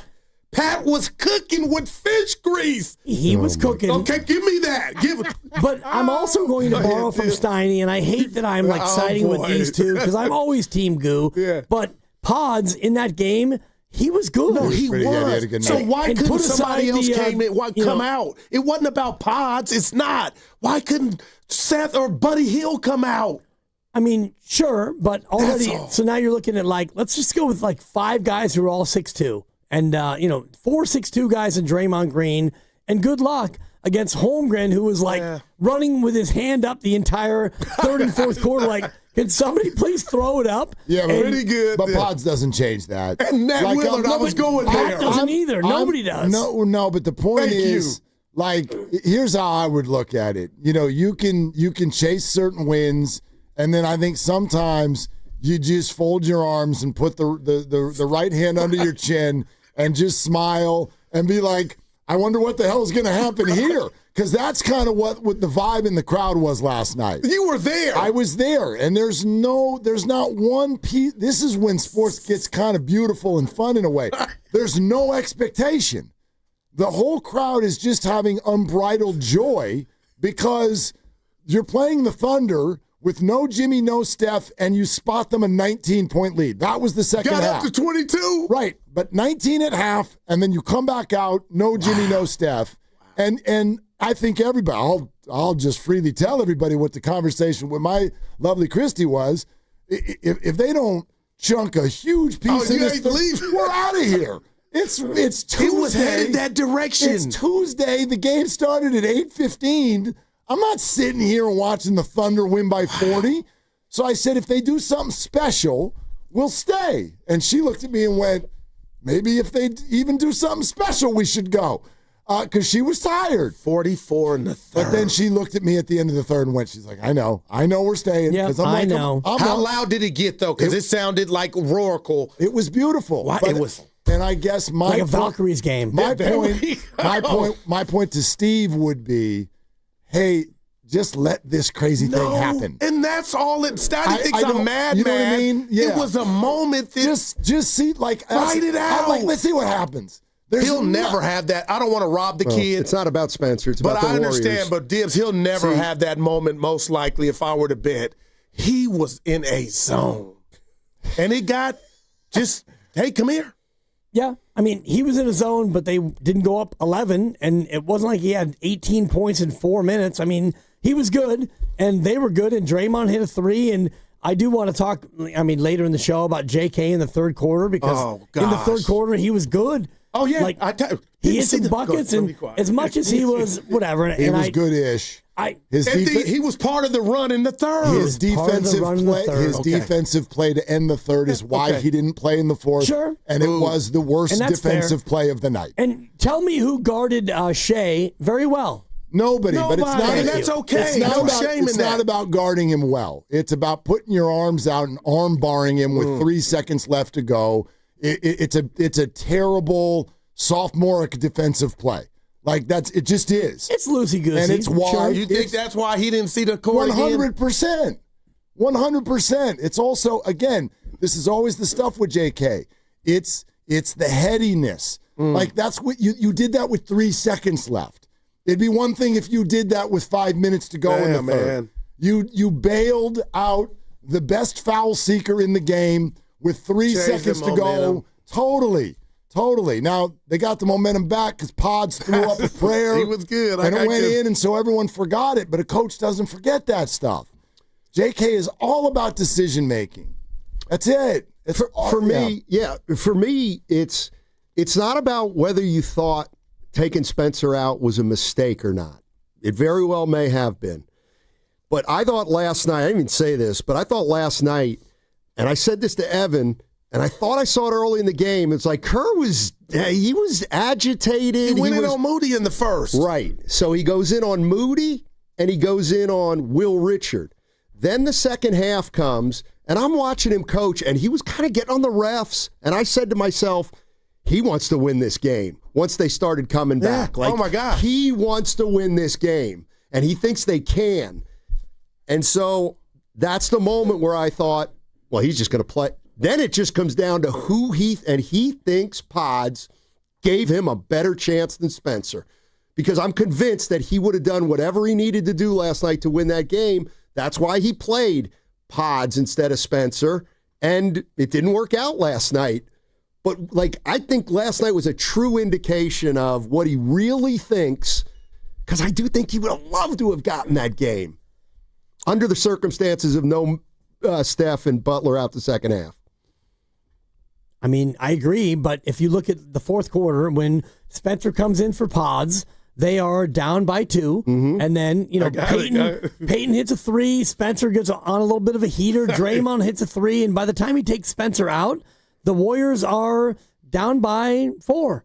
So it's not like in that fourth quarter, Spencer took them from, down 2 to up 7. Spencer was good. They were good. They went all the way through what they did, and still you're in that precipice where, okay, here comes Shea, here comes OKC, and if you really want to win the game, you have to go with your best 5, and Pat's not one of them. You know what just popped into my head listening to you guys talk about this? The Pat Spencer thing, it's a micro one-night version of what the Niners just went through with Mac Jones. And I think this is what you're talking about, Steiny. Steve Kerr's sitting there going, okay, if I zoom out on a given night with 3 minutes to go, who is normally going to give me a better shot to win the game? Brandon Pajemski or Pat Spencer? Brandon. Okay. So that's what he's doing. Meantime, we're all in the crowd going, hey, we're kind of enjoying this book that we're reading. Could you let us read the next chapter? It's kind of like Mac Jones. Hey, this is a hell of a story. They're going to pick you number 3 overall, then they never pick you, then you go off to 2 other teams, and then you reconvene 5 years later, and you take the team on a miraculous 5-3 run, and Kyle Shanahan's going, right, cute, Brock Purdy is our quarterback, and that's who gives us a better chance to win. So that's, and I don't fault anyone for that dynamic, I guess. So in other words, Goo, you, me, and any fan who wanted Pat Spencer to stay in, sure, I get it. And I still do, because that was a fun story. And from the living room Fitz, it felt like the old Monte Ellis days where, Warriors, and he's just on one. It was a moment. I felt it, and it wasn't just all about Pat. They were playing hellified defense. Why, with no Jimmy, did they seem faster? That's all another thing. Yep. But, Dibbs, you're telling me, and I'm asking, Spencer hits a bucket to give them the lead 107-106 at 4:54. Yep. A minute later, they're down 4. But is that all on Pat Spencer and how hot he had been in the 3 shots he prior to that to put you up 1-3 different times for the coach to say, okay, we're down 4. Let me take Pat out. Why not play both of them?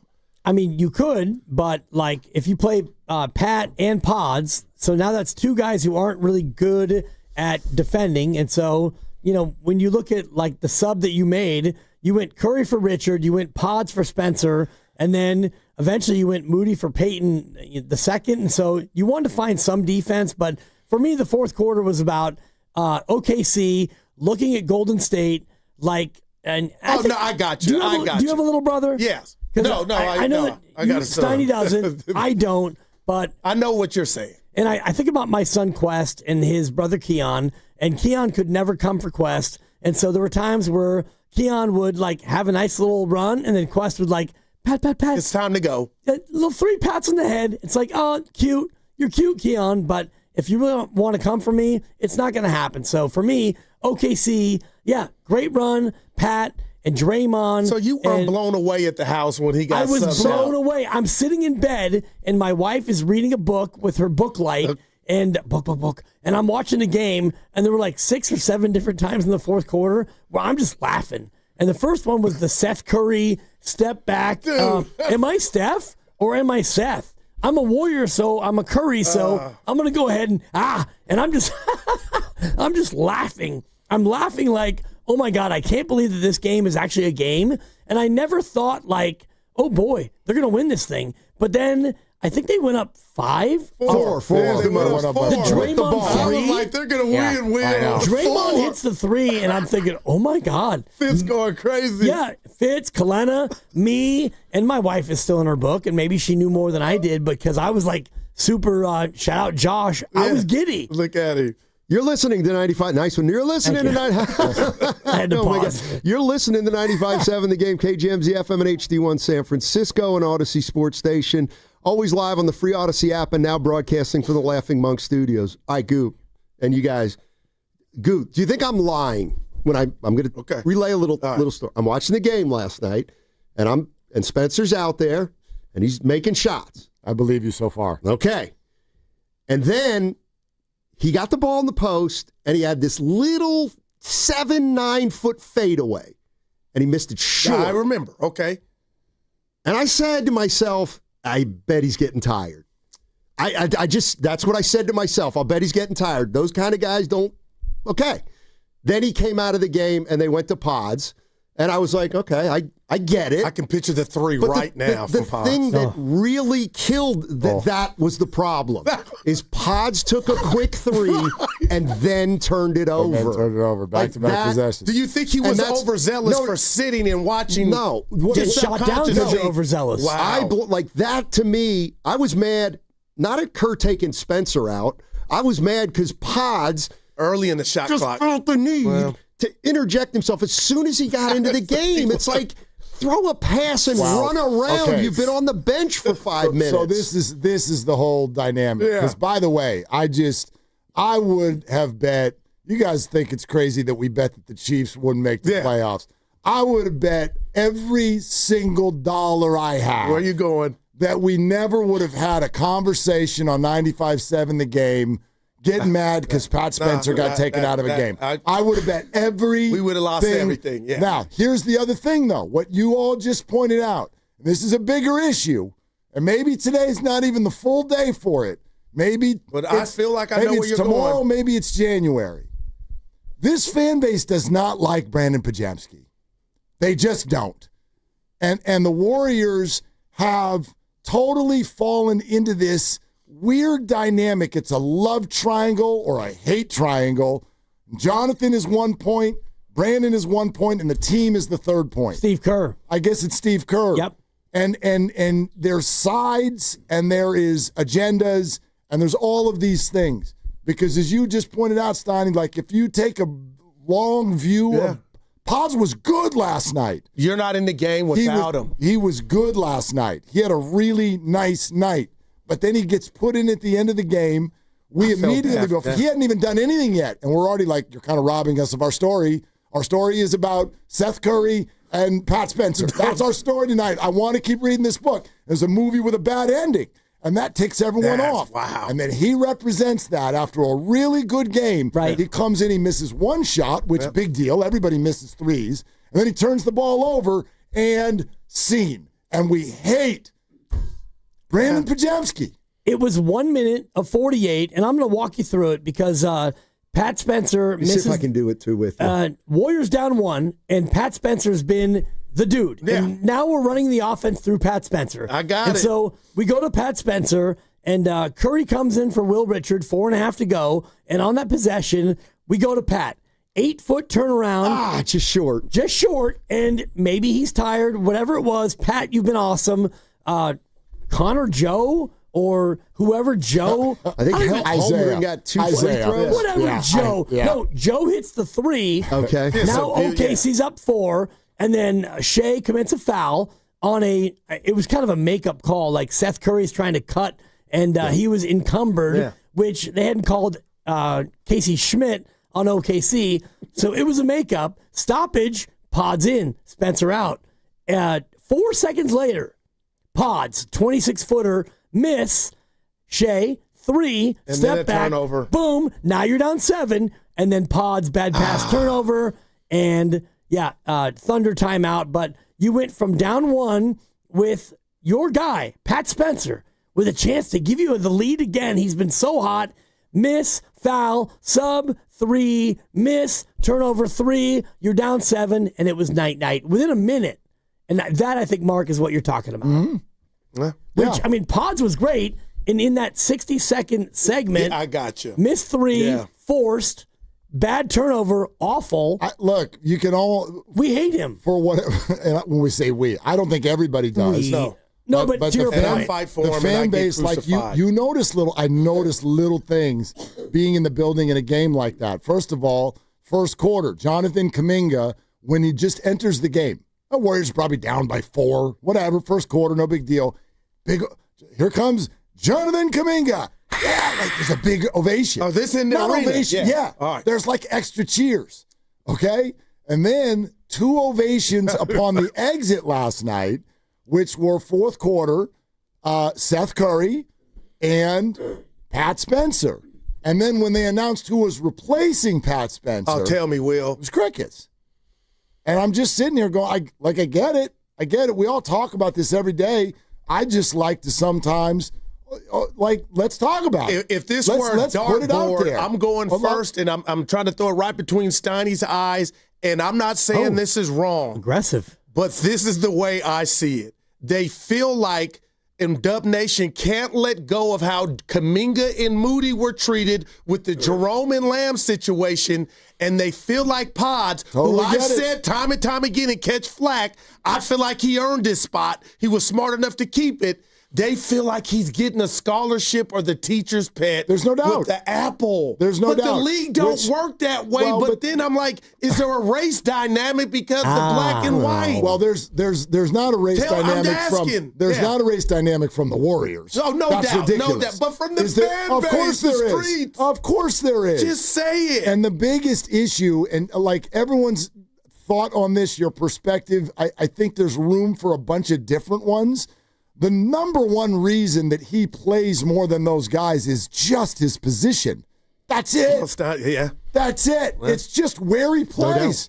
Wow. That's the number one answer on your Family Feud board. That's not. The other thing that's fair point.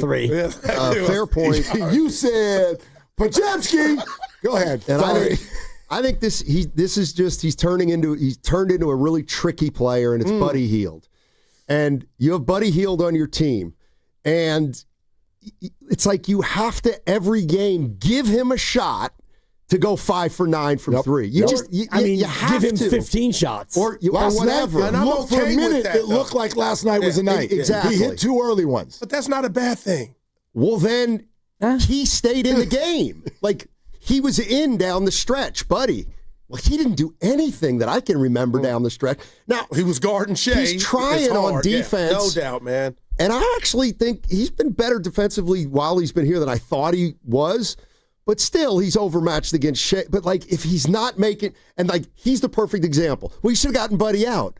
Well, Buddy's the kind of guy that can make 3 in a hurry no matter what happens. Boy, he's using that rope, though. You're right, he is. But that's why he's tricky. You kind of got to play him to see – and then when you take him out because he's not hitting, you're giving up the opportunity that he will get hot, which he might not, but now Do you think he's using some of his legs Steph, on D? It's affecting his shot because he's accountability. He's playing more defense here or asked than to ever play. before. No, I really believe it. I'm not buying it. Honestly, I'm not buying it. They're good looks. And we talked about it yesterday where he's had a lot of open shots. Nick Friedel joined us, and Nick's he's had a lot of open shots. He's not hitting open shots, and now you've got Seth Curry knocking on your door. And honestly, when DeAnthony Melton comes, who are you going to take minutes away from? Are you going to take him away from Pat Spencer or Buddy Hield? Well, probably Pat Spencer, but it's a little bit tougher. I mean, never Pods because Pods is. So? No, Pods sits in the front row and he polishes the apple. Pods is like, oh, Mrs. Applebottom, you look really good today. I like your new skirt. And I'm just making fun of it. I like what fans actually think. There's also something about, I've noticed it. The one that's really interesting to me because, we get callers and whatever, tweets and I hear them. Give out the phone number while you're here. It's 888-957-957, but I get it at home. And a wide dynamic. I have an 18-year-old son. He doesn't listen to the show. And I got an 81-year-old mom who pretty much only taps into the show like if we're on a summit or something. She'll be like, I'm going to watch your guys' video. Yeah, and they have the exact same thing. They love Kuminga, and they hate Pods. Hate him. Mark, why does he keep playing that Poughkeepsie guy? It's his floppy hair, and I'm better than Steph, and it's just... But he's had some stuff scaled back up until Steph got hurt. He wasn't starting Pods. What about he had some stuff scaled back from him. I felt like they took a little slack from him, and not the slack in regards to minutes. He wasn't starting. Don't you remember? He cannot be that guy. Man. Yeah. Let's meet halfway and acknowledge that the way Kerr thinks of Podziemski, which is very highly, but he might be wrong, is the same way Kuminga fans feel about Kuminga, and they're wrong. Well, I think he's proven them right. They're not. Kuminga, neither of them are as good as their bad. biggest advocates think they are. By the way, I haven't heard you guys mention this today. Okay. I didn't hear the Joes mention this. Joe catch your boy Aaron Turner. on I Twitter thought you last meant night? Festus. We got into You did. it. You Yeah, did. we got okay, into I it. missed that Oh my part. gosh, you That didn't was hear me? Kuminga typing it. No. Yeah, we went I in. almost By the way, dropped an S-bomb. For those who don't know, Yeah, he almost got Aaron trouble. Turner is Kuminga's agent. Yeah, we got into it. And in the fourth quarter last night, tweeted, what the hell are we doing out here? Do you have a problem if I told my partner and the listeners I felt like Kuminga said that? He was playing. He had a light. Come on, you don't send Are that. you allowed to Willard. tweet from the bench? They do it half though. I guess. You don't Curry send that. So what here? So Well, I of course didn't see this Aaron Turner text. So Guru surprises me with it. He says, "You see the text from Kuminga's agent," and I just was like, "Kuminga, who cares?" Bring it to Did you see Kuminga's agent said, "What's going?" I want to hear about Kuminga's thank you. agent. That's Who what cares? like. What got me is like, and it's his agent. So No, that's but- like yeah, right. that's almost like his mom tweeting. Like, fine, you like Jonathan, great, but nobody. I wouldn't think if you're watching that game last night and you're upset in the fourth, the first thought in your mind is not, well, they should be running this through Kuminga. But that late third, he was a part of the run, and not to see the floor at all. How was he? How'd he play? He did some other intangible this stuff. is the He other was thing. horrible. I am I so was sick. bothered. I am so He sick of played with people effort. saying He a played guy with did effort. well Okay. when he made 3 plays in 15 minutes. He, like last night was some It's 12 good. minutes and a quarter. It was but some yeah. good. I bet you'd even More agree. bad. It was more bad. I was disappointed. But my point is that like the fourth quarter was going well because of Pat Spencer and Seth Curry. The fourth quarter was going. You got tell the me how lead. symbolic from that agent tweeting that tells you about the relationship. To me, it tells me about the relationship with Kuminga. It's been he had a toxic. license It's to broke. do that. It's broken. Kuminga, I would have cussed my agent out on the way home. Why the hell would you say something? He was like, probably thanks, man. It's been toxic. There it is. Shout out toxic, Britney Spears. It's been toxic all summer, and I'm mad at myself for getting off of the fence that I spent. Oh, you don't get to go back. No, he can't go back. I didn't say I could go back. I'm mad at myself for getting off the fence. I said all summer, this isn't going to work. Wow. And here we are. And I tell my children this, don't be too hard on yourself. Thanks, Stein. Seriously, you keep your chin up. All right. I don't will. like when people have their dauber down. On 95.7, the game. Are they the smartest show in the Bay Area? You guys are an intellectual feast for the smart sports fan in the Bay Area. Wow. You're pretty much the smartest guys on the radio. I agree. Good Lord, how big is your ego? Are they the funniest show in the Bay Area? Give it a laugh. Come on. You're a funny guy. Come on. Give me a laugh. You are funny, dude. Hit that S again. Are they the coolest show in the Bay Area? And no white boys. They cool. That's what people are saying. You guys are phenomenal. This is one of the most perfect ways that I could end my day, getting a chance to talk to Mr. Mark and Dan, you know? We'll let you be the judge. Oh. All I know is it's a couple of Bay Area boys talking sports. I know nothing. Thanks. It's Willard and Dibs on 95.7 The Game. Yeah, let's go. Let's go. This is going to be a hell of a day, and I'm ready for it. I'm ready for it. That was... My God, there was a lot going on there. And I'm not going to waste any time, okay? Greg Cosell is going to join us in an hour, and we'll hop around in the NFL and the Niners, and we'll do the deep dive, and it's the bye week. so we can really deep dive. Oh, yeah. You know what I mean? Yep. So that's at 3:15. Outside of that, this is Warrior fan phone call heaven because there is so much to unpack from a night like last night. There's the micro. They should have stuck with Pat Spencer. Fine. Right? There's the macro. They don't have anybody tall.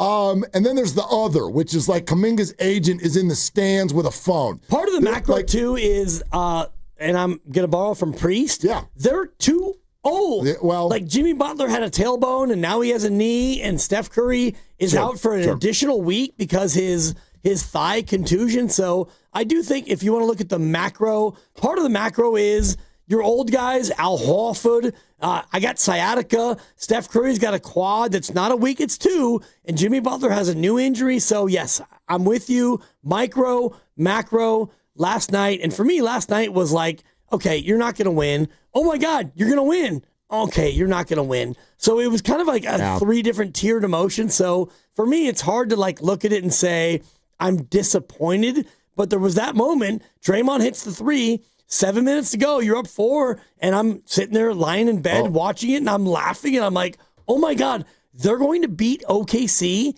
with this collection of ragtag nobodies? Who made the comment? Was it TK that did the whole, like, it's a Valkyries game in here right now? Who said TK? that? Tim Kawakami? Yep. He's right. You were there. It was a Valkyries game in there. I've been to a Valkyries game, and I went to last night. But the first half was more like a Giants game circa 2022, where that's a good comp. Like, that's a good comp. They're down 5-0 to the Nationals. They've got 3 hits. The first half was a section-by-section conversation about should we stay. That was the first half. Yeah. Thank you, Farhan. Should we stay? Because it's like it's 9:45 on a Tuesday. Should we stay? They're down by 19. They're not coming back. Did you ever like go full Steiny and put the jacket on? No, I didn't do that. Because that's the Steiny move at 208. Like today, he didn't do it because the crossover was hot. Yeah. But some days it's like 207. The jacket's on. The crossover's down 17. Okay, I get that. The second half was unbridled fun. It was like it was fun that you know sometimes you'll go to a bar and you're like 5 drinks in. And you're like, this is really fun. But you're like, boy, I'm going to pay for this tomorrow. Yep. Like, this was that fun that you can feel good about. This is like going on a family vacation and everybody actually gets along. This is that kind of fun. And that's I'll be honest with you, early fourth when the Warriors like, great third quarter. Yeah. Cool. Early fourth, I'm lying in bed, and I was like, oh, my God, I don't do jealousy. But I was jealous of you because you were there. It was really with fun. The lovely Christy, and I'm thinking, God, for a moment, I was like, God, I wish I was there. Yeah, she probably would have subbed out with you if she had known because she was exhausted. But that's we sat, and it got really fun because that's what I'm getting at. As soon as you realized, and those of us who are in the building and we're not watching on TV and getting reports and all this stuff, it took me a few minutes to even realize that Jimmy wasn't out there. And then I'm like, ooh, he's not on the bench either. I'm like, hon, Jimmy not coming back in this game. And so now you're like, all right, a team that's 20-1, just list the things that are happening. They're 20-1. They're up by 19. Steph and Jimmy are not playing. Now, go ahead. What would you expect to have happen? They'll go down by 28. Right, and then 35. It'll be Gee and LJ Cryer if he's on the roster yet. And that's exactly what everyone's thinking. But the opposite happens. And so what expectations are not in the room. And that's what TK meant by it's a Valkyries game.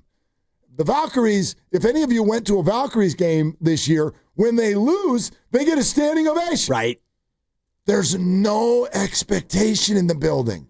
So there's none of that cynicism that takes over sports. Kyle Shanahan will never win the big one. There's none of that. That's gone. It's just, I'm here to see if they can do it, and if they can't, that's okay. That's pretty much what took over, and that's super fun. Now, it's not necessarily satisfying because I'm with Draymond. Forget moral victories. What does that mean? This is big boy sports. But in that moment, you had no reason to think anything good was going to happen, and then good did happen, and it happened from the two unlikeliest sources in the entire building. Yep. The smallest little 12th man on the bench combined with a guy who had to wipe spider webs off of his own body in order to go play a basketball game for the first time in 8 months and barely ever missed a shot. So that's what was happening. And so it was great fun. But it leads to all of these other things. And the micro and the macro, from Steve Kerr's rotations, whether that be about replacing Pat Spencer, sitting Jonathan in the fourth, whatever it may be, or all the way over to Mike Dunleavy, not signing anybody over 6'5", except for a guy who's had his 40th birthday. Right. And they knew, even in a perfect world, wouldn't play a good handful of the games this year. This is what I want to get into. And we really, honestly now, we are extending the invitation to each and every one of you who want to talk this out. 888-957-9570. From Steve Kerr and then all the way upstairs. Are the Warriors doing a good job? Are they? Because we're talking about people who have amazing resumes, and we're talking about people who, in some ways, started constructing this team last February, earlier this year. Right. Is when this all came together. At the deadline, yeah. And the early returns were really good. And now we get to this moment. Quarter pole of the season. Some injuries that some would call predictable are starting to take over. And then some of the clear things that are in the Warriors' way are showing themselves. Lack of height, lack of speed, lack of youth, lack of. Sure. So, what do you all think in this moment? Are the Warriors doing a good job? I think they are, because I look at what they are and who they are and what they possibly could do. And you've got Steph making maybe the most this year of any player. You got Jimmy making top 7 money. You got Draymond making a boatload. And so, yeah, you're top heavy. And you decided to go all in on older guys, which you brought back GP2, who's north of 30. And that's what you're doing. And so, yeah, you've got younger players who are still trying to find their way. You've got an older core who is either good enough or not good enough, healthy or not healthy. And then you look at last night and, you're down by 22, and then you go on a little bit of a run, and it was Pods, by the way, 2 free throws, Pods a 3, yep. GP2 a layup, Draymond Green a layup, and then when GP2 banked in that 3 to cut it to 12, that's when I thought, shoulder shrug, yeah. And I was laughing at that point, like, how could you not? He was right. laughing. Maybe we have a little bit of action, and that was still in the third quarter, but they went from 22 down to 10,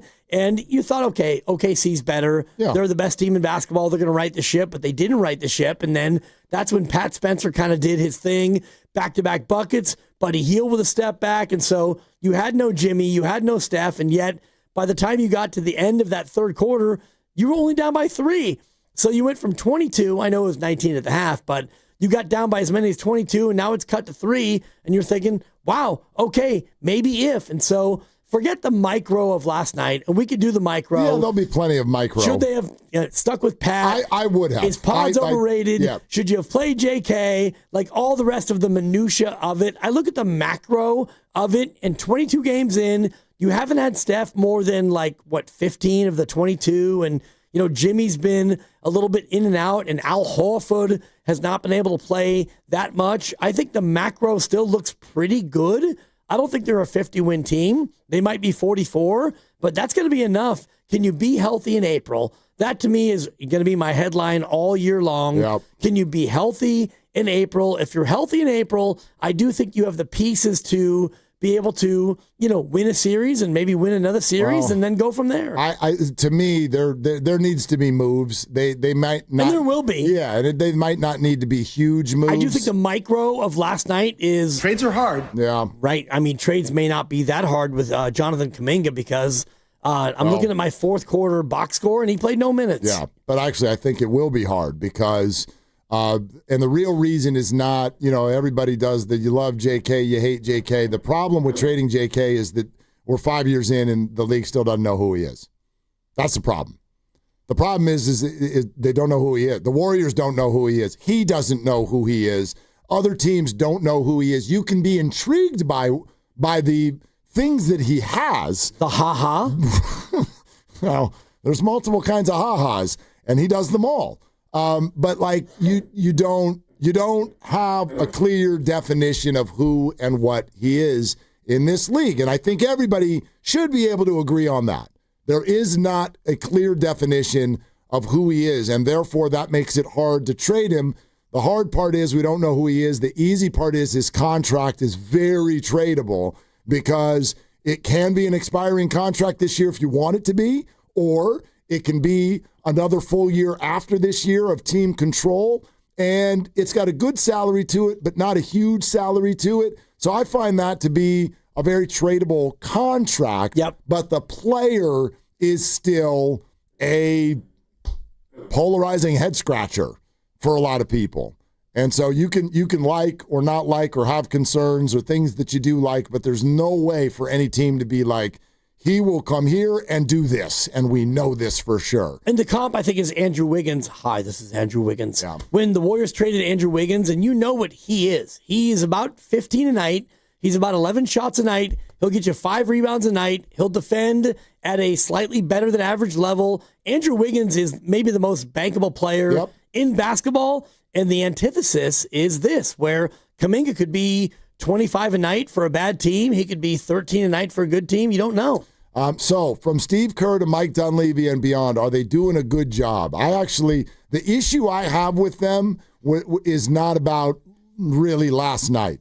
It's actually much more about the last 7 or 8 months. The issue I kind of have that I think set the table for the tone of this moment. So we'll get to that coming up. We'd really love to hear from as many of you as possible today. So Dante and Pete and Mick, 888-957-9570.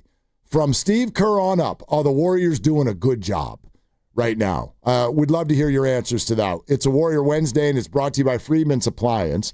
Come see their full selection of in-stock luxury appliances and live working vignettes. Visit Freedman's Appliance in Pleasant Hill today. We're also sponsored by Crystal Geyser Alpine Spring Water. Let's talk some Warrior basketball. Greg Cosell in 45 minutes. It's Willard and Dibbs. What makes Crystal Geyser Alpine Spring Water different? We always bottle our Alpine Spring Water less than 1.5 miles from the spring source, and all our bottles are made with 50% recycled plastic from our own recycling plants. Crystal Geyser, bottled at the spring source. Blue and gold fans, let's get engaged. Cast your vote in our Expo online before every basketball game on Willard and Dibbs. Brought to you by Shaneco, your friend and jeweler, where you'll find the Bay Area's best selection of unique engagement rings and their unmatched free lifetime warranty. Visit Shaneco today. To 15-year-old Harper, buying an $80 vintage rock t-shirt is a great investment. To Harper's mom, this logic has a few holes in it. So she helped Harper open a Wells Fargo Clear Access banking account. With no overdraft fees and tools to track spending, Harper's learning, one heavy metal tee at a time. However you make money work, Wells Fargo can work with that. Terms apply. Visit wellsfargo.com/deposit disclosures for fees and details. Running a business means wearing multiple hats. So if you're like me, you probably started out using your personal phone, taking client calls and texts nonstop. As my business grew, I needed something smarter. That's when I switched to Quo, the #1 business phone system. Quo works right on your phone or computer. No carrying 2 phones, no clunky landline, just one easy app you can try for free. Your team can share one number and handle calls and texts together like a shared inbox. Any teammate can jump into the conversation, so customers get faster responses. And Quo's AI assistant summarizes your calls and responds to customers 24/7, so you never miss a lead or opportunity. All this starts at just $15 a month. That's basically 2 coffees. You can even keep your current business phone number. Find out why 90,000 businesses trust Quo. No missed calls, no missed customers. Try Quo for free at quo.com/sports. That's quo.com/sports to try Quo free. QUO.com/SPORTS. Joe Shasky here for Golden State Lumber and Showroom. Consider their Stockton yard as the go-to resource for building professionals in San Joaquin County, with over 40 acres of premium building materials available to the public. For bigger jobs, you can count on Golden State's large fleet of trucks for timely delivery. It's their goal to keep your project on time and on budget. Building a better Bay Area for over 70 years. Golden State Lumber and Showroom. When you succeed, we succeed. What if you had the smartest Wi-Fi? If you did, it'd be Xfinity, of course. And it'd come with their best state-of-the-art equipment. It would boost speeds to the devices that needed them most, prioritizing your most important connections, whether you were streaming, gaming, or gaming while pretending to work. And it would let you stream 4. That's right, 4 games on one screen. It would even power your mobile connection so you could bring faster, secure Wi-Fi speeds with you where you use it most. It would be proactive and fix problems before you knew you had them. Impressive, right? And it would have security features that protect you from threats at home and online. Kinda like a force field for your life. If you had the smartest Wi-Fi, well, everything would work together seamlessly to keep you connected, no matter what. Xfinity. Imagine that. Restrictions apply. Jack here with the sound of a freshly cracked egg, sausage grilling, you busting out of your front door. Oh, hey, no rush. My 2 for $5.50 sausage croissants are available all day. Get so much more. Plus tax, limited time only. Price and participation may vary. Welcome to Jack in the Box. Every morning, we rise and shine, make breakfast, and brush away the night's rest. These routines help us start the day off right. Nature-Made vitamins are a simple step in that daily care regimen. Multivitamins with daily essentials, clinically studied probiotics for gut health support, magnesium to help relax the body. Nature-Made is made to care for you every day.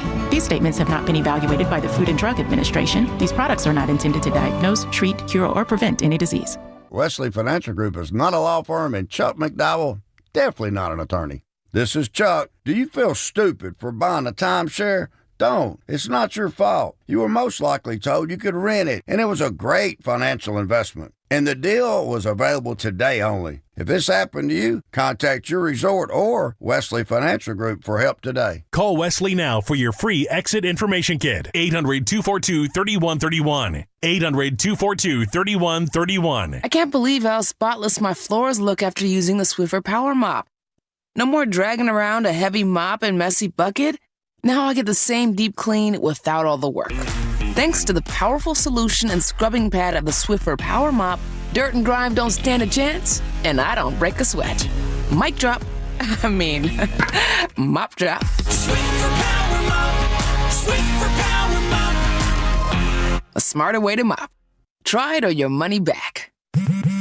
At Straight Talk, we know the holidays are your time to say yes. So why put up with a wireless company that makes you say out of data? Or no service here? Switch to Straight Talk and say yes to real unlimited data on a reliable 5G network covered by Verizon. And with a free 5G phone when you activate select plans, someone else in your family can say yes! Available at straighttalk.com and Walmart. Based on RootMetrics State of 5G Report United States 1H 2025. Experiences may vary. Not an endorsement of Verizon. For network management practices, visit straighttalk.com.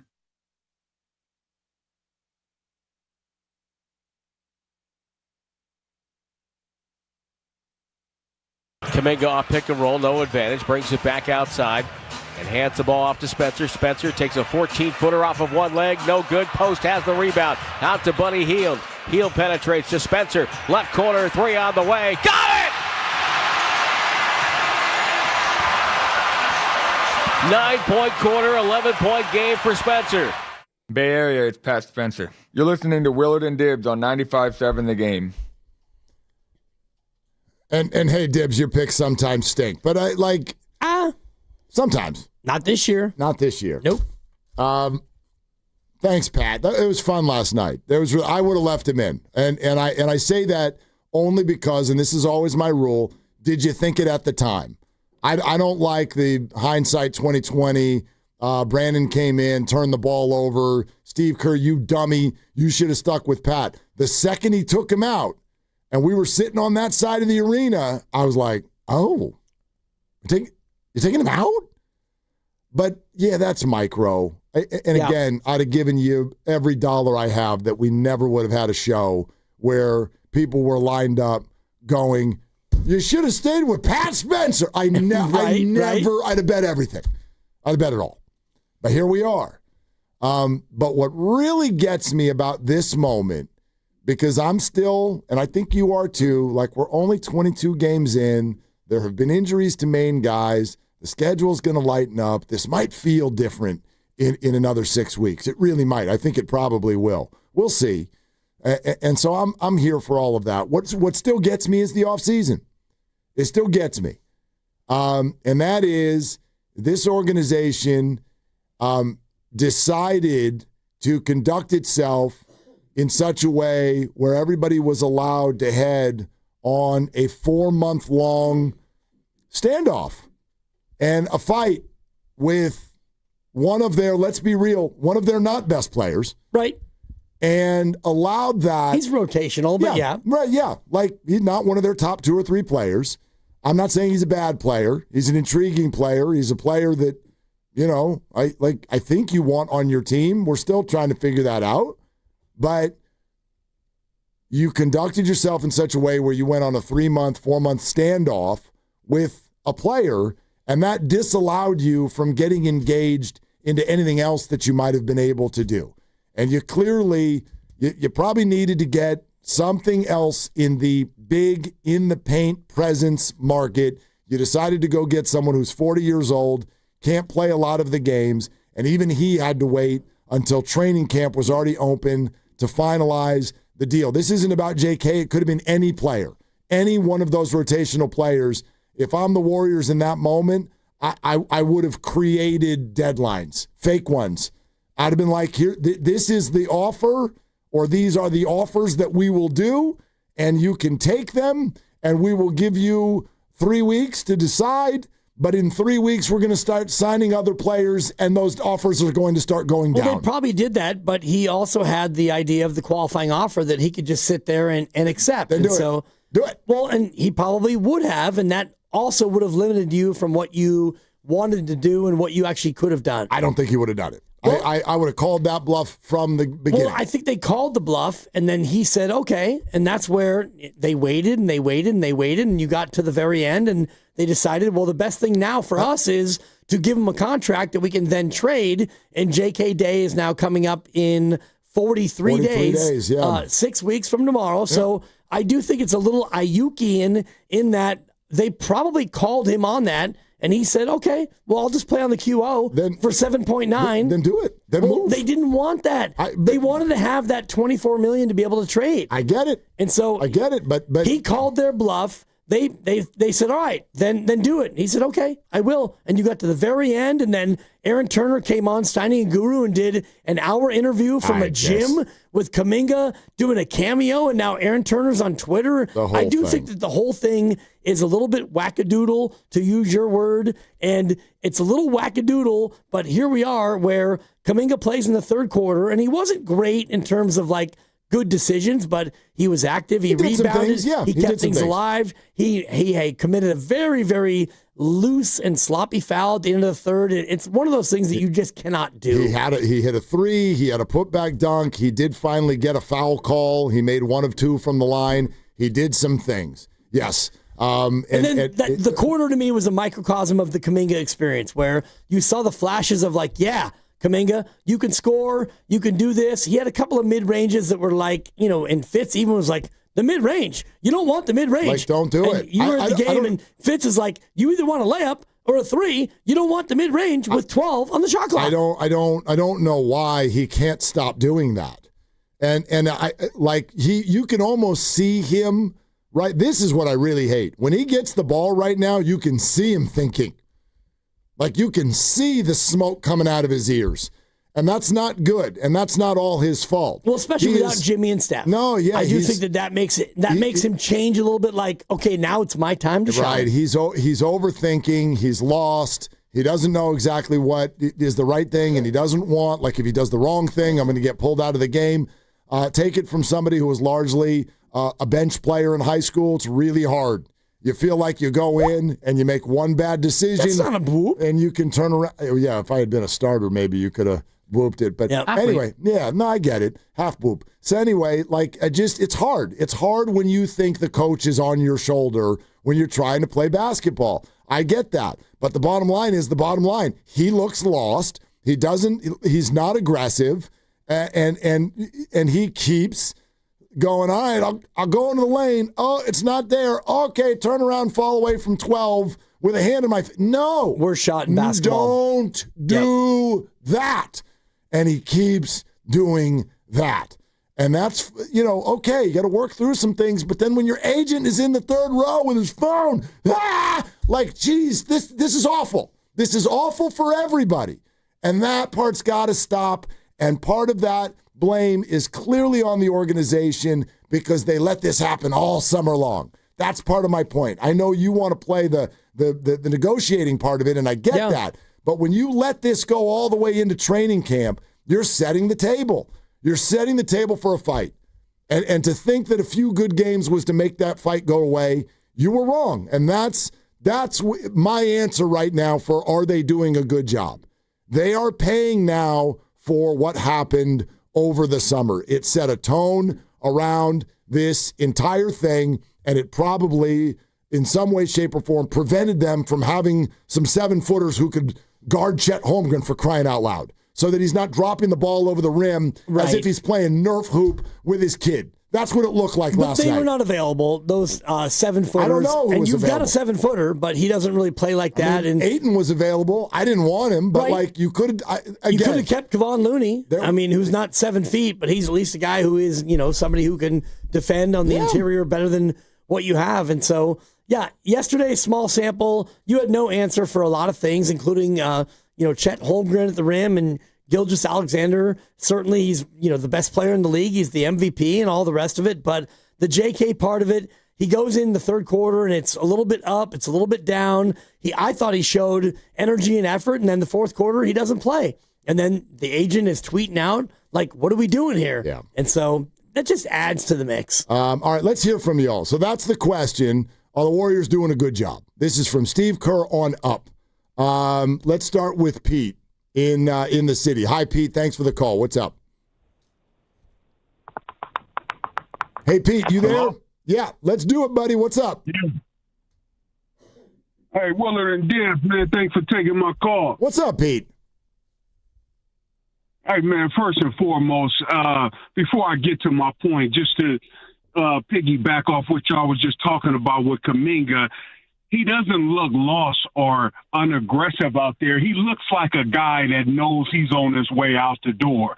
And based on the conversation yesterday with Nick when he came on, the writing's on the wall. And it's not just him. It's a few other players that's playing like they know that their name is in the shuffle to get somebody better.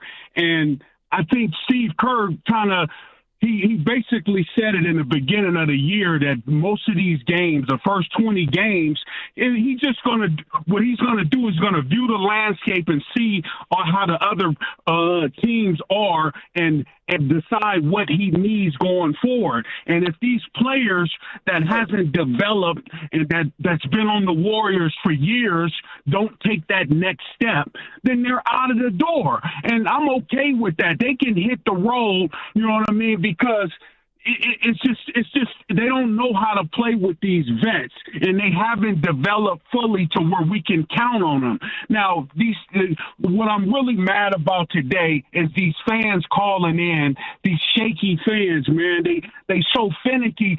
They calling in complaining about Steve Kerr taking this person out, doing this and that. Man, this dude is he already told you what he's up to, man. He said that the first 20-something games, they not trying to really, they just trying to see how the lineups is. They not trying to win games or none of that. I mean, they're just trying to play and just test the lineups and see how it goes and see moving forward what kind of makeover that they need to do for the lineup. I just feel like some of these dudes is not going to be on the team going forward. That might basically be the case. Is what I'm trying to say. Yeah, Pete, thanks for the call. Like, I'd say this.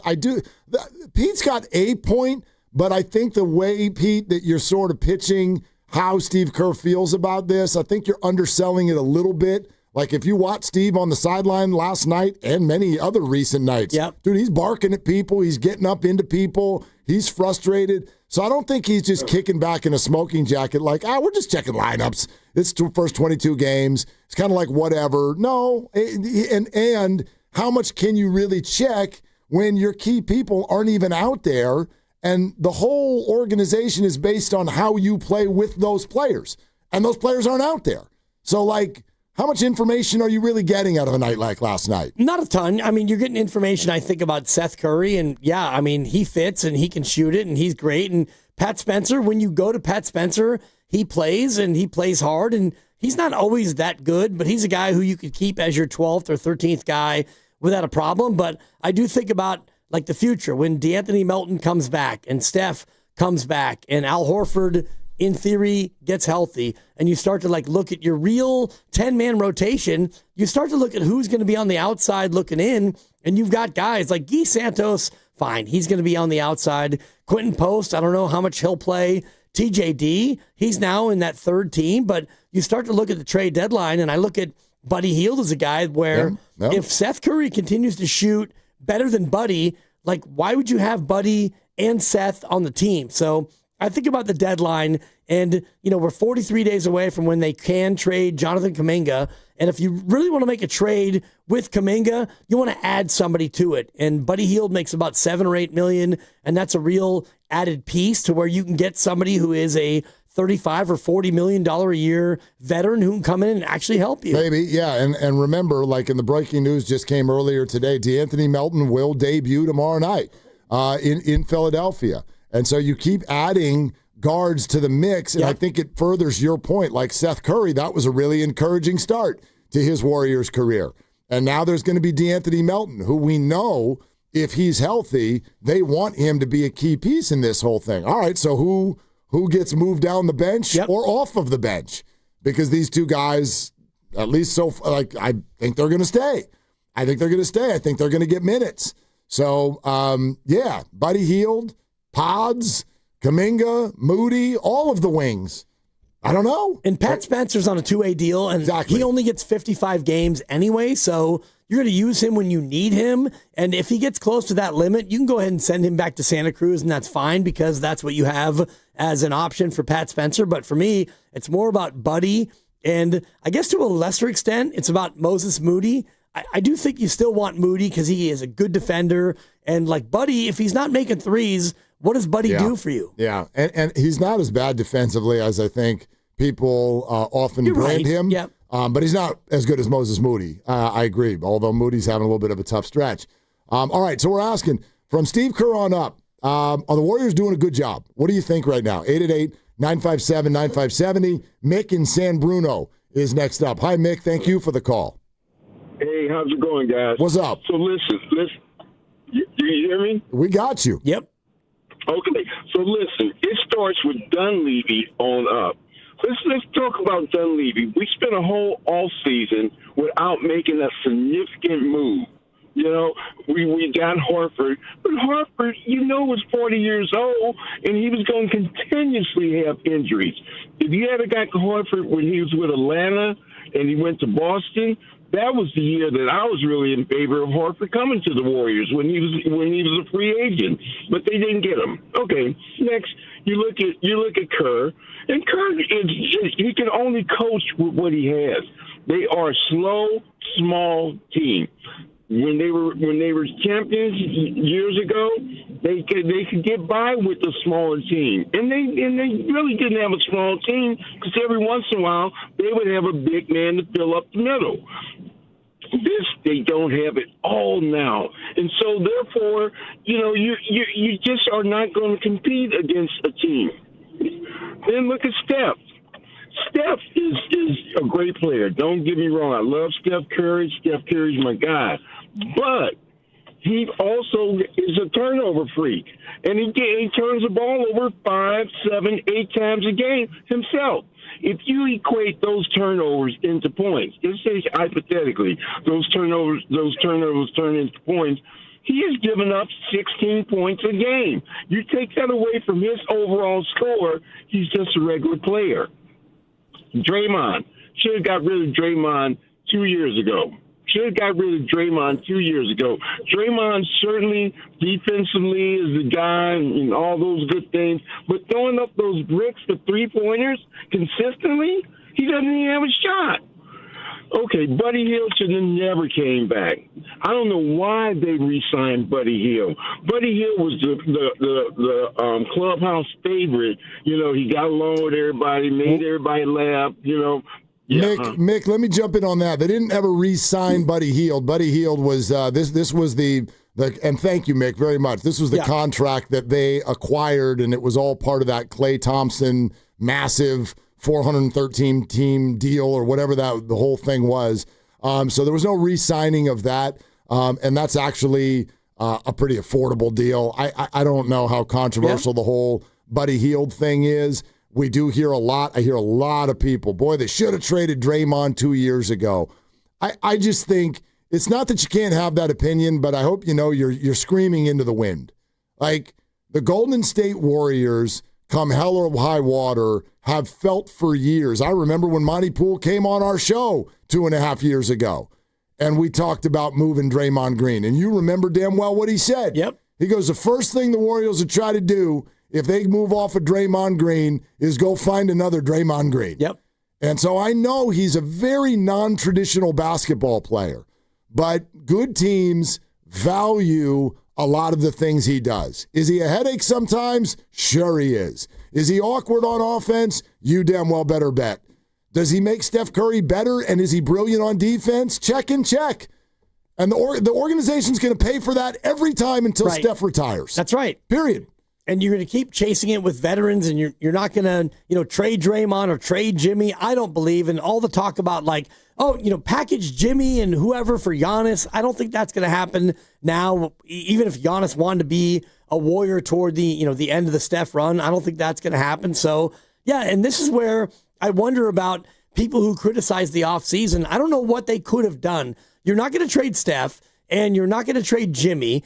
And you're going to keep Draymond Green because, like you said, Monty Poole told us that if you trade Draymond, you're looking for another Draymond. So what are you going to do? And JK, you couldn't sign and trade him, really. I mean, you tried to, but no team wanted to pay, and no team wanted to give you half on the dollar, remember? Right. In the sign and trade, if you sign it for 25, you only get $12 million back. $12 million back. I totally get it. Monty Poole said something to Stein and Gu, though, that I thought was really interesting, and it's just this fact. However they played the offseason, we sit here today where JK is aware that the Warriors tried to trade him, and the Warriors are aware that JK was fine with it. That leads to a relationship that's some kind of way. Like I've always said this, and take it from two people who've been through it. If you sit down... me and you? Yeah. Oh. You sit down with your significant other and start talking about divorce, just do it. You're out. You're out. You don't at that level of a relationship, you don't hey, should we move on? Yeah, I think we should. Change our mind. Let's stay. You're out.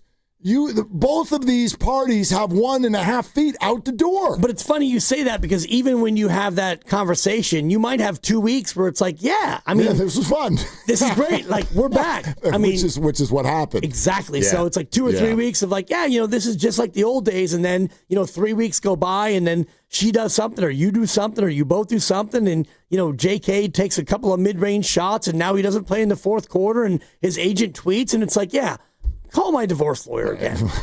Kevin Pleasanton says, shame on Willard and shame on Dibbs. Let's take it. All right, Kevin Pleasanton. I wonder who has more shame, you or me. Let's go, Kev. What's up? Okay. Gentlemen, listen. So, again, I've called you guys a few times, and I just want to say my son's a college coach. What goes on, and my mom played pro ball. So I'm not a fan. I just care about players. So, listen. All right. What goes on in the locker room, guys, all the noise outside, Steve Kerr can care flying, you know what. That's true. He does not care. That's true. Okay, so that's number one. Number two, it's sad that he took away the Jeremy Lin moment for Pat Spencer. I agree. Okay? I agree. Because right now, as fans, the Warrior fans, they're not having any fun. The stadium was empty last night. No, it wasn't. It wasn't empty, but it was empty comparatively. Yeah, I was there, Kev. So no, it was not empty. That's not true. No, but you know what I'm saying. It's not as full, and I'm saying it's just fun. It's not as fun. It was dead. We were a bunch of dead fish in the first half because it was a snooze. But the second half, Kevin, was lit. It was lit. It was lit because of the guys were playing with some vigor and fight. I agree. Right? That's all we can hope for. But it's just sad, though. 10 years ago, that lineup was not a Steph-only lineup. that was everybody ate.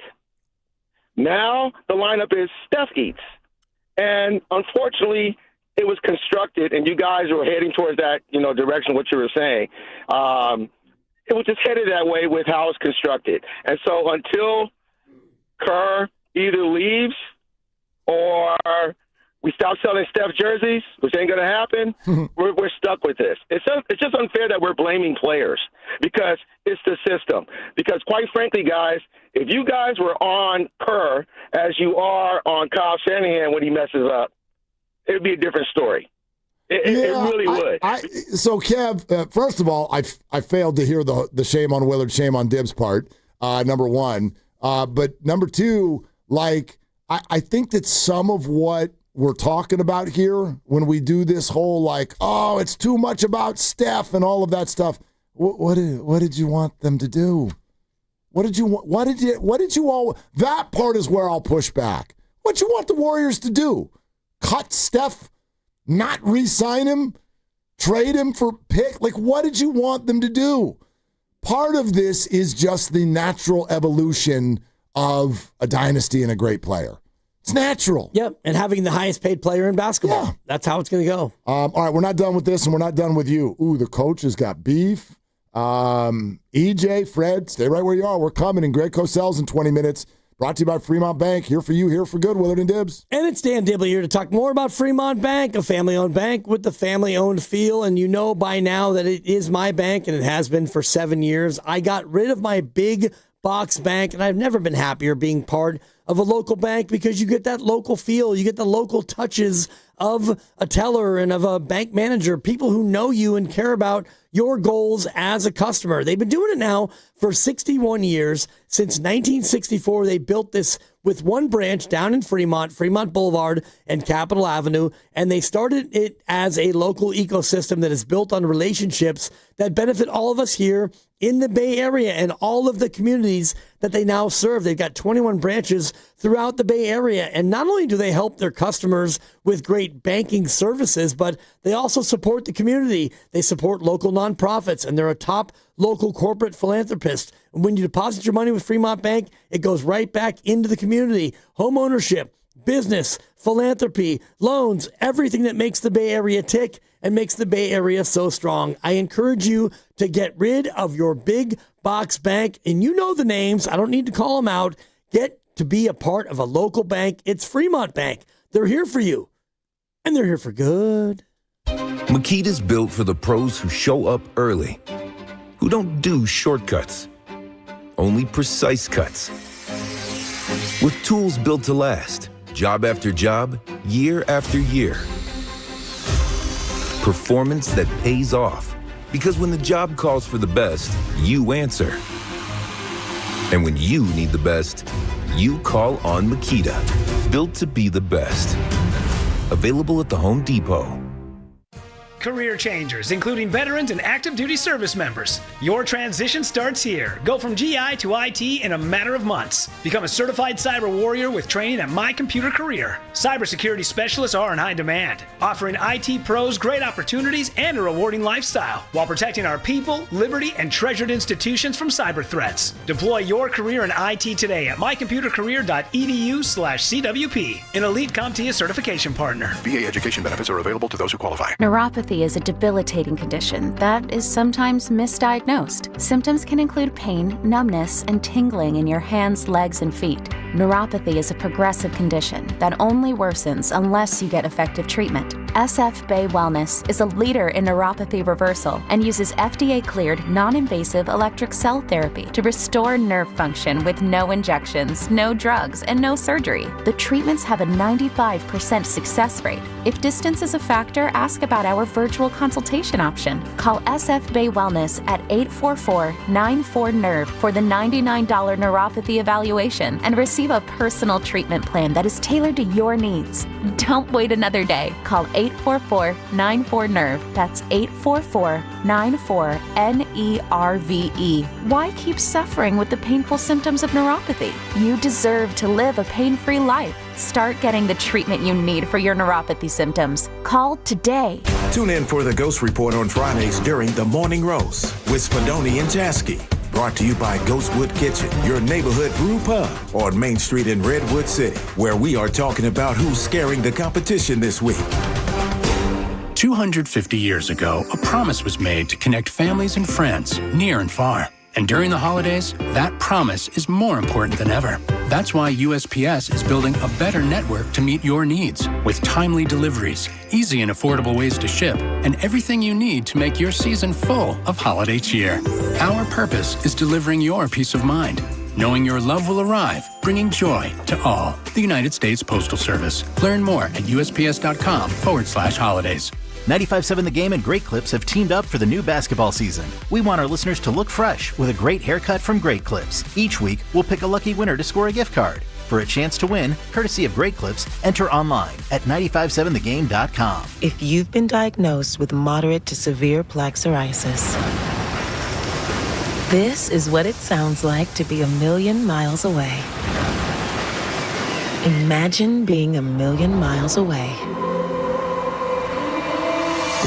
Tremfya guselkumab, taken by injection, is a prescription medicine for adults with moderate to severe plaque psoriasis who may benefit from taking injections or pills or phototherapy. With Tremfya, clearer skin is possible. In clinical trials, at least 70% of patients saw at least 90% clearer skin at 16 weeks. Results may vary. Tremfya is also indicated for adults with active psoriatic arthritis. Serious allergic reactions and increased risk of infections and liver problems may occur. Before treatment, your doctor should check you for infections and tuberculosis. Tell your doctor if you have an infection, flu-like symptoms, or if you need a vaccine. Ask your doctor about Tremfya. Call 1-800-526-7736 or visit Tremfya.com.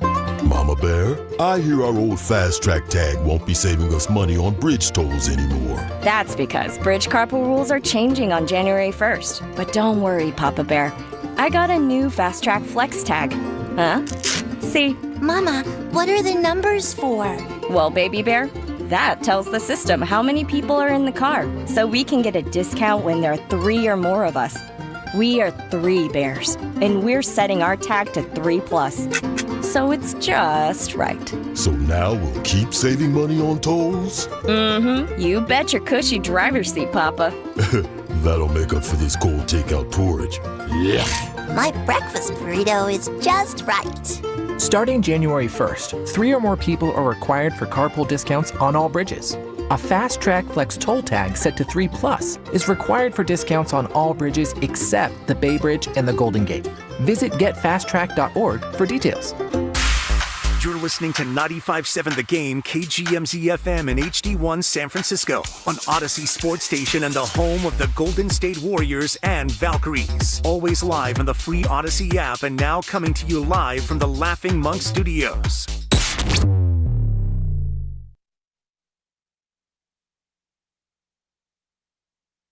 GP2 dribbles across to the near wing. Finds Seth Curry. Quick release and splash! He's tied the game at 95! Seth Curry, welcome to the Warriors. It's the second tie of the game. Dub Nation, it's Seth Curry. You're listening to Willard and Dibbs on 95.7 The Game. Coming to you live from the Laughing Monk Studios. Can I do a reiteration sensation? You can, and I just before you do that, and thank you. I didn't hear the game on the radio because it was past my bedtime, but Yep. I'm just wondering if Tim Roy at any point went Curry for Seth Curry I don't because know. the step back over Chet. Yeah, I mean, we got legs flying in different directions. Dude, and in real time, it was like, what are you doing? Yeah. What are you doing? But at the same time, do you? I mean, 6 for 7. 6, 7. That's over. Sorry. By the way, it's not. It just moves down. It moves down. If my 3-year-old hits me with a 6-7, she might. See, she goes to her room. I know, but she's not old enough yet. I don't want to do 6-7 for the next 6 or 7 minutes. But the high schoolers will roll eyes. The middle schoolers are now like it's a over. Half eye roll, but they're still triggered by it. Yeah. So it's happening. I will tell you the viral.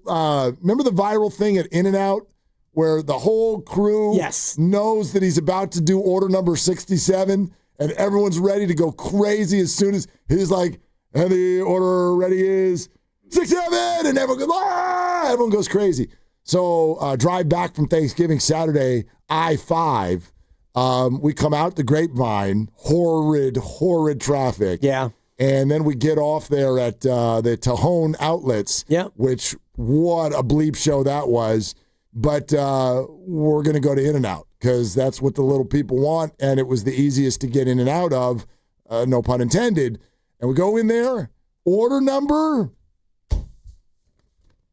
68. Oh. I was like, come on. We'd gotten in here 30 seconds earlier, you little snot noses. Get out of the car. We could have done it. We could have reenacted the whole thing. It's a shame. It really is. All right, we're live in the Laughing Monk Studios. Laughing Monk, righteously brewed in San Francisco. Let's get back to the phones. Well, the coach in Vallejo beef with me. All right, coach. Let's go straight to the coach. Medium rare. Come on, coach. Let's go. Hey, guys. Thanks for taking my call. Of course. And, and because, Willard, a year ago, you asked me if I did have a question with you to call your show and don't talk about you on another show. Okay, so that's what I'm doing. Oh, beautiful. Now, I do remember that, Coach. That's right. So good on you. Okay. My big beef is that with Jonathan Kuminga, and I don't have a dog in a fight, but whenever he makes a mistake, the first thing you bring up is his IQ and decision-making. How come last night he just couldn't have been faked out by one of the fakiest, shakiest, smartest offensive players in the game? Lots of people could foul Shai Gilgeous-Alexander. That's why he leads the league in free throw shooting. Right. Maybe he was tricked. But, Coach, and it had nothing to do with... All right, so let me answer now. It's situational. Sure. It's situational. Basketball players need to know situations. And that, with 3 seconds left on the timer in the third quarter, you do not allow yourself to be vulnerable like that. And that one was way too easy for Shai. Was that the only mistake made on Shai last night? Of course not. Was it the most egregious one? I believe so. And I'm also trying to help people get a window into why I believe, this is all I can speak to, is what I believe. I believe that's why Jonathan didn't play in the fourth quarter. For people who see the three-pointer and the putback dunk and they go, why isn't he back in there? It was because of what I found to be an egregious mistake with his positioning and his situational awareness in defending SGA at the end of the third quarter. Now, that's not, understand, Coach, I'm not here now suddenly blaming the whole night on Jonathan. I'm observing one play that is also a snapshot of what Jonathan falls into, my opinion again, more than most Warriors. He struggles with decision-making, shot selection, and awareness of the clock, etc. And I'm not the only one who believes this. The organization believes it as well, which is why we're all in this spot with Jonathan Kuminga. You know? May I reply? Of course. May I reply? Okay. Now, last year, Draymond Green did the same thing. I mean, fouling, who was that, Holmgren, I guess, twice at the end of the game for three-point shots. No one mentioned his IQ. Todd's come in, throws up a three-pointer with 14 seconds on the clock. You never mention his IQ. Well, and here's what those are bad examples, Coach. Those are bad examples. Because shooting when you're... Let me finish my thought. Okay. Let me finish my thought. Of course. Okay, because I have a pretty good IQ. I have a degree from Pepperdine University, and I'm 70 years old. I'm sure you do. You sound like a very intelligent person, Coach. Okay, here's the thing that I do want you to understand is that anytime your first go-to any black athlete, and the first thing out your mouth is IQ. This is unfair. I'm going to stop you right now, Coach, because your other example was Draymond Green. Don't do this, Coach. This is not about Jonathan Kuminga's ethnicity. It's just not. This is the NBA, for God's sakes. I don't know what the percentages are. I feel like when I watch a game, 85% of the league is black. And there are brilliant players out there. And by the way, Draymond Green is one of them, which is why you overlook a mistake here or there by Draymond, because he has a career resume that speaks to his on-court intelligence on both sides of the ball. Is that fair, Coach? Have you ever used IQ on any white athlete? Absolutely. Absolutely. We've talked about it with 49er quarterbacks just this year and decision-making. Absolutely, Coach. So please don't make it about this. I am not a racist person. I don't have a racist bone in my body. That's not how I view sports or anything for that matter. Like when you bring up Brandon Pajemski throwing up a 3 in a close game down the stretch, it didn't go in, but it wasn't a stupid decision. Like you're down in the game, everybody's firing up threes. The whole arena is firing up threes. How many threes they shoot last night? How many threes the Warriors attempt last night? Probably the usual 40, 42. 42. Like Brandon Pajemski putting up a 3. It didn't go in, but you didn't look at it and be like, wow, what a crazy thing for him to do. So Coach, come on, man. You're kind of doing a little bit of a selective morality thing here, in my opinion. You know, really, now what I want to say is this. We're sensitive to those type of terms. Why can't Jonathan just make a mistake sometimes? And Coach, okay, he does. He does, and that's fine. I'm not sitting here telling you like they got to cut him tomorrow or anything like that. But, Coach, come on, man. You have some you sound like a very intelligent guy. You got some glasses on if you're telling me that Jonathan Kuminga does not struggle with shot selection. And by the way, IQ was your word, not mine. I didn't use IQ. No, you know what? They all struggle with shot selection. They really do. Well, and, like I said. Go ahead. Go on. All right. Look, the situation is what it is with Jonathan Kuminga. It is, but I do think that more and more I've tried to avoid using the phrase IQ because... Which I didn't use. I'm not saying you did. I'm just saying, for the record, in general, when you talk about plays that are made, and I think that when Pods comes in and he shoots a 3 early in the shot clock, fresh off the bench, that was probably not a good play or a smart play. I agree with you. I do think that the term IQ, I'm not saying you use it. I know it's thrown around a lot as far as like players and, whether it's black players or white players or players from other nationalities, it becomes a little bit of a trigger point. And honestly, it doesn't even really matter in the situation. Like Jonathan Kuminga fouling Shai Gilgeous-Alexander in that spot, it was a bad play. And when you guard Shai, you have to know if you're black, white, or Asian, whatever.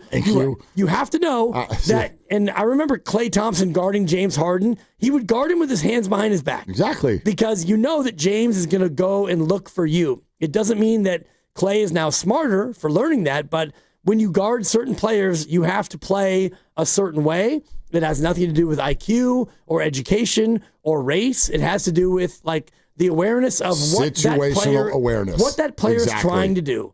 And you could say the same thing about OKC. So he hits the free throws, and then they inbound it to Pods, and he dribbles all the way up, and he shoots a 35-foot leaner 3. Like, OKC should know that he's going to do that, so go ahead and cut him off, make him go right. But they didn't. They didn't. Yeah. And he hit a 3. I mean, listen, the phrase I've used constantly, and I stand by it, is shot selection. And Jonathan, right now, I mean, you told me you were watching on TV. Bob Fitzgerald was going crazy about it last night, apparently. I was at the game. I didn't hear him. Yeah, and just the mid-range. Stop the fall-away mid-range with a hand in your face. Stop. The only shots you should take now in the NBA are the 2-footer and the 23-footer. Anything else, unless you're Kevin Durant, stop. Thank you. Yeah. Stop. All right. That was an actual beef. I thought it was going to be like a radio beef. That was actually. Was that stink? That was like. A stink yesterday. Yeah. Oh. Stop. Perfect. All right. Palate cleanser, 888-957-95. We're going right back to this. But coming up next, Greg Cosell. And we'll do some X's and O's on the Niners. We're going to work on our material. And it's the bye week. And then we're going to get right back to everything that's going on. Do you feel right now Steve Kerr and going upstairs are doing a good job? It's Warrior Wednesday, brought to you by Freeman's Appliance. Come see their full selection of in-stock luxury appliances and live work and vignettes Visit Freeman's Appliance in Pleasant Hill today. We're sponsored by Safeway as well. It's Woden and Dibs. Head to Safeway this week for this amazing deal and more for members. Enjoy Signature Select chicken, boneless, skinless breasts, thighs, or wings for just $3.99 per pound. Visit Safeway.com for more details. See you in the aisles. The NBA season's rolling, and DraftKings' newest game, Pick 6, is the easiest way to play for your shot at big wins. NBA stars are lighting it up. Now their numbers aren't just highlights, they're your shot to cash in. Here's how it works. Just pick more or less on 2 or more player stats. The better your picks, the bigger your payout. New DraftKings customers get $50 in Pick 6 credits with just a $5 entry on your first pick set. Don't just watch basketball. Pick, play, cash in. Download the DraftKings Pick 6 app now and use code THEGAME. That's code THEGAME. Play just $5 and get $50 in Pick 6 credits. Make the call. Ride the upside in partnership with DraftKings Pick 6. The crown is yours. Gambling problem? Call 1-800-GAMBLER. Must be 18 and over. Age and eligibility restrictions vary by jurisdiction. Void where prohibited. 1 per new customer. Bonus awarded as non-withdrawable Pick 6 credits that expire in 14 days. Terms at pick6.draftkings.com/promos. Limited time offer. Been counting the days, wondering, will they bring it back? Wonder no more. The legendary McRib has returned. We're talking tender, boneless pork, smothered in that unmistakably tasty McRib sauce. It's a flavor experience that never sticks around for long. And why stop at just the sandwich? Make it a meal with any size soft drink for just $1.69. But don't wait. McRib season is short, and once it's gone, it's really gone. Ba-da-ba-ba-ba. Prices and participation may vary. Cannot be combined with any other offer or combo meal. Comcast Business is celebrating the holidays by giving your business the $1,000 holiday bonus when you switch to a gig speed internet package. Just imagine the thousands of possibilities of a $1,000 prepaid card. Like possibility number 12, a new laptop for the office holiday hero. Or possibility number 108, smart speakers to deck those hallways. Or possibility number 192, new equipment for the new year. Or possibility number 555, Bluetooth holiday lights for office decor. Switch to Comcast Business, designed for 100% reliability with business internet and wireless connect, plus advanced cybersecurity, and now get the $1,000 holiday bonus. Comcast Business, powering possibilities. Ends 12/14/25. New customers only with 2-year agreement. Requires qualifying gig package. Other restrictions apply. The following is an attorney advertisement. If you get sidelined by your workplace injury, the workers' compensation attorneys at Boxer and Gerson can help you get back in the game. Our team of skilled attorneys will fight by your side for the treatment and compensation you deserve. We care about justice for injured workers. That's what makes us Northern California's premier workers' comp law firm. Call Boxer and Gerson at 510-835-8870 or visit BoxerLaw.com for a free consultation. Boxer and Gerson, your life is worth the fight. Calling all basketball fans. Make your game day experience unforgettable with a stay at Hotel Via, just steps away from the action. Enjoy chic accommodations, stunning rooftop views, and the ultimate convenience for catching all the action. Skip the traffic and relax in style before and after the game. Whether you're celebrating a big win or just want a perfect night out in San Francisco, Hotel Via is your MVP choice. Book now at hotelviasf.com and make your game day a slam dunk at Hotel Via. All guests on 95.7 The Game appear on the River Islands guest line. Dub Nation, this is Jimmy Butler, and you never know when I'll be on the River Islands guest line. Dub Nation, this is Stephen Curry, and you never know when I'll be on the River Islands guest line. So make sure to keep it locked on 95.7 The Game. River Islands in Lathrop is the best-selling master plan community in all of Northern California, with its lakes, parks, trails, and collection of new home neighborhoods. The good life can be your life. Isn't it time for you to discover the islands? Jack here, with the sound of a freshly cracked egg, sausage grilling, you busting out of your front door. Oh, hey, no rush. My 2 for $5.50 sausage croissants are available all day. Get so much more. Plus tax, limited time only. Price and participation may vary. Welcome to Jack in the Box. Just hearing the word IRS can make people break out in a cold sweat. No one wants to deal with the IRS, and now you don't have to. The good news is Legal Tax Defense has been successfully negotiating with the IRS for more than 15 years. It doesn't matter how much you owe, whether it's $5,000 or $5 million. You deserve the best in the business on your your side, and that is legal tax defense. Even if you're working with someone else and just want a second opinion, there is no cost or obligation to call. They can prevent levies, liens, wage garnishments, even file back tax returns. And the best news about legal tax defense is they won't take your case unless they know they will reduce or eliminate your tax debt. Call Legal Tax Defense right now for a free no-risk consultation. 800-323-8922. 800-323-8922. You have nothing to lose but everything to gain. 800-323-8922. My name is Whitney Allen. I am a widow. My husband Ryan died. We never thought in a million years we'd have to use life insurance. The unexpected happened. With Ethos, it is so fast and easy. It's 100% online. You can get a quote in seconds, apply in minutes, and get same-day coverage, no medical exams, and you can get up to $3 million worth of coverage through Ethos. Get your free quote at ethos.com/radio. That's ethos.com/radio. Time spent on application may vary. Online health questions required.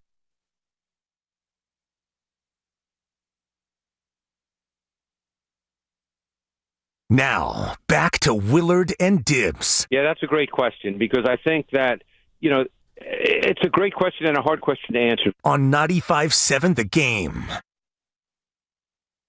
I wait for this, Mark, all week. I give you one of these a week. One of what a week? Well, you could start the segment. Like I'm not ready. I was putting a hoodie on. It got cold in here. You were. Yeah. Yeah, it's Wednesday. It's Willard and Dibs. And this, Mark, for me, is my weekly Super Bowl because we get to talk to an expert. Super Bowl or bust. The only guy in America who knows more about football than me, it's our very own Greg Cosell. And, of course, also as he joins us, right? Yep, River Island. We're very humble today as well. River Island's guest line. It's close too, Greg, honestly. This is what happens when I let him talk. We forgot to say that you're joining us on the River Islands guest line. Yeah. But, and that you have become one of America's foremost handicappers. So we'll be asking you for, actually, I guess we can't ask you for a pick this week, Greg. No, I guess I won't. I won't be doing that this week. The Niners don't play. No, they do not, and they're what are they? They're 9-4 now, huh? Oh yeah. I mean, that feels like a contender record, Greg.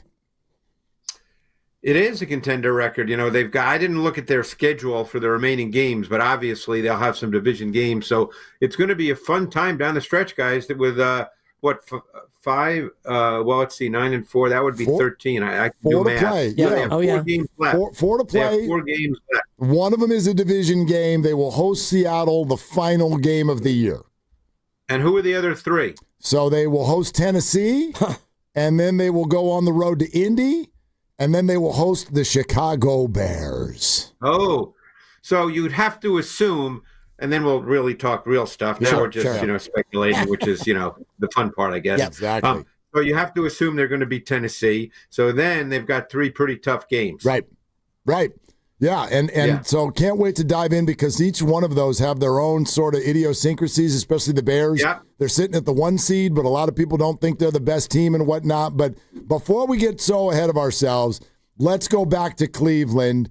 And I would sort of love – and maybe this is easy. I know you get tired of the Purdy stuff, but coming off of a 3-interception game and then coming into a game where there was bad weather and a really good front, his decision-making, I thought, was different and really good. But what did you see from his play taking all that into account? Well, he's obviously the best quarterback to ever play the game, don't you think? Facts. Cut that. And that's what I'm talking about. There you go, Greg. Well, it's funny because, on Sunday, to be honest with you guys, I watch the Red Zone. Sunday is my day where I actually just enjoy football. So I'm not just watching one game. I just let it roll over me. I enjoy it, because I kind of work a few hours during the week. So Sunday is just kind of, let me watch some football and be a normal human being. So, I don't see every single play, obviously. So when I put the tape on and I see the first play of the game, I just thought to myself, well, that's just Kyle Shanahan. And I don't know if you guys remember the first play of the game where he had used check for 23 yards. I mean, that was so classic Shanahan, the way they have this new thing, and I have to find out what it's called. I don't know what they call it, where Juszczyk is kind of in an angle alignment and he goes in motion, and they do multiple things off of that. He has multiple motion concepts and they do multiple things. It's become a staple of their offense. I'm sure you guys know what I mean. You can visualize it. Yep. But this time on that play, he released inside of Kittle to the closed boundary, and he ran a corner route. I mean, there's no way, and Jim Schwartz is absolutely one of the best who's been doing it for years and years and years, as you guys know, as a D coordinator in this league. But there's no way that he anticipated that was going to be the first call of the game. No way. And Purdy off play action boot hit Juszczyk for 23 yards, and it just made the game right off the bat feel like, oh, this could be an interesting game, and to me, that's just, where Kyle is so good with those kinds of things. And even all the teams that now emulate Shanahan's motion, they have come up with that now, Greg, which is kind of what you talked about, the angle motion, where he's almost 45 degrees to the line of scrimmage, and he'll either come inside and help the tackle, or he'll go outside and help the tight end, or in this case, he'll kind of wiggle out. Has Shanahan really innovated even more off of his crazy motion now that teams are starting to copy him? Yeah, I mean, I think it's a slight innovation for sure. I'm not one who ever uses the word revolutionize. I don't use that word, but I think it's just an innovation off the fact that Kyle's always been a high percentage motion guy, as you guys know. He's believed that, just like Sean McVay believes in high percentage motion. More and more teams obviously use motion now than ever before for multiple reasons. So you're always trying to find a way to show emotion and do things off that particular motion, because there's not going to be 1,000 motions. So what you have to do is try to figure out what you can do off motions, maybe a little tweak, like what we're just talking about. Like I said, I wish I knew what they called it, but I think people can visualize that Juszczyk kind of lines up. It's almost like a wing alignment, but he's angled, and then he does multiple things. In the pass game, in the run game, they do a lot of different things off of it, and I'm sure teams that the Niners will play will study this in detail and see if they can find some kind of tell, some kind of indicator. But, obviously I'm not studying the way a defensive team in the league will, where they have 6 guys who are going through this. And I'm just, one little lonely guy watching this, but it's pretty cool. Greg Cosell, NFL Films, joining us here. Willard and Dibs, 95.7 The Game, as he does every Wednesday. Greg, I don't even know how to ask this question, because you're so good with regard to, like, the way the X's and O's come together. Are there X's and O's in special teams? Because the Niners went. Asking me, they went. You're asking me about something I truly don't know about. Well, that's why there are though. Yeah, that's why. How did they go from the worst special teams team in the league to the best? Yeah. That I can't answer. I'm just being honest. But years and years ago, I'm going back 15 years, maybe longer. One of the best special teams coordinators in the league for years, a guy named Bobby April. I think his son is a coach. And he came and spent a day with me. And this goes back a long time, so I certainly don't remember all the details. He walked through a lot of things with me. And obviously that it has advanced in 15 years, just like everything has advanced. But yes, special teams is tactical, just like everything else. Nothing in this league is done on a whim. I know a lot of fans, when teams don't do well, they don't realize. I've been fortunate in my career, guys, that I've been able to go to training camps. Coaches have allowed me to sit in meetings. So I see all the details. And boy, is it detailed. That's the thing that always resonates with me when I sit in meetings. And obviously, I've been watching coaching tape. I think we got the coaching tape in 1991. So I've been watching coaching tape since then. And I keep learning and learning and learning. You're always learning. But nothing is done on a whim. Everything is detailed. Now, does that mean it's executed properly all the time? Of course not. I remember Merrill Hodge, who I worked with for years and years, one of my best friends, would always say, coaches have all the power but no control. Because you can coach it and coach it and coach it, but then the players have to go out and do it. You can't do it for them. So, but everything is coached. There's nothing that is, just left to, hey, I always use this example with quarterbacks, particularly the quarterbacks that are movement guys and make a lot of plays outside of structure. Still, practice is not, hey, they don't roll the ball out and say, let's run around and make a play today. That's I'm sure you guys have been able over the years to see some 49ers, practices and all that. Everything is detailed. And I'm sure when it's not done right, Kyle lets the people know who are not doing it right that, hey, that's really not the way you want it done. Yeah, and for Cleveland, you've got Cordy catching a kickoff out of bounds, and then Larvandian muffs a punt. So I don't know if that's yeah. I mean, I'm sure. And you know what? The muffed punt. I saw that play live. Because obviously red zone shows plays like that. Right. It's a turnover. I mean, what as a coach, what are you going to do there? I mean, and then people say things like, "Well, it's bad coaching," because they made a mistake on special teams. And I understand as in every profession. Some guys are, coaches are better than others. It's like any profession. But, when a guy drops a punt like that, I don't, and that was deep in his own territory too. I mean, I think they were already in the red zone when he muffed the punt, if I'm not mistaken. So, what do you say? I mean, is that Kevin Stefanski's fault? Yeah, I think that he coached him to actually catch the ball. So I'm going to put that. My guess is they probably did that when they were working on that. Yeah, and that's great analysis by you. Didn't coach him hard enough, obviously. Apparently not. And it's Greg Cosell here on 95.7 The Game. I do want to take you back to the previous touchdown where Brock Purdy, and you already praised him as the best quarterback ever, but the read option, walk me through the read option play, 3rd and goal from the 2, felt to me like 99% of the time he would give that, but he didn't. What did you see that he saw, Greg? Oh, you mean you're talking about the 2-yard touchdown on 3rd and goal late in the 3rd quarter, right? Correct, yes. Yeah. I mean, that was just your basic zone read. They don't do that very often. And how many times, the one thing I can't remember was McCaffrey in the game or Robinson, but it doesn't matter. It was McCaffrey. The point is, it was McCaffrey, yeah, because I know Robinson did play some meaningful snaps in this game. So we know that McCaffrey, I mean, he's a touchdown machine, so he gets the ball in those situations.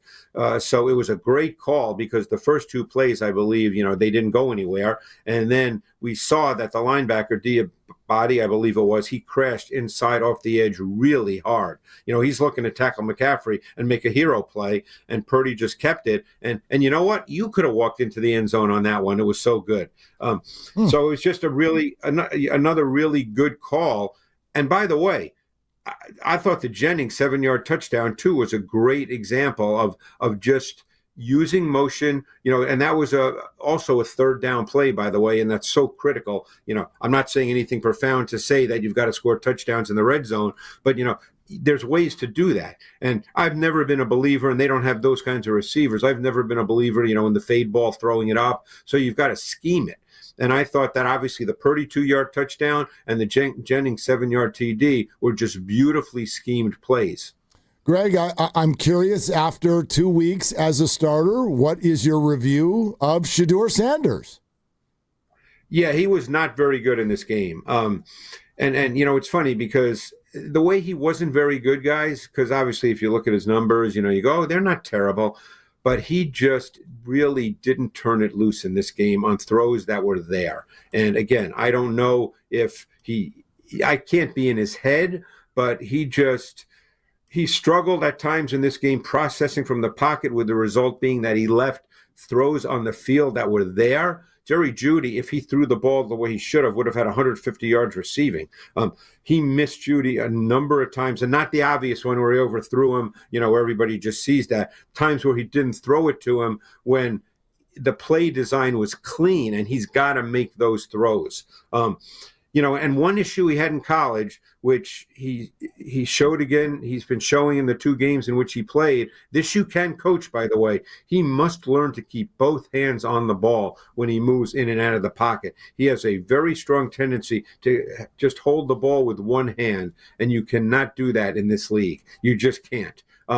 But there were just too many times where the design of the play was really there. It was clean, and he just, for whatever reason, did not turn it loose. This was a game where just the processing part, the mental part was just not there. And, it's not enough reps to make any judgment, guys, believe me. I don't want people to think, oh, I'm deciding he can't play in the league. That's not true at all. This is only what the tape showed in this game. He's going to continue to play. He just needs more and more reps, and hopefully he continues to get better. Yeah, and Deshaun Watson's practice window has been open, so maybe he'll hear footsteps from Deshaun Watson. I doubt that he actually will. I'm not really sure what that means, Scott. He hasn't played in a long time, and then when he did play in Cleveland, he was actually not – you wouldn't even say he was not very good. He was bad. Right. So I don't know where he stands in his career at this point in time. And, again, we're not going to get into the other stuff. No. But there was a time through his first, 340, I can't remember how many years he was in Houston before he signed the big deal with Cleveland, but he looked like he was on his way to being a top 5 quarterback in the league, and it kind of all fell apart. And now he hasn't played in so long that, I mean, who knows? Yeah, off the field and on the field, he has not done very well. No. He has not looked good. Greg, as we enter the bye week for the 49ers, I just thought that we could ask you about, in general, the NFC and what you've seen, because it feels like every team has its warts. When you look around the rest of the NFC, who really catches your eye as a team that you can bank on? You know, it's funny you say that, because I've always been a believer, and I don't know if we've had this conversation, that if a team has, whether you want to call it a weakness, a flaw, something that's not very good, it's the NFL guys. That can crop up and hurt you anytime. So look what happened with the Rams. What is their weakness on the defensive side of the ball? It's the corner position, because their front's really, really good. So obviously that was a game where no one thought that Carolina would beat them. But how did Carolina beat them? They hit some big plays in the pass game in critical moments, because the as I said, the weakness, flaw, whatever you want to call it, for the Rams defense is their corners. So it bit them in the you-know-where in this given game. It can happen any time in the NFL. And, and that's just the way the league is. They're still, even the bad teams, they're still NFL players, and you never know in a given game, that can happen. And it happened to the Rams. So if you do kind of look around the league, though, maybe here's a different way to ask it. Styles make fights. Of the other good teams in the NFL, what do you think would be kind of the most difficult matchups, if you will, for what the 49ers do? Well, first of all, I think that another team in their division is very good and getting better, and that's Seattle. Yep, sure. Seattle's defense is very, very good, and I know they play them again, as you said. They end the season with them, is that correct? Correct. Last game of the year, yeah. And it's in where is that game? It's here. It's in San Francisco. Okay. Yeah. You're right. They Mike McDonald is just, and I've heard him speak, I don't spend a lot of time listening to press conferences and things like that, but every once in a while, particularly when I watch tape and see something, sometimes I say, I'd love to hear the coach talk about something. He's a really sharp guy, and their defense is getting better and better. The way they use their personnel, the way he's so multiple with his fronts, shows you different things, a lot of late rotation and coverage. Their defense is just getting better and better, and they've got that, that puzzle player in Nick Emenwari, the 6'3" and plus 220-pound, safety, slot corner, whatever you want to call him, who ran, I think, a 4.37, 4.38 at the combine. They're really, really good. The front's good. The defense is getting better. Their weakness per se, if you want to call it a weakness, is they don't run the ball with the consistency that they want. So, in any given game, could that be a problem where all of a sudden a game comes down to where they're facing a lot of third and longs, does that become an issue? Maybe it does. But their defense is just a really, really good defense. Devin Witherspoon made a play this week. It was actually a 13-yard gain by T.J. Hawkinson, but he ran from one side of the field to the other. And when I watched the tape, I had to just watch it a couple of times and go, oh my God, that's Devin Witherspoon. I mean, so they're a fun defense to watch, and they're a tough team to play against. Yeah, week 18, it'll be fun to see if that game actually matters. Greg, I just want to get your thoughts here as we get close to the end about Philadelphia. Yeah, sure. What do you see from the Eagles on tape? Are they good enough to defend, or are they a train wreck, or somewhere in between? Well, I think that I can only tell you what the tape shows. Of course. I think probably if you're making a big statement, there are probably some people who, because they still have a good roster, are just waiting for them to be quote unquote the Eagles, and then other people who are saying what you just said, that hey, this is one of those seasons where it's falling apart. We don't really know the answer to that. That's for the future. But what the tape shows, look, their identity last year. People keep saying, what's their identity? Well, their identity is running the football. They're not a drop-back passing team. So if they can't run the football, their offense does not have any real consistency to it. So we know what their identity is. They've just been bad at that identity. And they don't have another thing they can do. See, that's the problem. they're not a drop back passing team. So if they can't run the ball and they get caught in too many long yardage situations, because they lead the NFL in going 3 and out this year, which was probably not on anybody's bingo card before the season, that the Eagles would lead the NFL in going 3 and out on offense. But they don't have a true drop back passing game. So therefore they get stuck on offense. And that's been a huge, huge problem for them. Greg, I really want to ask you about one of the Niner receivers because he's been a favorite in our conversations through the last couple of seasons, quite frankly, and that's Ricky Pearsall. And I want to know, coming back from this injury, what you see, because he looks a little bit like the forgotten guy in the passing game. 3 games since his return, 5 total catches for 19 yards and only a total of 9 targets. What do you see is going on with him?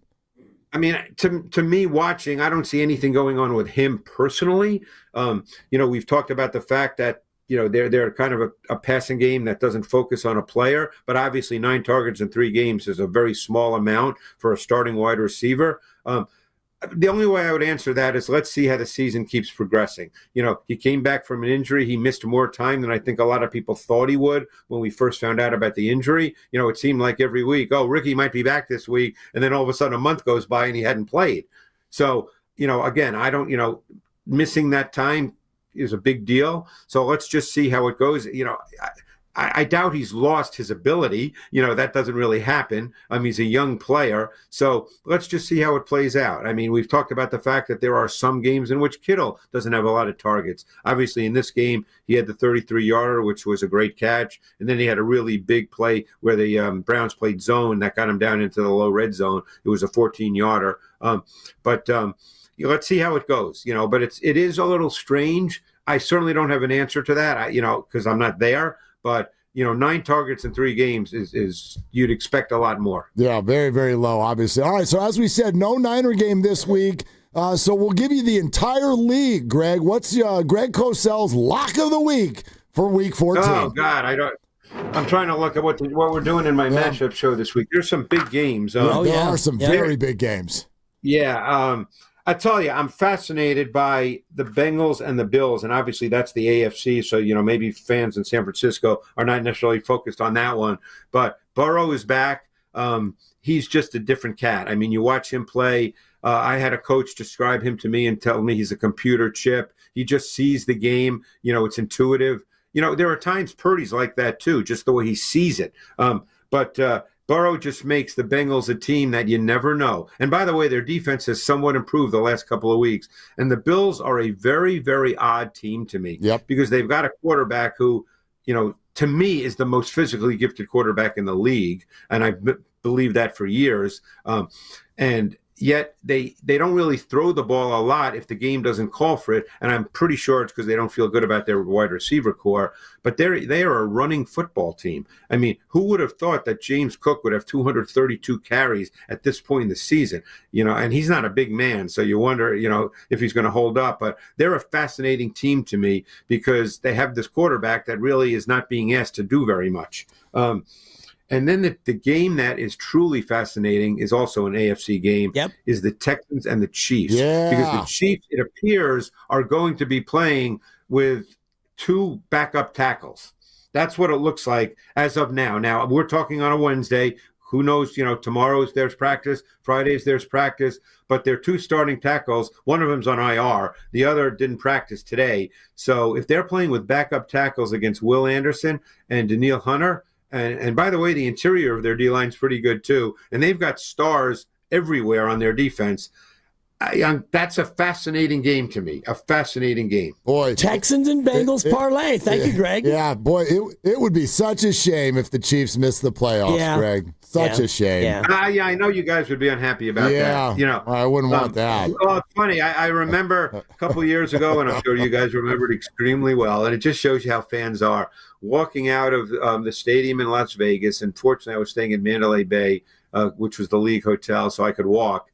And obviously, it was the game that the 49ers lost to the Chiefs. Oh, and, Greg. there are a lot of questions, the whole deal. And I'm listening to 49ers fans, and I don't engage. I'm just walking and smiling. And all I'm hearing is, you just got to fire Shanahan. He doesn't know what the hell he's doing, because it's so raw in that moment. You're a big fan. You live and die with it, and you just lost a game that you easily could have won, and you're just feeling like, you got to blame somebody. It's funny, Greg. I don't remember the game you're talking about at all. Me either, Yeah, it's been... yeah, so anyway, hey, Greg, great stuff. We'll talk to you next week.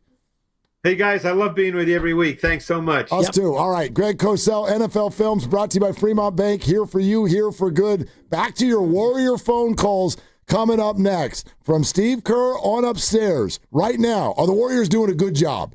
888-957-9570. This is Willard and Dibbs. And Dan Dibley here to talk about Golden State Lumber and Showroom. They reach far and wide across the Bay Area, including their Stockton Yard, which is the go-to resource for building professionals in San Joaquin County. They've got over 40 acres of premium building materials available to you, the public, and they make it easy to find exactly what you need. Golden State's got on-site milling services. You can get the perfect cut every time. If you need expert advice, their experienced team is ready to help, whether that means loading your truck or assisting with an important decision. For larger orders, you can count on Golden State's large fleet of trucks for timely next-day delivery, if not the same day. And it's their goal to keep your project on time and on budget. They can even join you on the job set.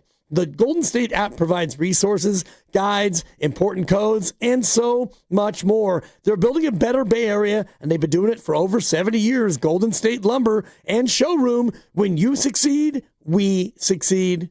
With T-Mobile, we don't miss out on any family fiestas. Hola, mija, ¿cómo quedó el mole? It turned out great. This holiday, switch to T-Mobile and stay connected with los tuyos. Get 4 Samsung Galaxy S25 phones with no trade-in needed, plus 4 lines for just $25 per line. Visit a store at T-Mobile.com or call 1-800-T-Mobile. With 24 monthly bill credits and 4 eligible port-ins on essentials. For well-qualified customers with auto-pay plus taxes, fees, and $35 device connection charge. Credits and imbalance due if you pay off early or cancel. Contact us. Finance agreement 128 gigabytes, $800 required. Not for extended international use. You must reside in the U.S. and primary usage must occur on our network. Visit T-Mobile.com. When businesses thrive, communities score. That's why Bank of America is the official bank of FIFA World Cup here in the Bay Area. And our more than 110 local business specialists are ready to help your business win. What would you like the power to do? Learn more at bankofamerica.com/local business. Bank of America, official bank of FIFA World Cup 2026. Bank of America Corporation, all rights reserved. Running a business means wearing multiple hats. So if you're like me, you probably started out using your personal phone, taking client calls and texts nonstop. As my business grew, I needed something smarter. That's when I switched to Quo, the #1 business phone system. Quo works right on your phone or computer. No carrying 2 phones, no clunky landline, just one easy app you can try for free. Your team can share one number and handle calls and texts together like a shared inbox. Any teammate can jump into the conversation so customers get faster responses. And Quo's AI assistant summarizes your calls and responds to customers 24/7, so you never miss a lead or opportunity. All this starts at just $15 a month. That's basically 2 coffees. You can even keep your current business phone number. Find out why 90,000 businesses trust Quo. No missed calls, no missed customers. Try Quo for free at quo.com/sports. That's quo.com/sports to try Quo free. QUO.com/SPORTS. Elevate your kitchen at the Mila Innovation Center at Friedman's Appliance in Pleasant Hill. Out of your dreams and into your kitchen. Select the qualifying built-in kitchen appliance package that is right for you. With unrivaled technology and luxury-grade quality, when you bring home a Mila, you're bringing home true innovation. Now, for a limited time, save up to 10% with the purchase of a qualifying Mila kitchen package. Visit the Mila Innovation Center at Friedman's Appliance in Pleasant Hill or at friedmansappliance.com. What if you could have reliable and intelligent Wi-Fi? And get this, what if you could keep it at the same price for 5 years? That's the Xfinity 5-year price guarantee. 5 years of Wi-Fi that boosts speeds to the devices that need them most. That finds and fixes problems before you even notice them. Like super intelligent Wi-Fi with a 6th sense. And that keeps you gaming in the fast lane, even when the whole family is banking on bandwidth. All your devices working in perfect harmony for 5 whole years. And here's the best part. No annual contracts, no hidden fees, and our best equipment included. Hey, let's face it, a lot can change in 5 years. Kids grow taller, dreams grow bigger, but your Wi-Fi, it would stay reliable and the price would stay put. The Xfinity 5-year price guarantee. Lock in your price and unlock the possibilities. Xfinity. Imagine that. Select plans only. Restrictions apply. What's good, y'all? It's Von Miller, Super Bowl MVP, Sackmaster, and now your host of Free Range. This is where NFL meets real talk. Every week, I'm bringing you inside the game, from locker room stories to league-wide headlines. You want football IQ, locker room insight, and real conversations with the people shaping the league? Welcome to Free Range with Von Miller, where nothing is off limits and every down counts. New episodes every Wednesday. Listen and follow Free Range with me, Von Miller, wherever you get your podcast. Makita knows that pros never settle, and neither do we. With Makita, you get tools that perform at the highest level on every job without compromise. Makita is for the most detailed pros, expertly engineered to deliver precision, job after job. When your work calls for the best, call on Makita. Makita, built to be the best. Available at the Home Depot.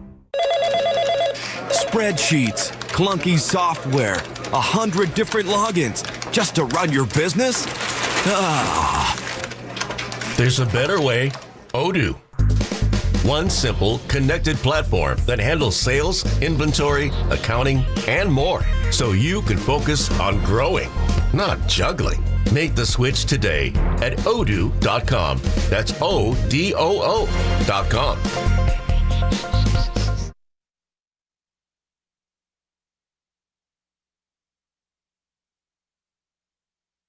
Pajemski in the backcourt with 3, with 2, with 1, gets it to the front court, shoots a runner, it's on the way, it's good! He hit it! Is that a 3? I think it is. I think you're right. Just cut the lead in half. Got the ball up quickly. No doubt that he released it in time. A 44-28 quarter for the Dubs. They've made the fourth quarter of the game. Dub Nation, this is Brandon Pajemski. You're listening to Willer and Dibs on 95.7 The Game. Coming to you live from the Laughing Monk Studios. Yeah. Pods. The Okay. Pods pound. Can we do this? We can. Let's just do it. I'm more struck by the Dog Pound rejoin. For those of you on YouTube, it's the Snoop Dogg. Yeah. The first album, and I'm looking at Grandy, and that album came out before he was born. Oof. Yeah, I believe 95. So, but Grandy probably knows all the words. Of course, because he's an old soul. Yeah, Lucas has never heard of it. So Lucas, Snoop is never mind. What? Yeah.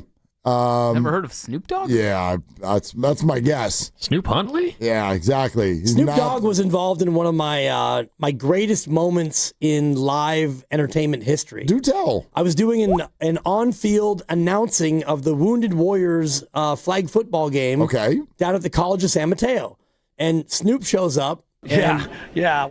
That was not my finest moment, but.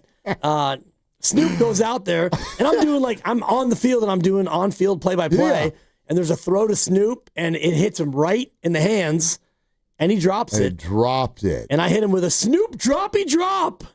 Oh, wow. And the crowd went wild. What did Snoop do? He looked at me, and he had give me the nod, because he knew I was right. Accountability. Correct. Way to go, Snoop. Then he left at halftime. Yeah, he wasn't going to sit there and listen to that Well, anymore. I mean, he had to go. Anyway, Snoop droppy drop. Droppy drop. It was a good throw. Yeah. Anyway. Damn right it was a good throw. Anyway, Pods, let's get into it. Well, it's not just Pods. 888-957-9570. Why do you hate him? No, I'm not going to do why. This is just an observation. And the Warriors, as an organization, they get to do something with this going forward. That's it. That's it. This fan base, and I'm not going to say, it's not, nothing that we say means everybody. I like nothing. There are so many different opinions and angles from the fan base. But here's the quick summation of what we've been through today. We reboot it and let you know that from now until the end of this show, 2+ hours from now, it's just you, and let's talk out this Warrior situation. 888-957-9570. Okay? And the question we're asking is, are they doing a good job? From Steve Kerr on up. Because we've separated this into 3 different sort of topics. There's the micro. No, I would not have taken Pat Spencer out last night, even if the dude was tired, because we were all watching a story, and I wanted to see the end of the movie, and the movie ended before it ended, because you took Pat Spencer out, and that was the movie we were watching. I'm not, terribly mad about it because I just don't have it in my body to get mad about Pat Spencer being taken out of a basketball game. But I was there. I wanted him to stay in. I noticed it right away. I thought to myself, why is he taking Pat Spencer out? But he took Pat Spencer out, and then you followed it up with a Pods miss and a Pods turnover, and here we go. So that's the micro. And you're down 7, and it's pretty much over. Ball game. And the whole time I thought the Thunder were going to win. They're the champs. They're really good at finishing games. They're phenomenal. They're so good. And they shoot well, and they're deep, and they're fast, and they're tall, and they're all the things that the Warriors sometimes aren't. But I still wanted to see the end of that movie. So that's kind of the micro. The macro is, are the Warriors doing a good job? Look, my mind goes to the offseason, and I still don't really understand why they allowed this thing to kind of go the way that it did, which is their offseason got dominated by one person, and they couldn't make any moves until training camp. It got weird and wonky. We had an agent come on the station for 2.5 hours live from a gym while Jonathan is performing over his left shoulder. The whole thing is just weird. And the Warriors, they allowed that to dominate their offseason. And could they have gotten into this thing a little bit earlier and maybe gotten someone who's 7 feet tall and could defend the rim? I don't know, but maybe. That's my frustration. So that's sort of the macro. And then there's what I put in the other category, which is twofold. And it's always about Kuminga and Pods. And here for me is the bottom line. Jonathan had some nice moments last night. He had more not nice moments. Whatever. It's a Tuesday. It's not a big deal. But his agent tweeting about it from the stands, what the hell are we doing out there in the middle of the fourth quarter, as if Jonathan is the linchpin to the whole fourth, which was not the case because the Warriors were playing well, and the linchpin people last night were Pat Spencer and Seth Curry. So his agent is out there contributing to continued toxicity in this relationship. And then meantime, here comes Brandon Podziemski, who has had a nice night. He played well. He was their leading scorer along with Pat Spencer at 17 points. And they stick him in the game, and they pull Pat, and Brandon has 2 bad possessions, and here we are again. And my observation is, I don't really even care what the reason. I don't care why anymore. Here's the observation. This fan base doesn't really like Pods. And it's kind of a problem. It's a problem for the Warriors. Your favorite NBA team is not built for you to not like them. But that's where we are, because he's got floppy hair, and he thinks he's better than he is, and he does odd things on the court sometimes, and he represents something that a lot of fans resent, because he represents, you get to play through your bad decisions while XYZ and my favorite players over there are watching you play. That's it. I'm trying to think about the comp, and the first one I thought about was Patrick Bailey, where, Patrick Bailey, you get to play even though you hit 210, and boy, you're a good defender, and you can throw people out, and you can frame better than anyone, so you get to play 130 games because you're that guy, even though we're going to bat you 8th, you're going to bat you 9th, and you have the 1 or 2 great moments a year, but by and large, you are a net negative as far as fans are concerned. And I was thinking about the 49er comp, and it might be Colton McKivitz, where everyone thinks that Colton McKivitz is this turnstile. And we talked yesterday to John Feliciano, and if you look at McKivitz as he grades out at PFF and as he's considered around the league, he's a good right tackle. He's not elite. He's not Trent Williams, but to me, he's a guy that fans think about worse than the team actually does, and that's kind of where I'm looking at this, Mark, because the Warriors look at Pods in a way far and above what the fans think about him. Although, I guess, isn't the comp on the 49ers, it's way too big, I guess, for a perfect comp, but the comp is Purdy. It's Purdy. It is, but like Kyle loves him. They paid him $53 million, and the world's looking at him like that little guy, the little 6-foot guy who can't see over the line. You gave him $53 million. Sure. I guess that's a fair one because if you look at Pods last year, I think in totality of the year, and plus minus for me is only useful when you look at an entire year. I agree. And he was plus 265 or plus 270. He was among the best plus minus people in the association. And I just looked this up as far as the Warriors lineups. Last year, in the 3-man combos, which Steve Kerr loves, 3 of the top 7 lineups last year involved Pods. And this year, 3 of the top 7 lineups involve Pods. Interesting. So when you look at combos and like how the team plays with 3 of the 5 guys on the floor, Brandon Pajemski is a part of at least half of them year over year. I'm so glad you said what you just said about plus minus. Don't do it on a night-to-night basis. Have you looked? Do you already know 3 Warriors last night were in the plus? Yeah. Do you know who looked, they were? Yeah. Okay. I looked at it. I was going to say, I'd give you $1,000 if you could pick.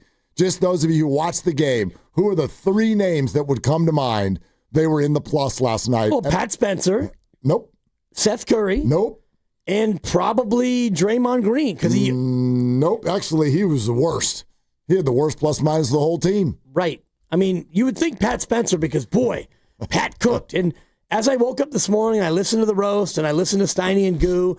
I had to go back and look because in my mind, Pat was amazing. But for everything that Pat did great, it felt like Oklahoma City came down and scored on the other end. Yep. And they actually did. It kind of. Although Bay Area, it's Pat Spencer. There you go. Hi, Pat. 925 texted in and said, Will Richard. Nope. I just keep saying nope. You would. That's why I'd offer $1,000. What's up, Bay Area? It's Will Richard. Nope, not you. The people who were in the Bay plus Area. This is Quinton Post. Yep. Hey, yep. Dibs. I like your stat reading. Like the people. Dub Nation, it's Quinton Post. Thank you.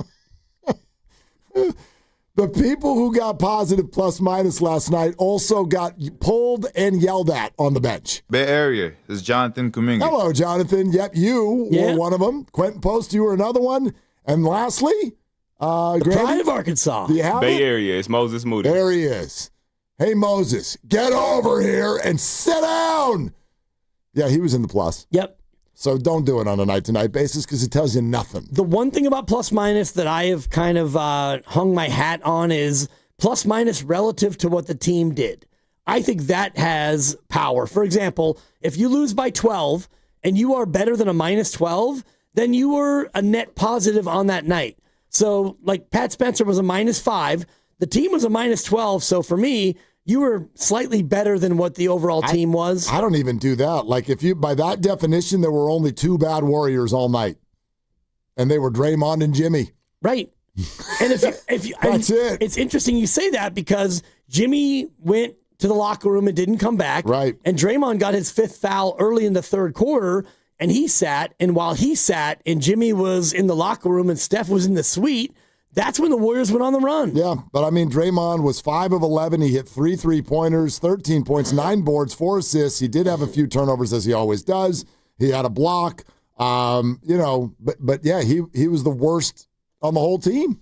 So I don't think there's a lot of accuracies when you do it on a night-to-night basis. Agreed, which is why I do think about Pods, and you look at last year and the whole year, he was one of the most positive players in the association. And even, this year so far, he has been not as good as last year, but he's still a +7 overall on the year.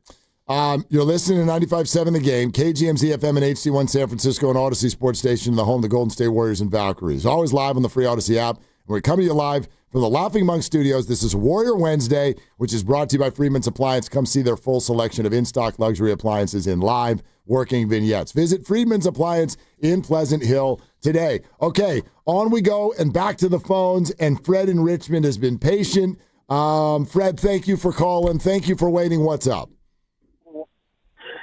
Hey, what's going on, y'all?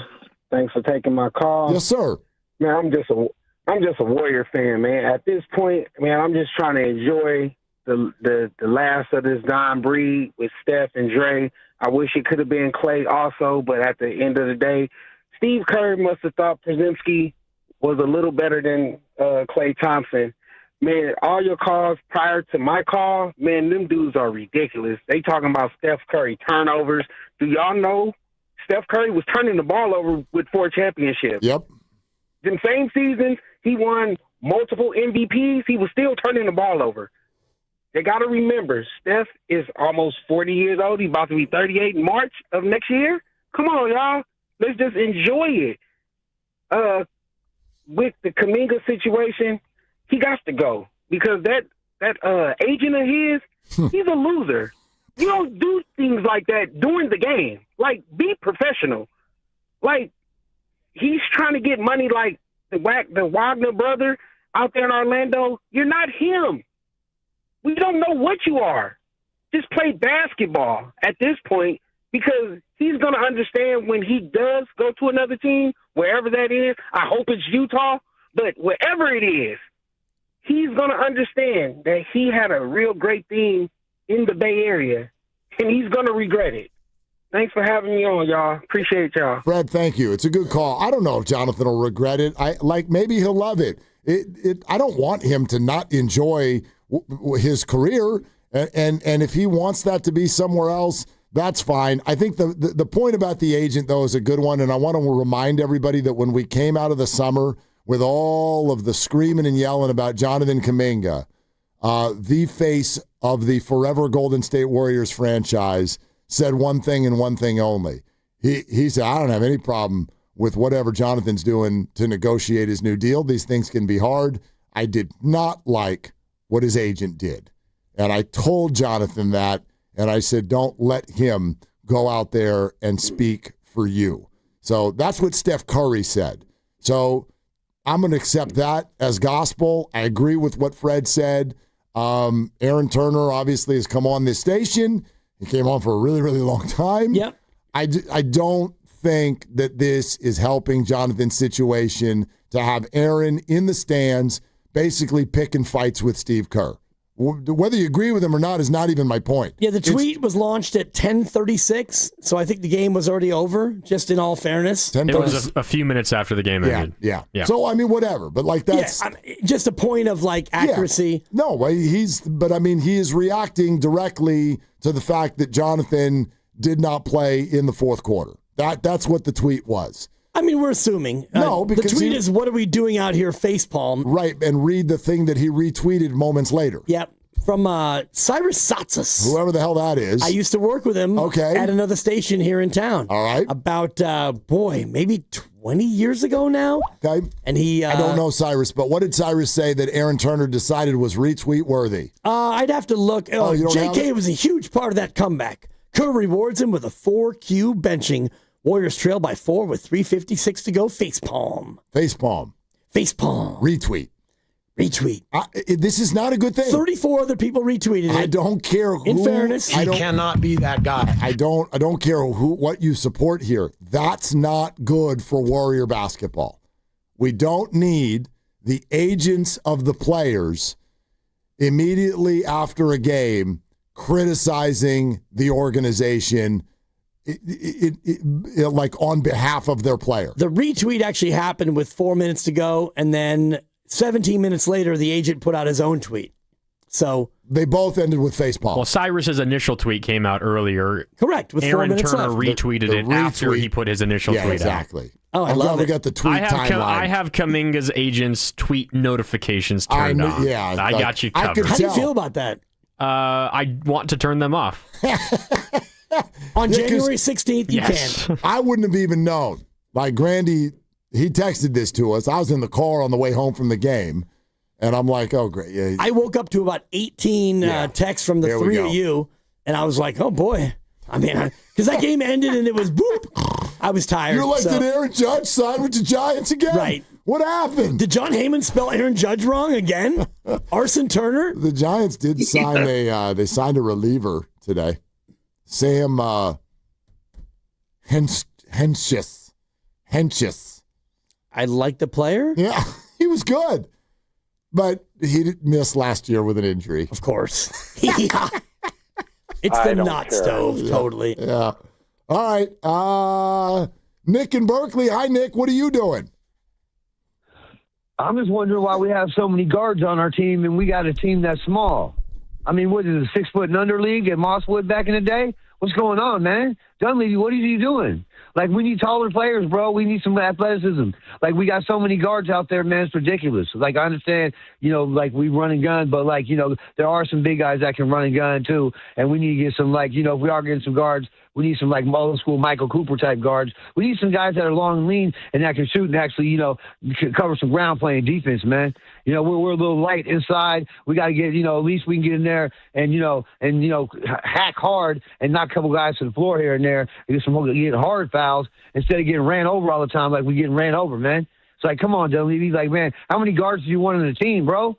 Like, it doesn't take a rocket science. We're not flying to Mars. It's a basketball team. And as far as, Kuminga and his agent, man, ship both of them out right now, man. I'm tired of hearing his whining. I'm tired of hearing his agents whining. I mean, they make a lot of money doing what they do, man. Stop your crying. People are out here, making $25,000, $35,000, $40,000 a year, and then they're struggling to support their family, and you cats are sitting up there whining on the side of the court like grown kids, man. We don't need no grown children on the Warriors no more. You know what I mean? And we don't need, players jumping in the face of fans or none of that, man. It's all a big distraction. Curry don't even like none of that, man. I'm telling you right now. He probably don't say nothing, but he don't like it either. So, I mean, we're not trying to, if we're actually trying to back Stephen Curry up for him being like the most prolific player in NBA history, maybe, and we're trying to get him another ring, then why are we not doing the things that need to be done to get him that ring, man? And I'm just saying, all these distractions, we've had nothing but distractions, you know what I mean? And Kerr, he's just coaching. He just likes to coach. He's not really,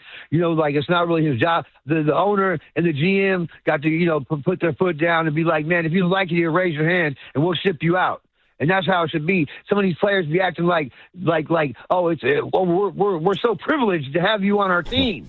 No, you're lucky to be playing a kid's game and getting paid millions of dollars. Go out there and ball out. Do your whining to your family on the side or whatever you do your whining to. But, you don't put it out in public like that, man. And all these distractions is too much, man. Yep. Just win. Yep. Just go out there and win. Just play basketball. Nick, thank you. Appreciate it. I've never done cocaine. I feel like Nick's calls are verbal cocaine. Not quite, but... I mean, he's I don't know what it's like, but it's more just, double espresso. Okay, there's a lot that's like, I just feel stressed at the end of it, and there wasn't anything stressful said. But I liked it. There was a lot of good takes. I did not like it, but it just feels a little bit, there's a lot going on. It's a little frenetic, for sure. And the one thing about it, though, is the whole idea of the off season. Everybody wanted them to just go out and find a 7-footer who can shoot it and defend and rebound. And not I don't that easy know, to find. Yeah, right. Those people don't really exist. And the fact that Mike Dunleavy's in love with guards, I don't know what wing player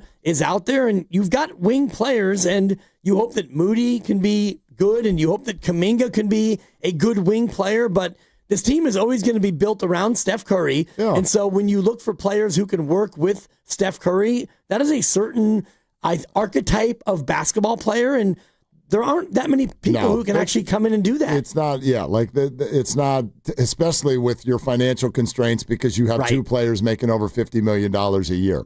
Now, his point about Kuminga's agent, I do want to say one more thing about this, and why yesterday for me was a line of demarcation. This is a problem. Okay, if you as an agent are representing your client in the middle of a contentious contract negotiation, and you do an hour and a half on the radio and another hour on TV, I get it. I don't have to like it, but I understand that you're trying to advocate for your client, because your job as the agent is to get that client as much money and the best contract possible. So, okay, Aaron, but that job's done now. Now you're just a dude in the stands. Well, the job's not done now. No, the job is done for the moment. There's no contract negotiation for at least a year and a half. And now all you're doing is being a problem. That's it. Well, you're trying to provoke the exodus in 6 weeks. That's what you're trying to do. That is very, very disadvantageous for the Golden State Warriors. It's toxic, and it could be risky for the client, but maybe that's what the client wants. Well, then that's a completely different problem, by the way. But that's all, remember when Ayesha Curry accused the league of being rigged? Has she tweeted again? No. Yeah, exactly. So, Jonathan, it's time to have that talk. No more tweeting about Warrior basketball from Aaron Turner. If I'm Jonathan Kuminga, that would be the right thing to do. We're sponsored by Bay Area Fast Track. 888-957-9570 is the number. Are the Warriors from Steve Kerr on up doing a good job? We're taking your calls all the way till 6 on Willard and Dibs.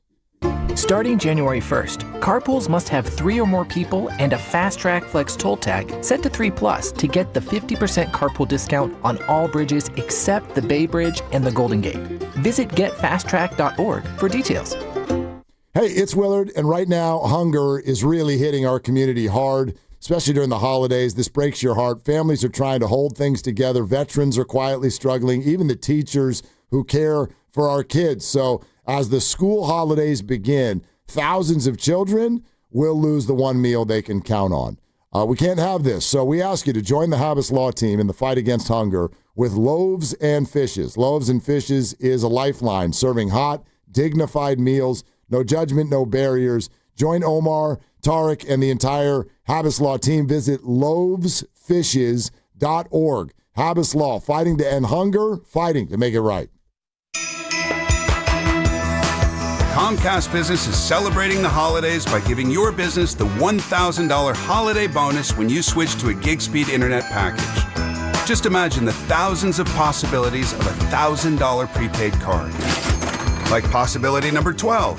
A new laptop for the office holiday hero. Or possibility number 108, smart speakers to deck those hallways. Or possibility number 192, new equipment for the new year. Or possibility number 555, Bluetooth holiday lights for office decor.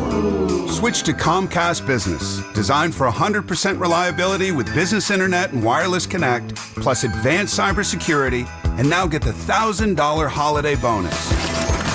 Comcast Business, powering possibilities. Ends 12/14/25. New customers only with 2-year agreement. Requires qualifying gig package. Other restrictions apply.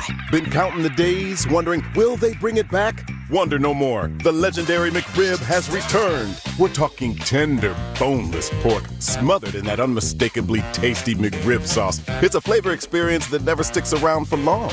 And why stop at just the sandwich? Make it a meal with any size soft drink for just $1.69. But don't wait. McRib season is short, and once it's gone, it's really gone.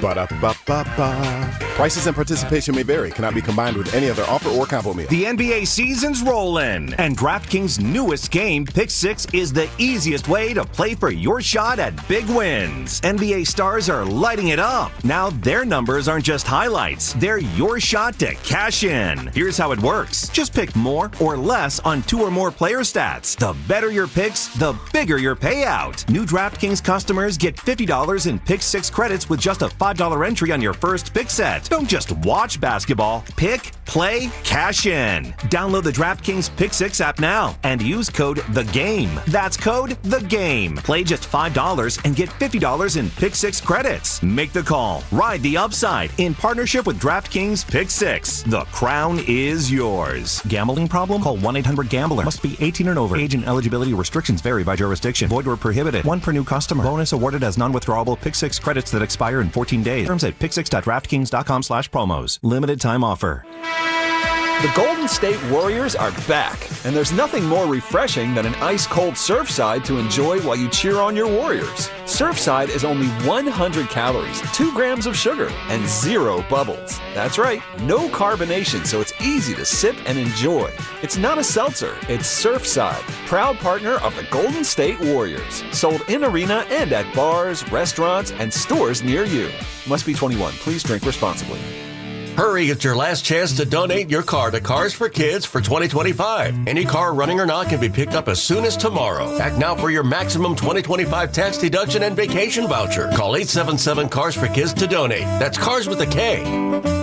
In sports, success is about team effort, and the same is true for your hair. At Great Clips, we save your haircut details in clip notes, so every member of the highly skilled team knows exactly how to create your signature look. And with our easy-to-use app, you can check in from anywhere and get a ready next text when you're up next for a cut. It's the confidence of a great haircut delivered by a team you trust. Download our app today. Great Clips. It's gonna be great. This is the story of the one. As an HVAC technician, he and his digital multimeter are in high demand. So when a noisy office HVAC turns out to be a failing blower motor, he doesn't break a sweat. With Grainger's easy-to-use website and product information, he selects the product he needs to keep everything humming right along. Call 1-800-GRAINGER, click Grainger.com, or just stop by. Grainger, for the ones who get it done. Honey, that flu keeping you up? Did you take NyQuil Intense Flu? Nah, I got this. Okay, I don't got this. Yeah, you need NyQuil Intense Flu. Undo your flu with NyQuil Intense Flu. NyQuil Intense Flu provides powerful relief of your flu symptoms so you can sleep. You do got this. NyQuil Intense Flu. The nighttime sniffling, aching fever. Best sleep with the flu medicine. Use as directed. Keep out of reach of children. In the East Bay, mid-60s and cooler for tomorrow. Weather brought to you by Staples. Have an easy holiday at Staples. Save on top tech and gaming gifts, shipping supplies and services to get your packages there safely, even custom cards and wrapping paper. Staples. That was easy.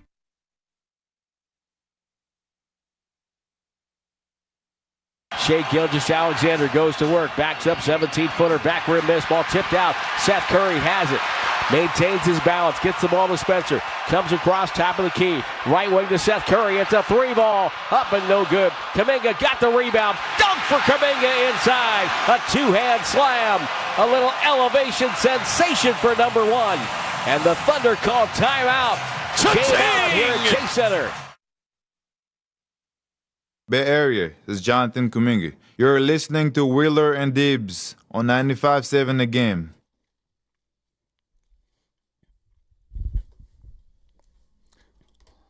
Boy, last night was an experience, man. It was. Last night was a weird experience. It was actually 3 experiences of, okay, yeah, OKC, man, you're really good. You win. Wait, hold on a minute. Who are these Warriors? Number 61? Like, all right, Warriors, come back and wait, maybe, just maybe, you can, I mean, Mark, what if they would have beaten a team that was 20-1 with that ragtag group, and then they go up 5? It's like, could they? No, never mind. So it was really 3 experiences. You were there. Yep. And you talked about a kind of a sleepy first half. Yeah, first half was a super bore. And then the third quarter was like unbelievable. Curry. The third quarter with Jimmy sitting out totally changes your it changes your expectations. It changes your perspective. And you're already down 19. So you're kind of looking around thinking, I don't know, like, oh, should we go get a drink or something? Yep. Or like, especially with that late start, the game doesn't tip till 8:13 at night. And so, yeah, like, I'm not going to lie, we were planning our exit strategy. But we just didn't, we did an ultimatum.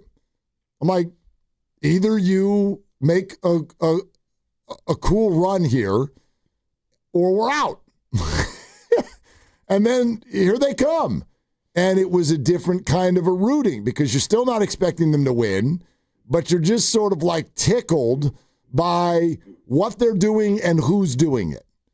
But then there's always, see, this is what I struggle with because the unbridled joy of the moment gets twisted by the organizational sideshow that has developed.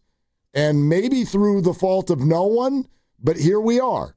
And you have Jonathan Kuminga's agent right after the game taking shots at the rotations on Twitter.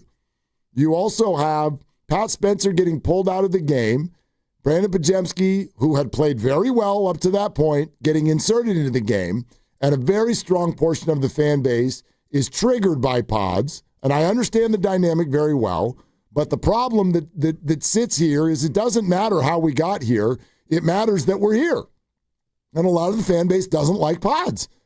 So he leads the team in scoring, has 17 points, largely did a lot more good than bad, but he turns the ball over right when he comes into the game, and now apparently he's the dog of the night. Most recent text on our Boxer and Gerson work injury attorneys text line. So according to your logic, Pod should be sitting for tomorrow's game because of his boneheaded, selfish play that actually cost him the game. What in God's name are you talking about? First of all, I didn't advocate for the sitting of anyone at any point. I didn't advocate for Jonathan to sit or Pods to sit. Or Pat to sit. Or anybody to sit. I didn't advocate for that at all. But the mere idea, and I don't know who you are, but someone out there said that pods cost them the game. That's laughable. I mean, it's laughable. Sure. They were already losing, number one. Number two, that's the only turnover that happened all night? I don't think so. One?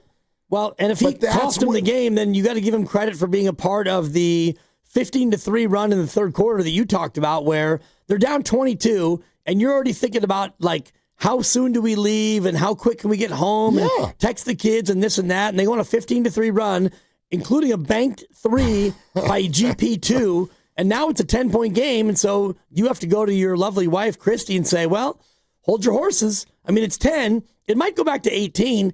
It could go down to 5. They actually might take the lead. And then they did. Which they did. And then, so Pods cost him the game. Pods came in for Pat Spencer. He missed a 3 that he shouldn't have taken so early, and then he threw a very bad pass. It was a turnover. Now you're down 7. Okay, he cost him the game.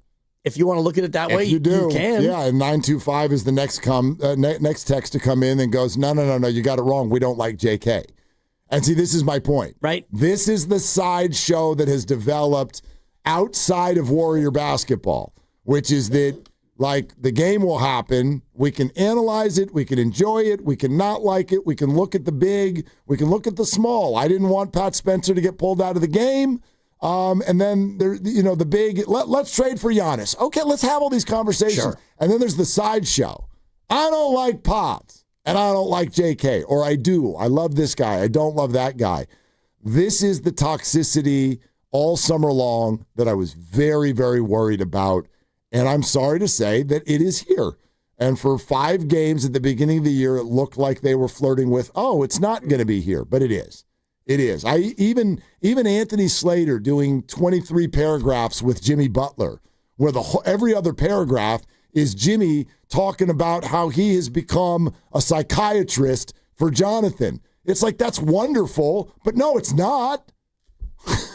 This isn't how you win basketball games. This is there's too much. There's too much going on. There's a lot going on, but I still look at it, and I said it at the time, and I was a big proponent of, it can work, and it has worked, and it also has not worked, and it is a little bit more of a sideshow than they would want and that I certainly would want, but I look at it still now, and I wonder what would have been better for the Warriors. A sign and trade would not have been better because you wouldn't have been able to get much in return in terms of an actual player. And so for me, the best thing they could do would be sign him and have the team option, which they do, and then now get to the deadline. And even before the deadline, January 15th, which we call JK Day, that's the first day that they could actually trade him, which is coming up in 6 weeks and 1 day. So for me, this still is the best possible thing they could have done. And I don't think that there were other free agents they could have gotten based on their proximity to the second apron. You're paying 2 of the 5 highest contracts in the association with Jimmy and Steph. And so you were a little bit constricted anyway, but I thought that this course, what they did, gives you the best chance to maybe do something. And if Buddy's going to be this Buddy, and you got Seth Curry, and Seth Curry can maybe approximate what Buddy does and Buddy's role, well, now you've got a couple of tradable pieces, and maybe you actually can go out and get somebody for a certain amount. And I'm not going to advocate for this per se, but I did think it was interesting that Chris Paul got sent home. Oh, God. Yesterday. So if Chris Paul is a guy who you can bring in January for $800,000 or what, I don't even know what the vet min prorated would be. I thought that was interesting, but I do think there are other moves you can make around the margins that can still help you. 888-957-9570 is the number. No thanks on Chris Paul. I know it's a no thanks. It's a no thanks for me too, but I did think that was really interesting. Did you see that the reports are that he and Ty Lue were not even on speaking terms? Right. And we were talking about this earlier before the show. Just imagine, if you will, because I know people forget what this used to be. You could argue that Chris Paul is the best player the Clippers have ever had.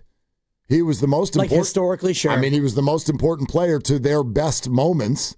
They've never won anything, but there are a lot of organizations like that. I likened it in a way to Dominic Wilkins of the Hawks, or maybe like a Chris Webber or a Peja from the Sacramento Kings, like somebody who took your team through its most wonderful, although not championship time.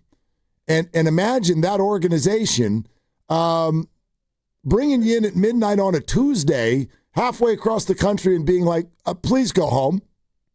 Just leave. Whatever you do, we don't care. Just don't be here. Can you imagine what it takes for an organization to do that to one of the greatest players who's ever worn the uniform? Especially after he came out before the year and said, yeah, this is it. It's going to be a retirement. And not that it's going to be a retirement tour, but I'm going to retire, and you get 16 games in, and they basically say to you, yeah, don't come back. Yeah. That's shocking. Like you work somewhere for 40 years, you're a highly successful employee, you go put in your 2 weeks. Well, I'm going to put in my 2 weeks notice. They're like, how about right now? Leave. Go on. Security? Yep. Wow. Yeah. Wow. All right. Let's Anyway, go back to the phones. He might be out there, but go ahead. Well, the Warriors really want to troll their fans. They're like, so we think we just need to get a little more experience. Need a little bit older. We need to get a little older. Yep. You know, we need some people who know what to do at the end of a game. We're sick of these pods turnovers. We're getting Chris Paul back in here. You coaching? Somebody who can handle the ball. Maybe they can bring him in to do that. Maybe Chris Paul should come set the rotations. Would that calm everybody down? All right. He played all 82 last year, by the way. I got my own complaint. Started every game for the Spurs, so health's not the issue. Nope. But go ahead. All right. Steve, did we lose you? Yeah, I'm sorry. I'm here. Kinda. All right. Father Time in Napa. Hi, Father Time. What are you doing? You're undefeated. You know that, right? I've heard. I don't know. Depends on who you ask. Fair enough. Well, you just baited me into it. First of all, you just took 167 seconds of my life away with the Chris Paul talk. I thought we were done with that. Yeah, sorry about that. That's on me. Yeah, speaking about getting old, Father Time-wise. And you also baited me into the micro. I want to talk macro. Micro, you know, when you really think about what Pat Spencer and Pods bring to the table, it's the ability to cross half court with the dribble in their hands. They're the only two that can initiate an offense. And that means something. You can still be mad. I mean, I hate them all. I can't stand Kuminga. I can't stand Pods. I can't stand Spencer. I can't. If you could wave a magic wand and have a different roster, you can't. But the roster construction is what it is. And while I think that some of them are interesting players, I just think that that's not something that's going to really help this team to win. And I think that's pretty factual. Big time macro, you know, there is somebody else. Steve Kerr up. Well, there's somebody right there, and his name is Stephen Curry. He's the director of player personnel. You just have to accept that, and it is, you know, absolutely the way it is. There's not a player on this team that Steph Curry has not signed off on, and there are some players on the team who shouldn't be on the team that Steph Curry signed off on and going to stick around. Draymond. You know, the Warriors have a long history, and I know it's not all Lacob and his career or whatever, but there has not been a big man that the Warriors have developed since Joe Barry Carroll. That's a long time. I defy you to tell me that they had big men and that they left. You know, Weber left, other guys left, but that's since 1987. And how do you develop somebody? Well, first you have to draft them. And the draft picks that the Warriors have made over the last 13 years, they've got Steph, Clay, and Draymond. I mean, unbelievable, grand slam all the way around. Since then, who have they drafted? They've turned into a star, let alone an all-star. It just hasn't happened. So if you're looking for why the Warriors are where they are, in addition to laying their own, bed and lying in it, they just haven't done the important stuff, which is really focus on the ground floor of your team. Granted, they didn't have 5 first-round picks in a trade like OKC got, but I understand that. You could have got a first-round pick for Draymond Green a few years ago. Anyway, that's my take on it. The Warriors are fun in this market, but they're a 500 team. That's where they started. That's where they're going to end. And it's going to be a lot of consternation about that. Anyway, guys, I love your show. I got to get back to being a father. You. Yeah, Bye. be a father. Thanks, I wonder Father if Kevon Looney counts as a big man that they developed. He's 6'9". So at what point do you become a big man? And you could say that he's not a star, and he's not, but he's a 3-time champ, and he actually was developed by them. So, to me, it's a little curious. And we can look at Wiseman. And yes, they didn't develop Wiseman. Look, that was a mistake pick, and I don't know what he's done since. I don't even know if he still is in the... I don't think he's in the league right association. now. Yeah, so remember what you're asking the Warriors to do. It has not been done by any team in the NBA right now, which is you're asking them to draft and develop in the midst of winning. Like, you can look at the Thunder. You can go to the Boston Celtics before that. You can, you want to talk about the Indiana Pacers, who actually haven't even won a ring. You want to talk about the Denver Nuggets. All of those development process teams that are now really good, they did all that. The bricks were laid for that while they sucked out loud. So this is not, I'm not going to just roundly defend the organization. I just want people to realize what you're asking. You're asking for them to draft and develop in the midst of chasing championships. I don't know teams that do that.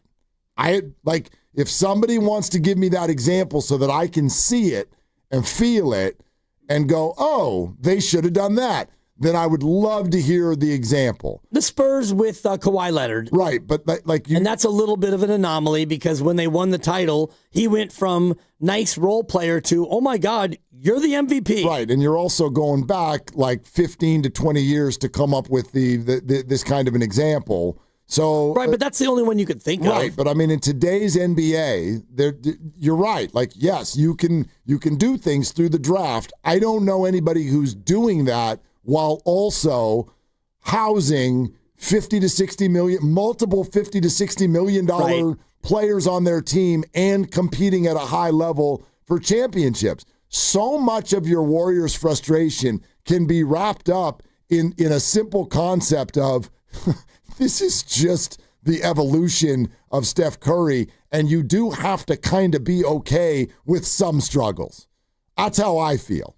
You kind of have to be a little bit okay with the idea that you don't just get to do this for decades over and over. Like, this is fun. That the whole late career, wow, 37 years old, he's still really good. Let's see if we can construct something.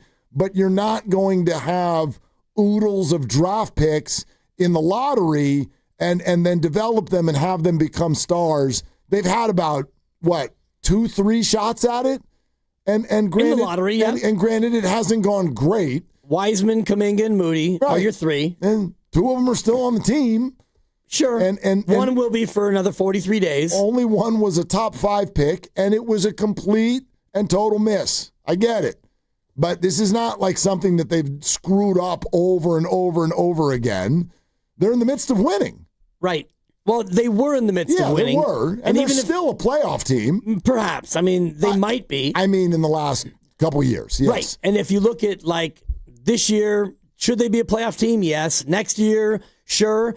Will Steph still be here? Jimmy's contract is up. Draymond's contract is up. Fine. And at that point, okay, you're going to be just like these other teams. And we talked about it yesterday, where when you go from a dynasty or a good, long, sustained run, it's usually 4 to 6 years of licking wounds, getting younger, and getting better. And all you have to do is look at OKC right now, and you've got all these guys. You've got Shea is 27, Holmgren 23, Hartenstein is 27, Lou Dort's 26, your various Jalen Williamses, one's 23, one's 24. These guys are pups. They already have a chip, and they're all young, and most of them aren't making that much money. So, no, but they will get to that spot. They will. They're going to get there. In the meantime, Shea this year is only making 36, and I know his contract is about to explode and erupt, but in the meantime, you've got an affordable, young, versatile, malleable roster, and the Warriors have no chance of doing that right now. No, yeah, they get to go on their run. Right. And we'll see how many they get. Right, and they may not get any more, and you may get to the end of it, and Steph says, so long, and Jimmy and Draymond, and at that point, okay, you have to decide what you're going to do. 415, they had the shots and blew it. They did? Like last night, they're talking? No, I guess they're talking about they're talking about the draft. Sure, they had a shot with James Wiseman.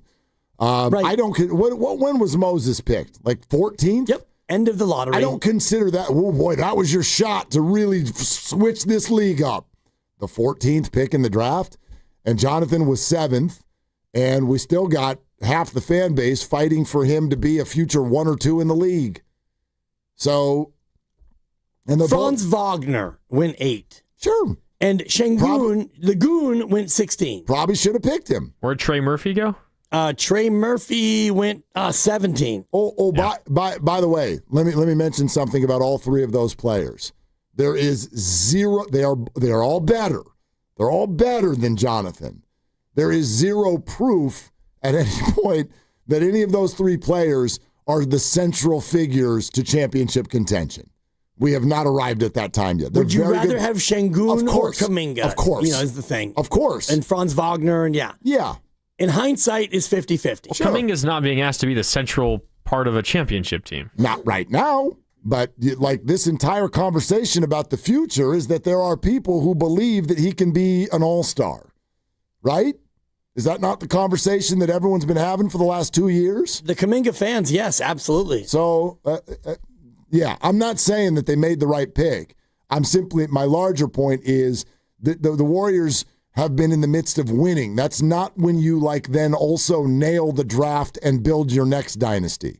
That is near, not totally, but near impossible. That's nearly impossible to do. Depends on how you approach it, and they decided to go with Jonathan Kuminga, a G League Ignite player with almost no experience. Correct. Thinking that, the ha-ha and the skeet and all the rest of it, which he still has, they thought that would translate more than it actually has, and you can blame Kuminga, Dunleavy, Lacob, Kerr, all the above, Aaron Turner. You can blame whatever you want, but he has not been as good as you would have hoped with the number 7 pick. Yep. And by the way, I'd also say this real quick. Those other players, if you had picked them, probably wouldn't be the level that they are now had they been here. The same way people think that Jonathan has been stunted. What the hell's what's Franz Wagner doing while he's trying to work through Steph, Jimmy Butler, Klay Thompson, Jordan Poole? What's happening there? Has he established what he's established in Orlando? No. He's probably just a good spot-up shooter. Yeah. And the interesting one would be Şengün, who was able to play his way into, he's going to be an all-star this year, and he's a top 20 player in the association because he's gotten to play a ton. That's the guy they could have used. There's no doubt. Right. That I get. Let's see. Bill in San Jose next. Hi, Bill. What's up? Thanks for calling. Yeah. Hi, guys. I was you changed what I wanted to say. I just wanted to say that, I was sitting there last night, reading a book, watching the game, and then it got really exciting. I thought I looked at the faces on Oklahoma City. They look nervous, like they looked nervous, and I'm going, wow, I'm really excited. And then they take out Pat Spencer, and then he pulls Seth Curry. They didn't know what to do with those two. Those guys were hitting shots right and left. So I'm going to hold this one on Steve Kerr. I think that was a coaching error. I don't know why he did what he did. Were they gassed? What was his thinking? Was Seth Curry on a minutes restriction or some BS? I really don't know. But they threw away. I feel like they threw away a winnable game. A winnable game, and it's happened a lot. I watch all the games. But I also got to say, you talked about that draft, and you cannot miss. Basically, they missed on all three of that draft. And you cannot, when you're a championship team and you get that opportunity, you cannot miss on a draft like that and expect to recover. They just can't, and the Wiseman miss. I would like to be a fly on the wall to know exactly why they wanted to draft Wiseman, who had really no track record of having any experience. And that was just a blow. Yeah, there's no, Bill, thank you. There's no question about any of that. I think all of that is fair, although I do think it's funny when people talk about at the top of an NBA draft who has a track record. Nobody. Right. Nobody anymore has a track record at the top of an NBA draft. Most of them have played for 7 seconds in college, or they're overseas or whatever. Nobody's got a track record at the top of the draft. You know who had a track record in the draft? Will Richard. Yeah. He had a track record. He did. That's track record guys go in the second round. At times, yeah. But, James Wiseman had no track record. No. And to the caller's point, it was two different drafts. It was Wiseman in 2020 with the number 2 pick, and then the subsequent year they took Kuminga and Moody. Correct. We're brought to you by Fremont Bank, here for you, here for good.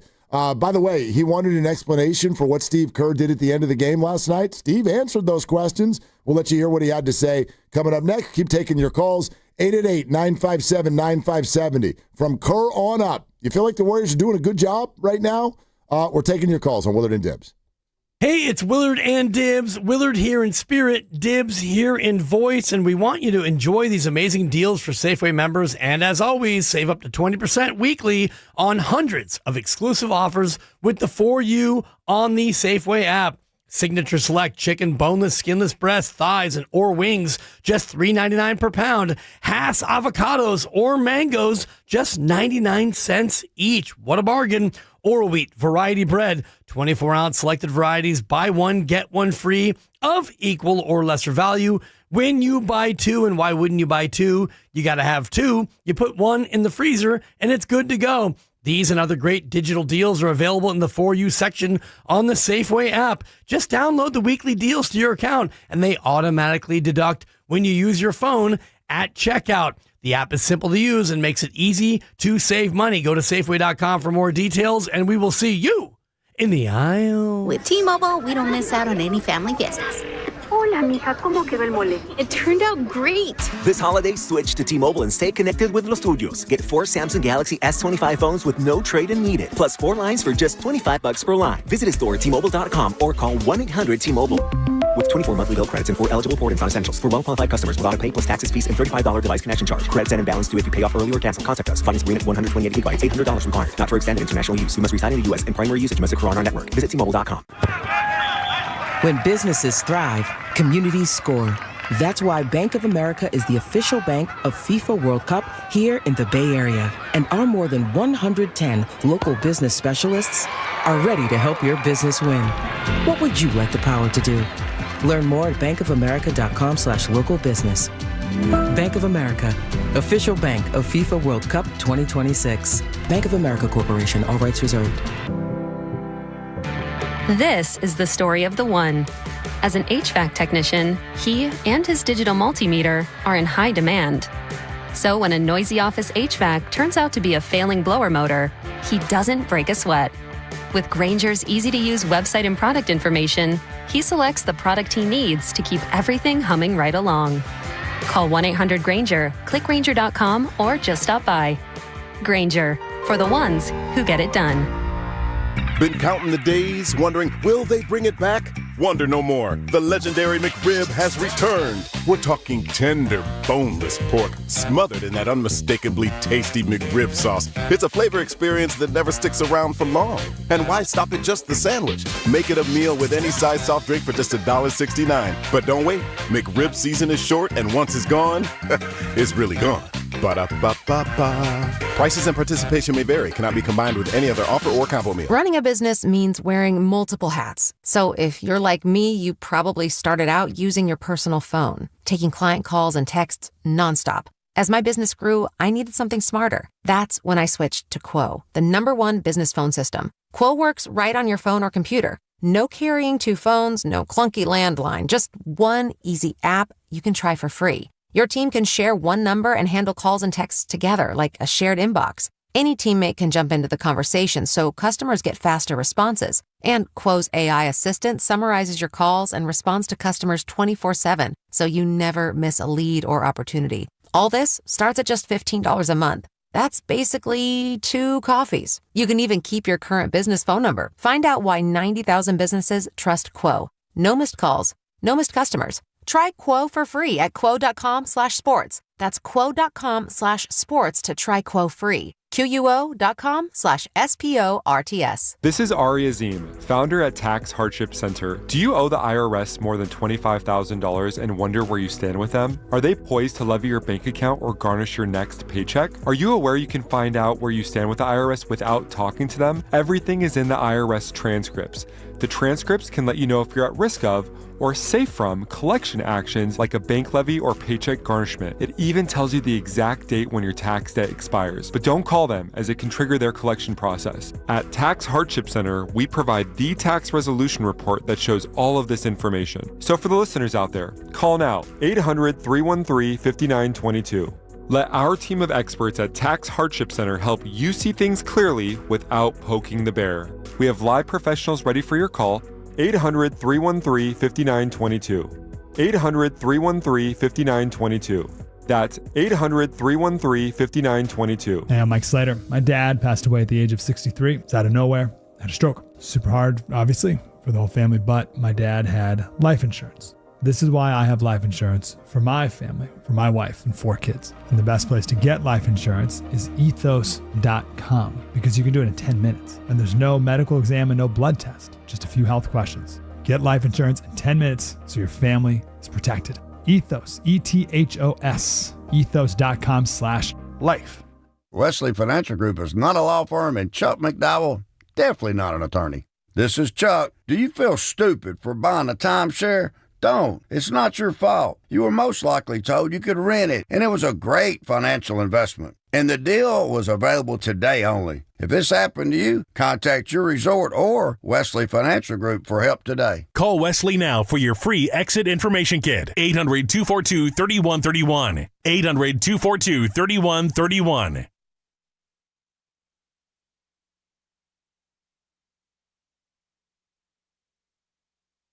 Pajemski on the far side, cut off. Gets it back up top to Payton. They swing it right to Seth Curry. Off the dribble, step back. Good! That's a 2. It's a 1-point game.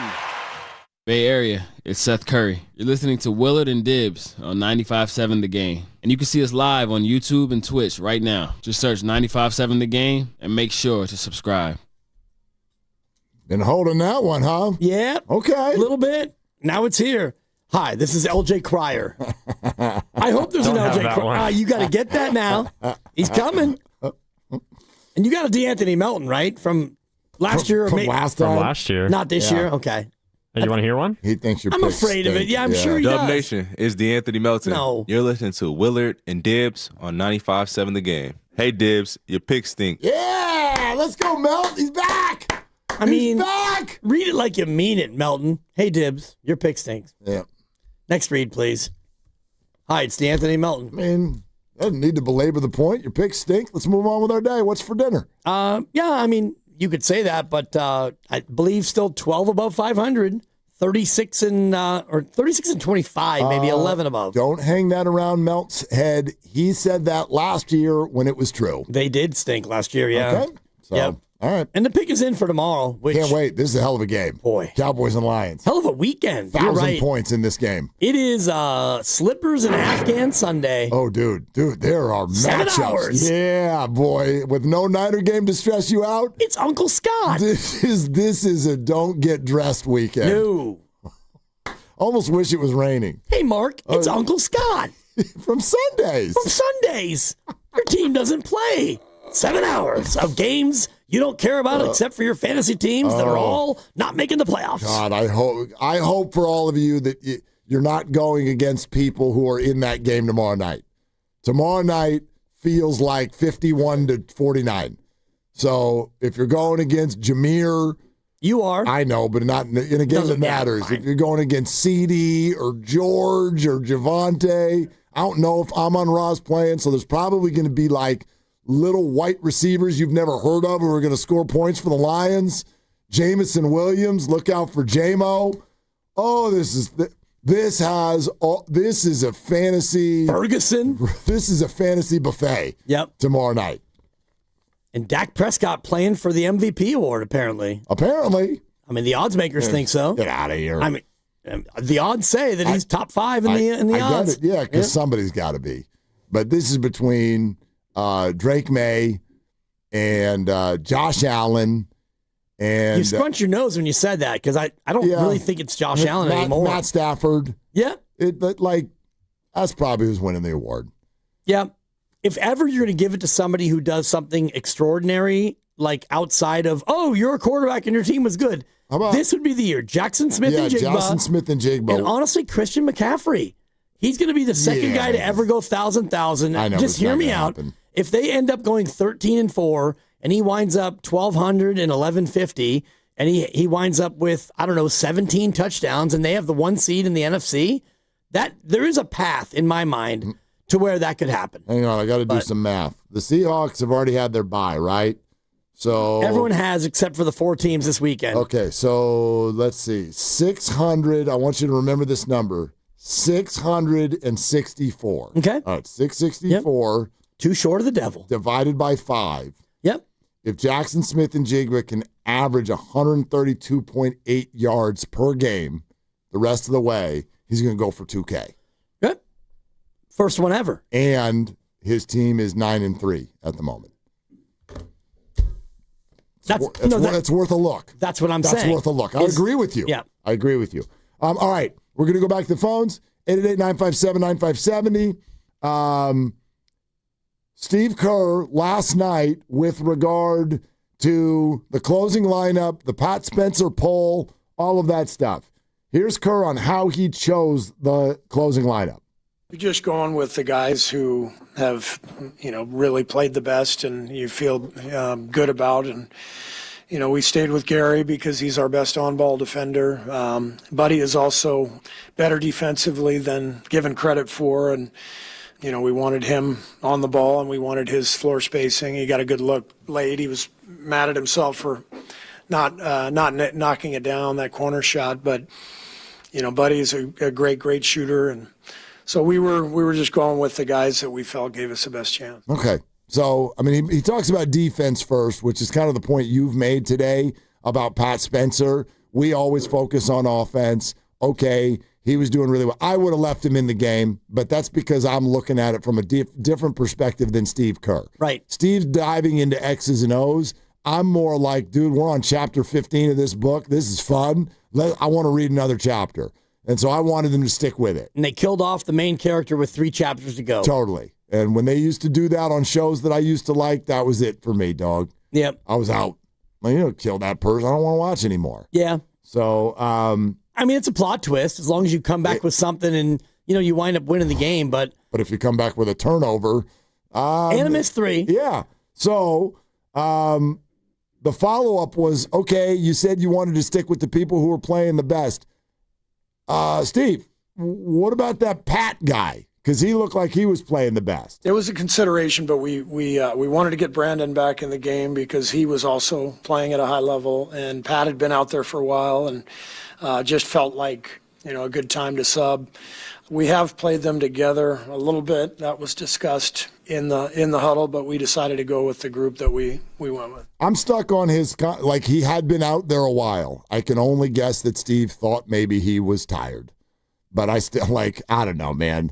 That's kind of like when your kid comes home from school and you're like, I'm tired. Your first reaction is the same for all of us who are adults. Oh, you think you're tired? Yeah, you're not tired. You're a kid. Pat, how many minutes has Pat Spencer played in his life? You're not tired? No. Go play. He played just short of 12 minutes in the second half. Not the fourth quarter, the second half. And that's where it becomes a little bit of a head scratcher. Put aside the fact that, while he was out there, he scored, they scored, he scored, they scored, and he wound up as a -6 in the fourth quarter. Whatever, plus minus, take it or leave it. But he didn't come in until there was 9 minutes left in the fourth quarter. And at that point, the Warriors were down 2, and he played about 5 minutes, and he made a couple of buckets. And by the time they subbed him out, 4 minutes to go in the game, they were down 4. So they went from down 2, he came in, to down 4. So Pat was everything.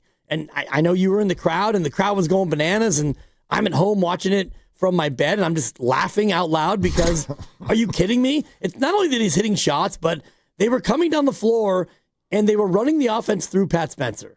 Like, all right, Pat, here, Draymond comes across half court. Right. Hall of Famer, Pat, it's you. Like, Pat, get us into something. And the Thunder are guarding him. And at one point, that's what I love. I love and hate sometimes about Pat is what goes through his mind. He ended up on the left low block up against Chet Holmgren. And what went through his mind was, I could score on him. Let Pat cook. And then he did. Yep. incredible. Incredible. And so that was the cheering that y'all heard last night. If you're watching on TV, it's different kind of cheering. There's not just like, it's not like when Brock Purdy drops back and hits George Kittle for a touchdown where you're like, yes, that's what we do. It was more like, whoa, what? Look at this. Who are these guys? Right. It's a completely different vibe. 9 minutes left. Spencer in, Green in, post out, pods out. GP2 3. Jalen Williams answers. Warriors down 1. Spencer with a pull-up. Warriors up 1.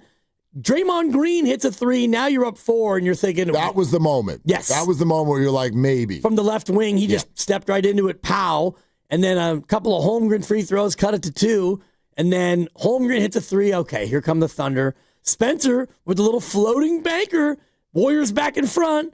Mitchell with the answer, and then Spencer over Holmgren. Now you're thinking, what the absolute bleep is going on? You're like magic dust is on the arena tonight. Right. The Warriors up again. Shea with the answer, timeout Warriors, they're down 1. And that moment is when... You took him out. Well, Curry came in for Richard at that point. Then Spencer missed, and then that's when Spencer came out. Yeah. And... Joe with the 3 to make it a 4-point game, and that's where they made the switch to pods with 4 minutes left. So. Let's go to Mike in San Jose. Mike, thank you for calling Willard and Dibs. What's up? Hey, how's it going, fellas? So me and a couple buddies at work, we've been kind of mulling it over and trying to figure out why Steve Kerr is partial to Brandon Pajemski. And the only people who could really come up with answers were the older people in the group because we watched Steve Kerr play.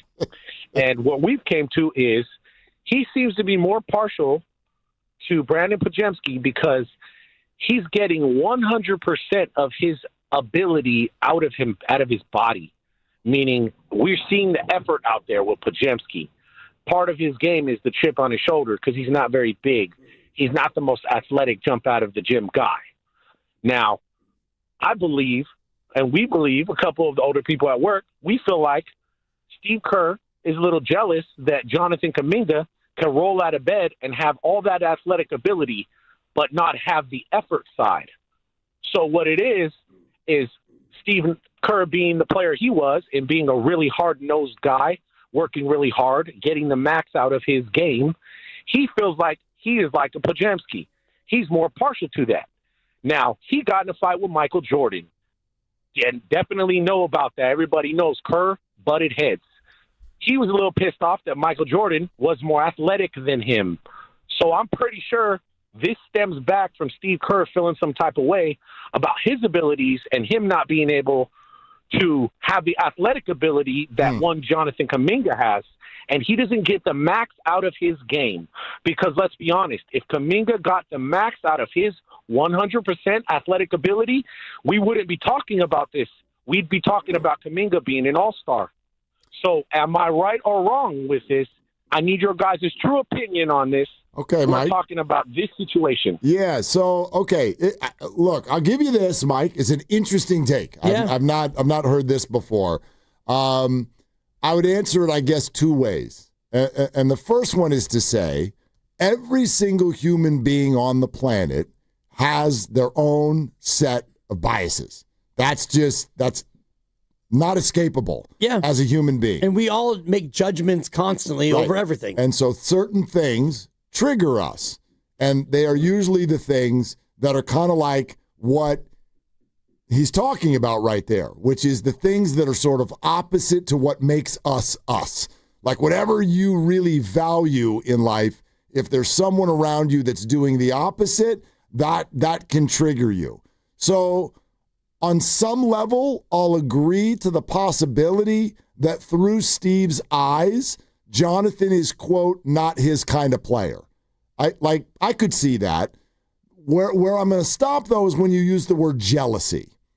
I don't think that really any coaches operate in that space because that's where it feels like now it's personal. Now there's a vendetta. Now there's like, I'm going to sit you because I'm jealous of you. I don't think coaches can operate that way because that is just an absolute highway to losing your job. And we've heard so many players who have played for Steve Kerr say the same thing over and over. All he wants to do is win the game. If you've got two heads, green legs, if your last name has 1,000 letters, but you could help him win, you're in. You're in. So I just think that that's all that's going on here. But if you allow for a meet in the middle, which is the idea that, yeah, Jonathan is not he is not the fundamentally sound approach player that Steve wants. It's why he goes to veterans so often. Then, yeah, like maybe there's something there. I wouldn't use the word jealousy. No, and I wouldn't trace it back to Jordan. I don't know what happened when he and Jordan got into it. I would bet it had more to do with a longer-term relationship of Jordan being very demanding and Steve Kerr in the moment probably being fed up, and it push came to shove, and that's the way that one happened, and it happens all the time if you ask NBA people. The other part of it, I think, is when you look at the two players, and they play two different positions, so it's not about JK or Pods, because one's a small forward and one's a guard, but I do think he leans more toward Pods because he is more reliable. He's not as good as Jonathan when Jonathan's at his best, and he's probably not as bad as Jonathan when they're both at their worst. Jonathan Kuminga is much more of a high ceiling, low floor player, and I think Brandon Podziemski is much more of a reliable. Yeah. He's like a ranch house as opposed to Jonathan Kuminga, who's a 5-story apartment. And you may be in the top floor of the penthouse one week, and you may be in the basement the next. I'll buy that. And I think as far as, him looking at a player, he's looking more for a reliable guy, and Pods is more that. But you snuck this into your take, and it is the one that I do want everyone to go home with, which is like the main reason that Pods plays maybe more than JK or whoever, like it doesn't need to be even about Jonathan. The main reason Pods might play more than you want Pods to play is just his position. Right. Again, it's not the only answer. As I put it earlier on the crossover, it's the number one answer on the board on your Family Feud board. That's why. Like, he can bring the ball up and play guard. And by the way, it's on the table that could change with the likes of DeAnthony Melton and Seth Curry coming onto the team, but especially Melton. All right, listening to 95.7 The Game, KGMZ FM and HD1 San Francisco, Odyssey Sports Station, home of the Golden State Warriors and Valkyries, always live on the free Odyssey app, coming to you live from the Laughing Monk Studios. This is a Warrior Wednesday. It is brought to you by Freedman's Appliance. Come see their full selection of in-stock luxury appliances and live working vignettes. Visit Freedman's Appliance in Pleasant Hill today. All right, how about Lucky in the city? Hi, Lucky. Thank you for calling. What's going on? Good afternoon, fellas. Happy belated holidays. I hope you guys ate a lot of pie. Indeed, we did. Thank you to you as well. All right. So I want to get on this topic about the Warriors, man, and I feel that, Mr. Brandon Podziemski, Mr. Jonathan Kuminga, and especially Mr. Buddy, I can never make any buckets. Those three, they have to go. We have Melton coming in. We got Seth Curry coming in. They just signed L.J. Klein. Instead of going with garbage can Miles Turner, do not do that. Why don't you guys down Carl China, man, and go bring back JaVale McGee? He's looking pretty damn good up there, man. And if you want to shoot for the big fish, go get Giannis. Trade those three players, bring back JaVale McGee and Giannis. That's the Twin Towers right there. We got size now. And we already have shooting and defense. Simple. I don't think it's that simple, Lucky. Like, I'm not going to poo-poo all the ideas, but no, it's not. To me, it's not simple. It's not simple at all. JaVale McGee is 37 years old. I'm listening to a lot of Warrior fans continually get triggered by all of the people who have already had their 35th birthday who are already on this team. Yeah. So if what you want is athleticism, then I'm going to start removing people who've had their 35th birthday. So we can start there. The Giannis conversation is a completely different one. And obviously means that you're rebooting your entire organization. Like, that's my only caution for Giannis, because there's a story that's come out today. He's in high-level meetings with the Bucks that are going to be over within the next 2 to 3 weeks, and they're going to come to a decision about whether he wants to be there or not. And I'm pretty sure it's probably going to come out that he doesn't want to be there. I don't think that the Warriors are going to be his destination, but obviously every city in America is going to be freaking out about it.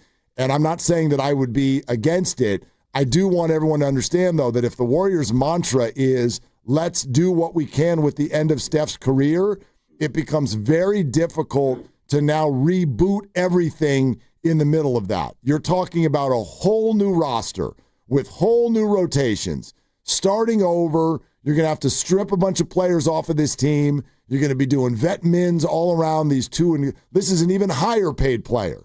So, like, it's not turnkey. You're just like, we got Steph and Giannis, boom, we win. You're starting over and rebuilding again a whole new system, which I just think is very, very difficult to do in the middle of a season. And you already know that the Jimmy and Steph works, and it worked in a small sample last year, and this year we haven't seen it enough to cement that it does work, but you can see that it actually does work. And so if you want to entertain Giannis, you're going to have to trade Jimmy Butler or Draymond and JK, and no matter who you trade to get Giannis, you're going to have to give up your future, multiple picks, 2 or 3 picks, and all the rest of it, all for Giannis, who's making the same amount as Jimmy, and Giannis has 2 more years. And so after those 2 years, and one of them is a player option. So if you do this and you trade Jimmy, just straight up, Jimmy and 3 first-round picks, and you get Giannis. Okay, you have a year and a half, and then he has a player option. He can leave. And Steph has a player option. He has actually no option. He can leave. Draymond's contract is up. He can leave. And so now you're left with Pods. JK would be gone by then. So now you've got Pods, TJD, and Will Richard, and no picks. I would imagine, just like you're 100% right, I would imagine that the acquiring team would probably try to work on extending Giannis in pretty short order. Pretty short order. Like whatever his player option is, I would imagine he declines it. 62.8. Yeah, but he could go get 80. Like, okay. What did Shea just sign? Isn't he making 78 on his Shea extension? Eventually, yeah. Yeah. He's not making that much this year. Not yet. But he's making 75.6 at the end of it. There you go. Start there. We'll say bye to Steph then, because if Steph wants 65. But this all kicks in basically after Steph's contract. Well, it would be a major. Yeah. Well, his extension would start the year that Steph would have to re-sign if you wanted to keep him. Right. Right. I mean, Steph might retire. He might. But he might not. He might not. And if he doesn't, you want him to be here for whatever it takes. But for me, the whole Giannis conversation ended when they got Jimmy Butler and they gave Jimmy what they gave him. They gave Jimmy 54, which is what Giannis is making. So you made your bed. This is your bed. You hope that Al's sciatica gets better. You hope that Draymond keeps playing. And Draymond's played pretty well, I think. And you hope that your little secondary pieces can all fit a little bit better. Here's the reality that no Warrior fan wants to deal with either, which is if I'm Giannis and I've had it with Milwaukee and I want to find my new home, he not picking here. No. That doesn't make any sense. And that's not me ripping here. But that doesn't make any sense. He wants to join a bunch of people who are approaching 40 years old and see if they can catch a little lightning for a year and a half. And then what? Then what's he doing? Like that, I don't think that this. I know Giannis loves Steph. I realize that. But for the remainder of his career, how much Steph would actually be there? Not very much. So I don't that's. I don't think that's happening. And obviously, we're 1,000 steps away from even having the conversation. EJ in Fairfield next on Willard and Dibs. Hi, EJ. Thank you for calling in. Hey, how's it going, man? What's up? I think these guys are headed in the right direction with the Melton and Steph Curry coming in, man. I think we'll be headed in the right direction. One of the issues though is with the younger players, that second group. I've noticed, not to rag on Curry, but he pulls those guys out really early, man. They'll run the score up and get us back in the game, and he tends to stop their momentum. And he'll place the older guys in at that point as if he wants to have those guys finish it out. So, a lot of the time he kills momentum, and that's been in a few games. I couldn't name all the games, but it's been a few of them. I really like Quentin Post, man. I don't know what's going on, but I notice also with the young guys, they tend to lose their confidence. You know what I mean? It seems like player development is, I want to say almost it's not there. I think we rely so much on and I think this has been for a while, we rely so much on the older guys that the younger guys don't get the proper player development. They don't know where their positions are going to be and what they need to practice in order to get better in those areas. And I think Kuminga is one of those players who has that issue. You know, they lose confidence, and then their shot just starts to go away. You know, and at that point, if you don't understand where you are in the offense and the defense, you know, those are things, issues. Also with the young players, especially like Kuminga, man. Kuminga, you know, he tends to be lazy on defense. Pods, lazy on defense. You know, they tend to, instead of have point of attack and stopping the actual attack, they tend to rely on their back end, which collapses the whole defense. And at that point, you know, it's game over if you have a guard that can just break through. So, you know, that's one of the major issues, and we all see that. Like the point of attack defense is horrible. You know, Pods tends to play on the side of the player. He'll give the player the lane, and you know, allow the back end to try and help him. And that's something that they kind of used to watch Curry do, but Curry used to do back in the day. But now Curry stands tall. He stands in front of the guards, man. He keeps point of attack defense pretty much. He does a damn good job these days. Hey, EJ, I'd like to ask you a question. When you're like, because it sounds like you feel like you've got a read on what's going on inside the heads of some of these players. Like, where do you get the idea that you're seeing multiple young players lose confidence? Well, what happens is we'll have somebody like Post who's shooting the three really great, right? And all of a sudden, you know, he'll get pulled out of the game. I mean, he'll get pulled out of the game. And we have a few, you know, players where it's like if they do one thing, they get yanked out, just like we're talking about with Spencer, right? I mean, he's not a young player, but he gets yanked out the game. And so at that point, you know, if you can't get a rhythm and you can't get yourself going, or if you are going and you still get pulled out of the game for short periods of time, then, you know, I'm not looking to get in their head, but it's just what's actually happening in the actual game. Yeah, you know? I mean, EJ, thanks. I guess I get stuck on that one to the idea that, like, welcome to being a bench player in the NBA. Like that's the deal. Like Seth Curry just sat for 8 months and then walked into a game and started burying shots. He's a veteran, you know. I get it, but like you don't. I'm sorry, when you're 23 years old, you don't get to just be in the game the whole time.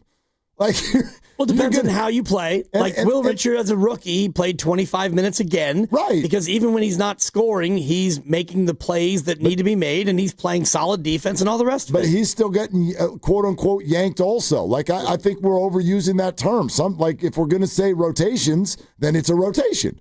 Like, you're going to come out of the game sometime. I didn't see a whole lot of guys getting pulled in like a punitive sort of way. Kuminga. Maybe Moody. Kuminga. If it was actually what I think it was, which was about the defensive play at the end of the third quarter, then you don't have to agree with it, but there's your answer. Yeah, he didn't play in the fourth quarter. Right, but he even said, like, Kuminga gets lazy on defense. Well, ask any coach in America. Hey, coach, how can I get yanked out of the game? Be lazy on defense, once again, is your number one answer on your Family Feud board. When you foul Shai Gilgeous-Alexander like he did, which was, I don't think it was a lazy play. It was reckless. I don't know if it was necessarily what I would call lazy. It was just a play that you would hope that he learns from and doesn't make, where you have your arms just draped in the spot where he can come up and be the foul merchant that he is, and that was a smart play. And, you know, Shai was able to draw fouls from a variety of people, including Draymond Green, and you know, he didn't love the call. And right. I don't know where you were in the arena, but Draymond was on the other side. Draymond hits him in the elbow a little bit. It was just a tiny little bump, and then he hit him with the high five after the shot. Yep. But they called the initial like elbow bump, I think, and Draymond was mad, and he's twirling, and Steve Kerr's mad, and he didn't challenge, and you know Draymond committed a foul, and I wouldn't call that lazy. When you foul Gilgeous-Alexander, sometimes it's just you playing defense. Yeah, I mean, it's him doing what he does, and he knows very well how to draw them. I would love for him to keep his feet a little bit more than he does. My gosh, there are these plays where if you give him, if there's even a little hip bump, he goes and he hucks himself across the floor onto the ground. There was a couple last night that he did that. He didn't get the call. He does it all the time. Scott Foster, shout him out in his crew. Scott Foster, he was great. Great last night. No, he wasn't. It was the female official whose name escapes me right now. Yeah. That's with whom a lot of Warriors took umbrage. That was the most of it. Scott got some anger early in the game, no doubt. Aaron in San Jose next up. Hi, Aaron. Your last name's not Turner, is it? No, it's not. Okay, that's good to know. Now, speak freely. Go ahead. Just from what I've noticed since Jonathan Kuminga's been, more of a focal point of this offense, they try to give him the ball more. That guy has some of the worst handles on the whole Warriors team. He gives up stolen balls, turnovers left and right, so it's really hard for me to see how you can justify him, garnishing that big contract as well as being in the closing lineups every day. Like we said, guys like Pods, guys like Pat Spencer, they have that ball control. Those guys show a lot more value at the end of the game when turnovers are so much more crucial. So let me know what you guys think. Aaron, thanks. For me, I think that the common thread, this goes for all Warrior basketball players, and it is a function of having at least one, and the Warriors have two. They have two Hall of Fame offensive players. And when I listen to Steph and Jimmy talk after the game, what I hear them talking about constantly, for me, boils down to decision-making. They have a system. They have a way that's won them a lot of games. Has it expired? You could argue that. You could argue that for sure. But that's what they are attempting to do. And for everybody else on the team, those who conduct themselves within that system the best and make the decisions that system calls for them to make the best are going to get the most minutes. That's what I see. And Jonathan really struggles with that sometimes. And for me, here's the one that I think gets the bench every time. Like if Jonathan wants to shoot a three, okay. If he goes to the hole and gets fouled, he ends up at the free throw line, okay. If you're on ball defense, maybe you foul someone, okay. When you see Jonathan Kuminga with the ball hesitate a little bit and it gets late in the timer and then it's 3 or 4 dribbles into the lane, doesn't get by his man, and does a turnaround fall away with a 6'9" player in his face from about 9 feet. To me, you can feel the tension from the Warriors bench. They, in my opinion, have likely begged him to stop doing that, and he doesn't stop doing it. But it's also hard to stop doing because he's trying to penetrate, and if it's not there, then where do you go? Right. Because he usually has it late in the timer. So I get it, but that's what gets the Warriors to me. It just depends on time and circumstance, and I'm looking at all 10 of his shots right now from last night's game, and the first one is exactly what you're talking about. It was a mid-range. It was a step back from 16 feet, and there were 17 seconds on the shot clock. So he gets the ball, and he drives in off the left side, and he gets to about 12 feet, and then he steps back and shoots a mid-range with literally 16 seconds on the clock. Those are the shots that you absolutely cannot take in this Warrior offense. That shot's there with 5 seconds left or 4 or whatnot, and I'm looking at his fourth shot of the game, actually his third shot, which he made. There was 4 seconds on the clock. He got the ball in the low block, and he was able to dribble back and do a step back with 3 on the clock. That's a shot that he had to take. You're running out of time. So that's a mid-range, but yeah, that's the shot you take. Like the here, you do it guy, as you like to call it. Yeah, you take it. Here, you take it. But the first shot he took is exactly what you're talking about. And in the third quarter, he had a couple of those, which is, 12 on the clock or 13 on the shot clock. And he's just trying to get the ha-ha. Yep. And you can do that. And if you can't get all the way to the basket, then stop and kick it back out because there's time for you to shoot a forced 18-footer at the end of the shot clock. That's a good point. You'll see a lot of Warrior basketball where there is a penetration into the lane, and if there's no finish at the rim, especially with how small they are, you're seeing guys do the skip pass and the jump pass and try to find an open three-point shooter. When Jonathan takes it into the lane, that's usually it. He's going to take a shot. He's going to try to get fouled. And then, by the way, there were a couple plays last night where he didn't get the foul that he wanted, and as the ball's heading the other way, he's having a conversation with the ref. And that's Luka ball, and no. Yep. I don't like it when Luka does it, but Luka's Luka. I certainly don't. There's no NBA coach is going to take, your 6th, 7th, or 8th man doing that. There is no room for it. No. As Jimmy Butler, I think, called it in that article, when he starts doing that BS. Right. That's that.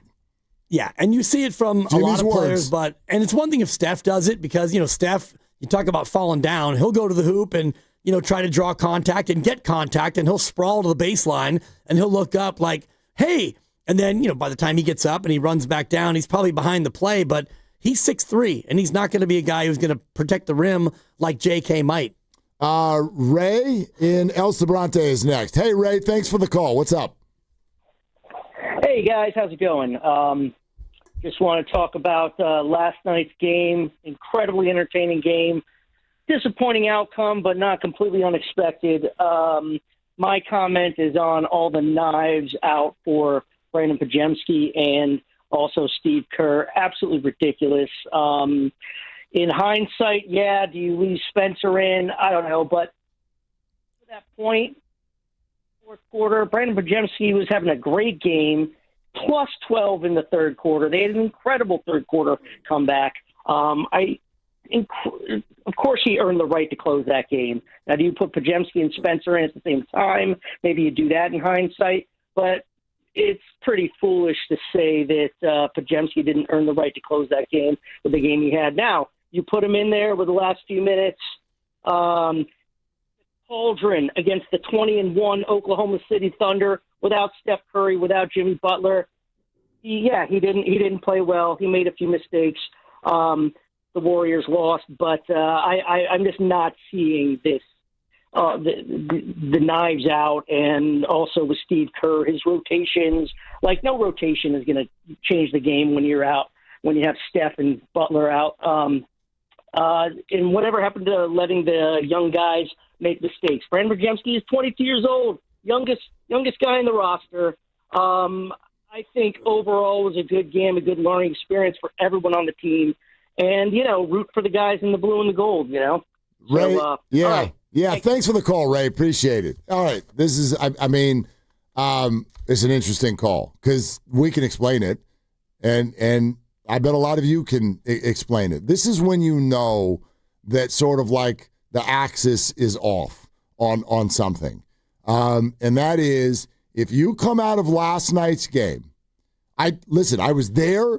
And I would have I wanted them to stay with Pat Spencer. They didn't. I didn't find it to be an offensive decision, but I wanted him to stay in the game. That's what my fandom was rooting for. Yep. But if you then take what happened and come out of last night's game and say Pods lost them the game, then raise your hand. You're kind of a Podsist. And it's like, it's okay. You get to like whoever you like in sports, and you get to not like whoever you don't. If you want him off the team or whatever, like you get to do that. But Ray's point is, if you take that game as a whole, that's a pretty good night for Pods. He made some mistakes. Right. Saw a lot of guys make a lot of mistakes. Pretty good night for Brandon Podziemski. So if you come out of last night and that's your first thought, then that's the dynamic we're talking about. And I spoke about earlier, which is there's a lot of this fan base that because of the way this is unfolded, they don't like Brandon Podziemski. It's because of what he represents. He represents that he gets all kinds of leeway from Steve Kerr that other players don't get. I do think there's a little bit of the Shanahan bias in there as well, because Pods thinks he's better than the fans think that he is. That's true. And, Shanahan is so arrogant, and he's an egomaniac, and whatever you think about Shanahan and that laminated play sheet, well, Shanahan's really good, and I don't think that Shanahan thinks that he's better than he actually is, but Pods, with some of his commentary and some of just the way he carries himself, I do think that puts some fans off. And the whole thing about Pat versus Pods last night, when Pat came in, they were down 2, and when Pat left, they were down 4.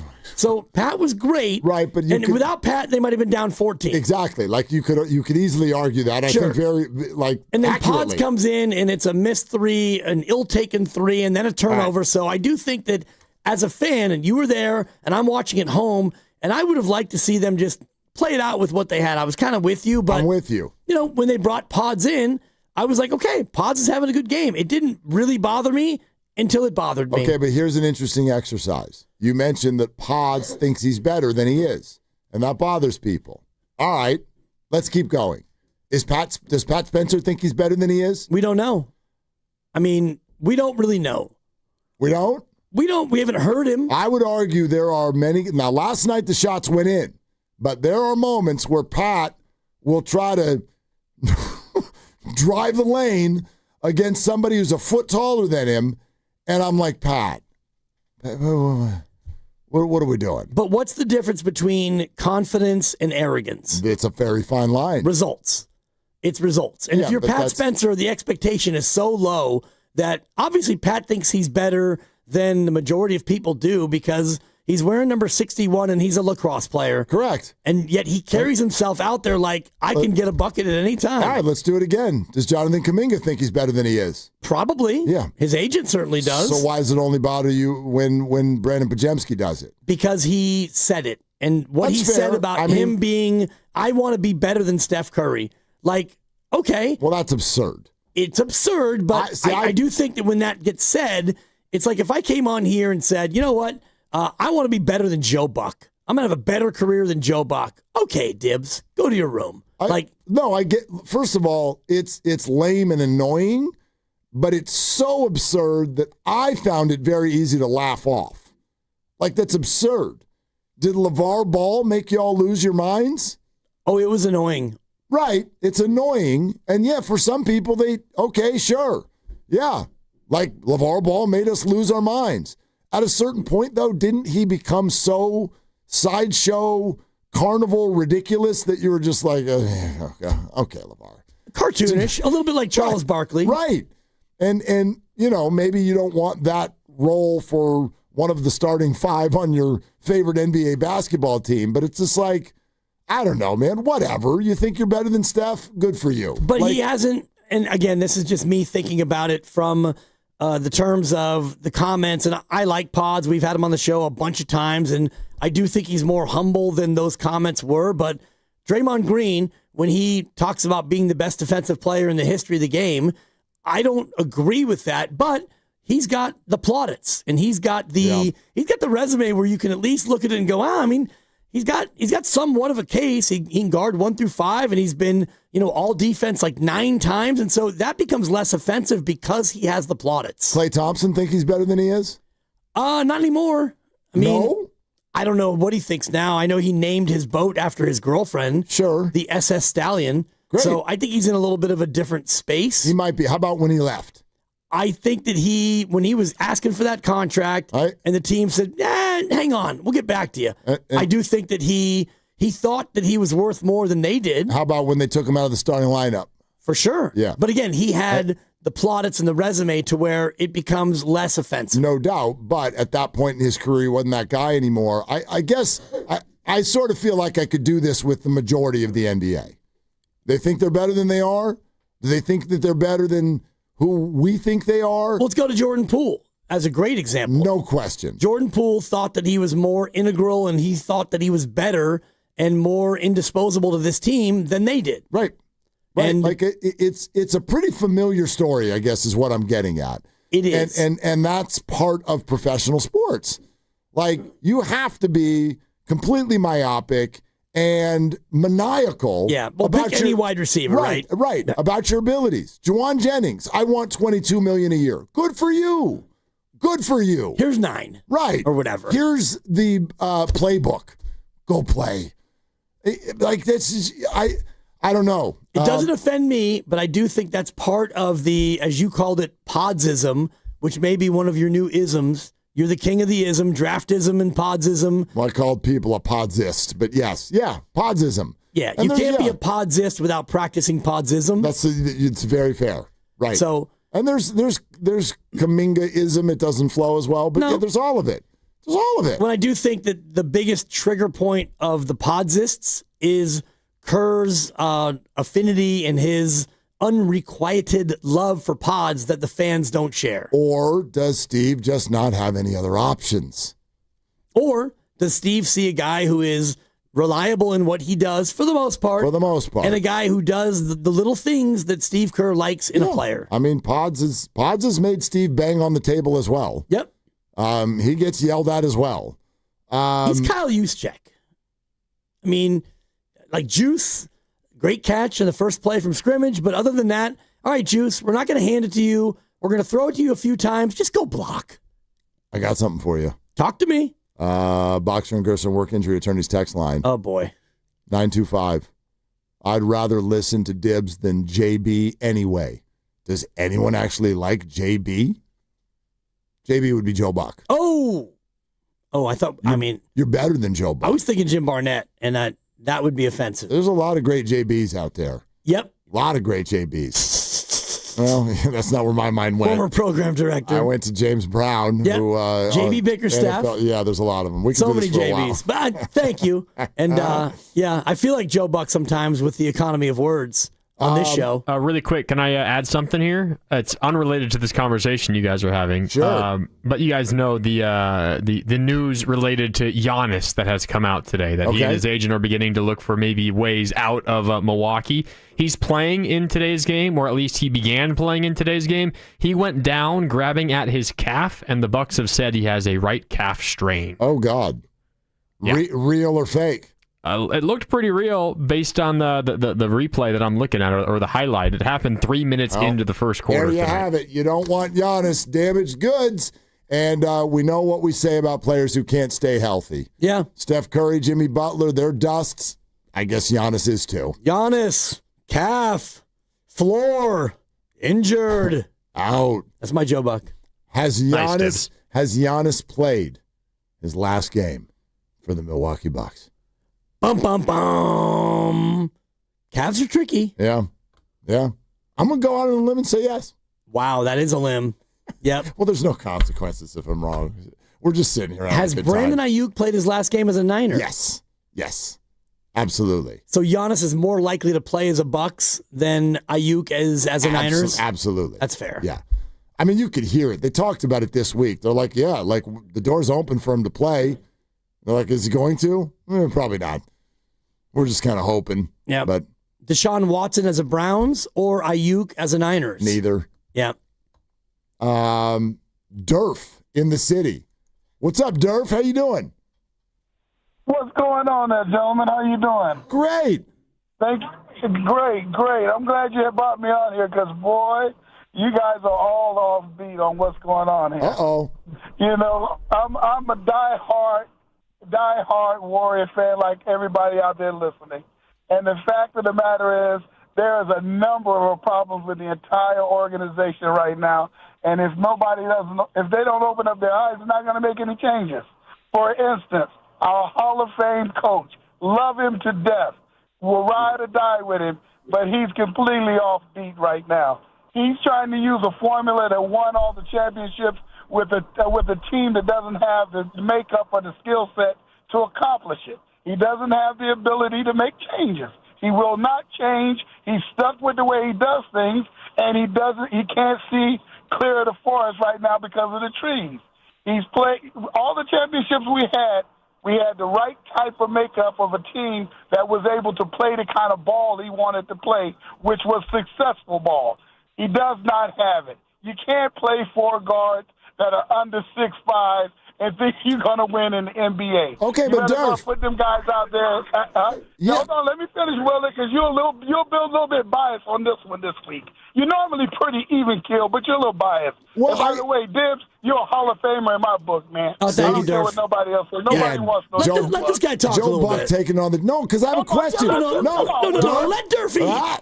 Durf. I like it, Durf. No, you can't say he can't play that way without then following up with how he should play. What are the choices that he has on his bench that he could make a change with? I will follow up with how he should play. Great. How he should play and how the organization needs to play. They need to move Pazinski. They need to move Buddy Hill. They need to move Spencer. They don't need those three guards. They're not going to get them anywhere. They won't win with that. Jonathan Kuminga. Everybody out there, including me, was raving about 2 months ago when the kid got the contract and he came out and he played the way he was supposed to play. Not the way we wanted him to play, the way he was supposed to play. Why all of a sudden he's not playing the way he's supposed to play? I wonder why. I can't say it was the coach. I can't say it's the organization. I can't say it's him. But there is something changed there. And the reality is I would take that kid on the floor and teach him properly. Our coach hasn't done it. He just hasn't. There's no ifs, ands, or buts. All right, so Durf, let Durf eat is my new. I'm gonna get a bumper sticker. Let Durf eat. Stay right there, Durf, because I sort of feel like you moved the goalposts there. You can't tell a head coach that the different way to play is to start trading players who are on his team. He does not have that option. So again, I'm going to hear you, and I do. If you've got a problem with who Steve is putting on the floor and the way the style of play, you've got to tell me who's on the bench right now that would effectively do it differently. It is not Steve Kerr's job to make trades, nor are the players you even brought up tradable, especially in early December. Let me answer your question. I would first start with Post. The kid's game has been improving. His defense has been improving every game. Here's my problem with Paz to start off with. Paz can't play any defense at all. We won 4 championships with a team that was outstanding defensive team. He does not play defense. You can't put a non-defensive player next to Stephen Curry because we're not going to get that high-level defense out of Curry. We all know that. That's why we had Clay. Clay was a much better defensive player, a larger player, and that created the situation where people couldn't penetrate our team. We always had a big man in the back. The big man was able to pass or pop out and shoot. You got players. You're just playing the wrong player. Who? There's no question. Who, Durf? Quentin Post? Quentin Post in for Pods? Is that what I heard? Hey, Durf, what about this? What if you and I make an agreement right now? After this road trip, call back. What if Pods starts losing a good portion of his minutes to DeAnthony Melton, who is a good defender and actually can shoot at an even higher clip? What if that happens? Will you call in and reboot your Kerr take? No.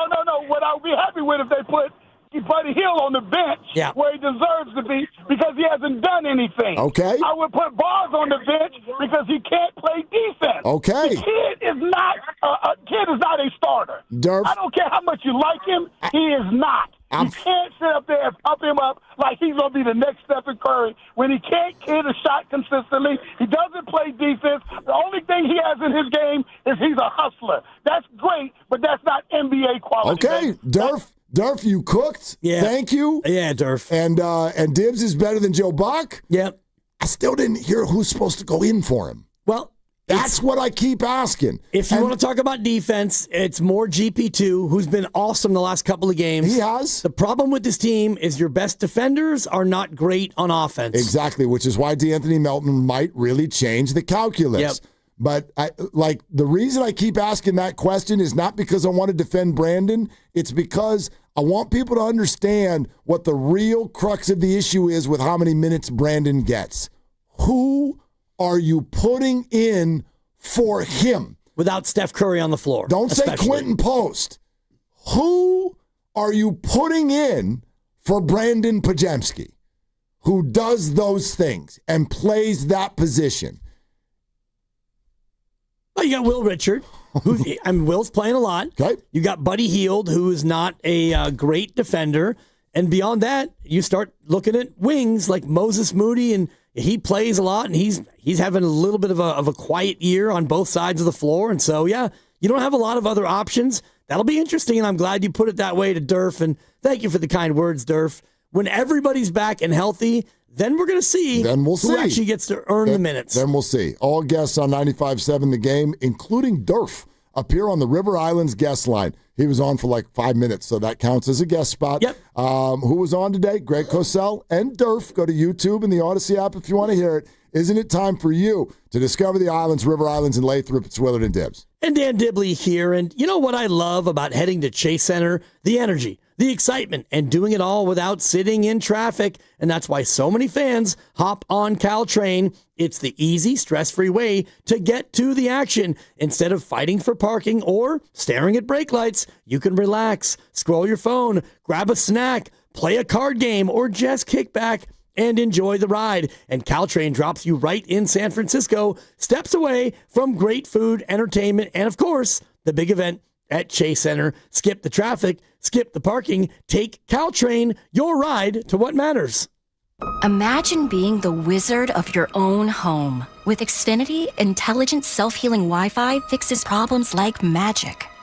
It boostifies speeds to your devices when you need it most and makes your favorite Wicked content sparklify on every screen. All while a spell of protection helps keep your family safe online. When you're out in Oz, Xfinity Mobile joins Wi-Fi and 5G to keep your phone connected from here to the Emerald City. If you had the most intelligent Wi-Fi from Xfinity, everything would work together for good. And now you can cast a spell to stop time and keep your internet bill steady for 5 whole years with the Xfinity 5-year price guarantee. No contracts or commitments with amazifying equipment included. Xfinity, imagine that. And see Wicked for good, only in theaters November 21st. Restrictions apply. Select plans only. Xfinity Mobile requires Xfinity Internet.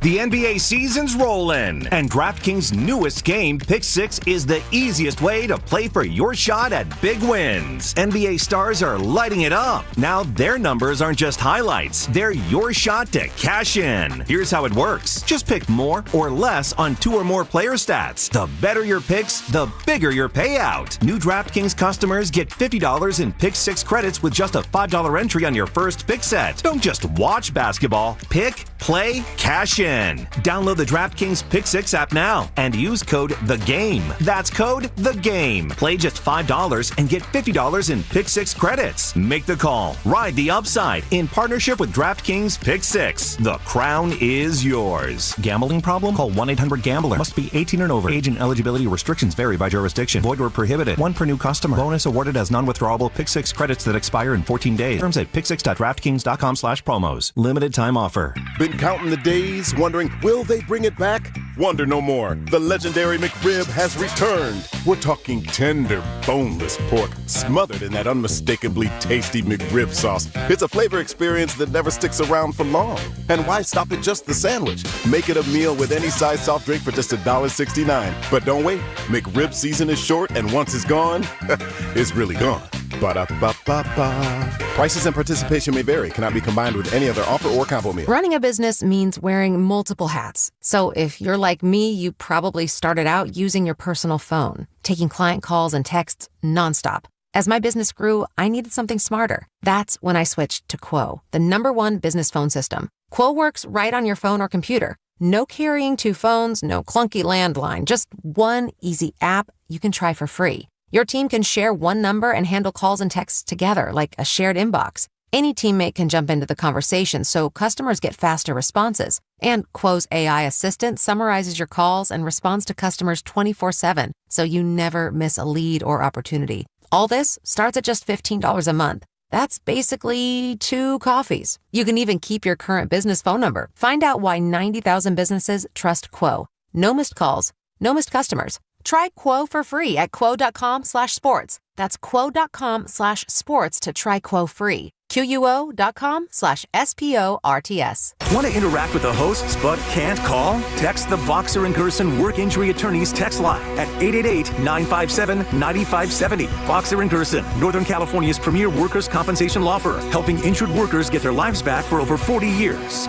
We all hear the radio ads about the IRS. They tell you to be afraid, to be scared, and they try to frighten you into calling. I'm not here to do that. Tax Relief Advocates is different. TRA is here to tell you that if you owe money to the IRS, whether it's $5,000, $50,000, or $500,000, we have a solution. It doesn't matter if you're sitting in your car, at work, or with your kids. No matter where you are, call now. 800-575-9834. Don't lose hope. TRA can eliminate or reduce what you owe to the IRS. Generous programs are now available that can give you a fresh start. Our passion is taxes and helping individuals fix their IRS problems. We have over 1,000 5-star reviews on Google and an A+ with the Better Business Bureau. You don't need to be afraid of the IRS any longer. End your tax nightmare today by visiting us online at TRA.com or call 800-575-9834. That's 800-575-9834.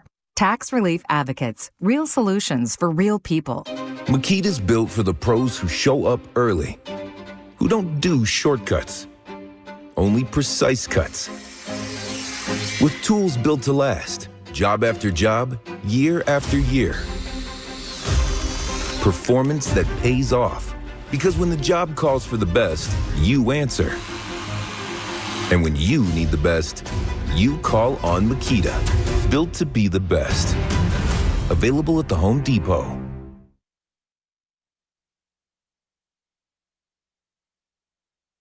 And Will Richard, ball goes to Draymond, back over to Spencer. Bad pass deflected away and grabbed in the backcourt by Buddy Hield. He's got 7 seconds. Brings it across the timeline. Crossover dribble of beauty. Down the lanes to the paint. Feeds Payton right side. Triple. Got it! Golden State takes the lead. Buddy Hield, playmaker? It's the third lead change of the game. Bay Area is GP2. You're listening to Willard and Dibbs on 95.7 The Game. Coming to you live from the Laughing Monk Studios. Well, good chat today. Yeah, it's been good. I mean, let's just put it on the table. Just put it on the table. Put what on the table? All of it. Thank you. Anytime you put anything on the table. But this wasn't a wrap because it's like, wow. Yeah. Be a lot cooler if it was. Yeah. I just think let's be real about the dynamics that are going on right here. And so, I would have kept Pat Spencer in the game. That's super micro. Macro, I'm still bummed at the way the entire summer went. That was a crappy offseason, and I've learned from the San Francisco 49ers. Crappy off seasons lead to crappy seasons. They just do. Not always. Not always, but they can. And here we are. And then the whole other part, you can slice this and dice this however you want. But Brandon Pajemski has fallen into a spot that I find to be a little bit unfortunate. I don't think the guy's a perfect player at all. I don't even think he's a great player. There are a lot of times where he's not even a good player. But he's fallen into an unfortunate spot where he sort of is getting blamed. He's getting the ire from people, which I think is just positional more than everything else. I get it that a lot of people think he's Steve Kerr's pet. I just happen to think he's Steve Kerr's one of his only two guards. That's what's leading to him getting the minutes that he gets. And then meantime, Jonathan Kuminga is having what I think, even if you are the biggest optimistic fan of Jonathan ever, the best thing you could say about last night was that it was okay. He was okay. He had some good moments in the third quarter. He didn't. Yeah. He had a lot of very poor moments in the game as well. What I would say is that he played with effort. He didn't always make the smart decision, but he played with effort. And in that third quarter, he had a couple of rebounds. He knocked down a three, and he played with as much force as he possibly could. And then he sat for the fourth. I don't question his effort at all. I also don't give people a whole lot of flowers for effort. I find it offensive when they don't, quite frankly. And so good effort. I thought it was a very mediocre game for him. And to have his agent start tweeting about decision-making by the Warriors moments after that game ends, I think is just a big, fat negative for the whole team. That's all. It doesn't even matter if you agree with him or not. Can we all agree that it's not a good thing when player agents are sending out on Twitter, grow up. Seriously, passive-aggressive. You're sending out on Twitter shots fired about Steve Kerr. Just who are you? What are we doing here? Was the tweet. What are you doing here? Right. Aaron, you're firing on social media at Steve Kerr on a Tuesday night after a loss to Oklahoma City? You want to give a facepalm and a what are we doing here? How about a mirror? What are you doing? No Steph, no Jimmy, and JK can't even get a second in the fourth quarter? What are we doing here? What is your end game? And if your end game is getting out of here, then get out of here. Are you gonna go full on? It feels like a Friday all of a sudden. If that's what, honestly, that's a stat. There they are, the two best boys on town. Thank you. 43 days. Do a Giannis, fake a calf injury, and get out of here if that's what you so badly want. Come on. This is not. He can't even play a second? That's not the point. That is the point from his standpoint. But you don't tweet that. You're the player's agent. He's allowed to. He is allowed to, and I'm allowed to think that it's sophomoric, stupid, and unproductive. Counterproductive, yes. That's the word I was thinking of. What the hell does that get done? What you think Steve's like, oh, my God, I had no idea that Aaron thought that this was a bad move. We're going to switch it up. He's taken up for his guy. And on Twitter. Well, it's much like the Cleveland Browns defensive lineman who went after Jawan Jennings after Jawan ticked them off. They didn't go on Twitter. They went to the podium and they invoked Santa Claus in name-calling Jawan Jennings. Shelby Harris. Thank you, Grandy. At least Shelby Harris put his name on it and didn't go to Twitter. So this is different. And I don't even know if Kuminga's sitting on the bench in the fourth quarter and he sees his agent in the crowd, and he gives him the two thumbs. He gives him the two thumbs, and Aaron's like, I got you. And so then Aaron pulls out his phone, and he goes to the two thumbs, which is weird because you're a one index guy. And whenever I watch you text or tweet, I'm terrible at it. It's a little off-putting. Yeah, because you're a one index. I peck at it like I'm but you're fast.